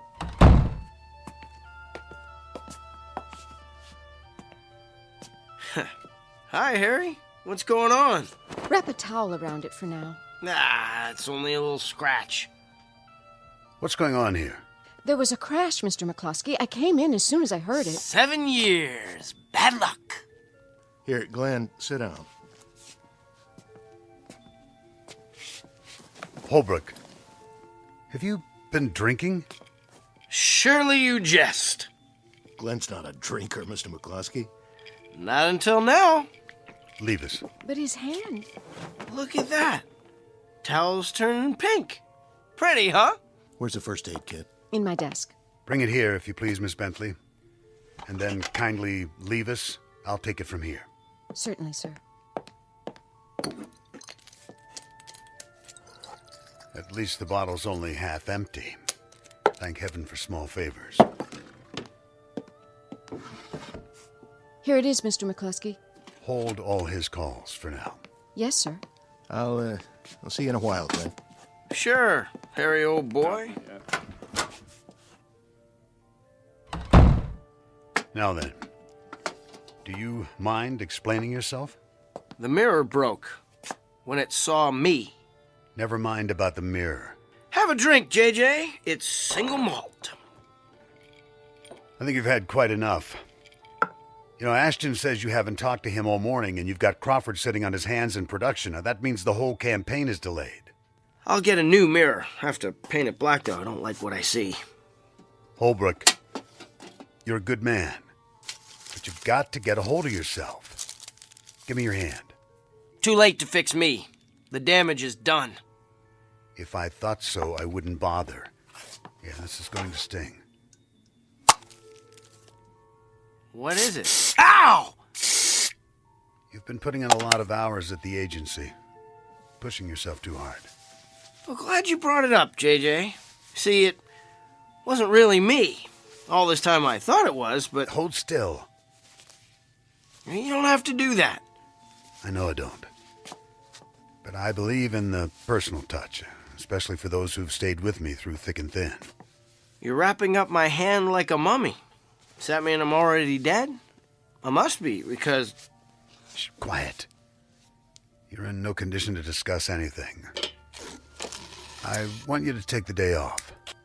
What for? Make it the rest of the week. There, that ought to hold you. Just a superficial cut. Now, go home.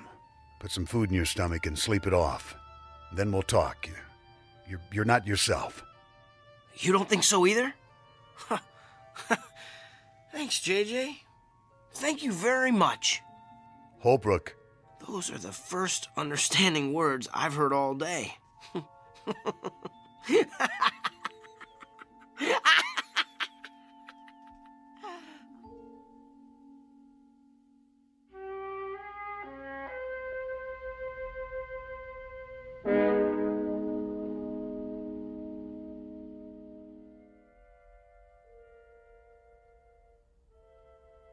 Continue, please, Mrs. James. I'm not sure what you want me to say, Doctor. Anything that comes to mind. You still have a few minutes. Well, as I've told you, I have trouble sleeping, and every little thing seems to set me off. Perhaps that's it. It? The cause of your irritability. The domestic discord. Lack of sleep? Well, my physician did say I need more exercise. No, that's addressing the symptoms. But what is the root cause? Let's try a different tack. How do you feel toward your husband? It's not his fault. He works hard. I'm sure he does. But you said there's financial strain. Do you wish he had a better job? Oh, every woman wishes that. We marry them and they promise us the moon and we wait and we wait and... Yet some women are happily married, are they not?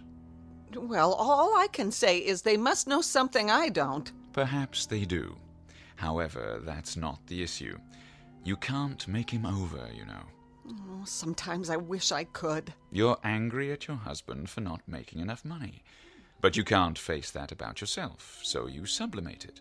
The result, it comes out in little ways. You can't sleep, bicker endlessly. Yes? Your 2 o'clock is here. Thank you, Louise. I'm sorry, Mrs. James. Your hour is up. See you Tuesday. But what am I supposed to do until then? I see 2 choices. 1, go to a financial counselor, or 2, trade your husband in for a new model. Well, what's been your experience, Doctor? You're married, I take it. Alas not. Good day.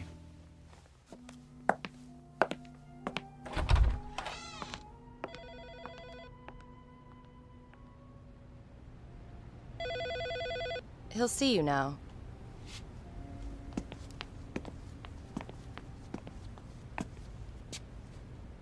Dr. Blackwood? How do you do, Mr. Holbrook? I really don't see any point to this. It was my employer's idea. Here's the file, Doctor. Why don't you sit down, Mr. Holbrook? And wait for it to all go away? Tried that. Didn't work. As you wish. Let's start with the facts. You believe you woke up a few days ago with... a face that wasn't yours. Don't tell me. It's all in my mind. You went to your office expecting that no one would recognize you, but they did. So you started drinking as a form of self-medication? And I smashed a mirror. Don't forget that. McCloskey never will. Mr. McCloskey is responsible for your being here. He thinks a lot of you. Why shouldn't he? I've given him 5 years of my life, and he has an option on the rest. I take it he considers you almost a son. Someone worth salvaging. I'm an investment. At least the old Glenn Holbrook was. Was he? Well, compared to this, yes. How would you like it if you had to wear this face for the rest of your life? The question is why it bothers you so. Won't you have a seat? I'm not lying down on the couch. Whatever you're comfortable with. Now, let's look at the situation. Doesn't it seem unlikely that you're the only person who finds your face unfamiliar? Well, that's putting it mildly. But is it the truth? I don't know what the truth is anymore. What does your wife say? She thinks everything's hunky-dory. So she would have to be in collusion with the others, part of a conspiracy. Why would she be? I don't know. You'd have to ask her. Is she happy with your job? I assume so. How about everyone else? I get along pretty well. McCloskey likes me. So she'd have to be doing it on her own. But unless she's got a motive, and the magical power to cloud men's minds or alter the fabric of reality, they're all seeing you as you are, and always were. Well, that would explain it, but... Now, if everyone sees you that way, then you're the only one who thinks you're any different. Isn't that right? I guess so. Ergo, the trouble is not with them, but with you. So it is all in my mind.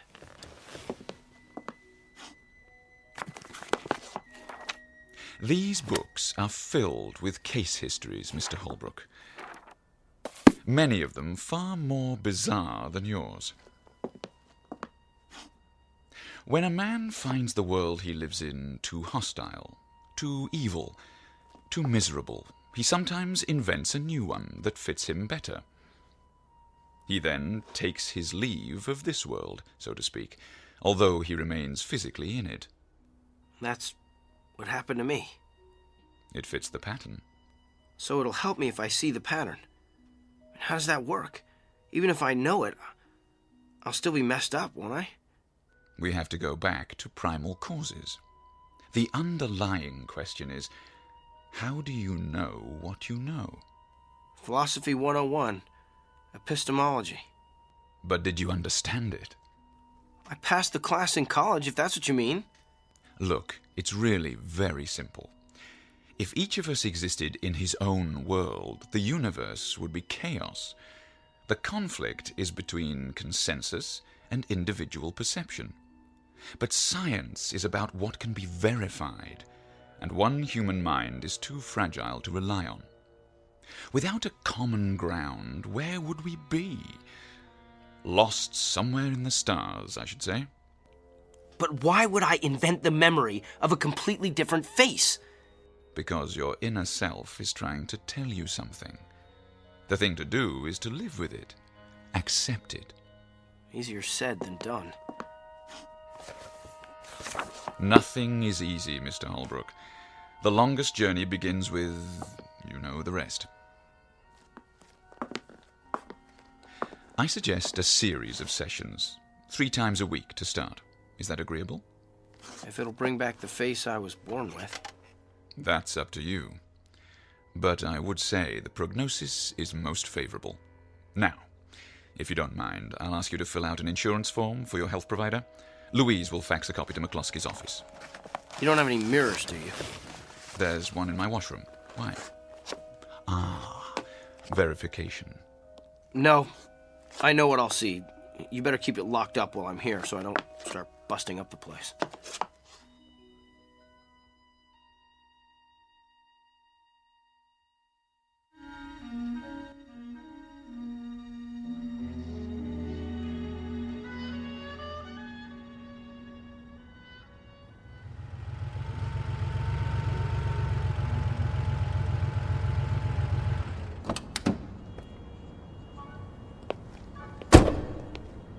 Morning, sir.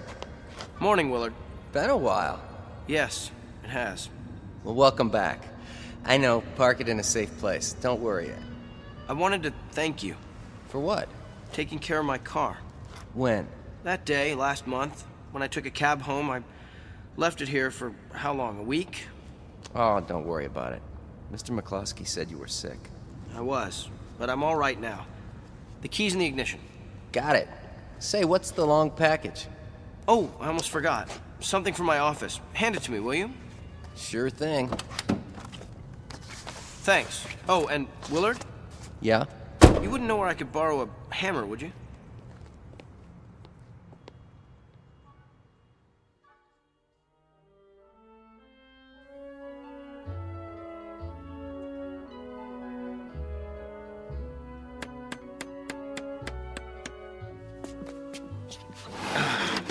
There. All done. Brand new mirror, huh? Yep, got it at the home shack on the way to work. That should make old McCloskey happy. The least I could do. You really had him going. Now, if I'd broken that mirror, I'd be out on my ear. Hand me the towel so I can polish it up. Here we go. Mirror, mirror on the wall. Hi there, ugly. Don't talk about yourself that way. Well, it's true. Does anybody like their own face, especially with a scar? Oh, will you come off that? It hardly shows, I tell you. Mr. Holbrook? In here. Mr. McCluskey's here to see you, sir. And, Mr. Holbrook, I just wanted to say, it's good to have you back. It's good to be back. And Janice, please call me Glenn from now on. If you like, sir. I mean, Glenn.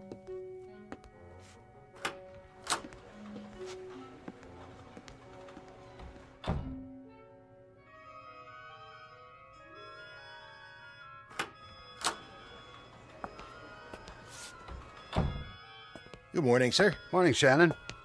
Part of the welcoming committee? You bet.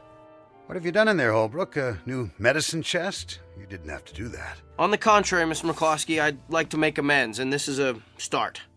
Well, I'd better get back to work. See you at lunch, Harry. And remember, I'm buying this time. Sure, Glenn.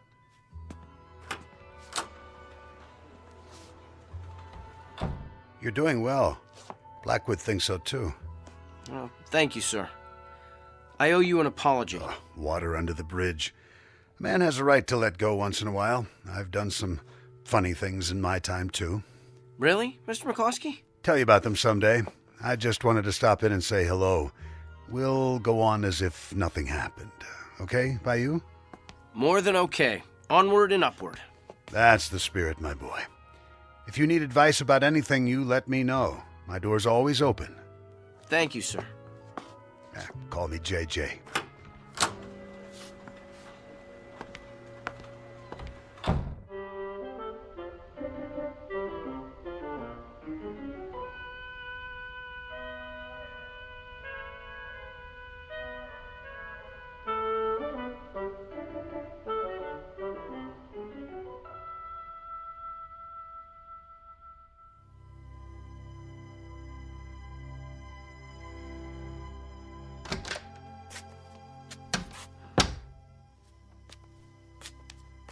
Ready to turn in?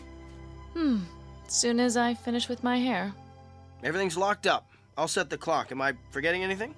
My, aren't we full of energy tonight? You don't know the half of it. That's a good start. Smell that air. Reminds me of our honeymoon. It does? Makes a man happy to be alive. I'm glad you feel that way. For a while there. That's all over. I've joined the human race again. You don't know what a relief that is. Time to do my exercises. 1, 2, 3, 4.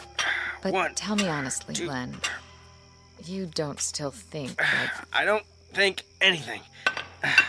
I mean that business about your face. I'm still not sure if it's mine. Glenn. But so what?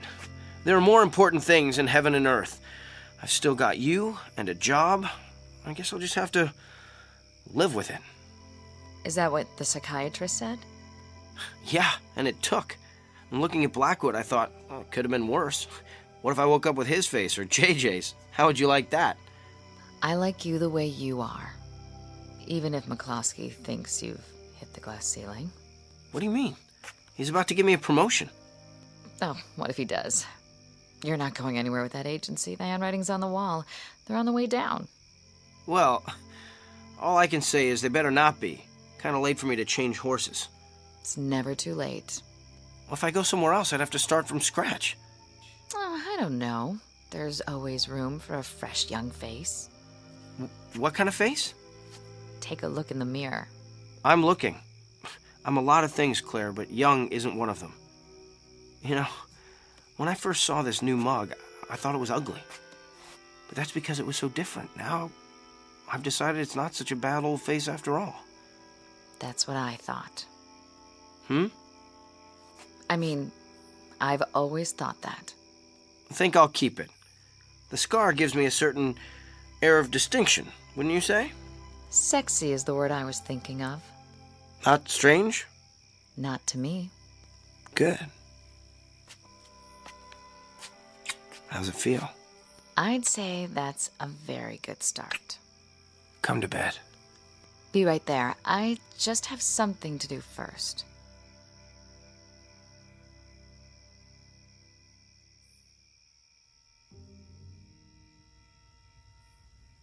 Five black candles to form the pentagram. By one flame united. Asmodeus, Lord of Darkness, hear my plea. I summon your power. Magic words of Samothrace. Give my man a comely face.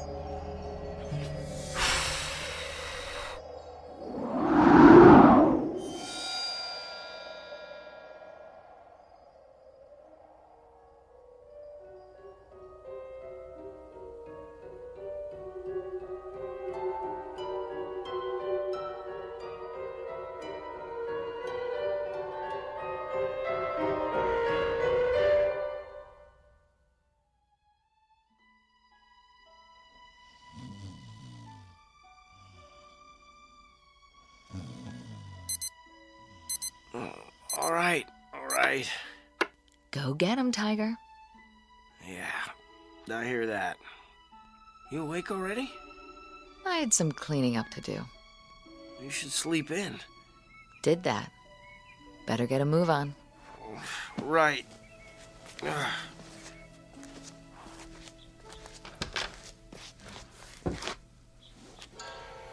What in the... Claire? Claire! What? Look at me! Look! Why? Please, just do it. I'm reading. Where's my scar? What scar? The one on my face. You've never had a scar. I did yesterday.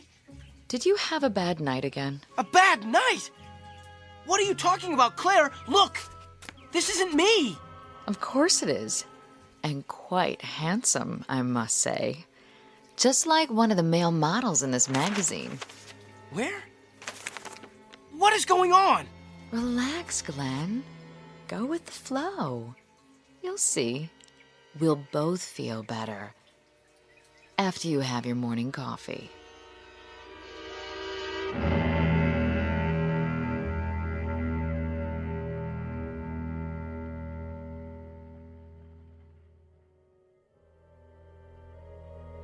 Glenn Holbrook, a man who may or may not know himself after all, who believes the old homilies about turning over a new leaf, and that a good night's sleep can make a new man of you, whether you need it or not. Tonight's object lesson about cause and effect in the Twilight Zone.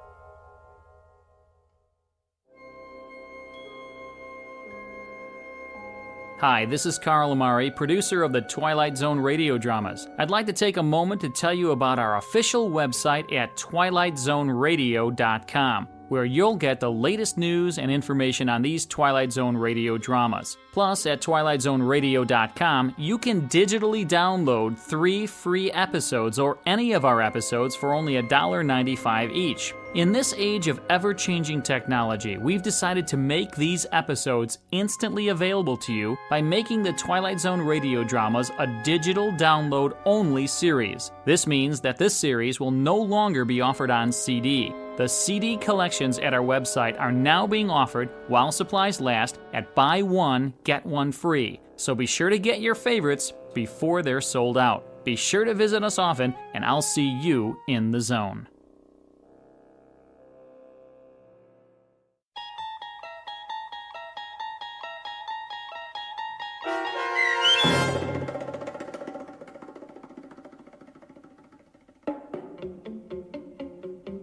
Who Am I? Starring Sean Astin with Stacy Keach as your narrator was adapted for radio by Dennis Etchison and written for The Twilight Zone by Jerry Soule.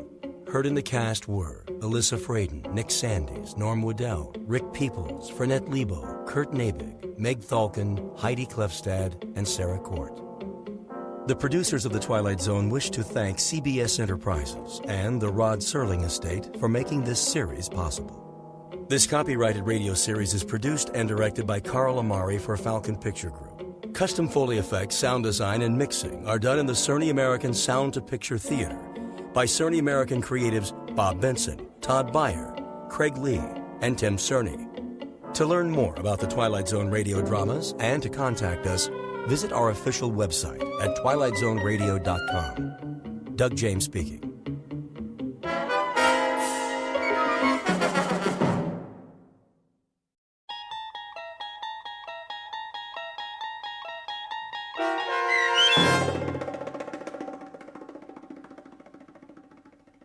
Black Leather Jackets, starring Marshall Ullman with Stacy Keach as your narrator, was adapted for radio by Dennis Etchison and written for The Twilight Zone by Earl Hamner Jr. Heard in the cast were Elizabeth Lido, Jason Bradley, Christian Stolte, Doug James, Fernette Lebo, Jeff Lupetin, Roger Mueller, Meg Thalken, Vince Amari, Alex Sopener, Carl Amari, Kurt Nabig, and Jason Mallow. To learn more about the Twilight Zone radio dramas and to obtain audio cassettes and CDs of these programs, visit our website at twilightzoneradio.com. The producers of The Twilight Zone wish to thank CBS Enterprises, Carol Serling, Dennis Etchison, Dick Brescia Associates, Claire Simon Casting, Terry Jennings, XM Satellite Radio, the American Forces Radio and Television Service, Sirius Satellite Radio, our sponsors, and our radio affiliates for helping make this series possible. This copyrighted radio series is produced and directed by Carl Amari and Roger Wolski for Falcon Picture Group. Doug James speaking.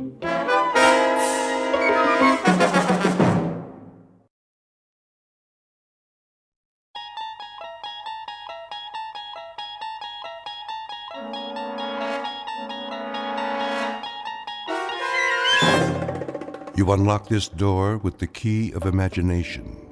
Beyond it is another dimension, a dimension of sound, a dimension of sight, a dimension of mind. You're moving into a land of both shadow and substance, of things and ideas. You've just crossed over into the Twilight Zone.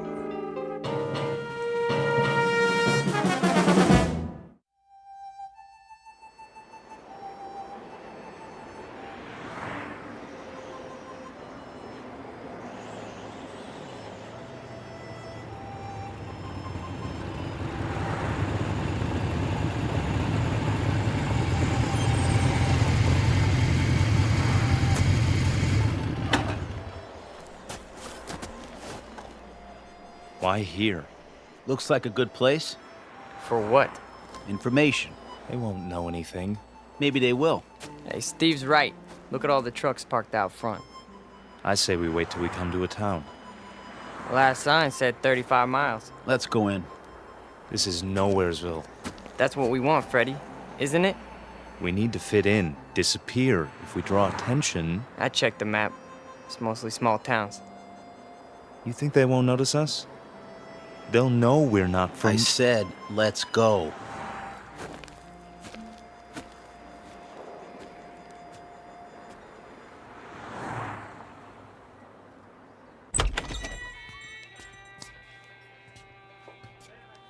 Hiya, boys. Sit anywhere you like.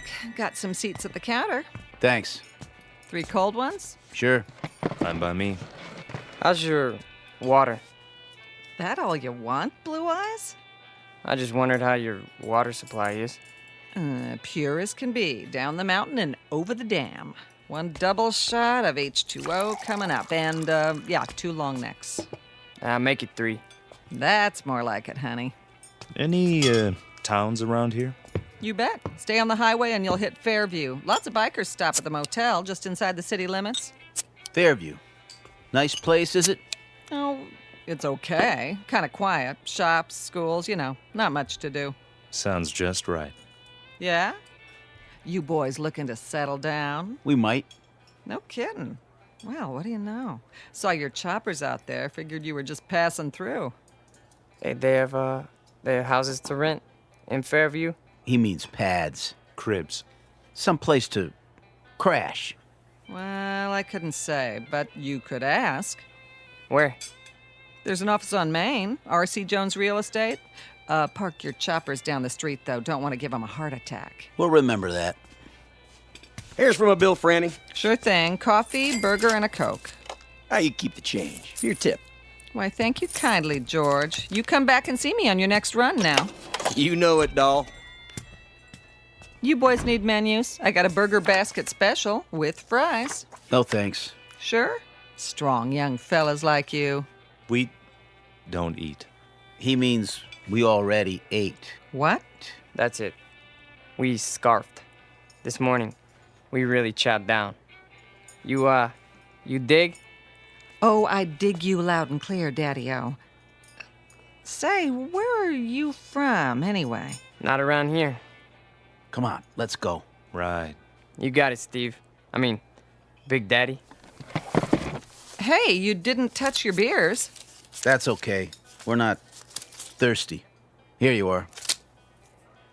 Hold on. Something wrong? This ain't all for me. Isn't it enough? It's too much. Here, let me give you some change. Keep it. Yeah, for your tip. Is that cool? Well, now that's mighty generous. You boys come back and see me now, anytime. 2 specials, Fran. Table 4. Sure. Those boys stiff you? No, Harry, that's just it. They gave me $23.17 for 3 beers. Maybe they're from another country. Maybe so, Harry. But wherever it is, must be a long, long way from here.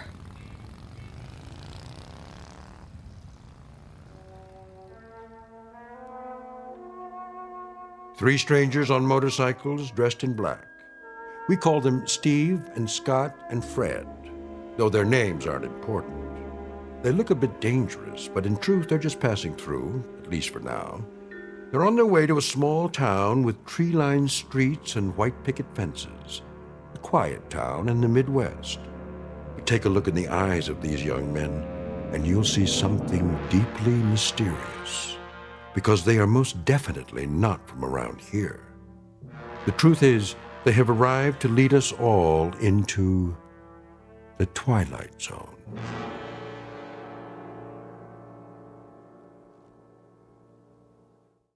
And now, The Twilight Zone and our story, Black Leather Jackets, starring Marshall Allman, with Stacy Keach as your narrator.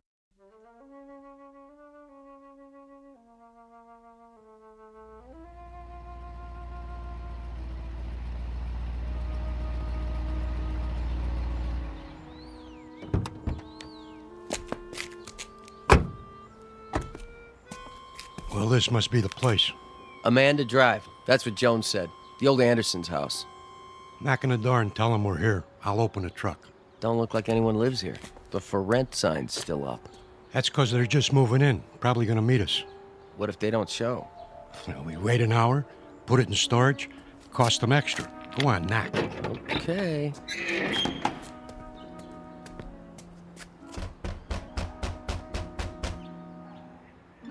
Nobody here.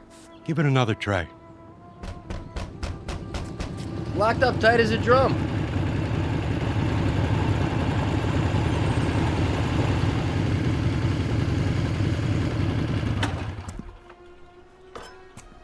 Well, looky here. A couple of creeps messing around our property. You the guys that live here? We ain't the fuzz, that's for sure. Got your stuff in the back. Open the door and we'll move it in. Hey, careful with the big cases. They're fragile. Whatever you say, pal. Somebody got the key to the house. Watch your feet, bozo. You're walking all over my grass. I might want to smoke it later. Get it? Grass? Smoke? I still need the key. Well, we don't. Yeah, we don't need no stinking keys. Scotty? Yeah, I'll take care of it. Done. Hey, how'd you do that? He didn't even touch the doorknob. He just stared at it. Quit, John, and start humping boxes. But it was locked. I tried it myself. Ain't you got any furniture? Chairs, rugs, stuff like that? I said move. Now. Yeah, move it. Okay, Mac. Yeah, creep. Make like a leaf and shake it. Come on, boys. We got work to do.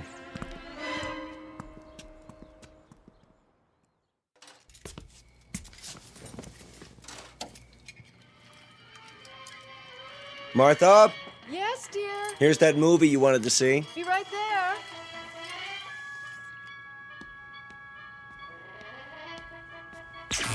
What in the... Something wrong with the TV? I don't know. Do you have it on the right channel? It's not the set. All the lights went dim for a second. Did they? I thought it was just the kitchen. It was the whole house. Anything still running in there, the dishwasher? No, the dishes are all put away. There it goes again. Maybe it's the antenna wire. I doubt it. It slipped loose once before. That's easy enough to check. What do you see? It looks all right to me. Then what do you suppose? Martha, come over here. See something? The roof next door. There, against the moon. What is that? Looks like some kind of electrical device. Well, that wasn't there this morning, was it? No, the Andersons didn't leave anything. Must be something those men put up. Right, the 3 who moved in. Wouldn't that be just our luck? What? Not only are they motorcycle-riding hoods, they're ham radio operators. Is that bad? You don't know what it does to TV reception. I have a good mind to go over there. Honey, please. Daddy, What is it, Ellen? I'm not sure. I had my radio on while I was studying, and all of a sudden it began picking up these weird voices. What did I tell you? Ham operators. What's that? We can go without television for one night. Tomorrow we'll find out what's to be done about it. First thing I'm going to do is see if they have a license. For what? Do you think you ought to? Those young men look so unfriendly. You mean the ones who moved in next door? Does anybody know their names? No, but I'll find out. I think 2 of them are brothers. Odd types to have in this neighborhood. They don't really fit in somehow. The other one has blue eyes. How do you know? They were unloading the truck when I came home from school. Lots of boxes. Electrical equipment, probably. And these long silver metal things like giant tanks or capsules or something. You stay away from them, young lady. You make it sound like an order. It is. But you don't even know them. Your father's just concerned for your safety, dear. Go upstairs and finish your homework.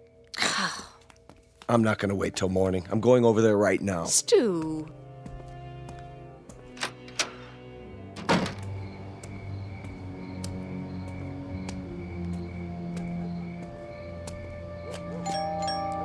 Hello?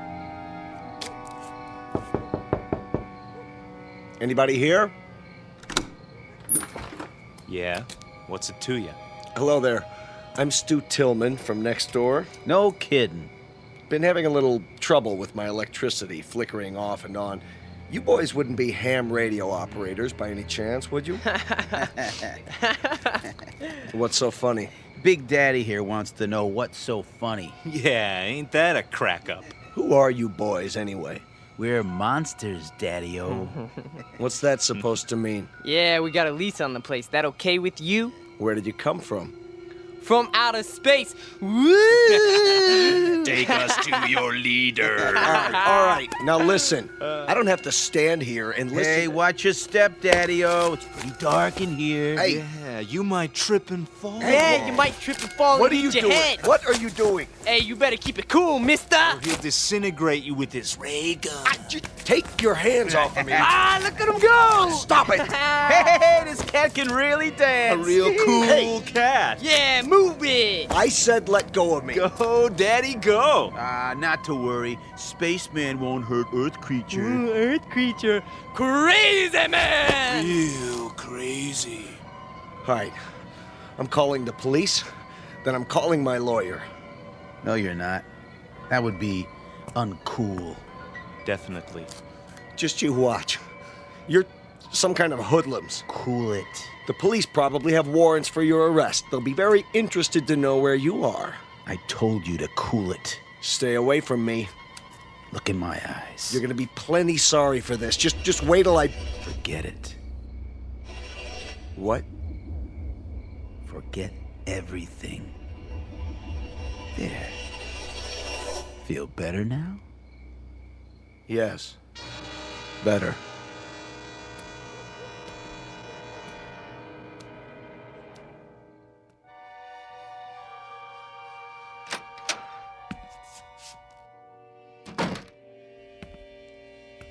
Stu?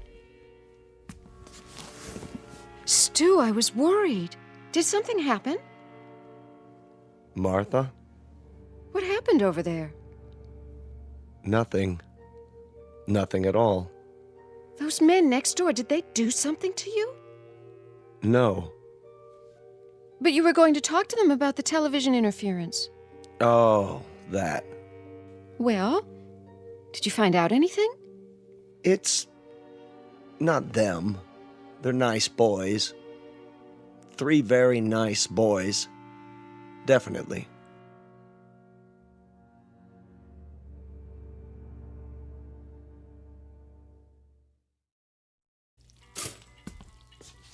Morning, Mom. Gotta go. Oh, no, not till you have your breakfast. But I'll miss the bus. Then you'll just have to walk. The exercise will do you good. I can't walk in these shoes. Here, I'm eating my toast, see? And your juice. Where's Dad? He decided to sleep in. I think he's coming down with something. Well, kiss him for me. Bye. Not so fast, young lady. I've got some scrambled eggs here. That girl.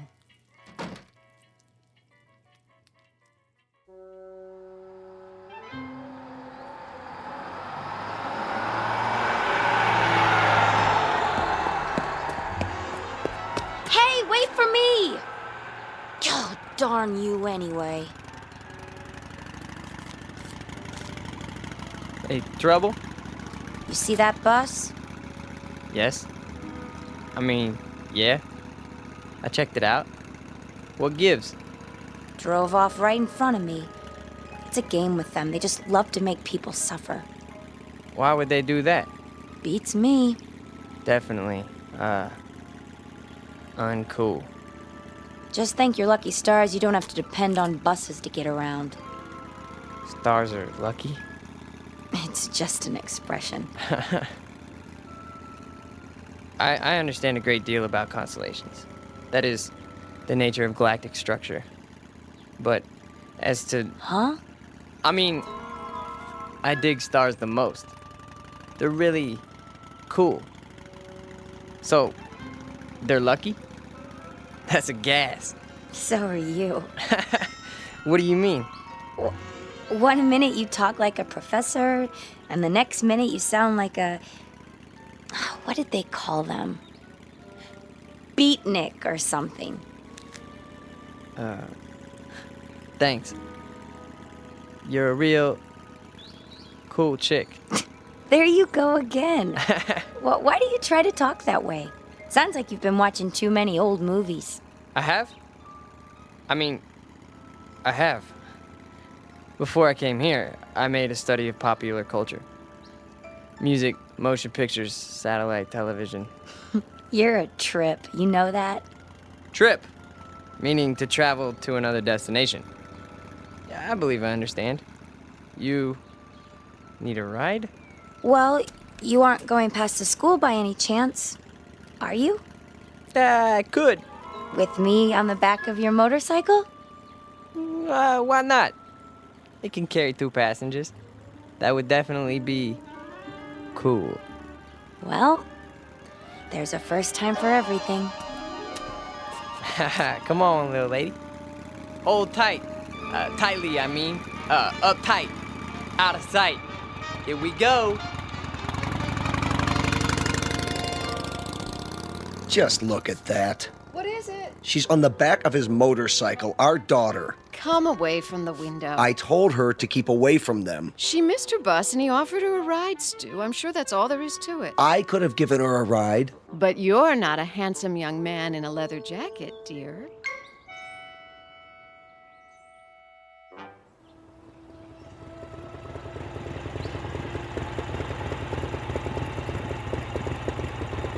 Here! What? You can stop here. I don't see any school. It's on the other side of the park. Then why are we You stopping? got me here so early I thought I'd walk. The park's so pretty in the morning. How much time do you have? My watch says 8:30. Class isn't until 9. Oh. Would you like to take a walk? Sure. That bench over there is my special place. We could sit for a while if you want. Okay. It's nice here, isn't it? I guess. I sit here sometimes and think. Try to figure things out. Like what? Oh, I don't know. For one thing, did you know you've lived next door to me for over a month and you've never even said hello? Hello. My name's Ellen, by the way. I'm Scott. Hi, Scott. So, where are you from?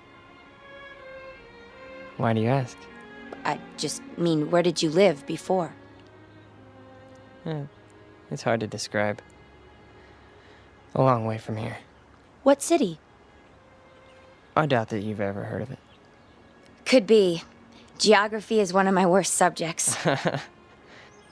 Did you graduate already? Graduate? Have you finished school? Yes. 10 years ago. 10 years? You're not that old. I'm older than you think. My people don't show their age. My family's the same way. My grandmother lived to be 90, and you'd have taken her for 60 right up to the day she died. That's beautiful. It is, isn't it? She was such a sweet, happy person. Not that. I mean, your hair. My hair? The way the sun's shining through it. I've never seen anything so beautiful. Now you're putting me on. Putting on? Teasing me? Don't you know that? What old movies have you been watching? I don't know. I like the wild one. It's our favorite. Never heard of that one. May I touch it? Your hair. It's like gold. Thank you. I'd better be getting to school. Already? It's getting late. No, it's not. How do you know? Look at your watch. You're right. It says it's still 8:30. How can that be? Has it stopped? No. See? Time is relative. It can slow down or even stand still. It can? Hey, take the long way. So we can talk some more. All right. Tell me more about yourself. Okay. But only if you walk on this side of me. Why? So I could see the sun shining through your hair.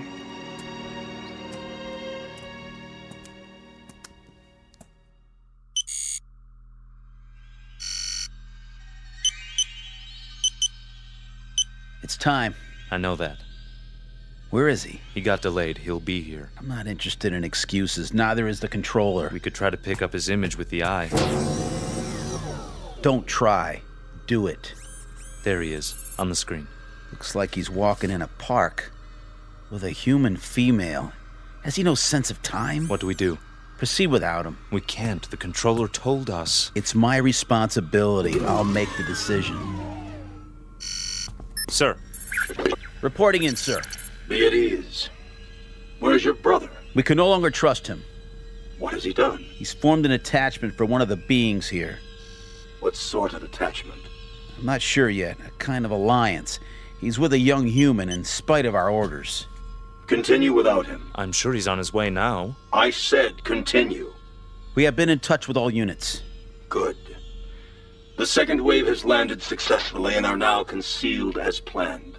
With the arrival of the third wave, we will be in key positions throughout the continent. Excellent. The locals, are they suspicious? Not a bit, sir. They're a stupid race, exactly as our research told us. An inferior breed given to hatred, cruelty, making war, and killing one another because of greed. The universe can well do without them.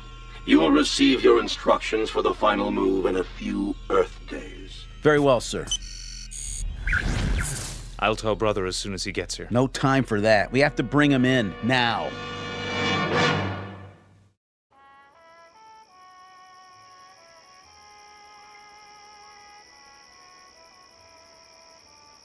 Ellen? Hmm? Are you warm enough? Yes. It's a beautiful night. You can pull the blanket over your legs if you like. I'm fine, really. Just lying here, looking at the stars. The constellations are very strange here. Not as I was taught them. Scott, can I ask you a question? Sure. You won't get mad? I couldn't get mad at you. Well, where did you come from? Really? Does it matter? I suppose it doesn't, but you're so different from anybody I've ever known. Is that bad? No, not really. Tell me the truth. You're an exchange student, aren't you? At the college, from some place you'd rather not talk about. Only in a manner of speaking. Ellen, you like me, don't you? You know that. Very much? Very much. Except when you do your Marlon Brando impersonation. What do you want, roses or something? Come on, I thought I did a pretty good job. We studied your motion pictures. That's just it. You must have looked at nothing but old movies. People don't talk like that anymore. Well, what about the clothing? Oh, don't go changing that. Your leather jacket is way cool. At least we got something right, huh? You got a lot right. Trust me. Ellen, do you know the word love? Of course, silly. Everybody does. What an odd question. What's odd about it? I mean, bringing it up at a time like this. Why would you? No reason. Oh. It's just the word that's all over your newspapers, and your magazines, your music, your television. We encountered it all the time. We? Who is we? That's not important. This is a planet filled with hate, Ellen. Hate, violence, mistrust, bigotry. I don't know how someone like you survived this long. Me? I'm no different from most people. I haven't seen a report on anyone like you. A report? Scott, you talk in riddles. Sometimes you make me feel like an insect under a microscope. I'm sorry. I didn't mean to. Please, I'd like to go home. Why? You've been lying to me. You're wrong. Don't make it any worse. I don't know why or what it is you're trying to hide, but I know you're not what you seem. And what if I'm not? Do you think you're in any position to judge me? Any of you? I said I want to go home. I'm truly sorry, Ellen. You can believe that or not. I guess I expected too much.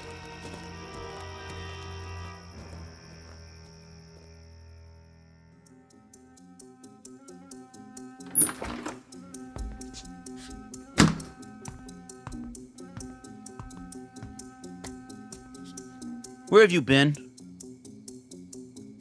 I told you, I was riding around. Every day for the last 5 or 6 days? Yesterday when I sent you to the ship for food? Or last night when you were supposed to be on guard? You think I don't know? I've had the eye on you every minute. If you know, then why are you asking me? Told them before we came you were too young. You'd lose your head, run into situations you couldn't handle. There's too much at stake. I've done no harm. Haven't told her a thing yet, huh? No. Well, now you won't have the chance. We're too close to finishing this mission. Yeah, well, you better go to the control room. Your master's calling. You're a master, too, and don't forget it. From here on out, you're just along for the ride. You're not a good enough risk.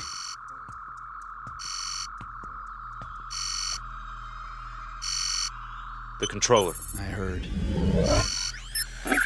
Report. Bacteria Unit 59 reporting in. The test has been an unqualified success. Good. Unit 70 through 100 have reported the same result. What is your time estimate? 30 minutes to the reservoir. Approximately 24 hours for the bacteria to multiply to saturation. How soon before you see results? Within 30 hours, we should witness 50% fatalities. I estimate a total of 48 hours before total extermination. Have you coordinated with other units in your area? We have. And the result?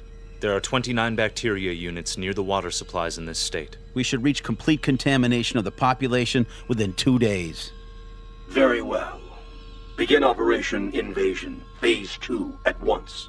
Yes, sir. At once. So, the time has come. Ah, brother.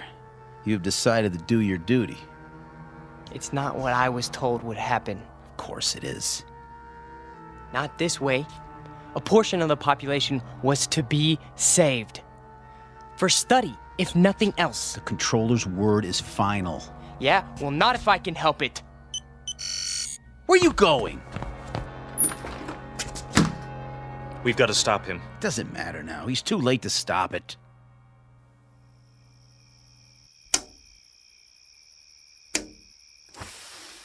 Who's down there? Come down. Now? I've got to talk to you. It's late. This is important. All right.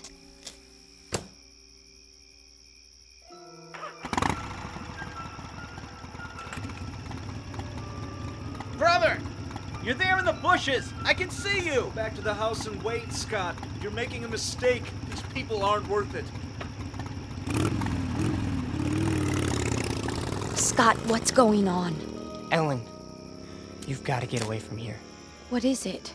You're in danger. I don't understand. Something terrible is going to happen here. Many people are going to die. I want you to go away as far as possible. I can take you where you'll be safe. You're frightening me, Scott. Please. What do you mean? What's going to happen?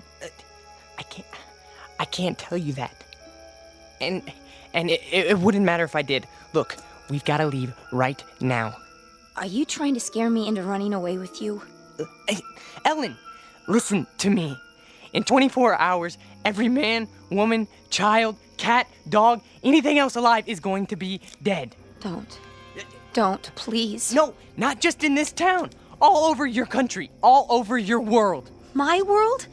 It's your world too? No, it's not. What do you mean? Scott, who are you? Look up. We came from out there, Ellen. From beyond those stars. There are thousands of us here on Earth right now. Our people, we need room. We're gonna set up colonies here. I don't believe you. We've had bacteria units in every country on this planet for months. They have enough to poison the drinking water of the entire world's population.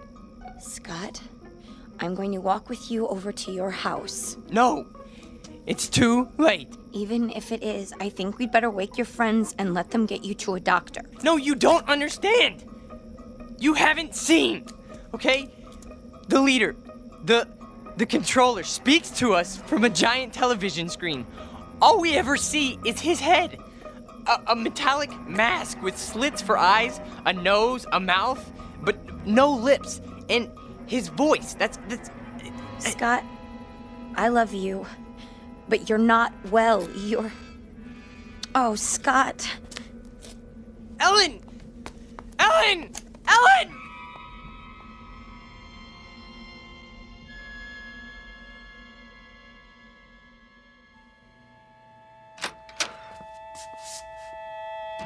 All right, Ellen, what's this all about? Oh, Daddy, I don't know what to do.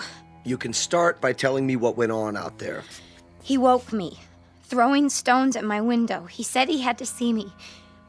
Daddy, I think he's lost his mind. He's never been this way before. Tonight, he was almost raving. Exactly what did he say? Crazy things.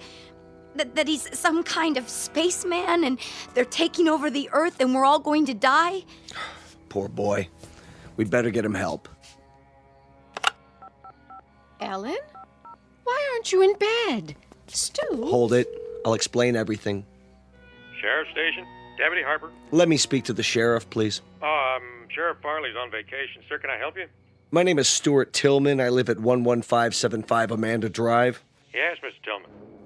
There's a mentally disturbed boy living next door. That right? And before he does any harm to himself or anyone else, I think he ought to be picked up. Honey, what's happened? Oh, Mother. There now. What makes you think he's mentally disturbed? He's been scaring my daughter with some kind of man from Mars story. Claims he's part of an invasion force that's going to take over the world or some such nonsense. All right, Mr. Tillman, let's you stay right where you are. We'll take it from here. In fact, I know exactly what to do. Definitely. Hey, Red? Yeah? Yeah, we got control on Amanda Drive? Sure do. We'll be right there, Mr. Tillman. Thank you. Are the police coming? Yes, in a few minutes. That's good. Now, will somebody please tell me what's wrong? Sure, in a minute. Only what? I wonder what he meant by control.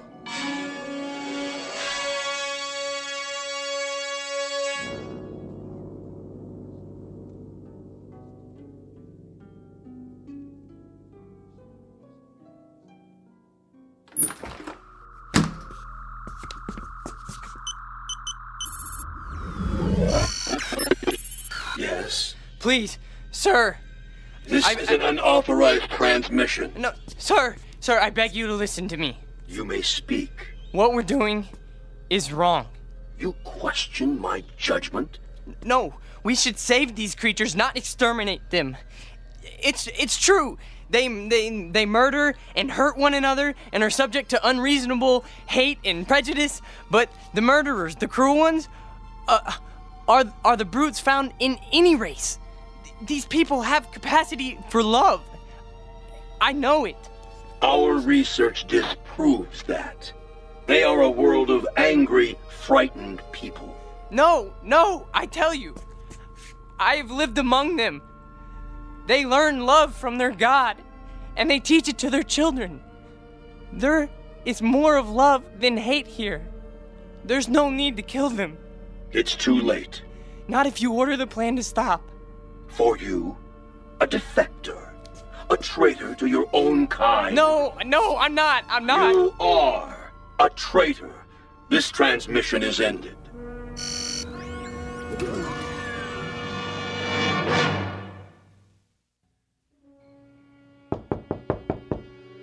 Here they are now. Are you sure this is necessary? Yes. Please, Daddy, tell them not to hurt him. Mr. Tillman? No, I'm Deputy Sheriff Harper. This is Deputy Miller. Evening, sir. Come in, please. Now, what about this neighbor boy? Tell him, Ellen. I don't know where to start. All right, your father said he was mentally ill. What made you think that?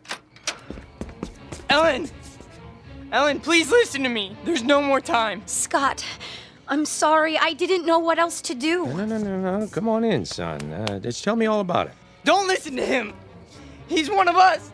He's part of the advanced units. No, come on, calm down. What kind of unit was that? No, get out, Ellen. Run as fast as you can. It's too late for me. It's coming. It's almost here. Oh, Scott, you're only making it worse. Who are they? What have you done? Now, they told me you were ill, son, so I took the necessary precautions. These men are from the hospital. Now, just stand right there. Stay away from me! We're gonna put this around you so you don't hurt yourself. Don't touch me! No, not a straitjacket. It's for his own good. Got him. Get us one of those jackets off first. Get it Easy off. now, boy. No! Oh, don't fight it, son. That'll only make it more difficult. No! You don't understand! begging you, listen to me, please, please.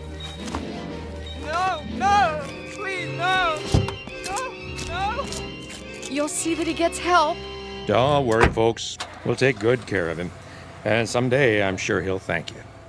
You have a good evening now. They left his leather jacket. Can I keep it for him until he gets out? I don't see why not, honey. It might be a while, though. Oh, Mom. What am I going to do? There's nothing you can do, sweetheart, except pray. It's for the best, you'll see. Now, come and sit down. I'll get you a glass of water.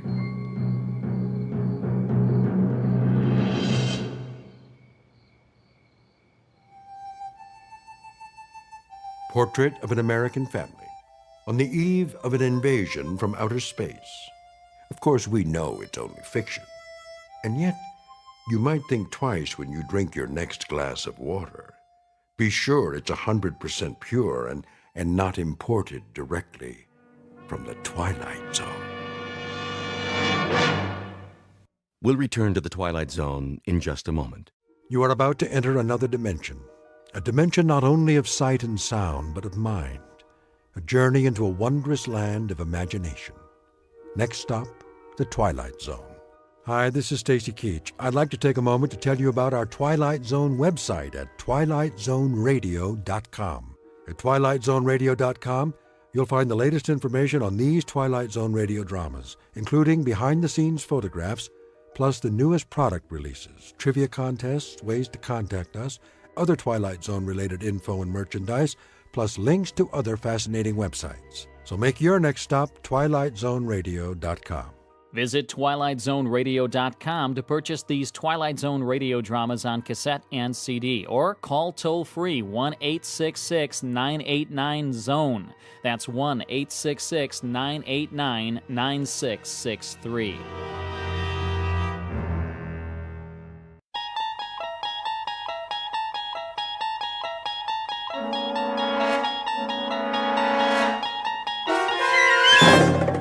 You unlock this door with the key of imagination. Beyond it is another dimension, a dimension of sound, a dimension of sight, a dimension of mind. You're moving into a land of both shadow and substance, of things and ideas. You've just crossed over into the Twilight Zone.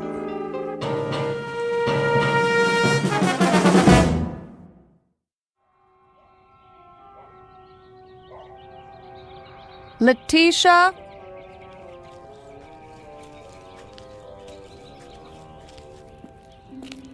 Yes, Miss Winter? Would you get me my sun hat? Right here. I knew you were going to need it, so I brought it from the house special. Thank you, Letitia. What about my dark glasses and my sun lotion? Right over there by the wet bar. Get them for me, will you? Yes, ma'am. Can I bring you some iced tea? No, thanks. How about a nice glass of lemonade? A vodka and orange juice would be more like it. Yes, ma'am.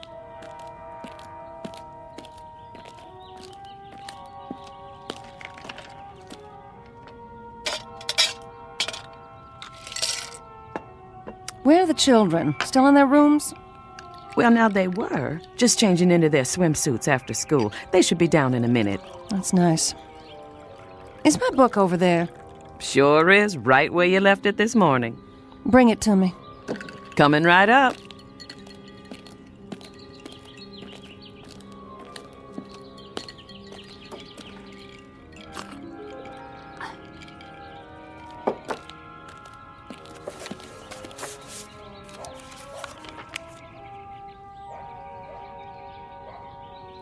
I don't know why I bother to read these things. They don't do one bit of good. I'm okay, you're not. Somebody's making a fortune telling people what they already know. Yes, ma'am.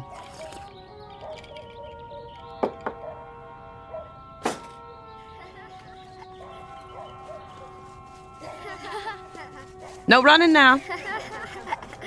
Whatever you do, children, do it quietly. Mother has a king-size headache. Okay. Sport, where are you off to? Down to the pool. Jeb and me are going swimming. Jeb and I. Don't you two have any homework? Nope. Jeb? Well, just a little, Mama. But we can do it after supper. Promise? We promise. Can we go now? Yes, you may. Be careful. Your brother's not as good a swimmer as you. Am too. Come here, young man. Aw, Mom. Kiss your mother hello. All right. That's a good boy. When's Daddy coming home? Don't ask me. That man keeps his own hours. Bye, Mom. Keep an eye on your brother. No diving off the deep end, and no shouting.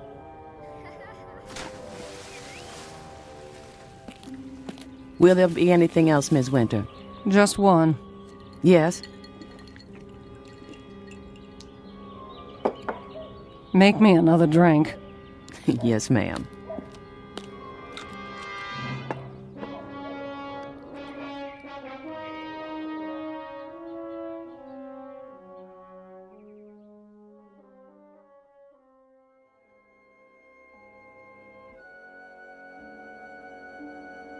To have children, to love them and watch them grow, is the most precious gift life has to give.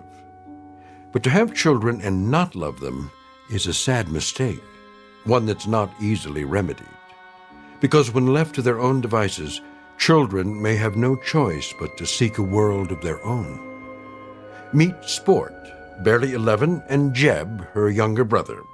They don't know it yet, but they are about to be cast adrift in a mysterious place called the Twilight Zone.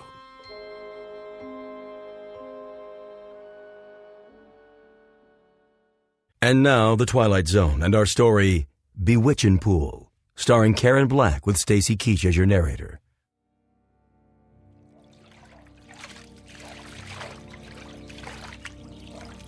Jeb, what are you doing? Holding your breath? You're gonna suffocate yourself. What are you doing that for, anyway? It's the only way I can keep quiet. Mama didn't mean we couldn't talk. It was the yelling and hollering that made her have a headache. I'm just a natural-born screamer. Can't play unless I holler. I know a quiet game. Yeah? How do you play? Well, look down there, in the water. That's not a game. Jeb, come on. Okay, I'm looking. Now what? What do you see? A swimming pool. What do you think? Do I have to explain everything to you? It's a pretend game. Well, what do you see? A river. You and me floating on a raft, just like Tom Sawyer. No! Now we're coming to an island. What's on the island? It's all full of caves and rattlesnakes and pirates. And witches? Well, I guess you can have one witch. Just one. A fat one! Who ever heard of a fat witch? I don't like skinny ones. They're scary. They don't make fat ones. It's my witch. I can make her fat if I want to. It's my game. You loud-mouthed kids! Pipe down over there! I better shut up. Mama will get mad at me. No, she won't. She loves you. Then why does she yell like that? It's just the way she acts. 'Cause of her headaches. You know something, Sport? What? I love you. You're the best sister I ever had. You're silly. Come on, let's go swimming. Yeah!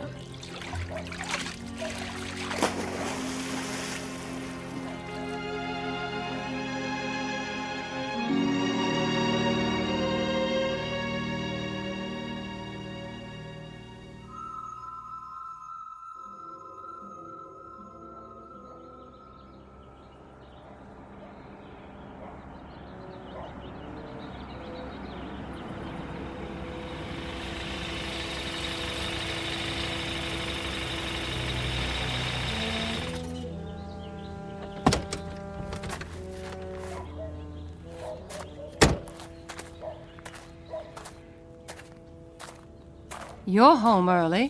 What? I said, you're home early, darling. Where are the kids? In the pool. Who's watching them? Nobody. Is that right? Sport's an excellent swimmer. They don't go in the deep end. What were you doing in town today? Oh, now I'm being followed. I saw your car in the parking lot next to the TV station. I had an interview. Anything wrong with that? An interview? For what? I'm tired of my talent going to waste. Your talent? Show me one high-fashion model who can hold a candle to me. Is that what you are this week? A high-fashion model? Seems to me last week you were an artist. If they call me, I'm taking the job. You'll see. You've got a job right here, taking care of the 2 kids. Then what's the maid for, sugar? What are you for, Gloria?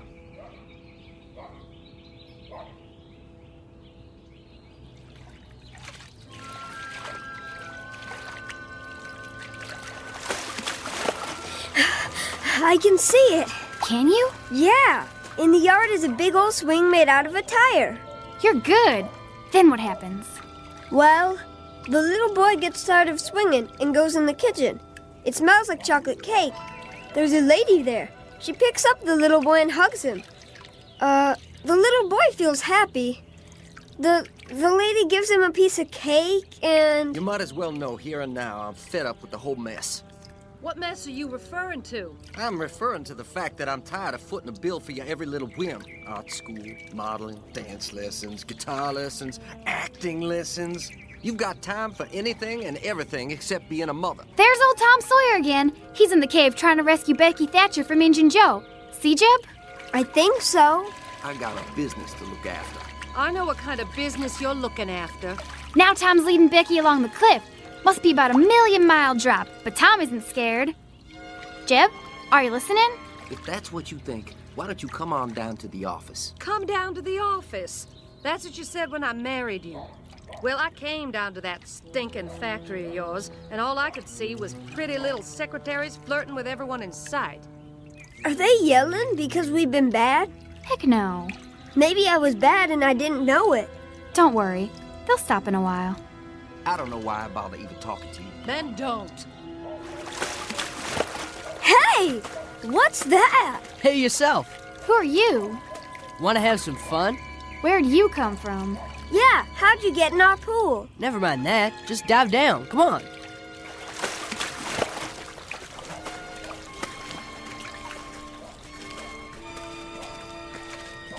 What is going on over here? Nothing. I can't even have a conversation without you brats yelling. We were just talking to this boy. What boy? In the water. He was here and then he was gone. There's nobody else in the pool. But he's gotta come up for air. No, Jeb. We were just playing pretend. Pretend? You fool kids. Where'd Daddy go? He went in the house. Supper will be on the table soon. You'd better be dried off and ready. Don't you go off and play. I mean it. Yes, Mama.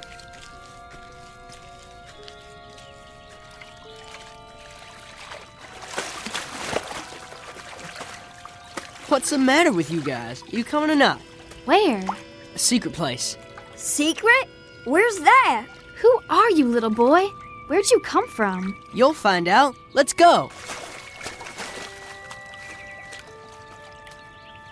Do we have time?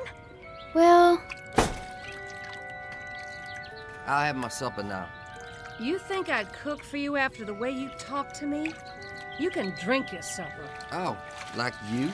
I wish I'd left you years ago. Well, what's keeping you?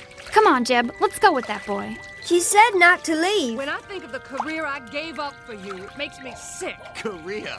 That's a laugh. I hate this house and everything in it. I hate you.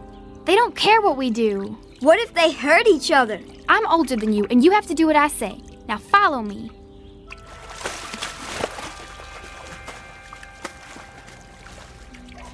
Well, here goes.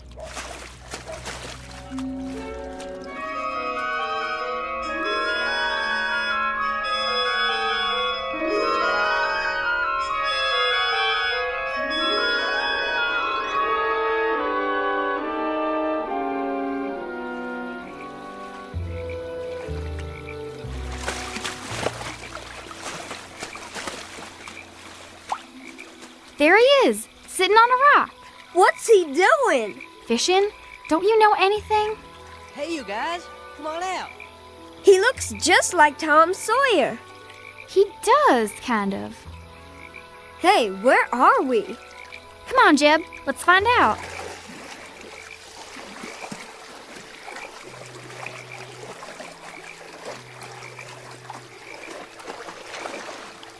Grab my hand. There you go. Here, take these. One for each of you. Where'd you get these big old towels? Aunt T sent them along just in case. We weren't sure if you were coming or not. Aunt T? Dry yourself off, Jeb. Where are we? Aunt T's, of course. Where's that? A secret place. We sure got here funny. Just dived in our pool and came out here. Want to see a minnow? What's a minnow? A fish. Sure. I keep it in a jar over here. Where'd you get it? I caught him. You can catch all kinds of fish here. At least always when no one's swimming. Can I catch one? You don't know how. How do you know I don't know how? I saw where you live. Went to fishing hole for miles. I do too know how to fish. Don't die, sport. Boy, I want to know something. Don't call me boy. I got a name. What is it then? I told you. Wit. Wit who? Just Wit. I used to have a last name before I came to live with Aunt T, but I forgot it. What were you doing in our pool? Just looking. How'd you get there? How did you get here? I can't figure that out yet. I'm studying about it. Can I catch a fish, please, sport? We gotta find our way home. Aunt T will be mighty disappointed. Better stop in and say howdy. Well, I got no time to go around saying howdy to people. Sport, I'm cold. Yeah, the sun's going down. We can't be far from home. We'll get back there somehow. Sport, how did we get here? Well, the way I figure it, there's a hole in the bottom of our pool that nobody knows about. Maybe we got caught in the tide. That's a good one. Don't you laugh at my brother. I will if I want to. And don't you laugh at me either. You're just a girl. I'll chew you up and spit you out in little pieces, boy. Ha! Let's see you. All right, then. You better put your hands up, boy, because I'm going to sock you right in the jaw. Ha! Can't catch me. Just you watch.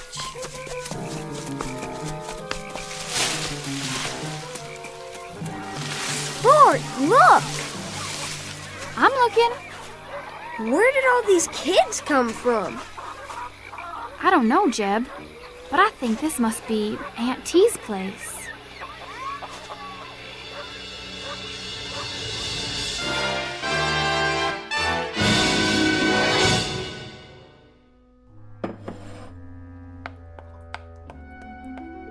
There. Lots of frosting. And a fine cake, if I do say so. Aunt T! Aunt T! Why, whatever's the matter with it? She's gonna beat me up, Aunt T. I sure am, boy. She'll do it, too. Will you really, child? I aim to. Yes, ma'am. Very well. But I'll have to ask you to fight outside and not in my kitchen. You're liable to break something here. Aunt T, it ain't fair. It is if it's a fair fight. Here now, you both take these boxing gloves. I'll keep some put away just in case. And remember, don't hit a man when he's down. No hitting below the belt. You know the rules. I do, but maybe she doesn't. My sister knows everything. Is that right, little man? What's your name? Jeb. Well, Jeb, I'll tell you what. While they're settling their grievances, you can finish icing the cake. Would you like that? Can I? And then, if those two have any teeth left in their heads, they can help us eat it. Go on outside now. Jeb and I have work to do. Is this real chocolate? Why, it sure is. Nothing but the best in my kitchen. Chocolate's my favorite. Mine, too. There you go. Use a knife and smear it right on. Oh, very accomplished. Have much experience frosting cakes? No, ma'am. This is my first one. Do tell. I'd never have guessed. Why, what are you two doing back here? Back already? We didn't go yet. No. Why not? May I try that too? And me? I thought you couldn't wait to beat each other up. Later. We'd rather do this. That right, Whit? Yup. I mean, yes, Auntie. Very well.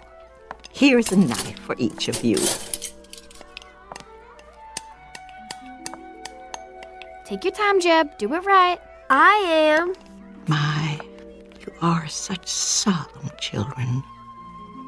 Don't you know how to laugh? Sometimes. But not now. What's there to laugh at?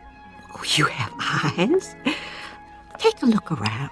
I'm a rather ridiculous old party, wouldn't you say? You could laugh at me. You're not funny. You're nice. Thank you. Out of the mouths of babes. Riddles, then. Who knows a riddle? I do. I do. Me too. You. Let's hear it. Why wouldn't the mommy horse let her baby go outside and play? That's a good one. Why? Because he had a sore throat and he was feeling a little hoarse. That's a good one, Jeb. Me next. Me. Young lady. What is the laziest mountain in the world? The laziest mountain in the world? Who has the answer? Give up? The laziest mountain in the world is Mount Everest. Oh. My turn. All right, Whit. What do you call someone who crosses the ocean twice and doesn't take a bath either way? Oh, that is a hard one. Somebody who crosses the ocean twice and doesn't take a bath. A dirty double-crosser. Oh. Aunt T, all the frosting's gone. And just in time. What a handsome job you've done with the cake. Looks kind of lopsided to me. Nonsense. It's perfect. While it's cooling, I'll assign you new children your chores and show you where your rooms will be. Come along. This way. What's the matter? We didn't come here to stay. My dear, children always come here to stay. What? No. But I want to. Jeb. What are you hugging me for, boy? I want to stay. You come back here. I'm staying with Aunt T. She's a kidnapper. Oh, no, my dear. Mind you, I've seen children I would have stolen if I could. What for? To get them away from unworthy parents. But I've always resisted the temptation. Then why are all these kids here? Because their families didn't deserve them. All they wanted was to be loved, so they could grow up right and get out on their own. But some moms and dads didn't realize what they had. Somebody needed to give these little ones a chance. How about me? Oh, I found you on a doorstep when you were only a few hours old. It was a lucky thing I came along on that cold winter's night. What did I look like? You were as red as a beet. From crying, you know. But you were so cold. Somebody had to do something. Sport! Jeb! They're calling us. Who is? Our mother and father. I don't want to go.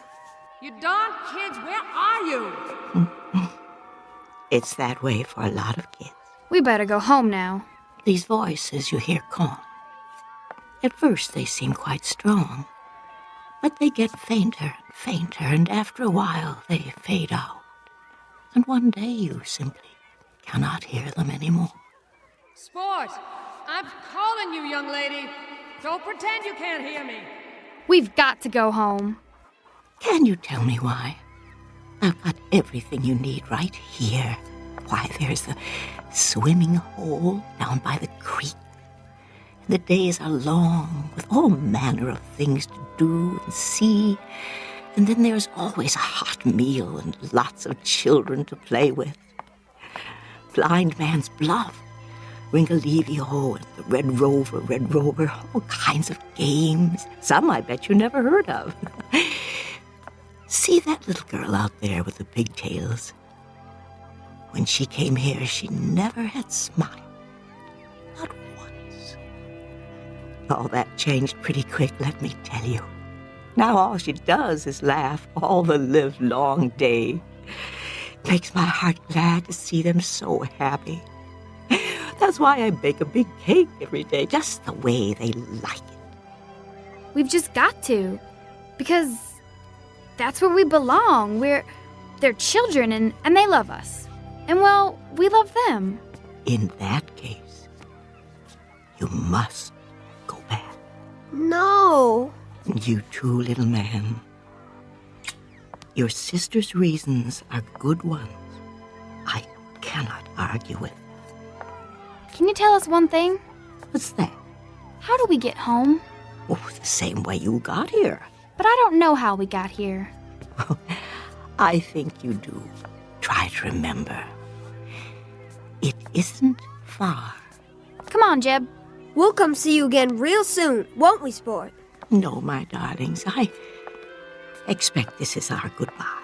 Finding your way back here would be difficult, if not impossible, but I want you to know that I consider it an honor to have met you, however briefly. You will always have a place here, in my heart.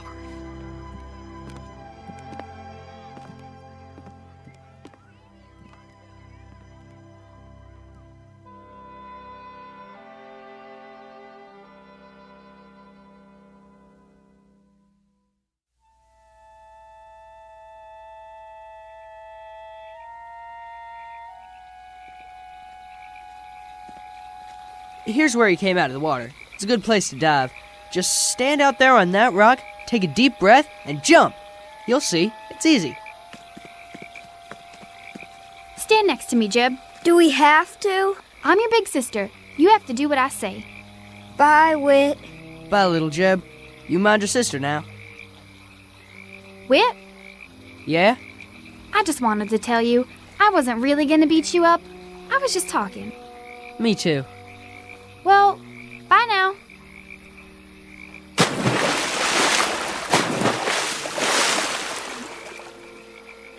Bye, Sport. Don't let the bugs bite.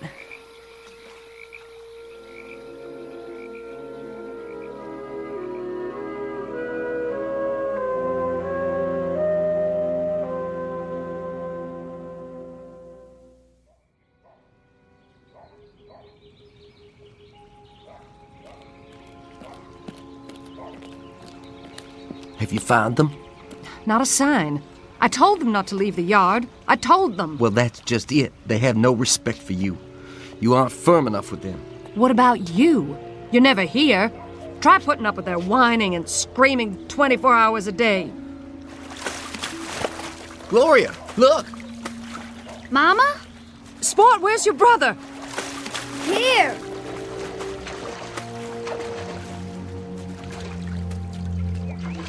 Where have you two been? We've been calling you for an hour.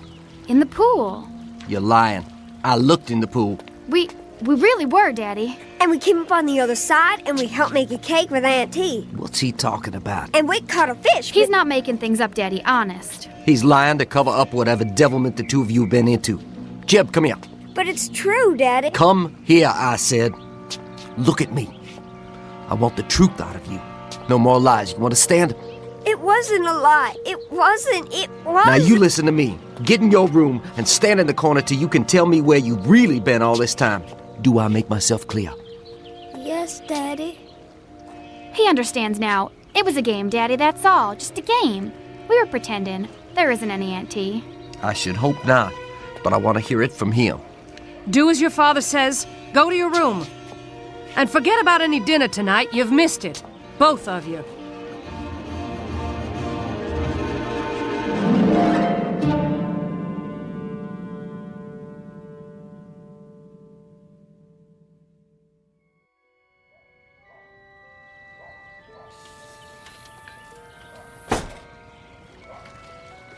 Sport? Jeb? Over here, Mama. What are you doing by the pool? I got up early. I couldn't sleep. Where's your brother? In his room, I guess. No, he's not in his room. I checked. He's nowhere in the house. Well, I haven't seen him. Is breakfast ready? Not yet. Your father is waiting to talk to you. What about? I'll let him explain it to you. But there are going to be some changes around here. What kind of changes? You'll see. Things are going to be different. Will things be better? You bet your sweet life they will. Now find Jeb and hurry. All right, Mama.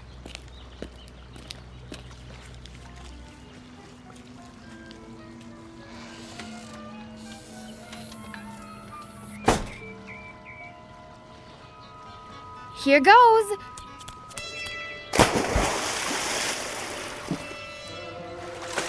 Whit, where are you?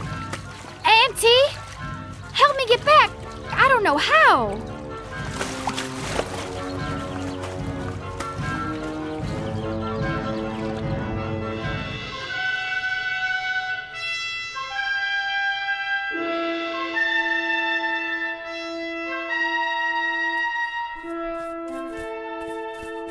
Auntie?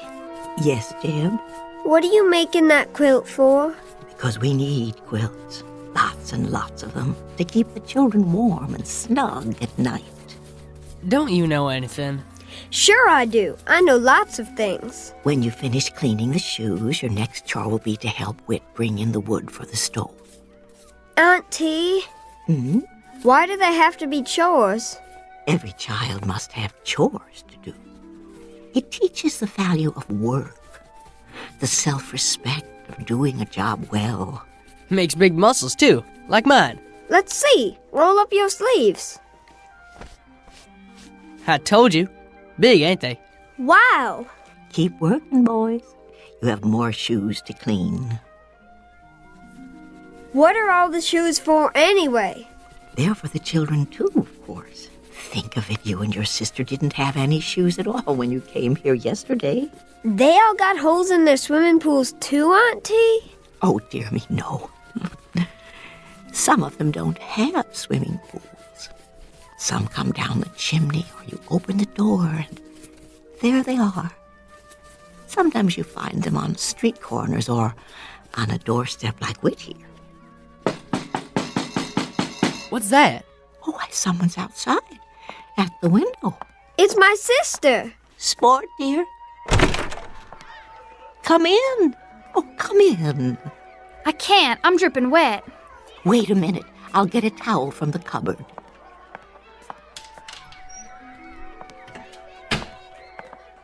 Here you are, my dear. Thanks. I told you she'd come. I'm surprised that either of you made it. It's very rare for anyone to find the way here a second time. I'm sorry to bother you, ma'am. You're not bothering me in the least. As a matter of fact, I'm delighted to have someone here who can help me with the quilting. You do so. No, ma'am. Oh, well, you'll be surprised at how quickly you'll learn. I can't stay. Oh? I only came to get Jeb. I ain't going. It'll be different at home now. Mama told me. Told you what? They aren't going to yell at each other anymore. Is that all? We're going to take trips together. Where? Oh, everywhere. Disneyland and Ohio and Australia and the North Pole. Anywhere we want to go. I don't want to go to those places. Jeb Sherwood, are you coming or do you want me to throw you over my shoulder like a sack of potatoes and carry you home? Have things changed where you live? Yes, ma'am. Everything's going to be better now. In what way? They're going to love us. Really? Mama told me, and she wants to tell Jeb too. You know, Jeb, it would look quite undignified if she threw you over her shoulder like a sack of potatoes. Don't you think so? If I were you, I would go willingly. I'm staying. If we live this time, we won't ever get back here again. Besides, I've got chores to do. If what Sport tells us is true, Jeb, then you're not meant to be here at all. You are meant to be home with your mother and father. Do I have to go? I strongly advise it. You'll see, Jeb. It won't be so bad. Jeb, listen closely. There is only one truly precious thing a person can give, and that is love. If I were a young person on his way to receive such a wondrous gift, I do believe I would go with a smile on my face. Much better. Now, don't dawdle. If love were waiting somewhere for me, I would run to it as swiftly as the wind. You ain't kidding me? I ain't kidding. Then, bye, Whit. Bye. Don't worry about us, Aunt T. Everything's gonna be just fine. I sincerely hope so. Goodbye, love.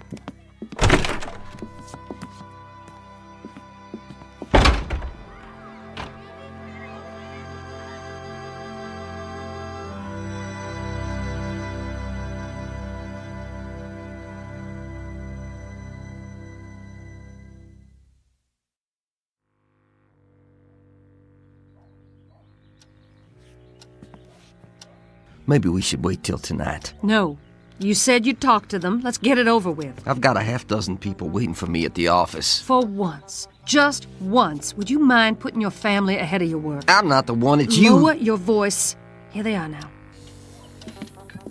Sorry. You're wet. I sent you to find your brother, not to play in the pool. That's where he was, in the pool. Do you know what happens to children who tell lies? We go to hell and get burned up. Well, you're here now. Sit down. Your father has some good news to tell you. Sport already told me we're all gonna be happy again and go on trips and... I can't do this, Gloria. You tell them. Very well. Your father and I are getting a divorce. If you don't know what that is, it means he's going to live in one place and I'm going to live in another. Where? As far apart as we can get. But... What we want to know is, do you kids want to live with me, or do you want to live with her? I suppose we could split you up if you'd prefer. No, I want to be with Sport. It's up to you. Make up your own minds. We want it the way it was. Well, you can forget it. I'm into that. We'll be good. This time we really will. We won't fight or cry or make noise. We'll be so good. Won't we, Jeb? What are you talking about? It's all our fault. You hate each other because of us. Oh, that's not true. I'll tell you one thing. We wouldn't have stuck it out this long if it hadn't been for you two. You might show a little consideration. I don't have to stay with either of you. Me neither. Come back here. We're not through with you. Hurry, before they catch us. I can hold my breath a real long time. I've been practicing. I know you can. Get ready. On your mark. What do you think you're doing? Stop them. What if we can't get back? We've got to. Get set, go. Come out of there right now. This time you're gonna get what you deserve for good. Are you coming out, or do I have to drag you out? Aunt T, help us.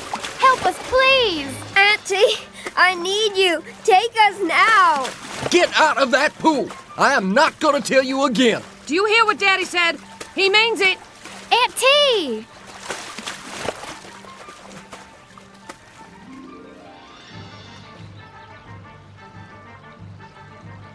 Gil, they're staying down there a long time. I know. Do something. They're drowning. All right. Don't let them drown. Don't let them drown.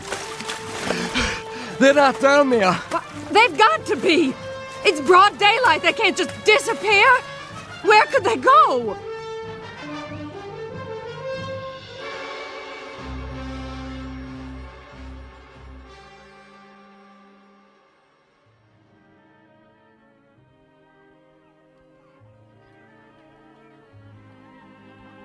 Jeb! Sport! What is it, Sport? You look so far away. Huh? Oh, I thought I heard something. Well, did you? I guess not. Children, where are you? Come back. Please come back. Don't you want any? What, Auntie? Oh, I asked you, child, if you'd like a piece of chocolate cake. Oh, yes. May I, please? Why, you certainly may. Me too.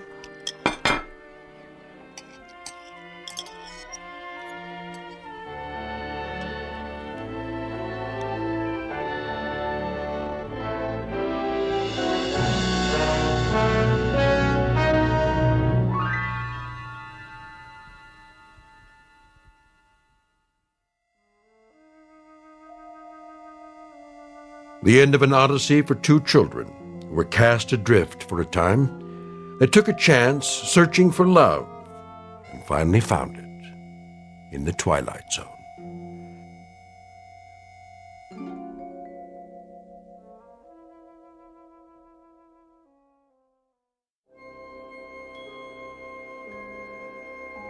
Hi, this is Carl Amari, producer of the Twilight Zone radio dramas. I'd like to take a moment to tell you about our official website at twilightzoneradio.com, where you'll get the latest news and information on these Twilight Zone radio dramas. Plus, at twilightzoneradio.com, you can digitally download 3 free episodes or any of our episodes for only $1.95 each. In this age of ever-changing technology, we've decided to make these episodes instantly available to you by making the Twilight Zone radio dramas a digital download-only series. This means that this series will no longer be offered on CD. The CD collections at our website are now being offered while supplies last at buy one, get one free. So be sure to get your favorites before they're sold out. Be sure to visit us often, and I'll see you in the zone.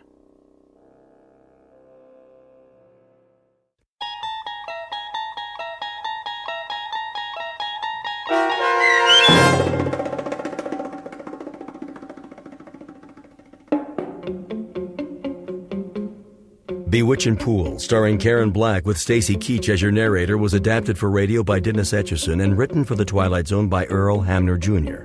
Heard in the cast were Haley Nabig, Eli Newman, Evan Armacost, Kurt Nabig, Regan Alte, and Ora Jones. The producers of The Twilight Zone wish to thank CBS Enterprises and the Rod Serling Estate for making this series possible. This copyrighted radio series is produced and directed by Carl Amari and Jeff Lupetin for Falcon Picture Group and Westwood One. Sound design and custom Foley effects for The Twilight Zone by Cerny American creatives Bob Benson, Craig Lee, Matt Sorrow, Tim Cerny, and Todd Beyer. To learn more about The Twilight Zone radio dramas and to contact us, visit our official website at twilightzoneradio.com. Doug James speaking.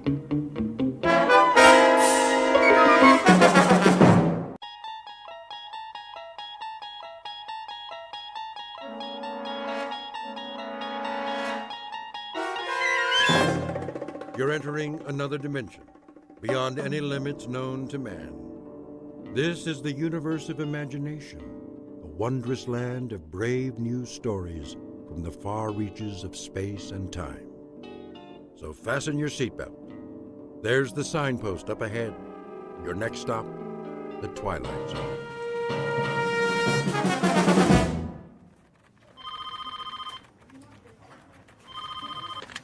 Starlight Magazine. I'm sorry, Mr. Harris hasn't come in yet. Would you care to leave a message? Oh, hi, Christine. Lunch at the Cock and Bull? 12 o'clock. I'll remind him. Paula? Yes? Did you proof the feature story yet? Give me 20 minutes. Make it 10. I need to double-check the whole issue before pickup. Where's the center spread art? Nate's got it. Why isn't he here? He called a little while ago. He's stuck in traffic or something. Well, he can just get himself unstuck. If we miss deadline again... Rennie! Yo! How's the cover coming? Printing it out right now. Good. Don, did you finish the insert? What insert? The new line from Lady Lynbrook? I never saw it. They sent camera-ready copy yesterday. I'll have to repaginate everything. Then do it. They're a huge account. Okay, boss. And Rennie, add a teaser on the cover. Free inside a sample of Tempest Fugit. That's the name of the perfume. Will it fit? I guess it'll have to. That should be everything, except for the color separations. I'm sure Nate's on his way. I'm sure he better find another job. We need him, Cheryl. He's our graphics coordinator. Oh, I can hire interns who will do it for nothing. Well, how well would they do it? You have to admit his work is good, and it makes us money. It's the camera-ready ads that make us money. All the rest is filler. Call the messenger service and reschedule. When's the last pickup? 1 o'clock. Tell them we're running late. Maybe they can stretch it. I'll try. Sorry. I got hung up. Hi, Nate. Do you realize how long you've kept this staff waiting? What time is it? My watch isn't working. Your watch is not alone. You won't believe what happened. I stayed up all night to redo the art. Then the car wouldn't start, so I called the repair shop. You could have called a cab. Well, it took 45 minutes for a jump start. Then, when I finally got here, the elevator quit and I was stuck between floors. I know I said I'd be here an hour ago. Make that 2. But it's not my fault, I swear. You can't beat the clock. The harder you try... Did you bring the disc? It's right here. Load it and print it. You can have your nervous breakdown after we go to press. Here, use my computer. What's the matter with her this morning? Another day in the cackle factory. Look at this first so I can sign off on it. What page? Center spread, the feature story. At night, our fair city glitters like the proverbial Christmas tree. Who wrote this dreck? Our beloved managing editor. Shirley thinks she's a writer now. That's because she won't pay real writers. Whose phone is that? At least put it on vibrate. Hello? Oh, hi, Chris. Oh, she called before about lunch. Yeah, we're still on... I'll be there, I promise. No cell phones in the office. It's Christine. Tell her you'll call her back. Honey, I'm here. Listen, we're on deadline. and- Now. This is a bad time. Can we talk about it later? Give it to me. What did you do that for? So you won't have any distractions. Get back to work. You know what, Shirley? I don't need this. That makes 2 of us. I'm out of here. You can mail my last check. Don't let the door hit you on the way out. Box up all my stuff and leave it with Paula. If I have the time. Right now, some of us have a magazine to put out.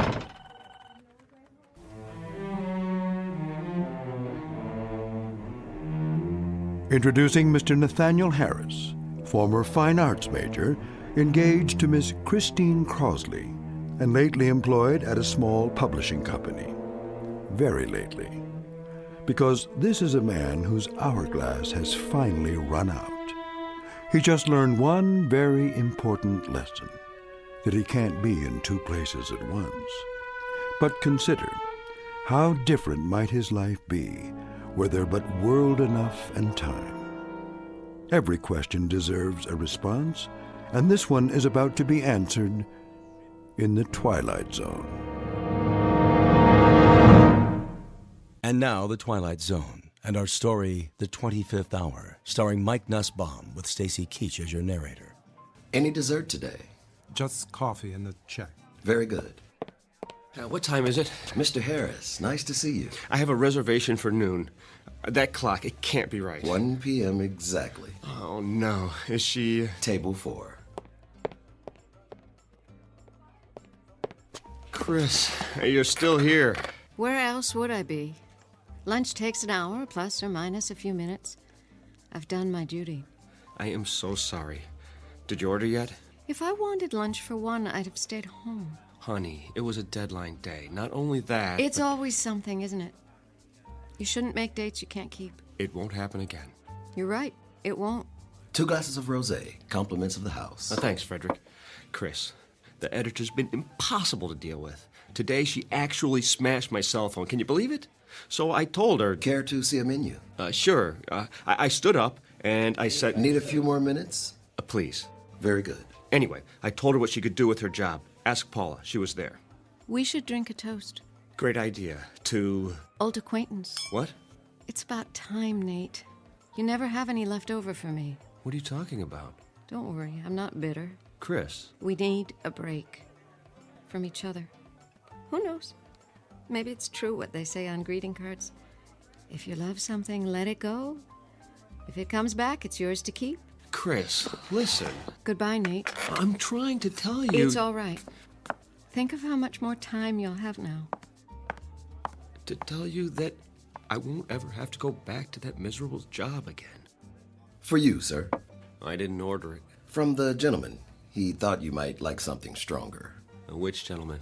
The corner booth. The old guy in the brown suit? Yes, sir. He's one of our regulars. Yeah, why not? Very good. Thanks. My pleasure.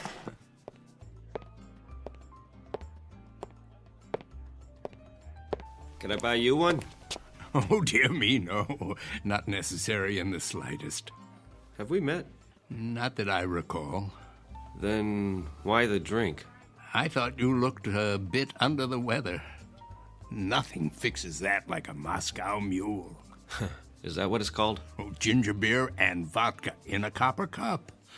Their signature drink when I first came here. Of course, that was years ago. And Nate Harris, and you are... Blevins is the name. But you can call me whatever you like, so long as you don't call me late for dinner.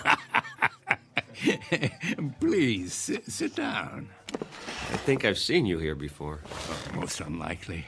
I'm the type who blends in with the woodwork. Well, I wouldn't say that. When a man is my age, he becomes invisible, practically speaking. Perhaps because he's no longer in such a hurry. Then I envy you. Oh, you mustn't. I have nowhere to go and nothing to do, unlike yourself. Actually, I don't know what I'm supposed to do now. Something will present itself. It always does. I saw the way you came in. Your features a blur of energy like hummingbird wings. It's nerves. I haven't had a free minute all day. I was like that once. But now I have so much time. Well, I don't know what to do with it. You're lucky. Don't be so sure. You have a schedule to keep, a job. Not anymore. Oh, is that right? I was 2 hours late to work this morning. One time too many. And to top it off, my girl just walked out on me. So I guess I'm flat out of time. Pity. But now you've hit the nail on the head, haven't you? Time. There's an old saying that it's wasted on the young. In fact, it's wasted on people like me.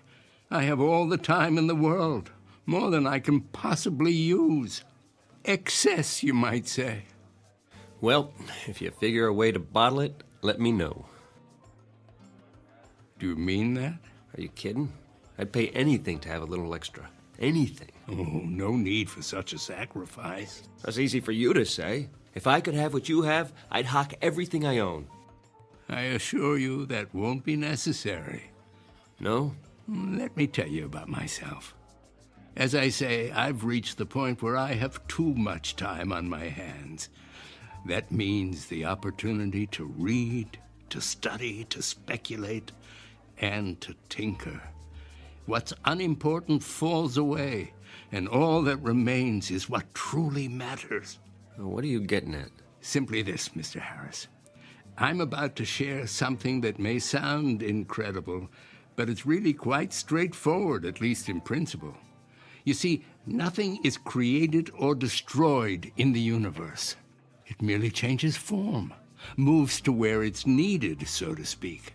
Sometimes that requires a little nudge, of course. I'm not sure I follow. Consider rain falling on arid land, air flowing into a vacuum. The process is the same. Surplus redistributed to maintain a certain equilibrium. The truth is that nature abhors waste. Now you've lost me. Consider what happens in a typical day. As soon as you have a free hour, new tasks flow in to fill the gap. The result is that a busy man never quite manages to stay ahead of the game. You got that right. But what if you could add another hour, or another, and another, until the pressure is drained off, equalized? Tell me, what would you do with that extra time? Travel? Write the great American novel? Use it to get caught up, probably. I studied to be an artist. Now I'm a consulting graphics coordinator. You know what that means? I push ads around on a computer screen. Don't ask me how it happened. No real mystery. You needed to earn a living, and time got in the way. What you need is time that's off the clock, so to say, before what matters is only a memory. Don't tell me. You're selling a magic potion. What's it called? Time in a bottle? Nothing so fanciful. The product of my tinkering is purely scientific. I happen to have a prototype with me. Spare me, old-timer. Thanks anyway, but I'm afraid I can't afford whatever you're selling. Oh, it's not for sale. It's still in the experimental stage. Oh, come on. I know what that is. I took music lessons. It's a variable rate device to mark the passage of time. Allow me to demonstrate. Congratulations. You've reinvented the metronome. Try to lift it. That's heavier than it looks. What did you do? Put lead in it? It's quite empty as far as the eye can see. Open the panel in the base. Oh, you have to lift the latch. Well, there's nothing inside. Are you sure? A pivot for the arm attached to some kind of bearing, that's all. But it feels like it weighs 10 pounds. That's because the little door leads to... Well, I wouldn't want to confuse the issue. Call it a storage chamber. Oh, it smells like stale air to me. Oh, it hasn't been tested in a while. The contents are flowing out now that the mechanism is activated. Well, what contents? That which is beyond price and invisible to the eye. Go ahead, examine it. There must be a layer of iron under that veneer. Only the thinnest of plywood. Oh, where'd you get it? From a magic supply company? It took me years of trial and error. This is the 81st and final model. Or is it the 82nd? If my calculations are correct, it possesses certain unique properties. Listed on eBay. You'll find a buyer. As I said, it's not for sale. But it is available on loan. What would I do with a thing like that? Put it on my coffee table? I need someone to field test it. Test it? How? To be sure that it's ready. Think of it as a kind of temporal storage battery, operating on the principle of equalization. I've infused it with some of my time, the excess I told you about. Say you're running late and you need a few extra minutes. Take it out and start it ticking. When you've had enough, one touch stops the arm. Wouldn't that be something? Yeah, you almost had me going there for a minute. If it were real, you could name your terms. Oh, it's quite real. I suppose you can prove that? If I do, will you agree to a test? Here comes the con. Put it back in the case and take it home. Use it at your discretion.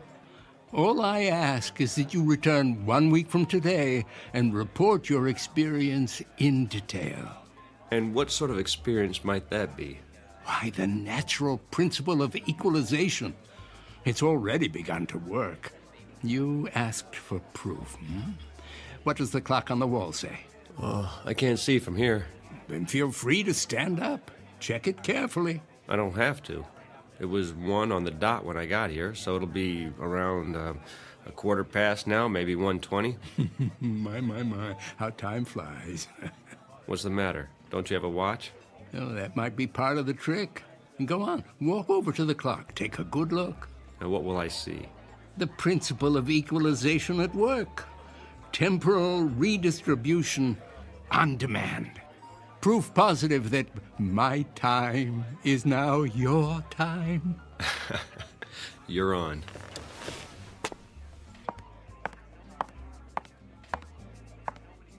$1:05? Hold on. Frederick? Yes. Did somebody move the hands back? Sir? The wall clock. Did you see anyone go near it? Why, no. Then it's broken. No, sir. It keeps perfect time. Well, let me ask you. How long have I been here? How long? Answer the question. You met Miss Crosley very briefly, then the gentleman sent you a drink. And how long ago was that? A minute or two? Come off it. Did he put you up to this? Who? The little man in the booth, whatever his name is. Blevins? He bought you a drink and departed. Oh, he did he? Then why is he...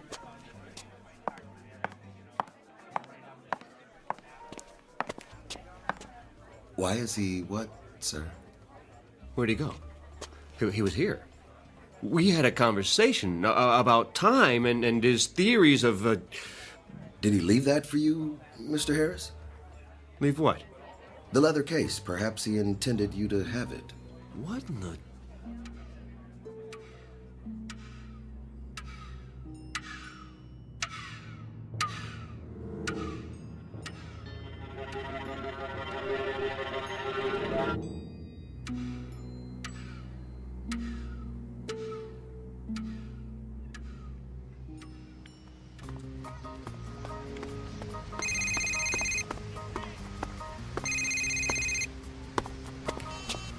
Hello? Nate? Hey, Paula. You finally got a new phone. Had to. I've been busy. You sound out of breath. At my morning jog in the park. You? I don't believe it. A man's got to get in shape sometime. Have you found another job yet? I've been going on a lot of interviews, about 10 a day. Whoa, take it easy. I have all the time I need now. It's like the more I do, the more I can do. You'll have to tell me your secret. I could use some of that. So, how's the magazine? Down the tubes without me? Well, give it time. Listen, Nate, I may have a lead for you. Mandible Publications is looking for a color supervisor. Mandible? Too big for me. They do 12 titles a month. The pay is double what you made here. No more publishing. Surely you'll never give me a recommendation. She doesn't have to. I'll write it. Oh, you do that? Of course, what are friends for? Which brings me to my next subject. I talked to Christine. Why haven't you called her? The last time I saw her, she told me have a nice life. Do yourself a favor, Nate. Make the call. She's the one who walked out. This is me you're talking to. Remember? I'll think about it. You do that. If you can fit it into your schedule. Well, that's not the point. Oh, I gotta go. Dragonlight is back from her coffee break. Keep me in the loop about Mandible.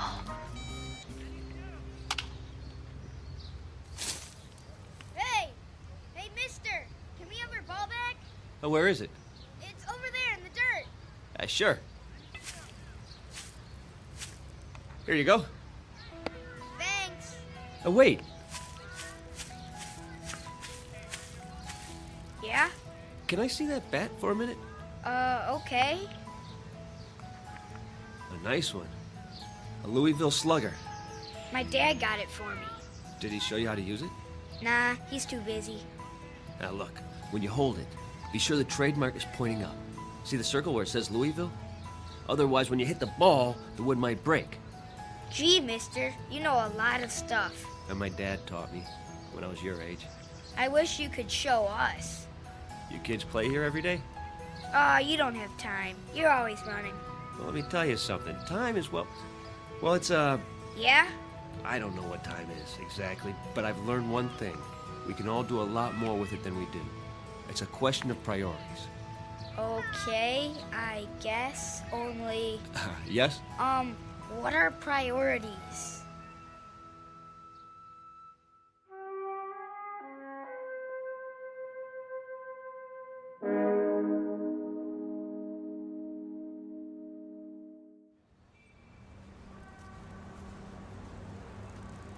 A taxi!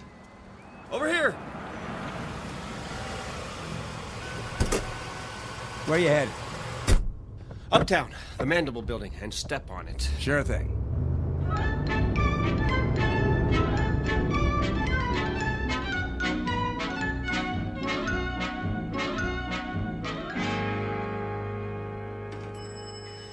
Hold the elevator! What floor? The editorial offices. Lucky 7 coming up.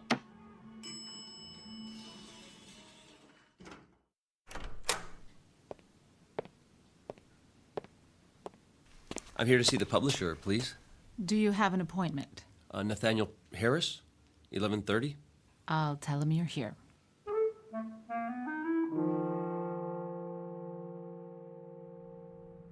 Have a seat. Mr. Harris, is it? Thank you. I appreciate your seeing me. I'm on a tight schedule, so let's cut through the fat. You have experience with prepress.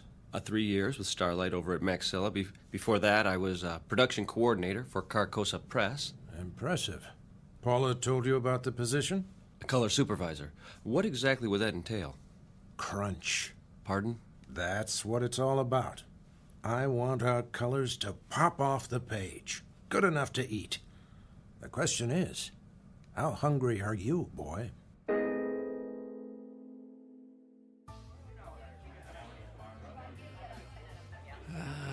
Right on time, Mr. Harris. It works. You seem surprised. Mind if I have a look? Oh. It's undamaged. And the little door above the base? Ah. Oh, how intoxicating. What is? The scent of movement to and fro, the entire mad rush of life, lived to the fullest.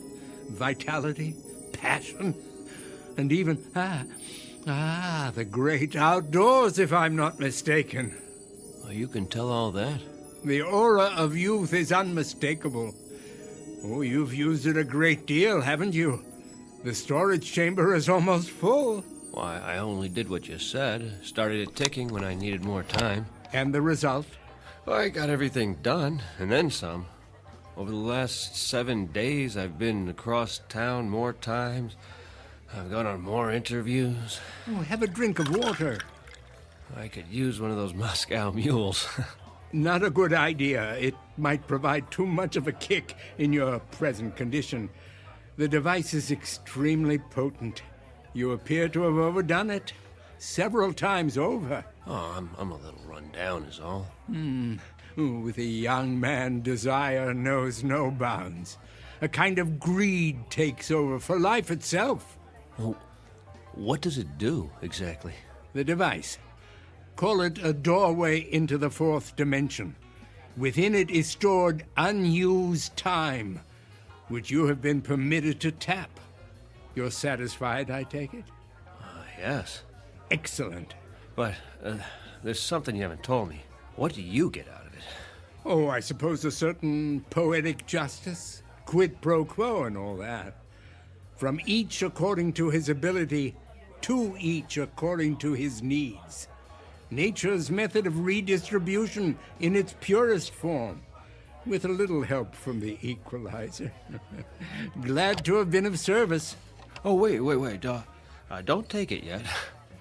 You didn't find a job? I start the end of the week. I might need this for backup. Just in case. You're sure? Yeah, only in case of an emergency. I promise. Very well. 1 more week. But heed my warning. Be certain not to overdo it. I'm not responsible for the consequences.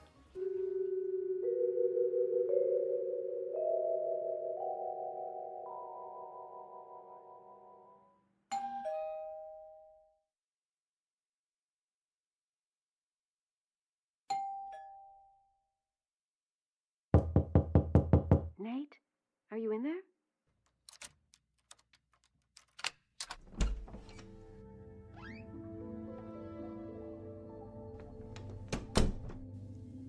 Nate, is that you? Oh.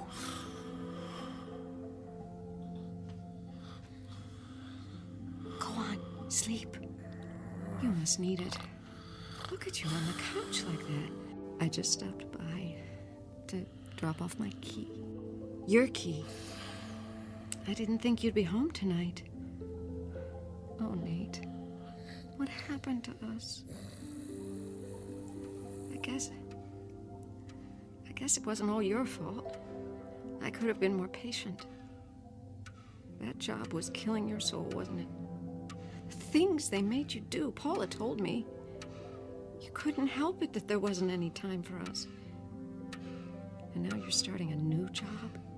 From the jaws of one bad situation and into the next. It can't be your heart's desire. You deserve more.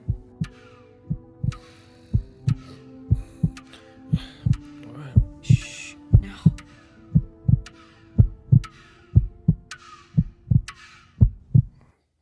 Did you hear that?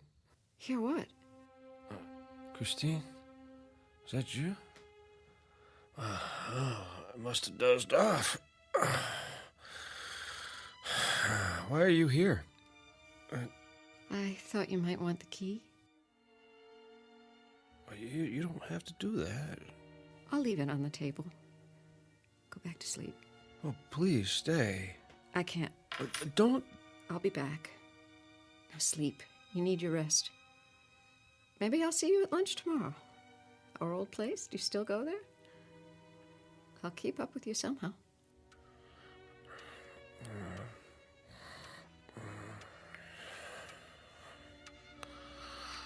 Until then, good night, my love.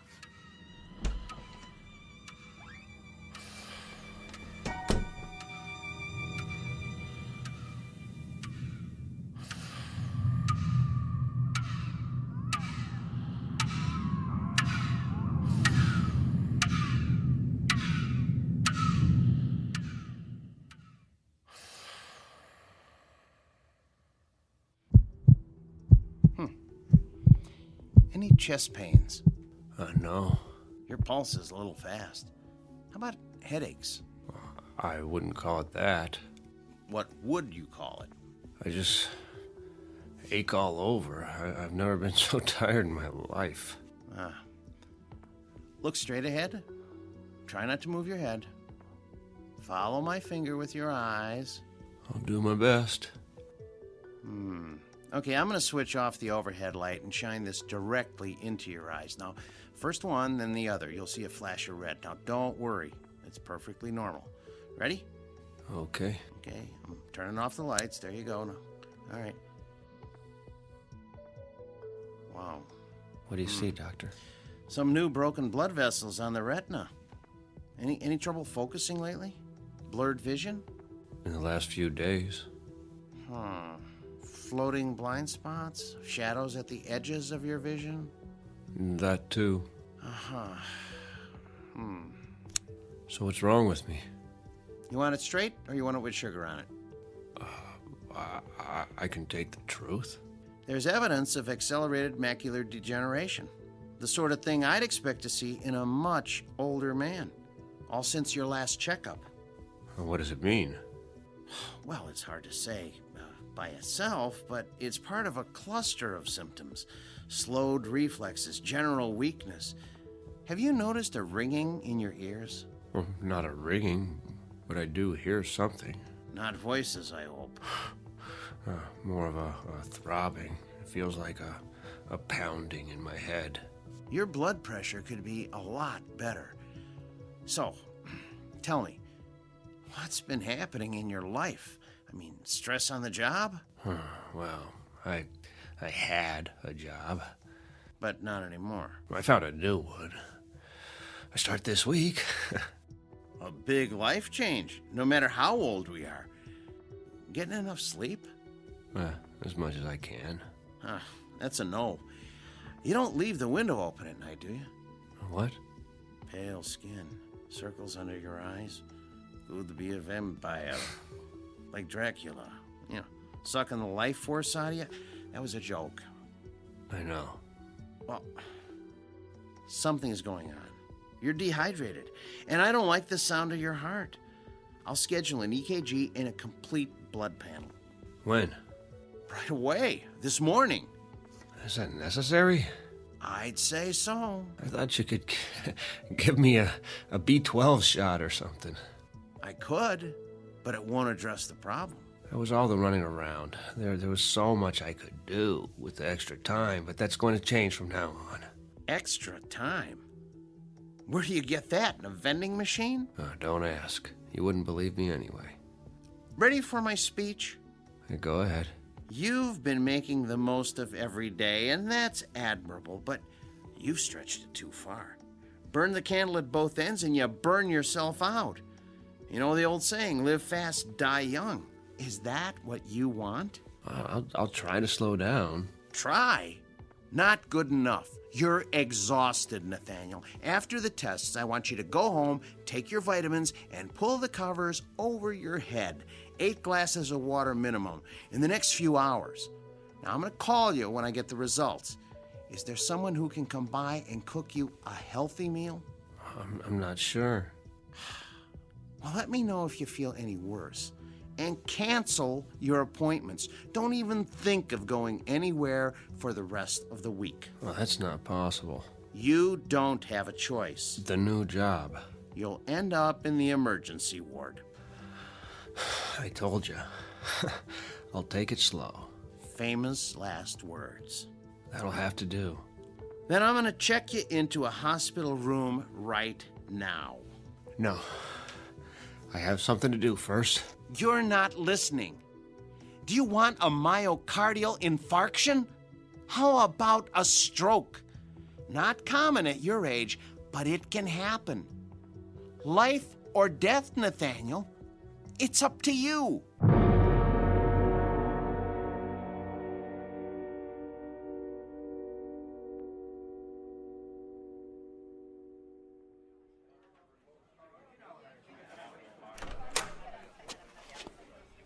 Mr. Harris, are you all right? Oh. Where is he? Let me take that for you. Where? Who, sir? The old man. You mean Blevins? I don't see him. He hasn't come in yet. He's always here this time of day. Would you like to wait at his booth? Just give him this. The briefcase? Tell him I couldn't wait. Let me call a cab for you. I have to get rid of it. Now.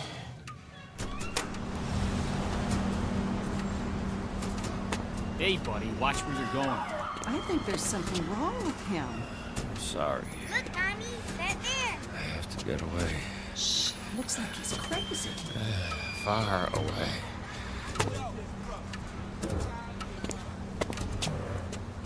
Now, what have we got here? Been drinking, have you? Can you hear it? Move along. You do hear it, don't you, officer? Or I'll be running you in for drunk and disorderly. Where's the case? You'll have a case, all right, in front of the judge. I left it, but it won't let me go. On your way. It was you, old man. What are you? Some kind of a psychic vampire.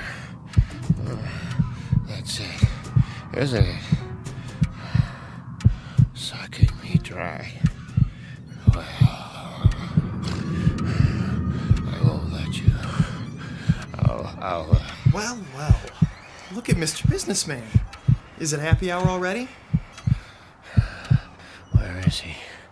I'll tell you what, old man. Just give me your wallet, and I'll tell you. Now, if you just hand it over, we won't have any trouble. You have to help me find him. What? What are you babbling about? You don't understand. He has to take it back. What? Are you for real? I mean, what's the matter with you? Stop. Stop. Are you having a fit or something? Make it stop. It hurts. My heart. My heart. Please. Forget it, you old geezer. I'm out of here.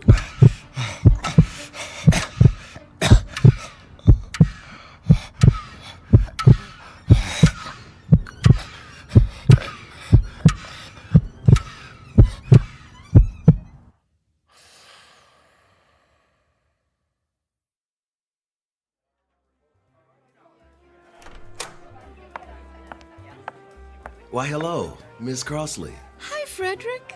Is Nate here? Mr. Harris? He was, but then Where did he go? I didn't see him, miss. I offered to call a cab. Why? Did he have lunch already? No, miss, he seemed, Seemed what? Is he coming back? I really can't say. Then I'll wait for him at the table. It needs to be cleared. Oh, take your time. I'm in no hurry.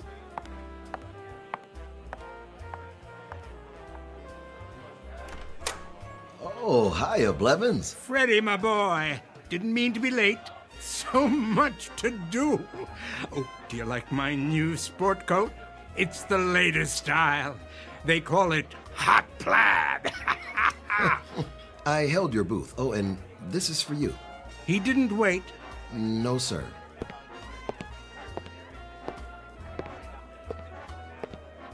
Hello there. Hello.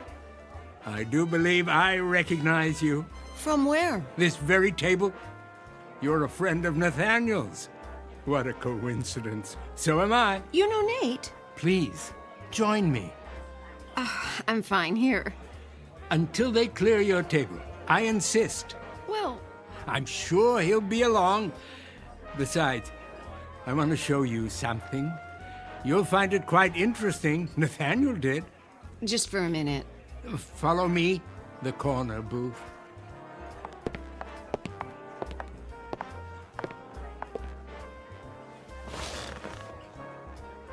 What's in the case? Something very special. I know what that is. It's a metronome. Are you a musician? Looks can be deceiving. This one has a most unusual construction, but I wouldn't want to confuse the issue. What was that? For now, call it a collection chamber. It smells of youth, strength, vitality, the most precious commodities in the world. Oh, but you know all about that, don't you? You're young, full of energy. Would you believe I was once so tired of life that I didn't know what to do with my time? Until I invented the equalizer. I've been hoping to find someone to test it. Allow me to demonstrate.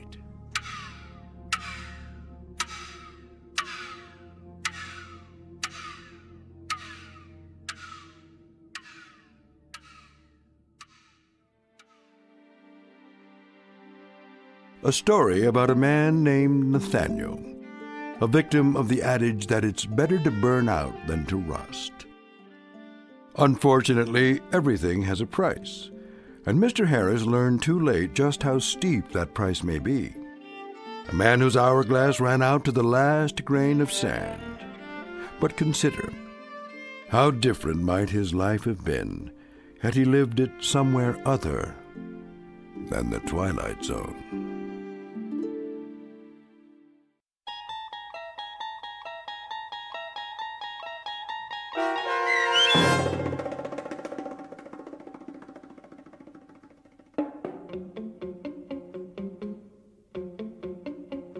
The 25th Hour, starring Mike Nussbaum with Stacy Keach as your narrator, was written for The Twilight Zone by Dennis Etchison. Heard in the cast were Steve Key, Fernette Lebo, Friedrich Williams, Lisa Wolfe, Joby Cerny, Carl Amari, Jim McCants, Patrick Francis, Doug James, Meg Falcon, and Jacob Goldberg. This copyrighted radio series is produced and directed by Carl Amari for Falcon Picture Group. Sound design, custom Foley effects, recording, and editing are produced in the Cerny American Sound to Picture Theater by sound designers Craig Lee, Bob Benson, and Tim Cerny.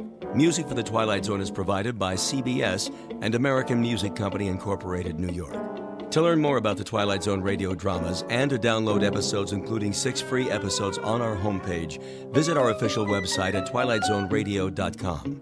Doug James speaking.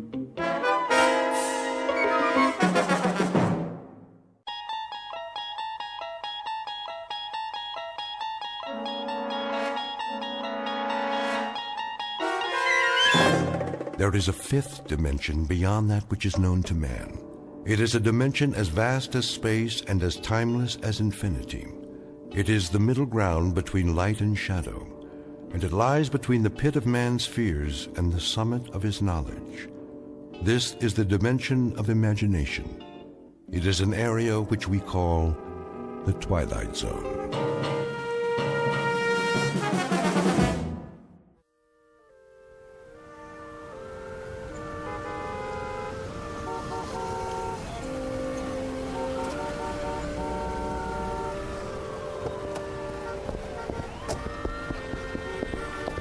No double parking.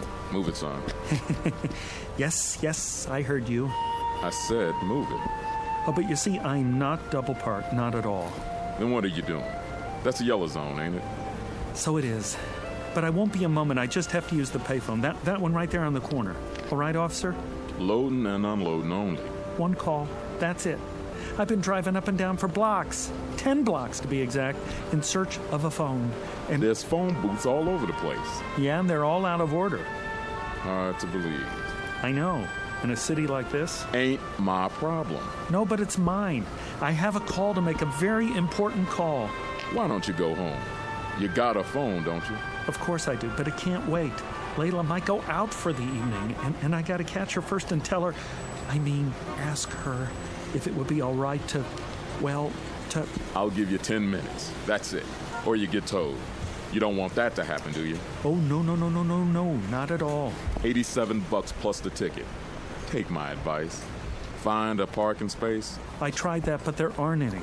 2 minutes. You'll see. I'll be right back. Go on around. Keep it moving.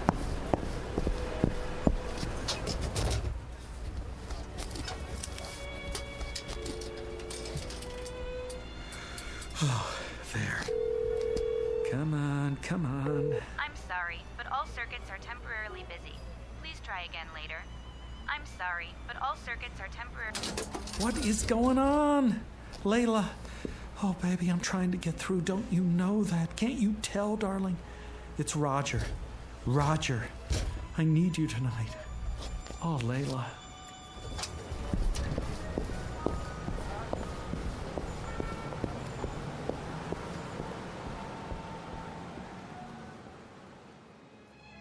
Mr. Roger Shackelforth, age, youthful 20s. Occupation, being in love, full-time. Not just in love, but madly, passionately, illogically, miserably, all-consumingly obsessed with a young woman who has a vague recollection of his face, and even less than a passing interest. In a moment, however, you'll see a switch in attitude, because Mr. Roger Shackelforth, the young gentleman in question, will take a short but very meaningful journey into a calling area known as the Twilight Zone.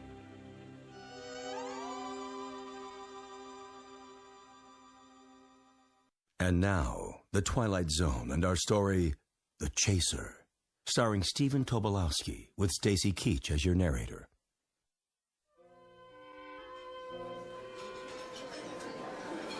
More coffee, Jenny. No thanks, Margie. Well, maybe just a smidge or it'll keep me up. Miss, can I use your... All the way in the back. No, not that. The telephone. Do you have a public telephone? Sure do, on the wall. Good, I'll need some change. Here. Better get in line, though. What? The young man's been at it for... I don't know how long.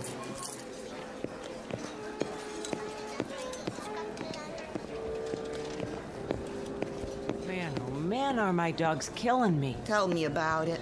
Back of the line, pal. This is madness. Yeah, they call it New York. It's becoming impossible to make a call anywhere in the city. You can say that again. Thank you. This is an outrage. Watch your blood pressure, honey. Look, he's making another call. Same number over and over. I tell you, he won't give up. Doesn't even talk, just dials. Maybe he's got a dialect. Gonna have to soak his finger in Epsom salts. Oh, I simply can't stand this. I must use the phone. Well, la-di-da. Who are you, Mr. High and Mighty? I have a business appointment and I'm late. Stand aside. Oh, no. We're all in this together. Look, I'll buy your place in line. $1 to get in front of you. $1? Are you kidding? All right, $5. Well, since you put it that way. How about you? Got another $5 on you? Certainly. Who's next? Don't look at me. But I am looking at you. Have you ever made $5 so easily? That ain't the point. I should first pay the same as place and show. How much do you want? Nothing less than a soba. 10! That's... Then take your business elsewhere. I don't come cheap. I can see that. Here we are. After you, sweetie. Time, young man. I've had quite enough.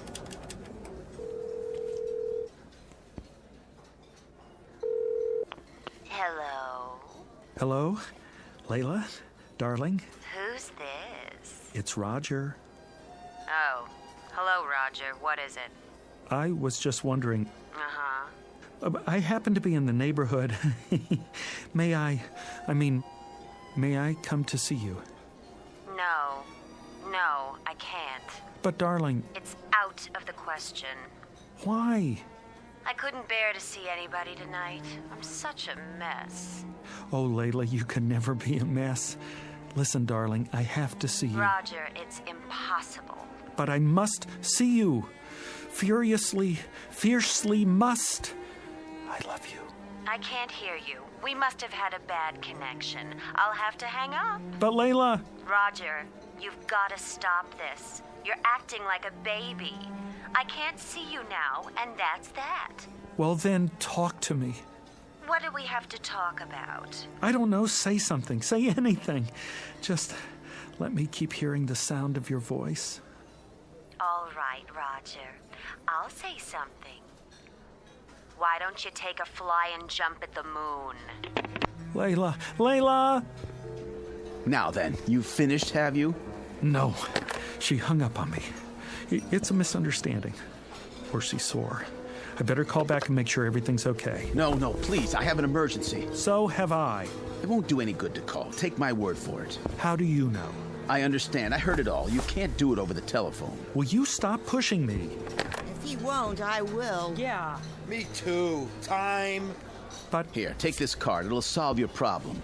What are you... Take it. Go and see this man right now. Believe me, there's no other way I know. Go and see this man at this address, and he'll help you, guaranteed. But I don't even know where that is. Not far, just a few blocks. Give it a try. You'll see it works. All your problems will be solved before the night is over. Hurry now. Thank you. Operator, I got an emergency. Have a nice night now here.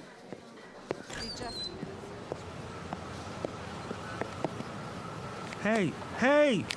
Where's my car?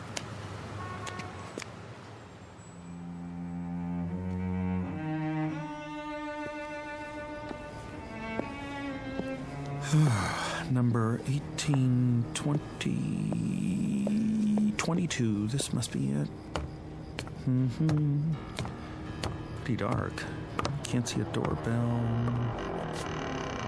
Ugh, some door. Didn't even touch it.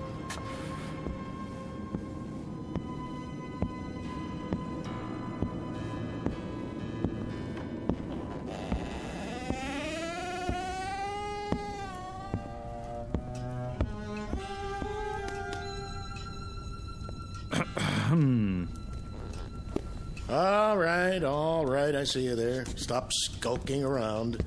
I wasn't skulking. I just didn't know if... Common disease, not knowing if. Well, don't just stand there. Sit down. Okay, where? Try that pile of books. Oh, you sure do have a lot of them. I never saw so many before. Is this a library? You might say that. A private one. Have you read all these? Some of them. The others are for reference. You never know what people will need. No, sir. Do I know you? A man gave me your card. It says, Professor A. D-A-E-M-O-N. How do you pronounce that? Damon? If you prefer. And this address. I guess I'm in the right place? Oh, then you haven't come for a bottle of the glove cleaner. Glove cleaner? No. As a matter of fact... Perhaps another time. Well, as a matter of fact... You keep saying that. Come to the point. Well, the point is, I don't know why I came at all. You see, the man who gave me your card was a complete stranger. Oh, yes. Satisfied former customer, most likely. But I don't know why he gave it to me. I was standing there in the restaurant trying to make a call when... I know why you're here. You want what I've got. But how could I? I don't even know what you've got. A little bit of everything. Name your poison. Ointments, salves, powders, sovereign remedies, nectars, lotus blossoms, toxins, tonics, antitoxins, decoctions, concoctions, and potions. All guaranteed. Oh, well, I don't need anything like that. Well, don't be hasty. You're here, aren't you? Yeah, but I don't need any medicine. Son, you just might. You look feverish. Oh, that. It's sort of, nothing really. Nothing? I don't supply. Something is my specialty, and anything is what you'll get here. You're ambitious. Is that it? You want success? Money like Midas, the world at your feet? No, it's not that at all. Power. You want power. You don't understand. All I want is Layla. Layla? Yes. Oh, if I had Layla, I could do all the rest myself. Layla? I might have known. I offer him practically anything, and all he wants is Layla. I guess there's nothing you can do about that. That is the simplest of all, the elementary parlor trick of my science. You disappoint me. No, you still don't understand. You see, I am in love with someone named Layla, but she's not in love with me. And I don't know why I'm telling you this. I do. I can arrange it so she'll love you. How? I promise you, she'll never leave your side. When she isn't telling you she loves you, she'll be gazing at your loving face. She won't even eat before you do, and nothing will be too much for you to ask of her. Really? She'll worship you. She'll beg for kisses and weep for joy at your touch. And if in passing time you should perhaps look at another girl, or even do a little more than look, she'll feel hurt, but she'll forgive you and love you just the same. Frankly, you'd get the same shake from a Cocker Spaniel. Oh, but that's wonderful. That's all in the world I want, my Layla's love. Is Layla's love. I should have known. Now, where did I put that bottle? If it isn't his Layla's love, it's his Dorothy's love, or his Rhea's love, or his Gwen's love. You keep it up there, on the bookshelves? Away from prying eyes. Tell me one last time. Are you sure you wouldn't be interested in the glove cleaner, as I call it? What is it? Well, there are many names for it, including the Eradicator. But glove cleaner is a nice, nondescriptive title. Clean, colorless, tasteless, unidentifiable, and sure. I'm not very interested in glove cleaners. Why not? It's easy, it's swift, it leaves no trace. It's perfect for its purpose. You're not making sense. Why, boy, that's all I make. Which is why I'm such a lonely man. You're absolutely sure you don't want to try the glove cleaner. It is very expensive. Perhaps you can't afford it. For instance, this little bottle costs $1,000. $1,000? Are all your prices like that? Some are, some aren't. What about the other one? The one that will make Layla love me? Oh, that's only $1. $1? Love potions are my cheapest items, and they're overpriced at that. $1 for my Layla's love? It won't hurt her. If anybody gets hurt, it'll be you, but I don't expect you to believe me. How do I use it? Put it in anything. A drink, tea, soup, coffee, water, anything at all. Makes no difference. You'll get exactly what you claim to want. Professor, you got a deal. I really don't believe any of this, but I'll try it. I'll try anything. What do I have to lose? If it works, I'll be the happiest man in the world.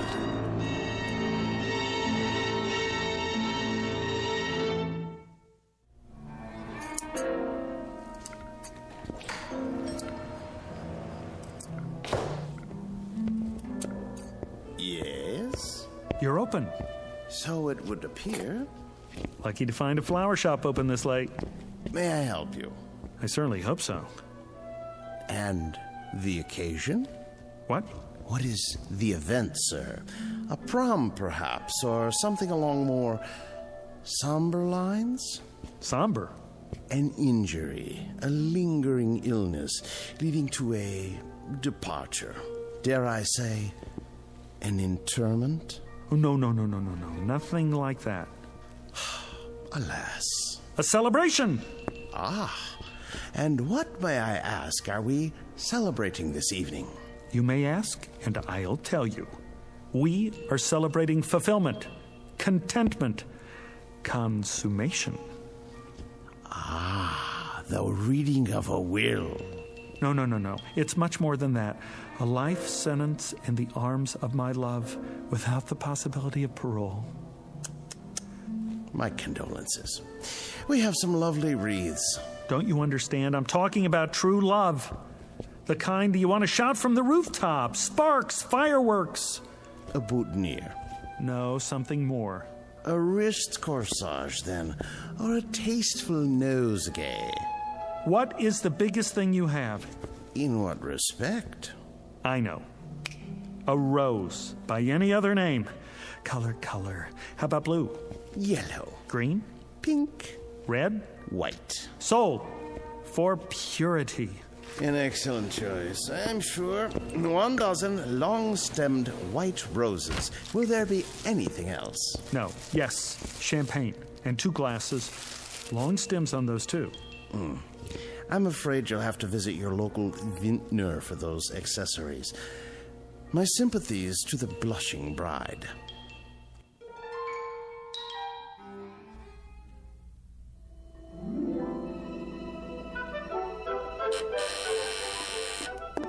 Who could that be? Yes? Layla, it's me. Roger, I told you I was busy tonight. Busy? How busy can you be in a dressing gown? I'm just about to put on my dress. Call me. When? Tomorrow. Just a minute, just a little minute. Flowers, see? And champagne. That's very nice, Roger. Thank you. Now, if you'll just run along. I couldn't have lasted the evening without seeing you, Layla. I'm sure that's not true. You don't know what it's like to love somebody, to love anybody so much, so desperately. No, I suppose I don't. It's good champagne. Just enough for the 2 of us. Now, that's not asking much, is it? All you have to do is give me 5 minutes for 1 drink. Roger, you are acting like a clod. A silly, stupid, sophomoric clod. I love you. Stop saying that. But you don't know what I went through to get here. My car was towed. I've been walking for the past hour. How can you be so cruel? All right, 1 drink. 5 minutes, and then you go. You won't regret it.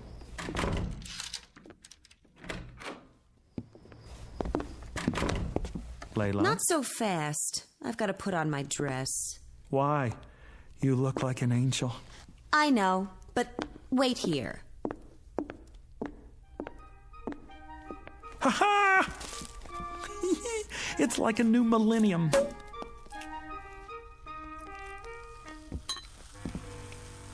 Don't be too long, darling. Just long enough to prepare one very special glass of champagne for you.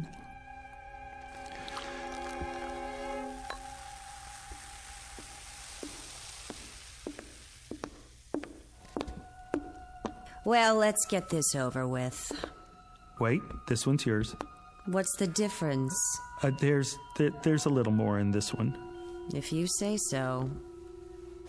To us, darling. Well, time's up. Not so soon. Thank you very much for the drink and the flowers. Be sure to put them in water. Would you like me to do it for you? Goodbye, Roger. Excellent champagne, wasn't it? It'll pass. Very good year. No aftertaste. I suppose so. What are you looking at me like that for? In case it's my last look. All right, you've had it. The show's over. One last little kiss. Don't press your luck. But Layla... Roger, please, let's not prolong this. I haven't the time. All I'm asking is... Please go. Now. Look, I don't love you. I don't want you here. I don't even like you at the moment. Now go, please. If you're sure that's what you want. You look like a whipped dog. Oh, here. That's the best I can do. And it took all my strength. Thank you, I guess.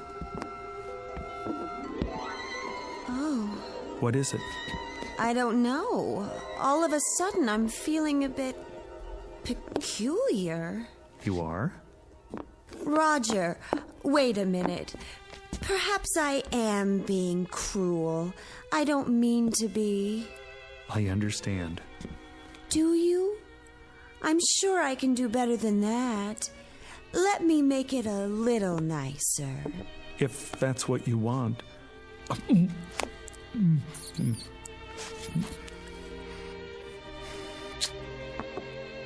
That was definitely an improvement. What's happening? What is happening to me? Who cares? Come here, baby. Oh, Roger.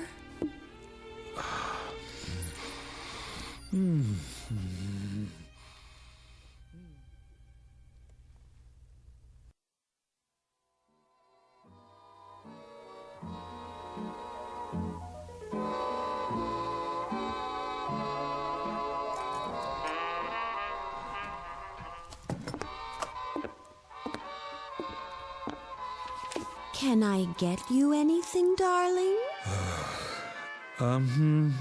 No. Are you sure? Quite sure. Is the music too loud? No, it's fine. Let me turn it up for you. It's fine, I said. What are you doing? Reading. Oh. Is it a good book? Great. Because if it isn't, I can get you another one. Layla, would you sit down, please? Of course, darling, if you want me to. Here? I meant somewhere else. All right, my love, if that's your wish. I'm sorry if it bothers you. It's just that I love to kneel at your feet. Well, kneel in a chair. Okay. Which one, darling? Anyone. Doesn't matter. Darling, Yes. do you want your slippers now? No, thank you. Are you sure? I got them especially for you. They're the best the store had. They make my feet hot. Oh, well, if your feet are hot now, I could soak my hands in ice water and then caress them. That might feel good. Do you think so? No, my feet are fine. You have the most beautiful feet, like a dancer. I've never seen a more perfect instep. Would you like to prop them up on something? I'm fine. I know. Do you want to smoke your pipe? I don't think so. Why not? It burns my tongue. I'd be happy to break it in for you. I could smoke it all day while you're at the office, and then when you come home... Thanks, Layla, but no thanks. You're welcome. Oh, darling, I'm so sorry. I'll get you a cigarette. Don't worry about it. I should have put fresh cigarettes in the box by your chair. Here, I'll light one for you. Am I doing it right? Fine. Would you like me to rub your back, darling? You just finished rubbing my back. I know. It's just that I adore touching you, and I'd be glad to rub it again. Maybe later. Am I disturbing your reading? No. Did I disturb you by asking if I was disturbing you? No, dearest, not at all. Oh, Roger, I love you so much. I'm so happy you're you. You're just perfect. I love to say I love you. I love to love you. I gotta get out of here. You do? I have an appointment. You do? Almost forgot. Hand me my jacket. Of course, here. I'm sorry I didn't press it for you. Will you be long? I don't know. You don't? I may be late. Would you like me to go too? No. No, won't be that late. Why don't you stay here and hug my pillow or something? Is anything wrong, Roger, darling? No, dearest. It's just I got an appointment and I'm late and I need a little air. While you're gone, my love will grow and grow. And when you get back, do you know what will happen when you get back? I promise you that... I promise you that when you get back, I'll make you the happiest man in the world.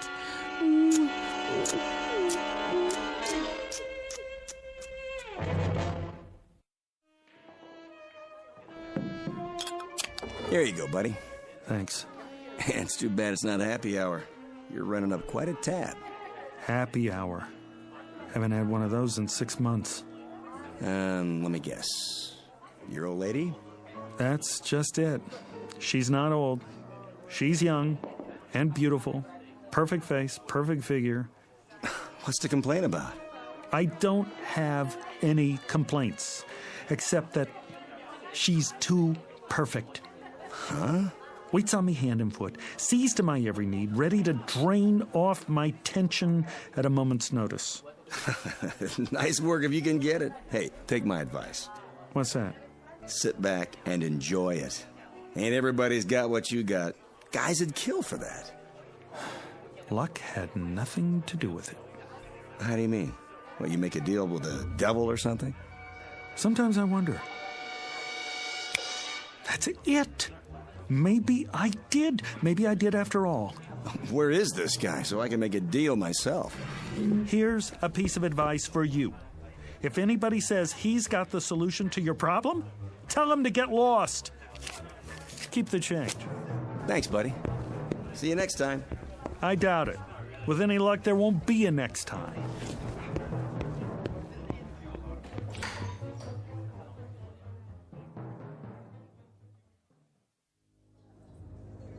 Have a nice night now here. I will, Margie. You take care. Excuse me. Be just a minute, sir. There's room at the counter. Hello? Yes? You remember me, don't you? Can't say that I do. You must. I was here once before, tying up the phone, caused quite a scene, I'm afraid. People lined up out the door. When was this? 6 months ago, exactly. You don't say. Been in here much since then? Not once. I didn't think so. I was desperate to make a call, you see. I kept standing at the payphone, dialing over and over again, and everyone got terribly irritated. It happens sometimes, but I can't say I remember you. Listen, there was a man here that night, middle-aged, carrying an overcoat and a package. He said he was late for a meeting uptown. He bought his way to the front of the line, and when I finally left, he gave me some advice. Handed me his business card, this one right here. What's this now? So he told me to go to the address on the card, said it would solve my problem. I don't know anything about that. That's fine. What I want to know is, do you remember the man? Is he a regular customer? Because if he is, I have to find him and ask him what happened to his problem and what he knows about the address on this card. Anything at all. Sorry, mister. I can't help you. People come and go all the time. Could have been anyone. Then at least keep the card. And if you ever see a man trying to give out one like it, grab it, tear it up. You can't imagine how much grief you'll save some poor soul.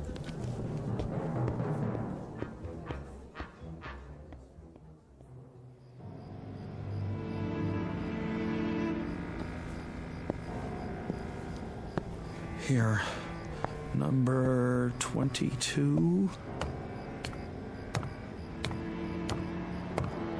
Yep, same as before.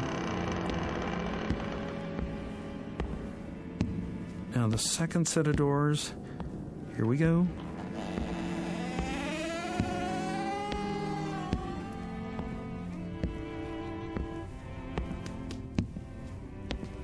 Hi there, Professor.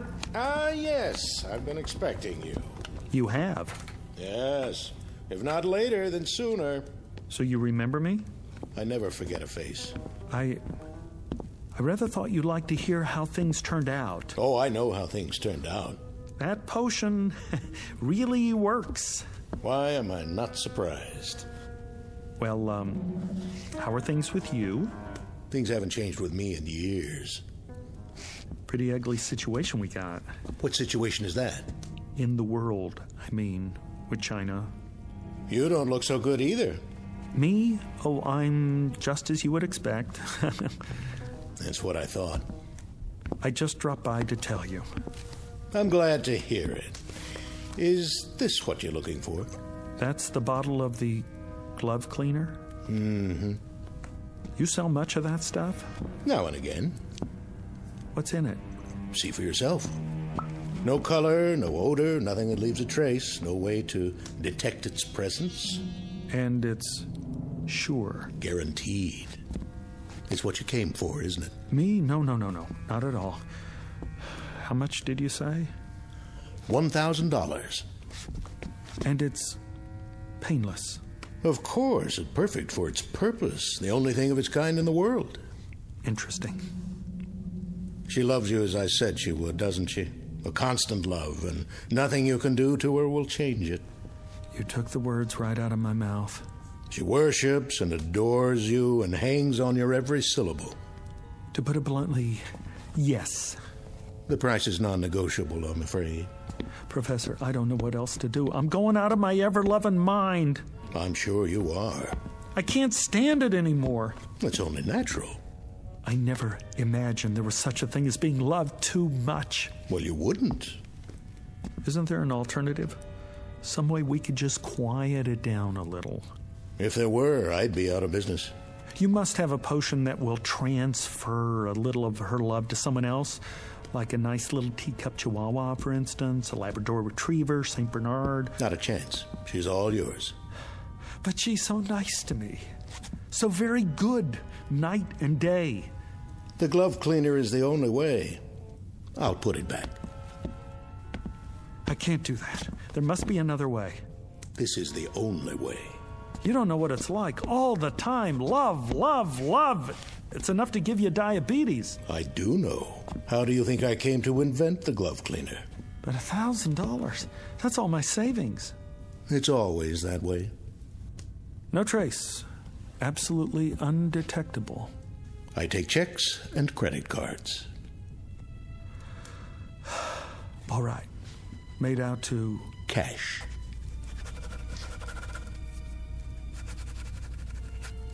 One thing I must caution you about. What's that? Use it immediately. Do you hear me? Immediately. It's imperative, and you must use it all. Why? Will it spoil? No, but you will. Once you delay, you're lost. Believe me, if you fail the first time you try to use it, you'll never have the courage to try again. Never. Goodbye, Professor. Farewell.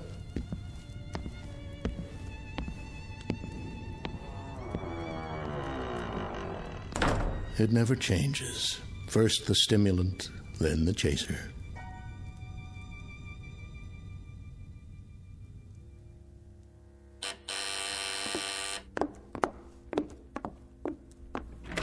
My darling. Hello, Layla. Come on, take the chain off. Of course I will. Oh, Roger, I'm so glad to see you. I know you are. Why, look what you've brought me. Oh, I thought we ought to have a party. Just the two of us. After all, not every couple stays married for 6 whole months. Roger, what a lovely surprise. You said you might be late, and instead you come back with champagne and flowers. I'll put them in water. Later. I'll get the glasses. Can't have a party without glasses. It's just like the first time. Only tonight you don't have to beg to stay. Why don't you sit over on the couch? I'll open the champagne. Go on. If that's your wish. Do you want candlelight? It would be so romantic. Let's have candles, all right? Sure. Candlelight, schmandlelight. Anything you say. Oh, darling, it's so wonderful being married to you. I've never been so completely happy in my whole life. I live to love you. Only you. That's nice. That's nice. Really. Do you need any help? No. I'll serve you.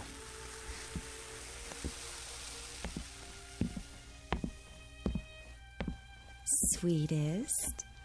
How did you happen to think of champagne? Oh, I asked myself, what does Layla need? And it came to me like a bolt out of the blue. Here you go. To us. To us. I remember the first time you brought me champagne, how you looked. Your eyes were filled with longing, and you watched me so sadly because you thought it was going to be our last drink. Isn't that what you were thinking? Right. I remember. Go on, Layla. Drink up. Lover. Hmm? My sweet lover Marshmallow, sit here. Why not? Go ahead now. Drink up. I'm not very thirsty. Good to the last drop. I'm not sure it's a good idea this time. Why not? Sit closer. Careful. What's this? What's what? Between the cushions. Have you taken up knitting? In this book, Dr. Spock? I've got news for you, my sweet little rabbit. Rabbit? I just got word from the doctor. What are you talking about? The test came back today, and it's positive. Isn't that wonderful? You don't mean you're... Oh, darling, we don't need champagne. We've got each other. All three of us. I suppose I could have just a sip. That won't do any harm.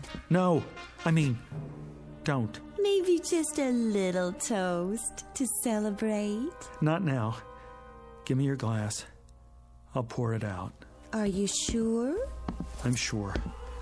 I couldn't have done it anyway. I could never have gone through with it. Think of it, darling. This is only the beginning. We're going to be even happier than we are now. And it'll go on like this for the rest of our lives. Yes. The rest of our lives.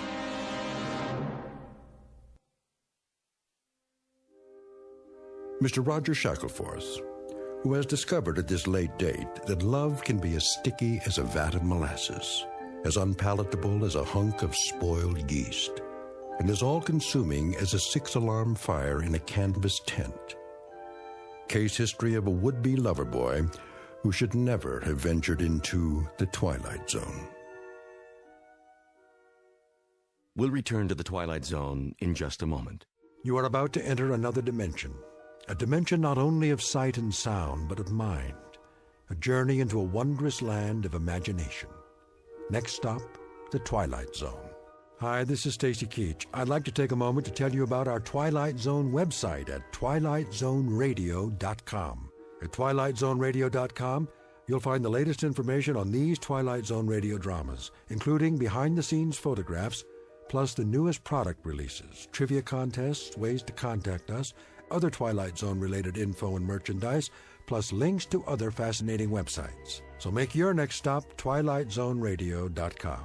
Visit twilightzoneradio.com to purchase these Twilight Zone radio dramas on cassette and CD, or call toll-free 1-866-989-ZONE. That's 1-866-989-9663.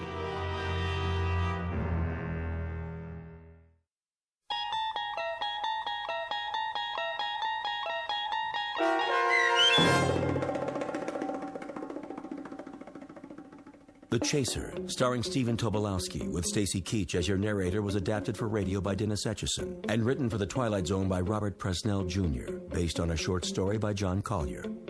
Heard in the cast were Michelle Graff, Roderick Peoples, Joby Cerny, Doug James, Jeff Lupetin, Carl Amari, Roy Melanzi, Meg Falcon, Jennifer Laterio, Linda Reiter, Peggy Roeder, and Craig Harris. The producers of The Twilight Zone wish to thank CBS Enterprises and the Rod Serling Estate for making this series possible. This copyrighted radio series is produced and directed by Carl Amari for Falcon Picture Group. Sound design and custom Foley effects for The Twilight Zone by Cerny American creatives Bob Benson, Craig Lee, Michael Slaybach, and Matt Sorrow. To learn more about the Twilight Zone radio dramas and to contact us, visit our official website at twilightzoneradio.com. Doug James speaking.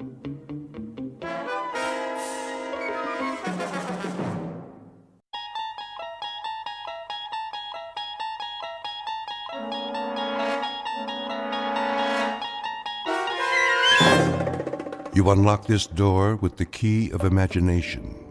Beyond it is another dimension, a dimension of sound, a dimension of sight, a dimension of mind.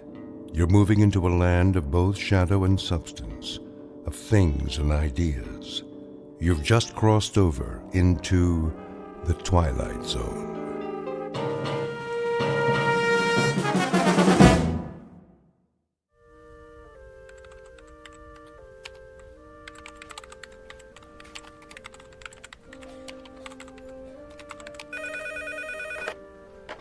Northwest Medical Clinic, how can I help you? I'm sorry, Dr. Matheson is unavailable. He's taken a temporary assignment out of town. Can I make an appointment for you with one of our other physicians? Fine. Okay, let's see. How about next Tuesday at 2:45? Great. You'll be seeing Dr. Kyle Powers. You're welcome. Goodbye. Psst, Dorothy. What is it, Millie? Kyle gets another victim, eh? I know, right? How many of Dr. Matheson's patients is he seeing? Quite a few, which makes sense. He's got the lightest patient load at the clinic. Gee, I wonder why. Shh, Millie, someone will hear you. Well, maybe they should know what they're getting into before they see Dr. Doom and Gloom. Excuse me. May I help you? I have an appointment with Dr. Kyle Powers at 10:15. Another one bites the dust. Shh. Okay, what is your last name? Callahan. Okay, Callahan, let's see. Ah, yes, you were originally scheduled with Dr. Matheson. Yes, but I guess he's out of town for a while. I'm afraid so. Dr. Matheson accepted a year-long research position at a university on the East Coast. Oh. Kyle is seeing most of his patients. Like lambs to a slaughter. Millie? Mrs. Callahan, why don't you just have a seat over there in the waiting area? The nurse will call your name when the doctor is ready to see you. Thank you. That poor woman. I feel so sorry for her. If she's used to Dr. Matheson, she's in for a real shock. I know. I don't envy anyone facing their first appointment with Dr. Kyle Powers.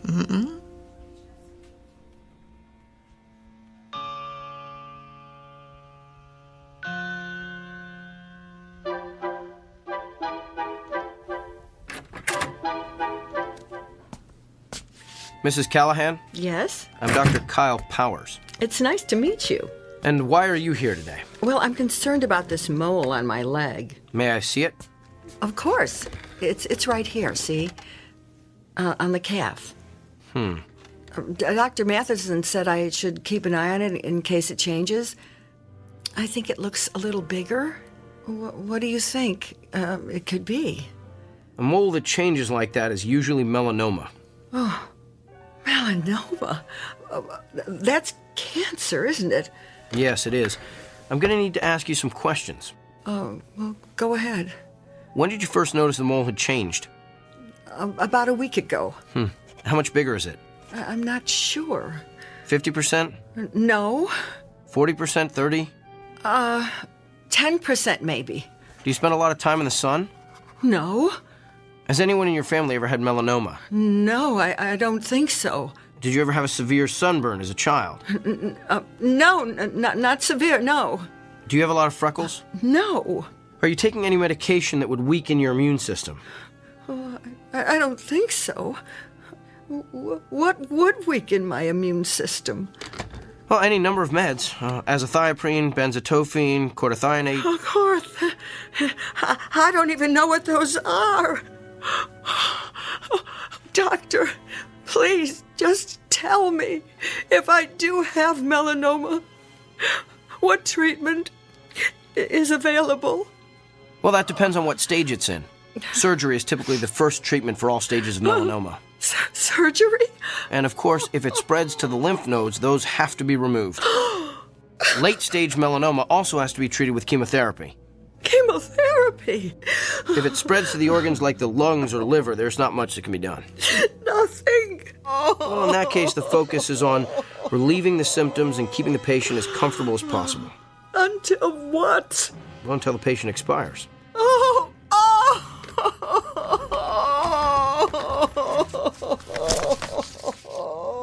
I'm going to refer you to a dermatologist. He'll perform a biopsy and then send a sample of the growth to the lab. If it is melanoma, the dermatologist will refer you to a surgeon for the sentinel lymph node biopsy. It's all standard procedure. Here's your referral. And Mrs. Callahan? Yes? I know there's something most patients worry about at this point, so let me assure you. Even if the cancer gets to the point where you can't function, your insurance should cover most of the medical bills. Keep in touch.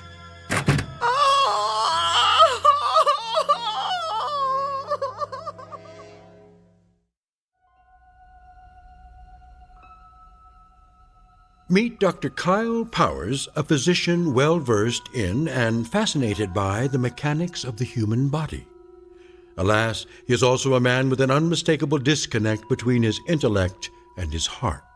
For you see, the good doctor is lacking in one crucial area: the ability to take into account the feelings of his patients.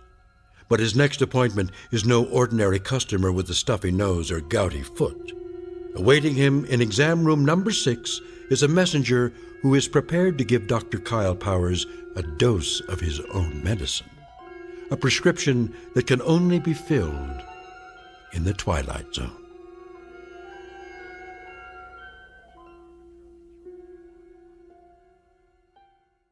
And now, The Twilight Zone and our story, The Amazing Dr. Kyle Powers, starring Sean Astin with Stacy Keach as your narrator.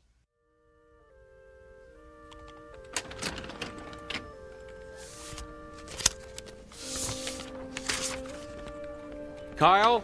Kyle. Yes, doctor? I told you can call me Bill. Okay. Bill? What is it? You saw Dolores Callahan this morning, right? Yes, the melanoma. No, Mrs. Callahan is not the melanoma. Mrs. Callahan is the widow with 3 children who has a suspicious mole. How do you know what she has? Have you been checking on my patients? Just the ones that have left here in hysterics. She was distraught. That's to be expected when you're facing cancer.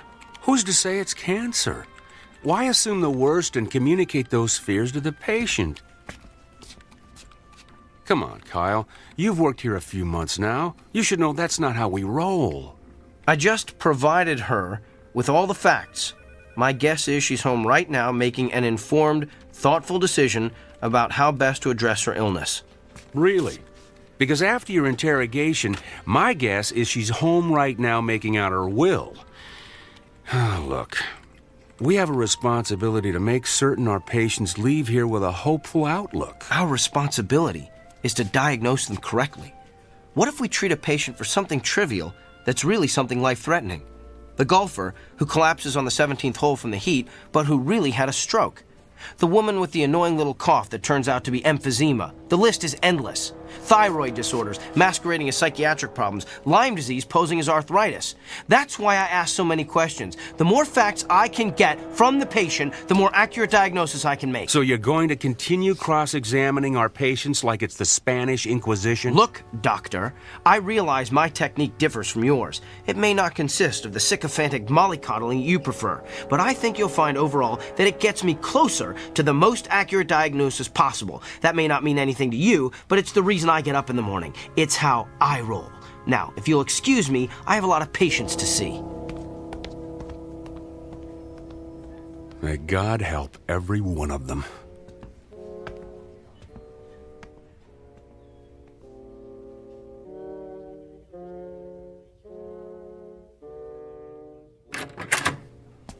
Good afternoon. I'm Dr. Kyle Powers. I'll be your physician while Dr. Matheson is... Oh! We are obviously not Eileen Richards.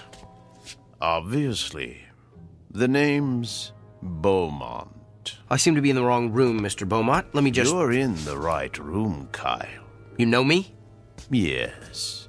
You're not a quality assurance auditor sent to check up on me, are you? Did Dr. Bill T. Goodwin send you? No, but I am here as a representative.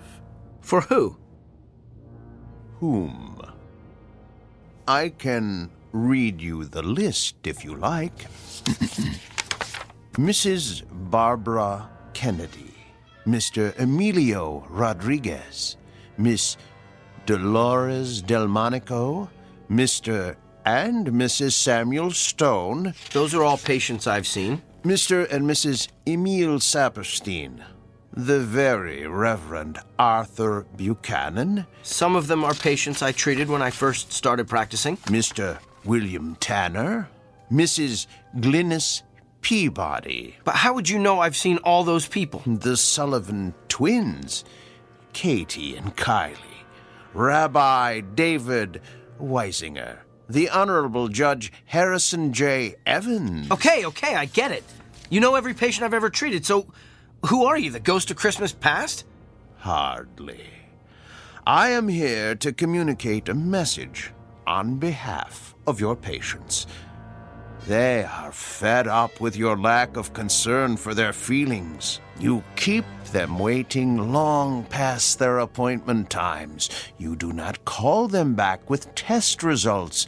You do not explain their illnesses in terms they can understand. And you do not make clear the side effects of the medicines you prescribe. They have described you as rude, disrespectful, insensitive, and tactless.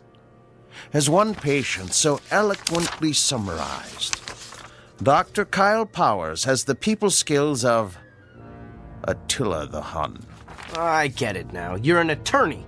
You're representing all those people as a part of some kind of lawsuit against me. I'm afraid not. I am simply here to, how shall I put it, keep things in balance.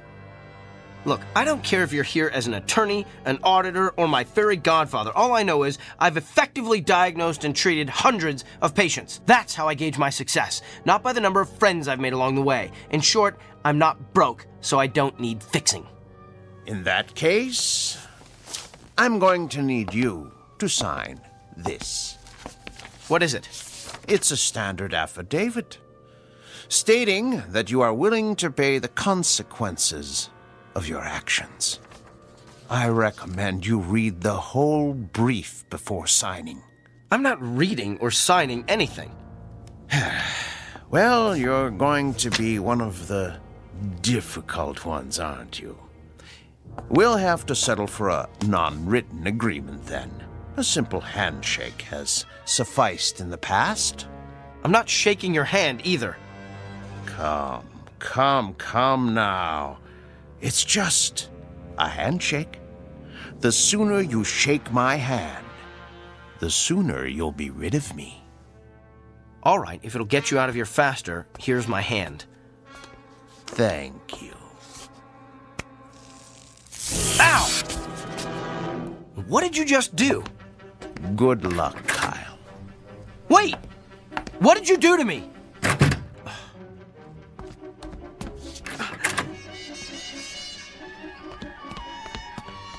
Where did he go?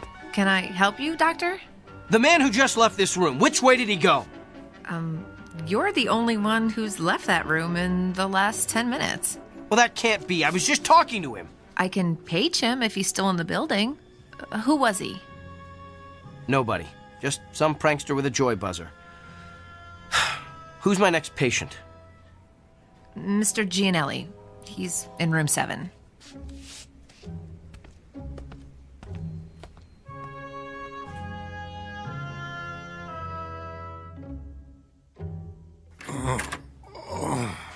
Good afternoon, Mr. Gianelli. I'm Dr. Kyle Powers. I'll be your physician while Dr. Matheson is gone. Are you in pain? Oh, yeah. Where does it hurt? The back. What part of the back? Down low. Did you do anything that might have caused it? Probably. I work on a construction site, see? And I had to move some heavy sheets of plywood by myself. On a scale of 1 to 10, how bad would you say the pain is? About a 7, maybe 8. Seems like it's gotten worse in the last half hour or so. Well, let me take a good look at the area where it hurts. Could you lift your shirt, please? Sure. Lower back, you said? Yeah. All right, I'm going to feel around the area. Hey, you gave me a shack. Oh! Doc, you okay? I don't know. I feel... Ah! My back suddenly hurts. Yeah, must be going around. Oh! It just started out of nowhere.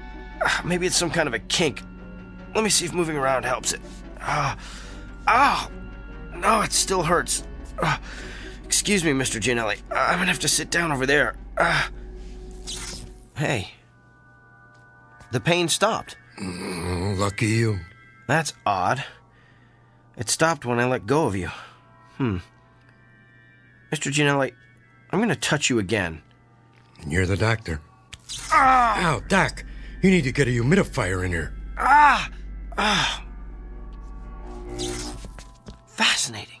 You're done already? Yes, Mr. Gianelli, this is just a hunch, but is the pain you're feeling on the left side? Yeah. Does it hurt no matter how you move? Yeah. And you say it's gotten progressively worse? Oh, yeah. I think I know what's wrong with you. So do I. I pulled a muscle hauling around those stupid sheets of plywood. I don't think so, Mr. Gianelli. You have a kidney stone. You're kidding me. I'm convinced of it. I felt, that is, you have all the classic symptoms.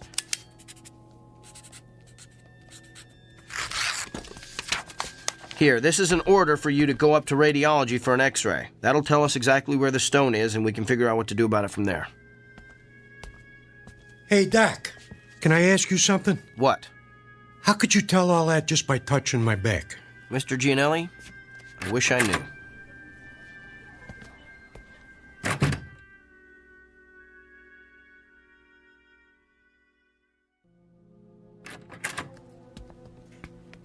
So, now that we can talk privately in my office, let me get this straight. You're telling me that you've been able to tell what your patients are feeling simply by touching them, that you can actually experience the pain they're feeling. That's what I'm telling you. Impossible. It can't be done. Then how do you explain the fact that Mr. Gianelli's x-rays came back showing that he had a kidney stone right where I said it was? And what about all my other patients?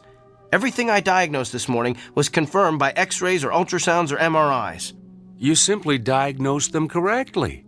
But I'm telling you, Dr. Bill, I felt their pain. Prove it. All right. Who's your next patient? No, not a patient. I want you to prove it on me. I've been experiencing some pain the past day or so. I want you to tell me where it is. Okay. I'm gonna have to touch you. I knew there'd be something about this I didn't like. And it has to be on exposed skin. At least, I think it does. I'm still experimenting. Here, you can touch my hand. That's the most skin I'm willing to let you experiment with. All right. Ready? Ready as I'll ever be. Here goes. Hey, you gave me a shock. Yeah, that's what everyone says. Interesting. Well, what's your diagnosis, Dr. Kreskin? Well, I would hasten myself to a dentist if I were you. You've got a toothache. Top row, right side. I'd say second molar from the rear. Well, I don't know what to say. No need to say anything. Your expression says it all. What is it, Dorothy? Mr. Samuels is waiting in room 4. He's getting a little impatient. Tell him I'm on my way. There's got to be some kind of logical explanation for this. Fine, we'll talk later. Oh, by the way, you might want to have that corn looked at. The one on the big toe of your left foot. Feels like it's going to burst right through your shoe. Okay, now you're just showing off.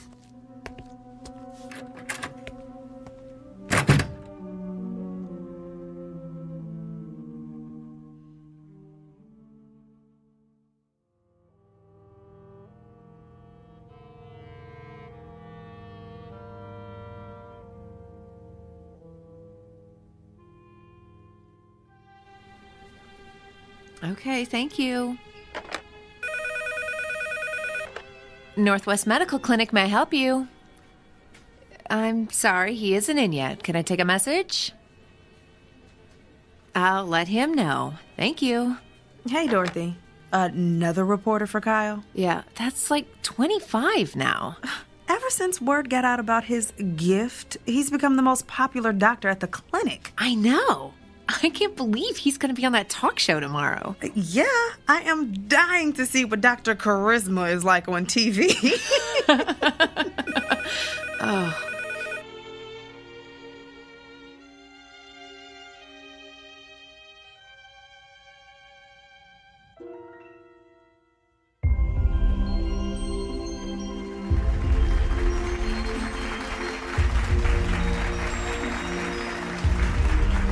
Welcome back to Barbie Porterson's Wake Up Call. I'm Barbie Porterson, and this half hour I'm going to have part 3 in my series on how I've managed to stay young looking the natural way without the use of drugs or surgery. But enough about me. We have a guest with a rather unique gift. His name is Dr. Kyle Powers, and he claims that he can experience the same pain his patients are feeling simply by touching them. Doctor, it's good to have you with us today. Thank you. Now, why don't you tell us exactly what happens when you touch one of your patients? Well, in a nutshell, I experience exactly what the patient is experiencing. I can feel where the pain is in their body, how intense it is, what might be causing it, and I'm then able to provide an accurate diagnosis. Amazing! Would it be possible for us to get a demonstration from you? Of course. Do you have any discomfort or pain that's bothering you? As a matter of fact, I do. Let's see if you can guess what it is. Now, what do I need to do for this demonstration? Nothing. I just need to touch bare skin. Oh my, careful, doctor. We're a family show. You can just give me your hand. All right, here you are. Oh, I think a spark flew between us. Don't tell my husband. Interesting. So, what's your diagnosis? I believe the pain you wanted me to identify is a sprained muscle in your left thigh. Feels like you've probably been working out a bit too rigorously at the health club. Ooh, that's amazing. That's exactly how my own physician diagnosed it. But it took him 20 minutes. Doctor, you truly have a special gift. There's something else, though. What? Your head. You have a headache. Are you coming down with something? Of course not. I'm fit as a fiddle. I stay fit the natural way. There's definitely something there. In fact, it's not just a headache. There's pain in several very specific locations in your forehead. That's interesting. Well, thank you for being with us, Doctor. Wait. I know what I'm feeling. You recently had some sort of cosmetic injections, didn't you? What? Yes, the type that eliminates frown lines and wrinkles. Me? Cosmetic injections? What a ludicrous suggestion. Well, back with more of our Barbie Porterson's wake-up call after these messages. You know, a simple analgesic will help with that headache. No, I don't need it. Could we cut the audio, please?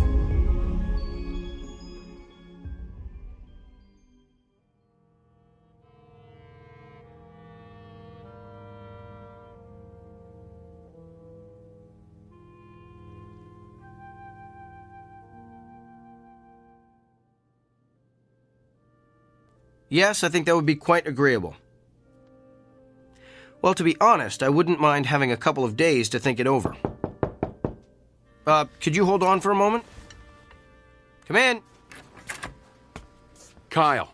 Doctor, I'm on the phone. I need a moment with you. I don't have a moment. Make one. All right. I'm sorry, can I call you back? Thanks. That was extremely rude. And what are you staring at? You look so pale. Do you feel all right? I feel fine. Just a little stressed, and your intrusion doesn't help. So what's so urgent that it can't wait? Well, let's start with the waiting room overflowing with your patients. I had an important phone call.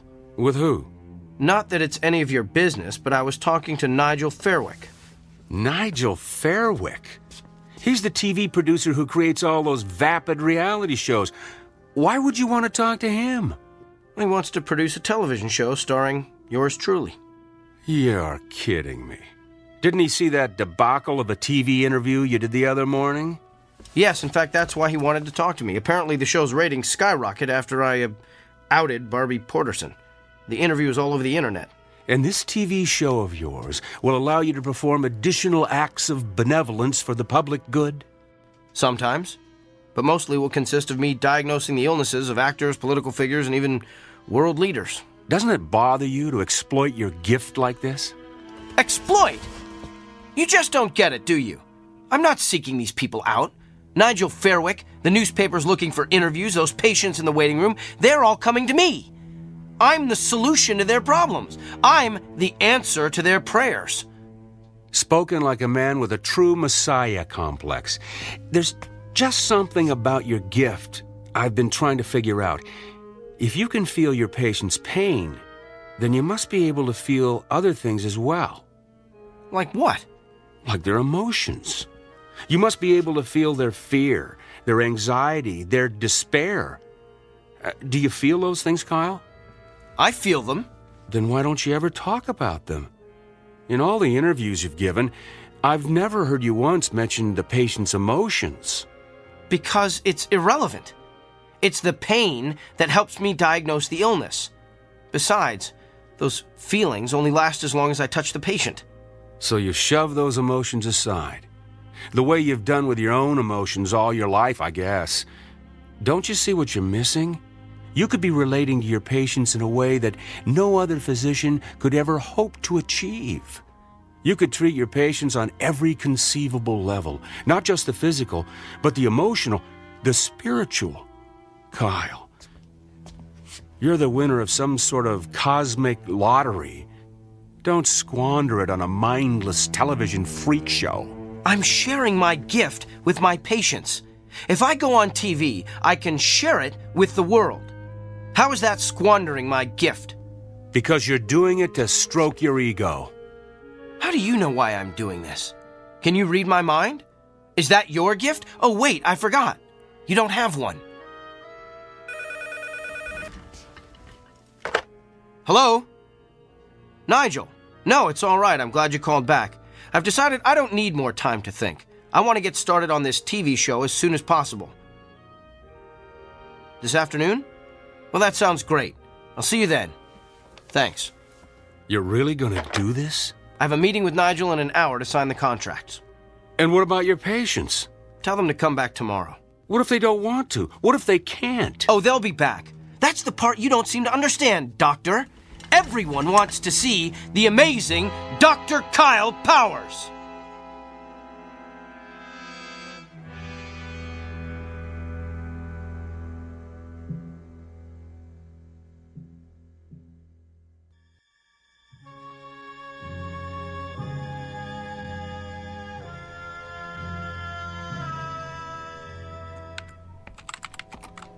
Well, Dorothy, my last patient has left the building.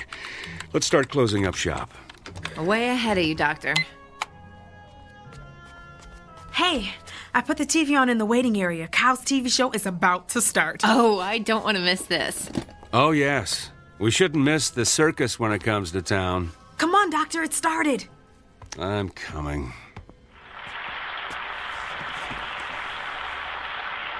Hello, America, and welcome to Doctor in the House, the new show that promises to be the most amazing, the most remarkable, the most astounding television program you've ever seen. I'm Gil Montgomery, and I'll be your master of ceremonies. Master of hyperbole is more like it. And now, let's bring out the man who's been written about in every newspaper, magazine, and medical journal in the country, nay, the world. Please put your hands together for Dr. Kyle Powers. Wow, a standing ovation. You'd think he was the second coming. He thinks he is anyway. How come he's sweating so much? He's probably just nervous. I don't know. He looks kind of pale, too. Good evening, Doctor. Good evening, Gil. Are you feeling okay, Doctor? I'm not sure. I've been feeling a bit lightheaded today. Well, physician, perhaps we'll give you a chance to heal thyself later in the show. But right now, we're going to bring out your first patient. Are you ready? Yes, I think he fainted. Oh, no. Perhaps we should go to a commercial. But what's wrong with him? He's not getting up. Can somebody help me, please? Is there a doctor in the house? I better head down to the studio.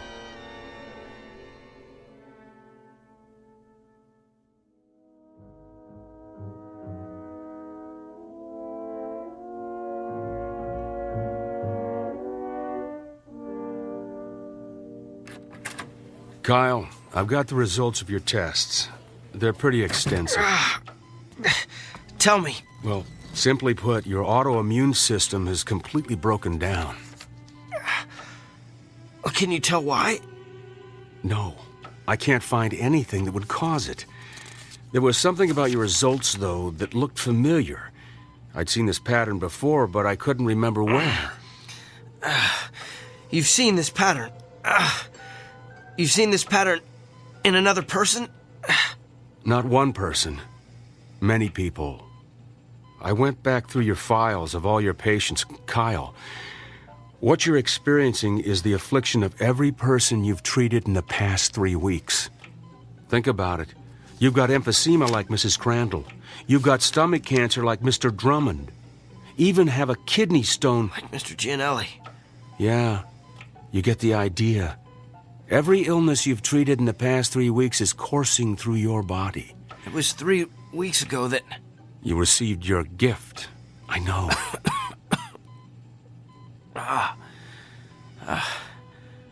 How long do I have? At the rate you're deteriorating, I'd say you've got 24 hours. No. That just can't be. Look, I know you're in a lot of pain. We're going to do what we can to make you comfortable. I want to run some more tests. There's got to be a way to beef up your immune system. Bill, after the way I've insulted you, why are you showing me so much... Compassion? It's part of being a doctor, right? Get some rest, Kyle. I'll be back.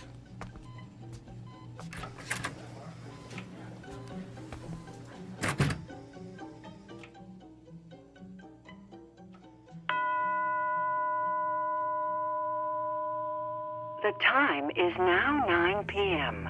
Visiting hours have ended.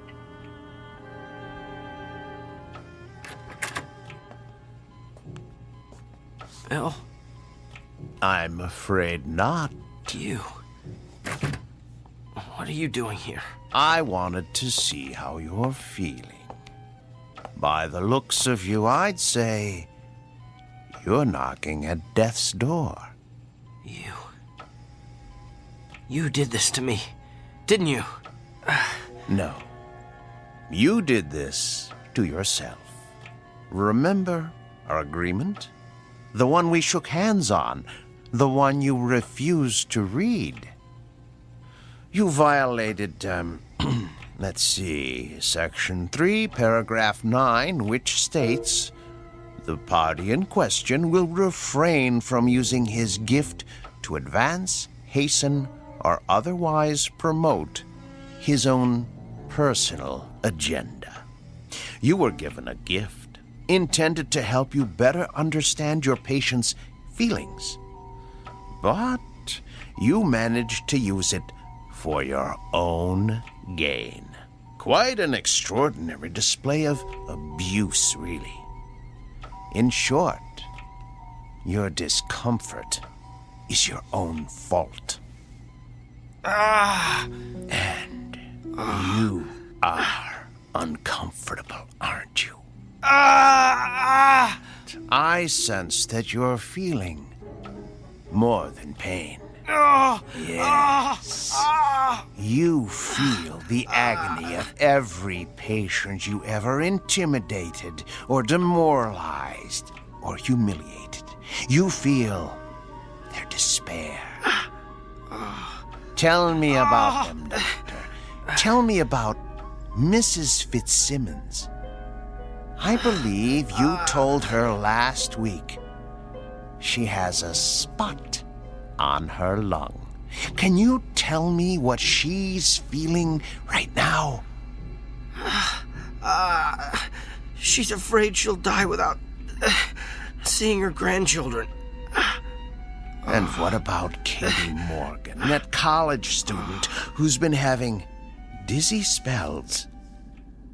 You sent her for a brain scan yesterday. She's afraid she won't be able to marry her fiancé, have children, grow old with a loving husband. And what about Mr. Hamner? You sent him for chemotherapy 2 weeks ago. He's... Yes? He's filled with the terror of not knowing what lies beyond death. It must be hard to carry the burden of all that despair. And what's worse, you're feeling it all at once, aren't you? It's worse than the pain. I can imagine. It must be unbearable. So tell me, Doctor, on a scale of 1 to 10, how bad is the despair? What? How much worse has the hopelessness become in the past hour? Don't! 40%? 30? Stop! Is there a history of anguish or misery in your family? Please stop! Have you taken any medication that would cause this kind of acute melancholy? Don't torture me like this! What have you done today that would cause such agony, such utter torment? That's enough! Reached your limit, Doctor. And just answer one last question for me. Do you understand now how your patients feel? Yes. I would prefer death to this much despair. All right, then. Since you're already at the end of your rope, I suggest we end it as quickly as possible. I'm going to touch you one last time.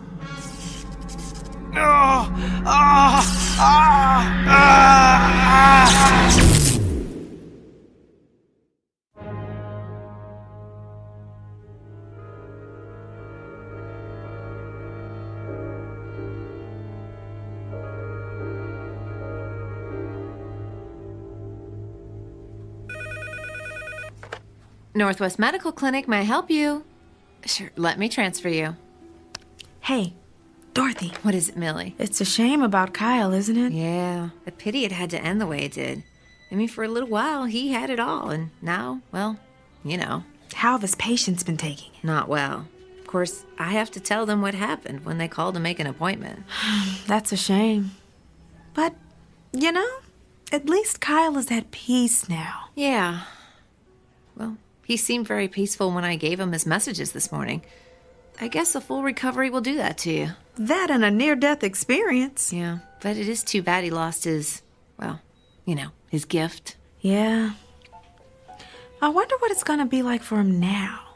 Just seeing patients as plain old Dr. Kyle Powers.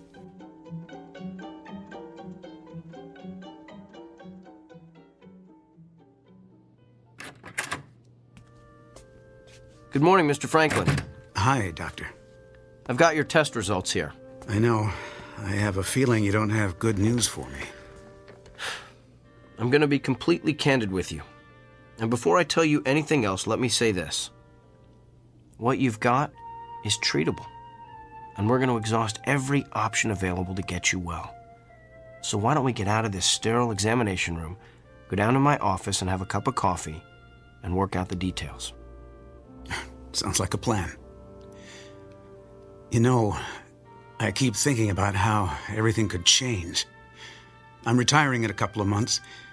Margaret and I wanted to take a trip to Germany to see where my mother was born, and my daughter's about to have my first grandchild.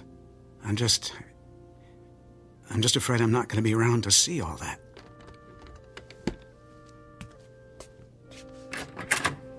Mr. Franklin, I know exactly how you feel.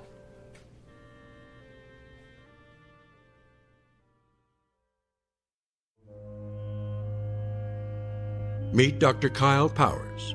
Not the same one we met earlier, but a new and improved version.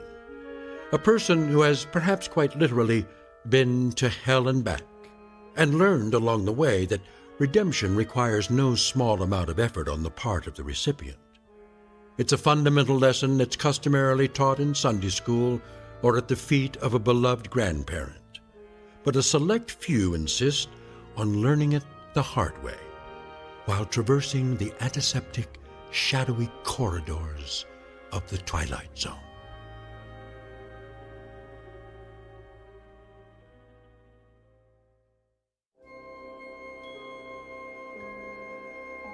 Hi, this is Carl Amari, producer of the Twilight Zone radio dramas. I'd like to take a moment to tell you about our official website at twilightzoneradio.com, where you'll get the latest news and information on these Twilight Zone radio dramas. Plus, at twilightzoneradio.com, you can digitally download 3 free episodes or any of our episodes for only $1.95 each. In this age of ever-changing technology, we've decided to make these episodes instantly available to you by making the Twilight Zone radio dramas a digital download-only series. This means that this series will no longer be offered on CD. The CD collections at our website are now being offered while supplies last at buy one, get one free. So be sure to get your favorites before they're sold out. Be sure to visit us often, and I'll see you in the zone.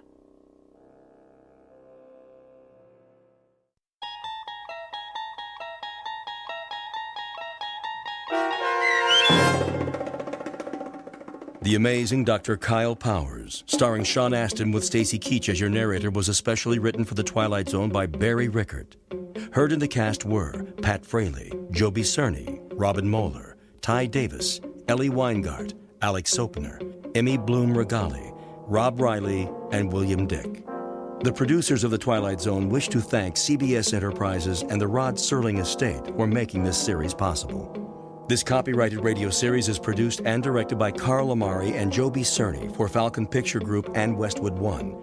Sound design and custom Foley effects for The Twilight Zone were done in the Cerny American Sound to Picture Theater by Todd Beyer, Craig Lee, and Tim Cerny. To learn more about the Twilight Zone radio dramas and to contact us, visit our official website at twilightzoneradio.com. Doug James speaking.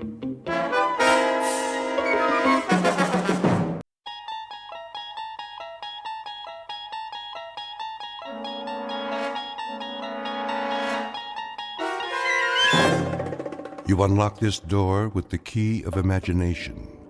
Beyond it is another dimension, a dimension of sound, a dimension of sight, a dimension of mind. You're moving into a land of both shadow and substance, of things and ideas. You've just crossed over into the Twilight Zone.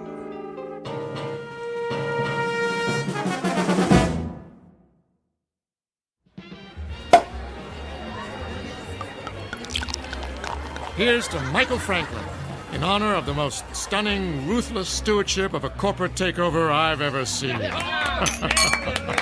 Thank you. Thank you, Alan. Thank you, everyone. And may I just say, I absolutely deserve it. I know you've had your eye on that corner office for some time. Well, it's yours. Actually, Alan, I have my eye on the corporate suite. What? That's my office. Exactly. Careful, Michael. Your ambition is showing. Well, my ambition is what made this deal happen. My ambition is what allows our billable hours to skyrocket every quarter. And my ambition is what will eventually lead me to not only your office, Alan, but to your company-paid condo, your company-paid Mercedes, and your company-paid weekly $200 haircuts and manicures. Just kidding. I have to admit you had me going there, Michael. I have no doubt that someday you will occupy my seat in the company. We'll have to wait and see what the future holds. Tut tut, no harm in celebrating. Speaking of the future, check out that wild-looking old woman sitting behind the table. Wearing that colorful headscarf with all the jewelry? She looks like a contestant for Best Halloween Costume. No, I think she's telling fortunes. See how she's looking at that guy's hand? Let's go see what she has to say. Alan, you don't believe in this stuff, do you? Of course not. It's just for fun. On the other hand, maybe she can give us a hot tip for our next takeover target.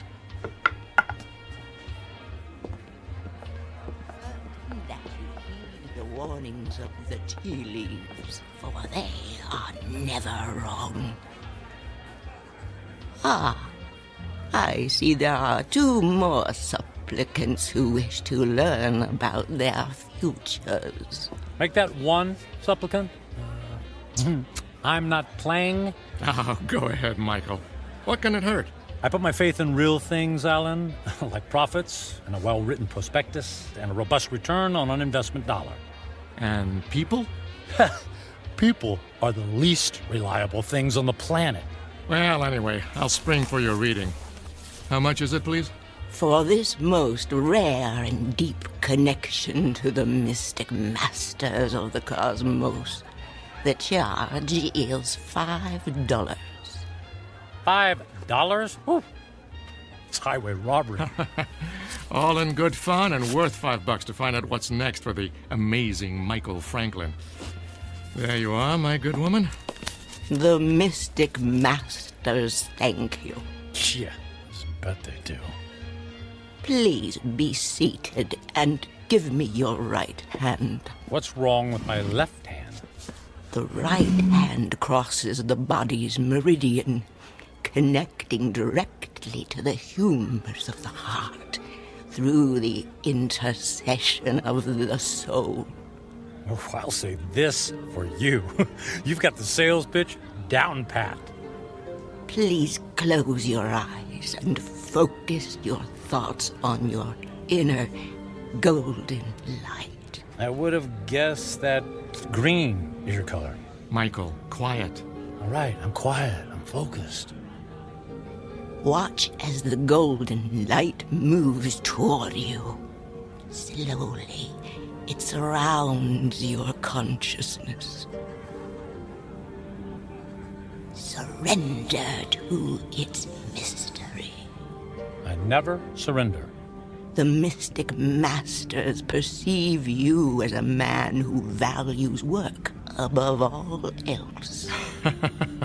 She's got that right. She could have said the same thing about anybody in this bar.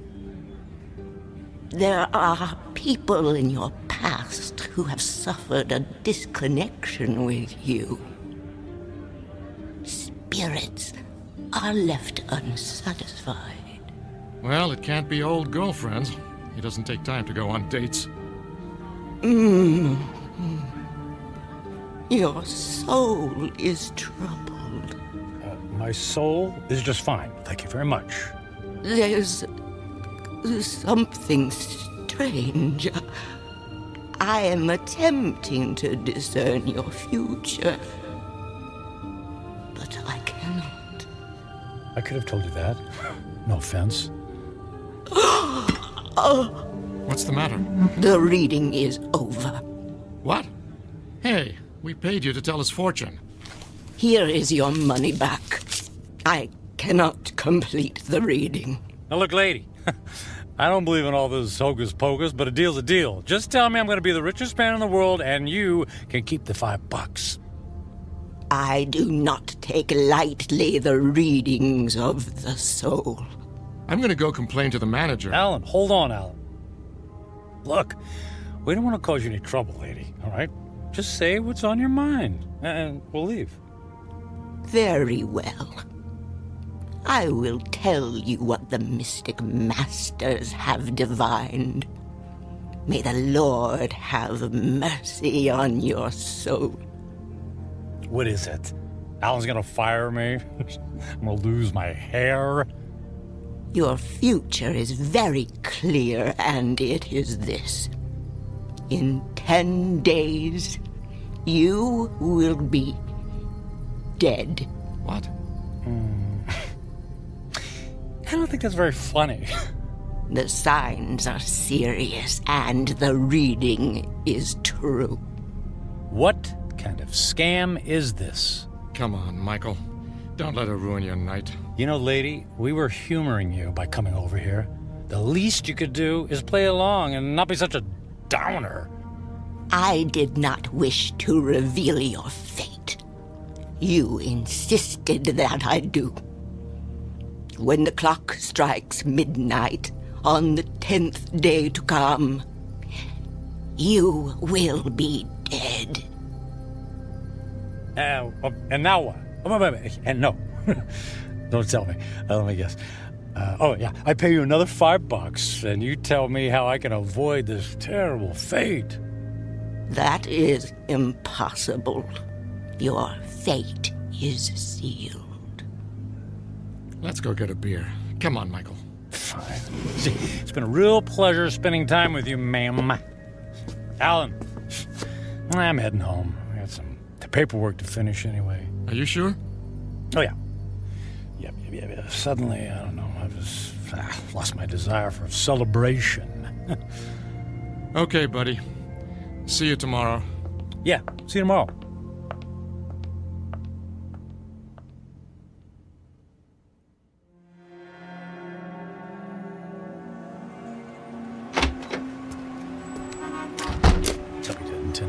I'll be dead in 10 days. Jeez. God. Con artist. Hey. Come on. Where's a taxi when you need one? Oh. Hey, taxi! Taxi over here!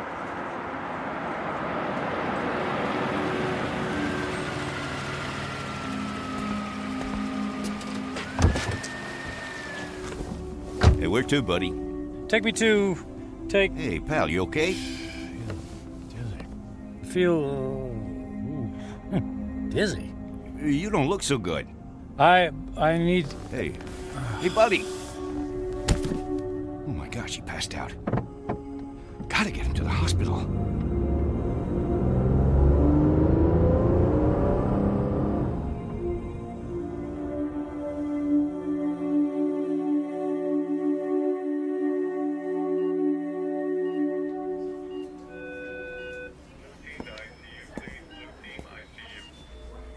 Mr. Franklin, can you hear me? Where am I? You're in the emergency room at Samaritan Hospital. What? What happened? What's going on? Easy, please. Don't try to sit up right away. You're still recovering from the anesthesia. Anesthesia? Yes. For what? You were brought here because you passed out in a taxicab. Do you remember that? Vaguely. We performed some tests on you. Blood pressure, heart. Everything was normal. Well, then, I don't get it. Then why am I... In an abundance of caution, we gave you an MRI. I'm afraid we found something unusual. Oh. Well, what does that mean? There's a dark spot on the X-ray of your brain. We don't know what it is until we perform more tests, of course, but I must impress on you. This is a very serious situation. Well, what happens next? Well, I'd like to check you into the hospital for further procedures. We can consider options for chemotherapy and radiation right away. But I feel fine. I'm in great shape. Cancer has no respect for those issues, I'm afraid. How long do I have? A few years? Given the size of your anomaly, I suspect that your prognosis is dire. And how long? 6 months? It could be a matter of days.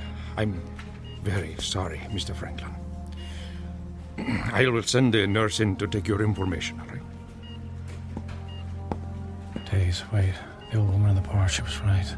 I'll be dead in 10 days.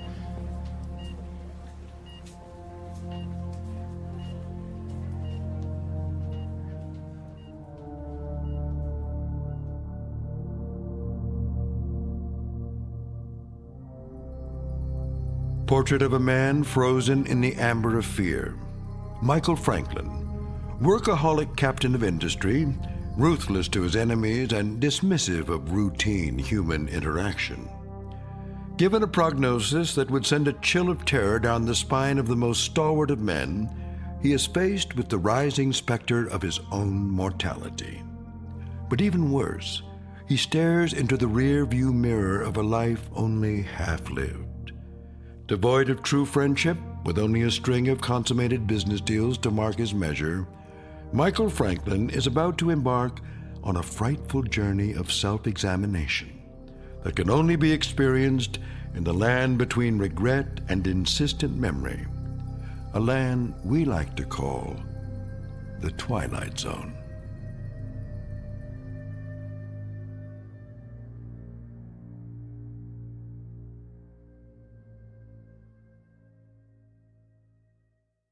And now, The Twilight Zone and our story, 10 Days, starring Ned Bellamy with Stacy Keach as your narrator.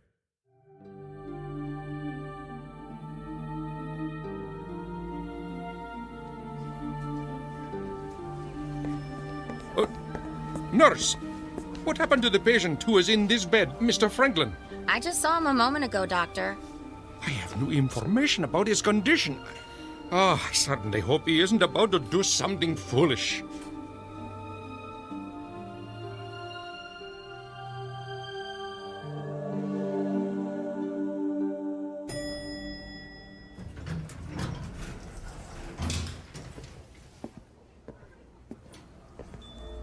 Is Alan in yet? Oh, yes, Mr. Franklin. Are you all right, Mr. Franklin? I'm fine. I don't believe I've ever seen you in the office without shaving or changing your clothes from yesterday. I was in a hurry this morning. Is he in a meeting? He just finished a call. Fine. I'll only need a minute. Oh, but he's got another appointment at... I'll only be a minute.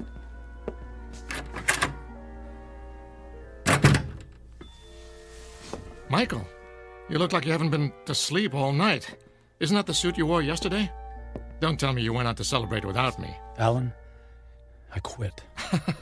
Yeah, me too. Alan, listen to me. I'm quitting. This is some kind of joke, right? I would appreciate it if you would expedite the disposition of my account. I want to close out my portfolio. I'm cashing in my stocks. I need my retirement funds and my annual bonus, every bit of it. Michael, you're talking crazy. What are you doing? What's this all about? What part didn't you understand? I mean, you can't just quit. But I just did. What on earth for? Personal reasons. Personal reasons? After all these years of working together, you offer me that? Correct. Michael, if this has something to do with that crazy old woman who told your fortune last night... It's not that. I just decided to take my career in a different direction. I've just been thinking about making this move for a long time. I don't believe you. Alan, no offense, but I don't care if you believe me or not. I've made my decision, and I'd like you to honor it. You realize that if you disassemble your corporate portfolio early, there will be substantial penalties. Not to mention the perks you'll be losing. The company car, the country club membership, the center court basketball tickets. Can you have the accounting department wrap everything up right away? Oh, and I'd appreciate all of the various income streams to be folded into one check. That check will be worth several $1 million. Yes. Well, I can't say I approve of what you're doing, and I can only hope you have a good reason, even if you won't tell me. Could you make the call, please? I'm in a bit of a hurry.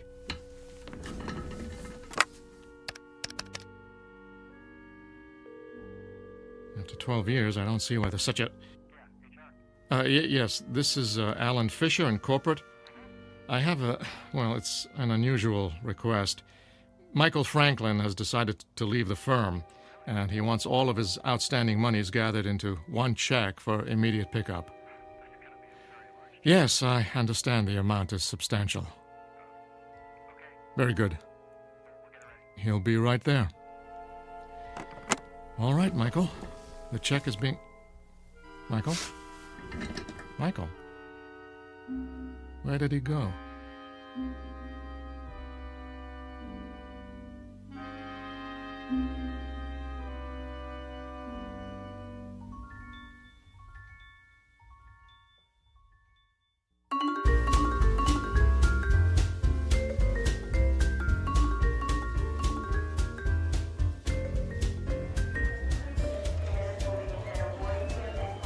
help you, sir? I'd like to buy a ticket to Rome, please. Leaving today? Very good, sir. And on what date would you like to return? Just a one-way ticket, please. I just love Rome. The sights, the food, the museums. It's a banquet of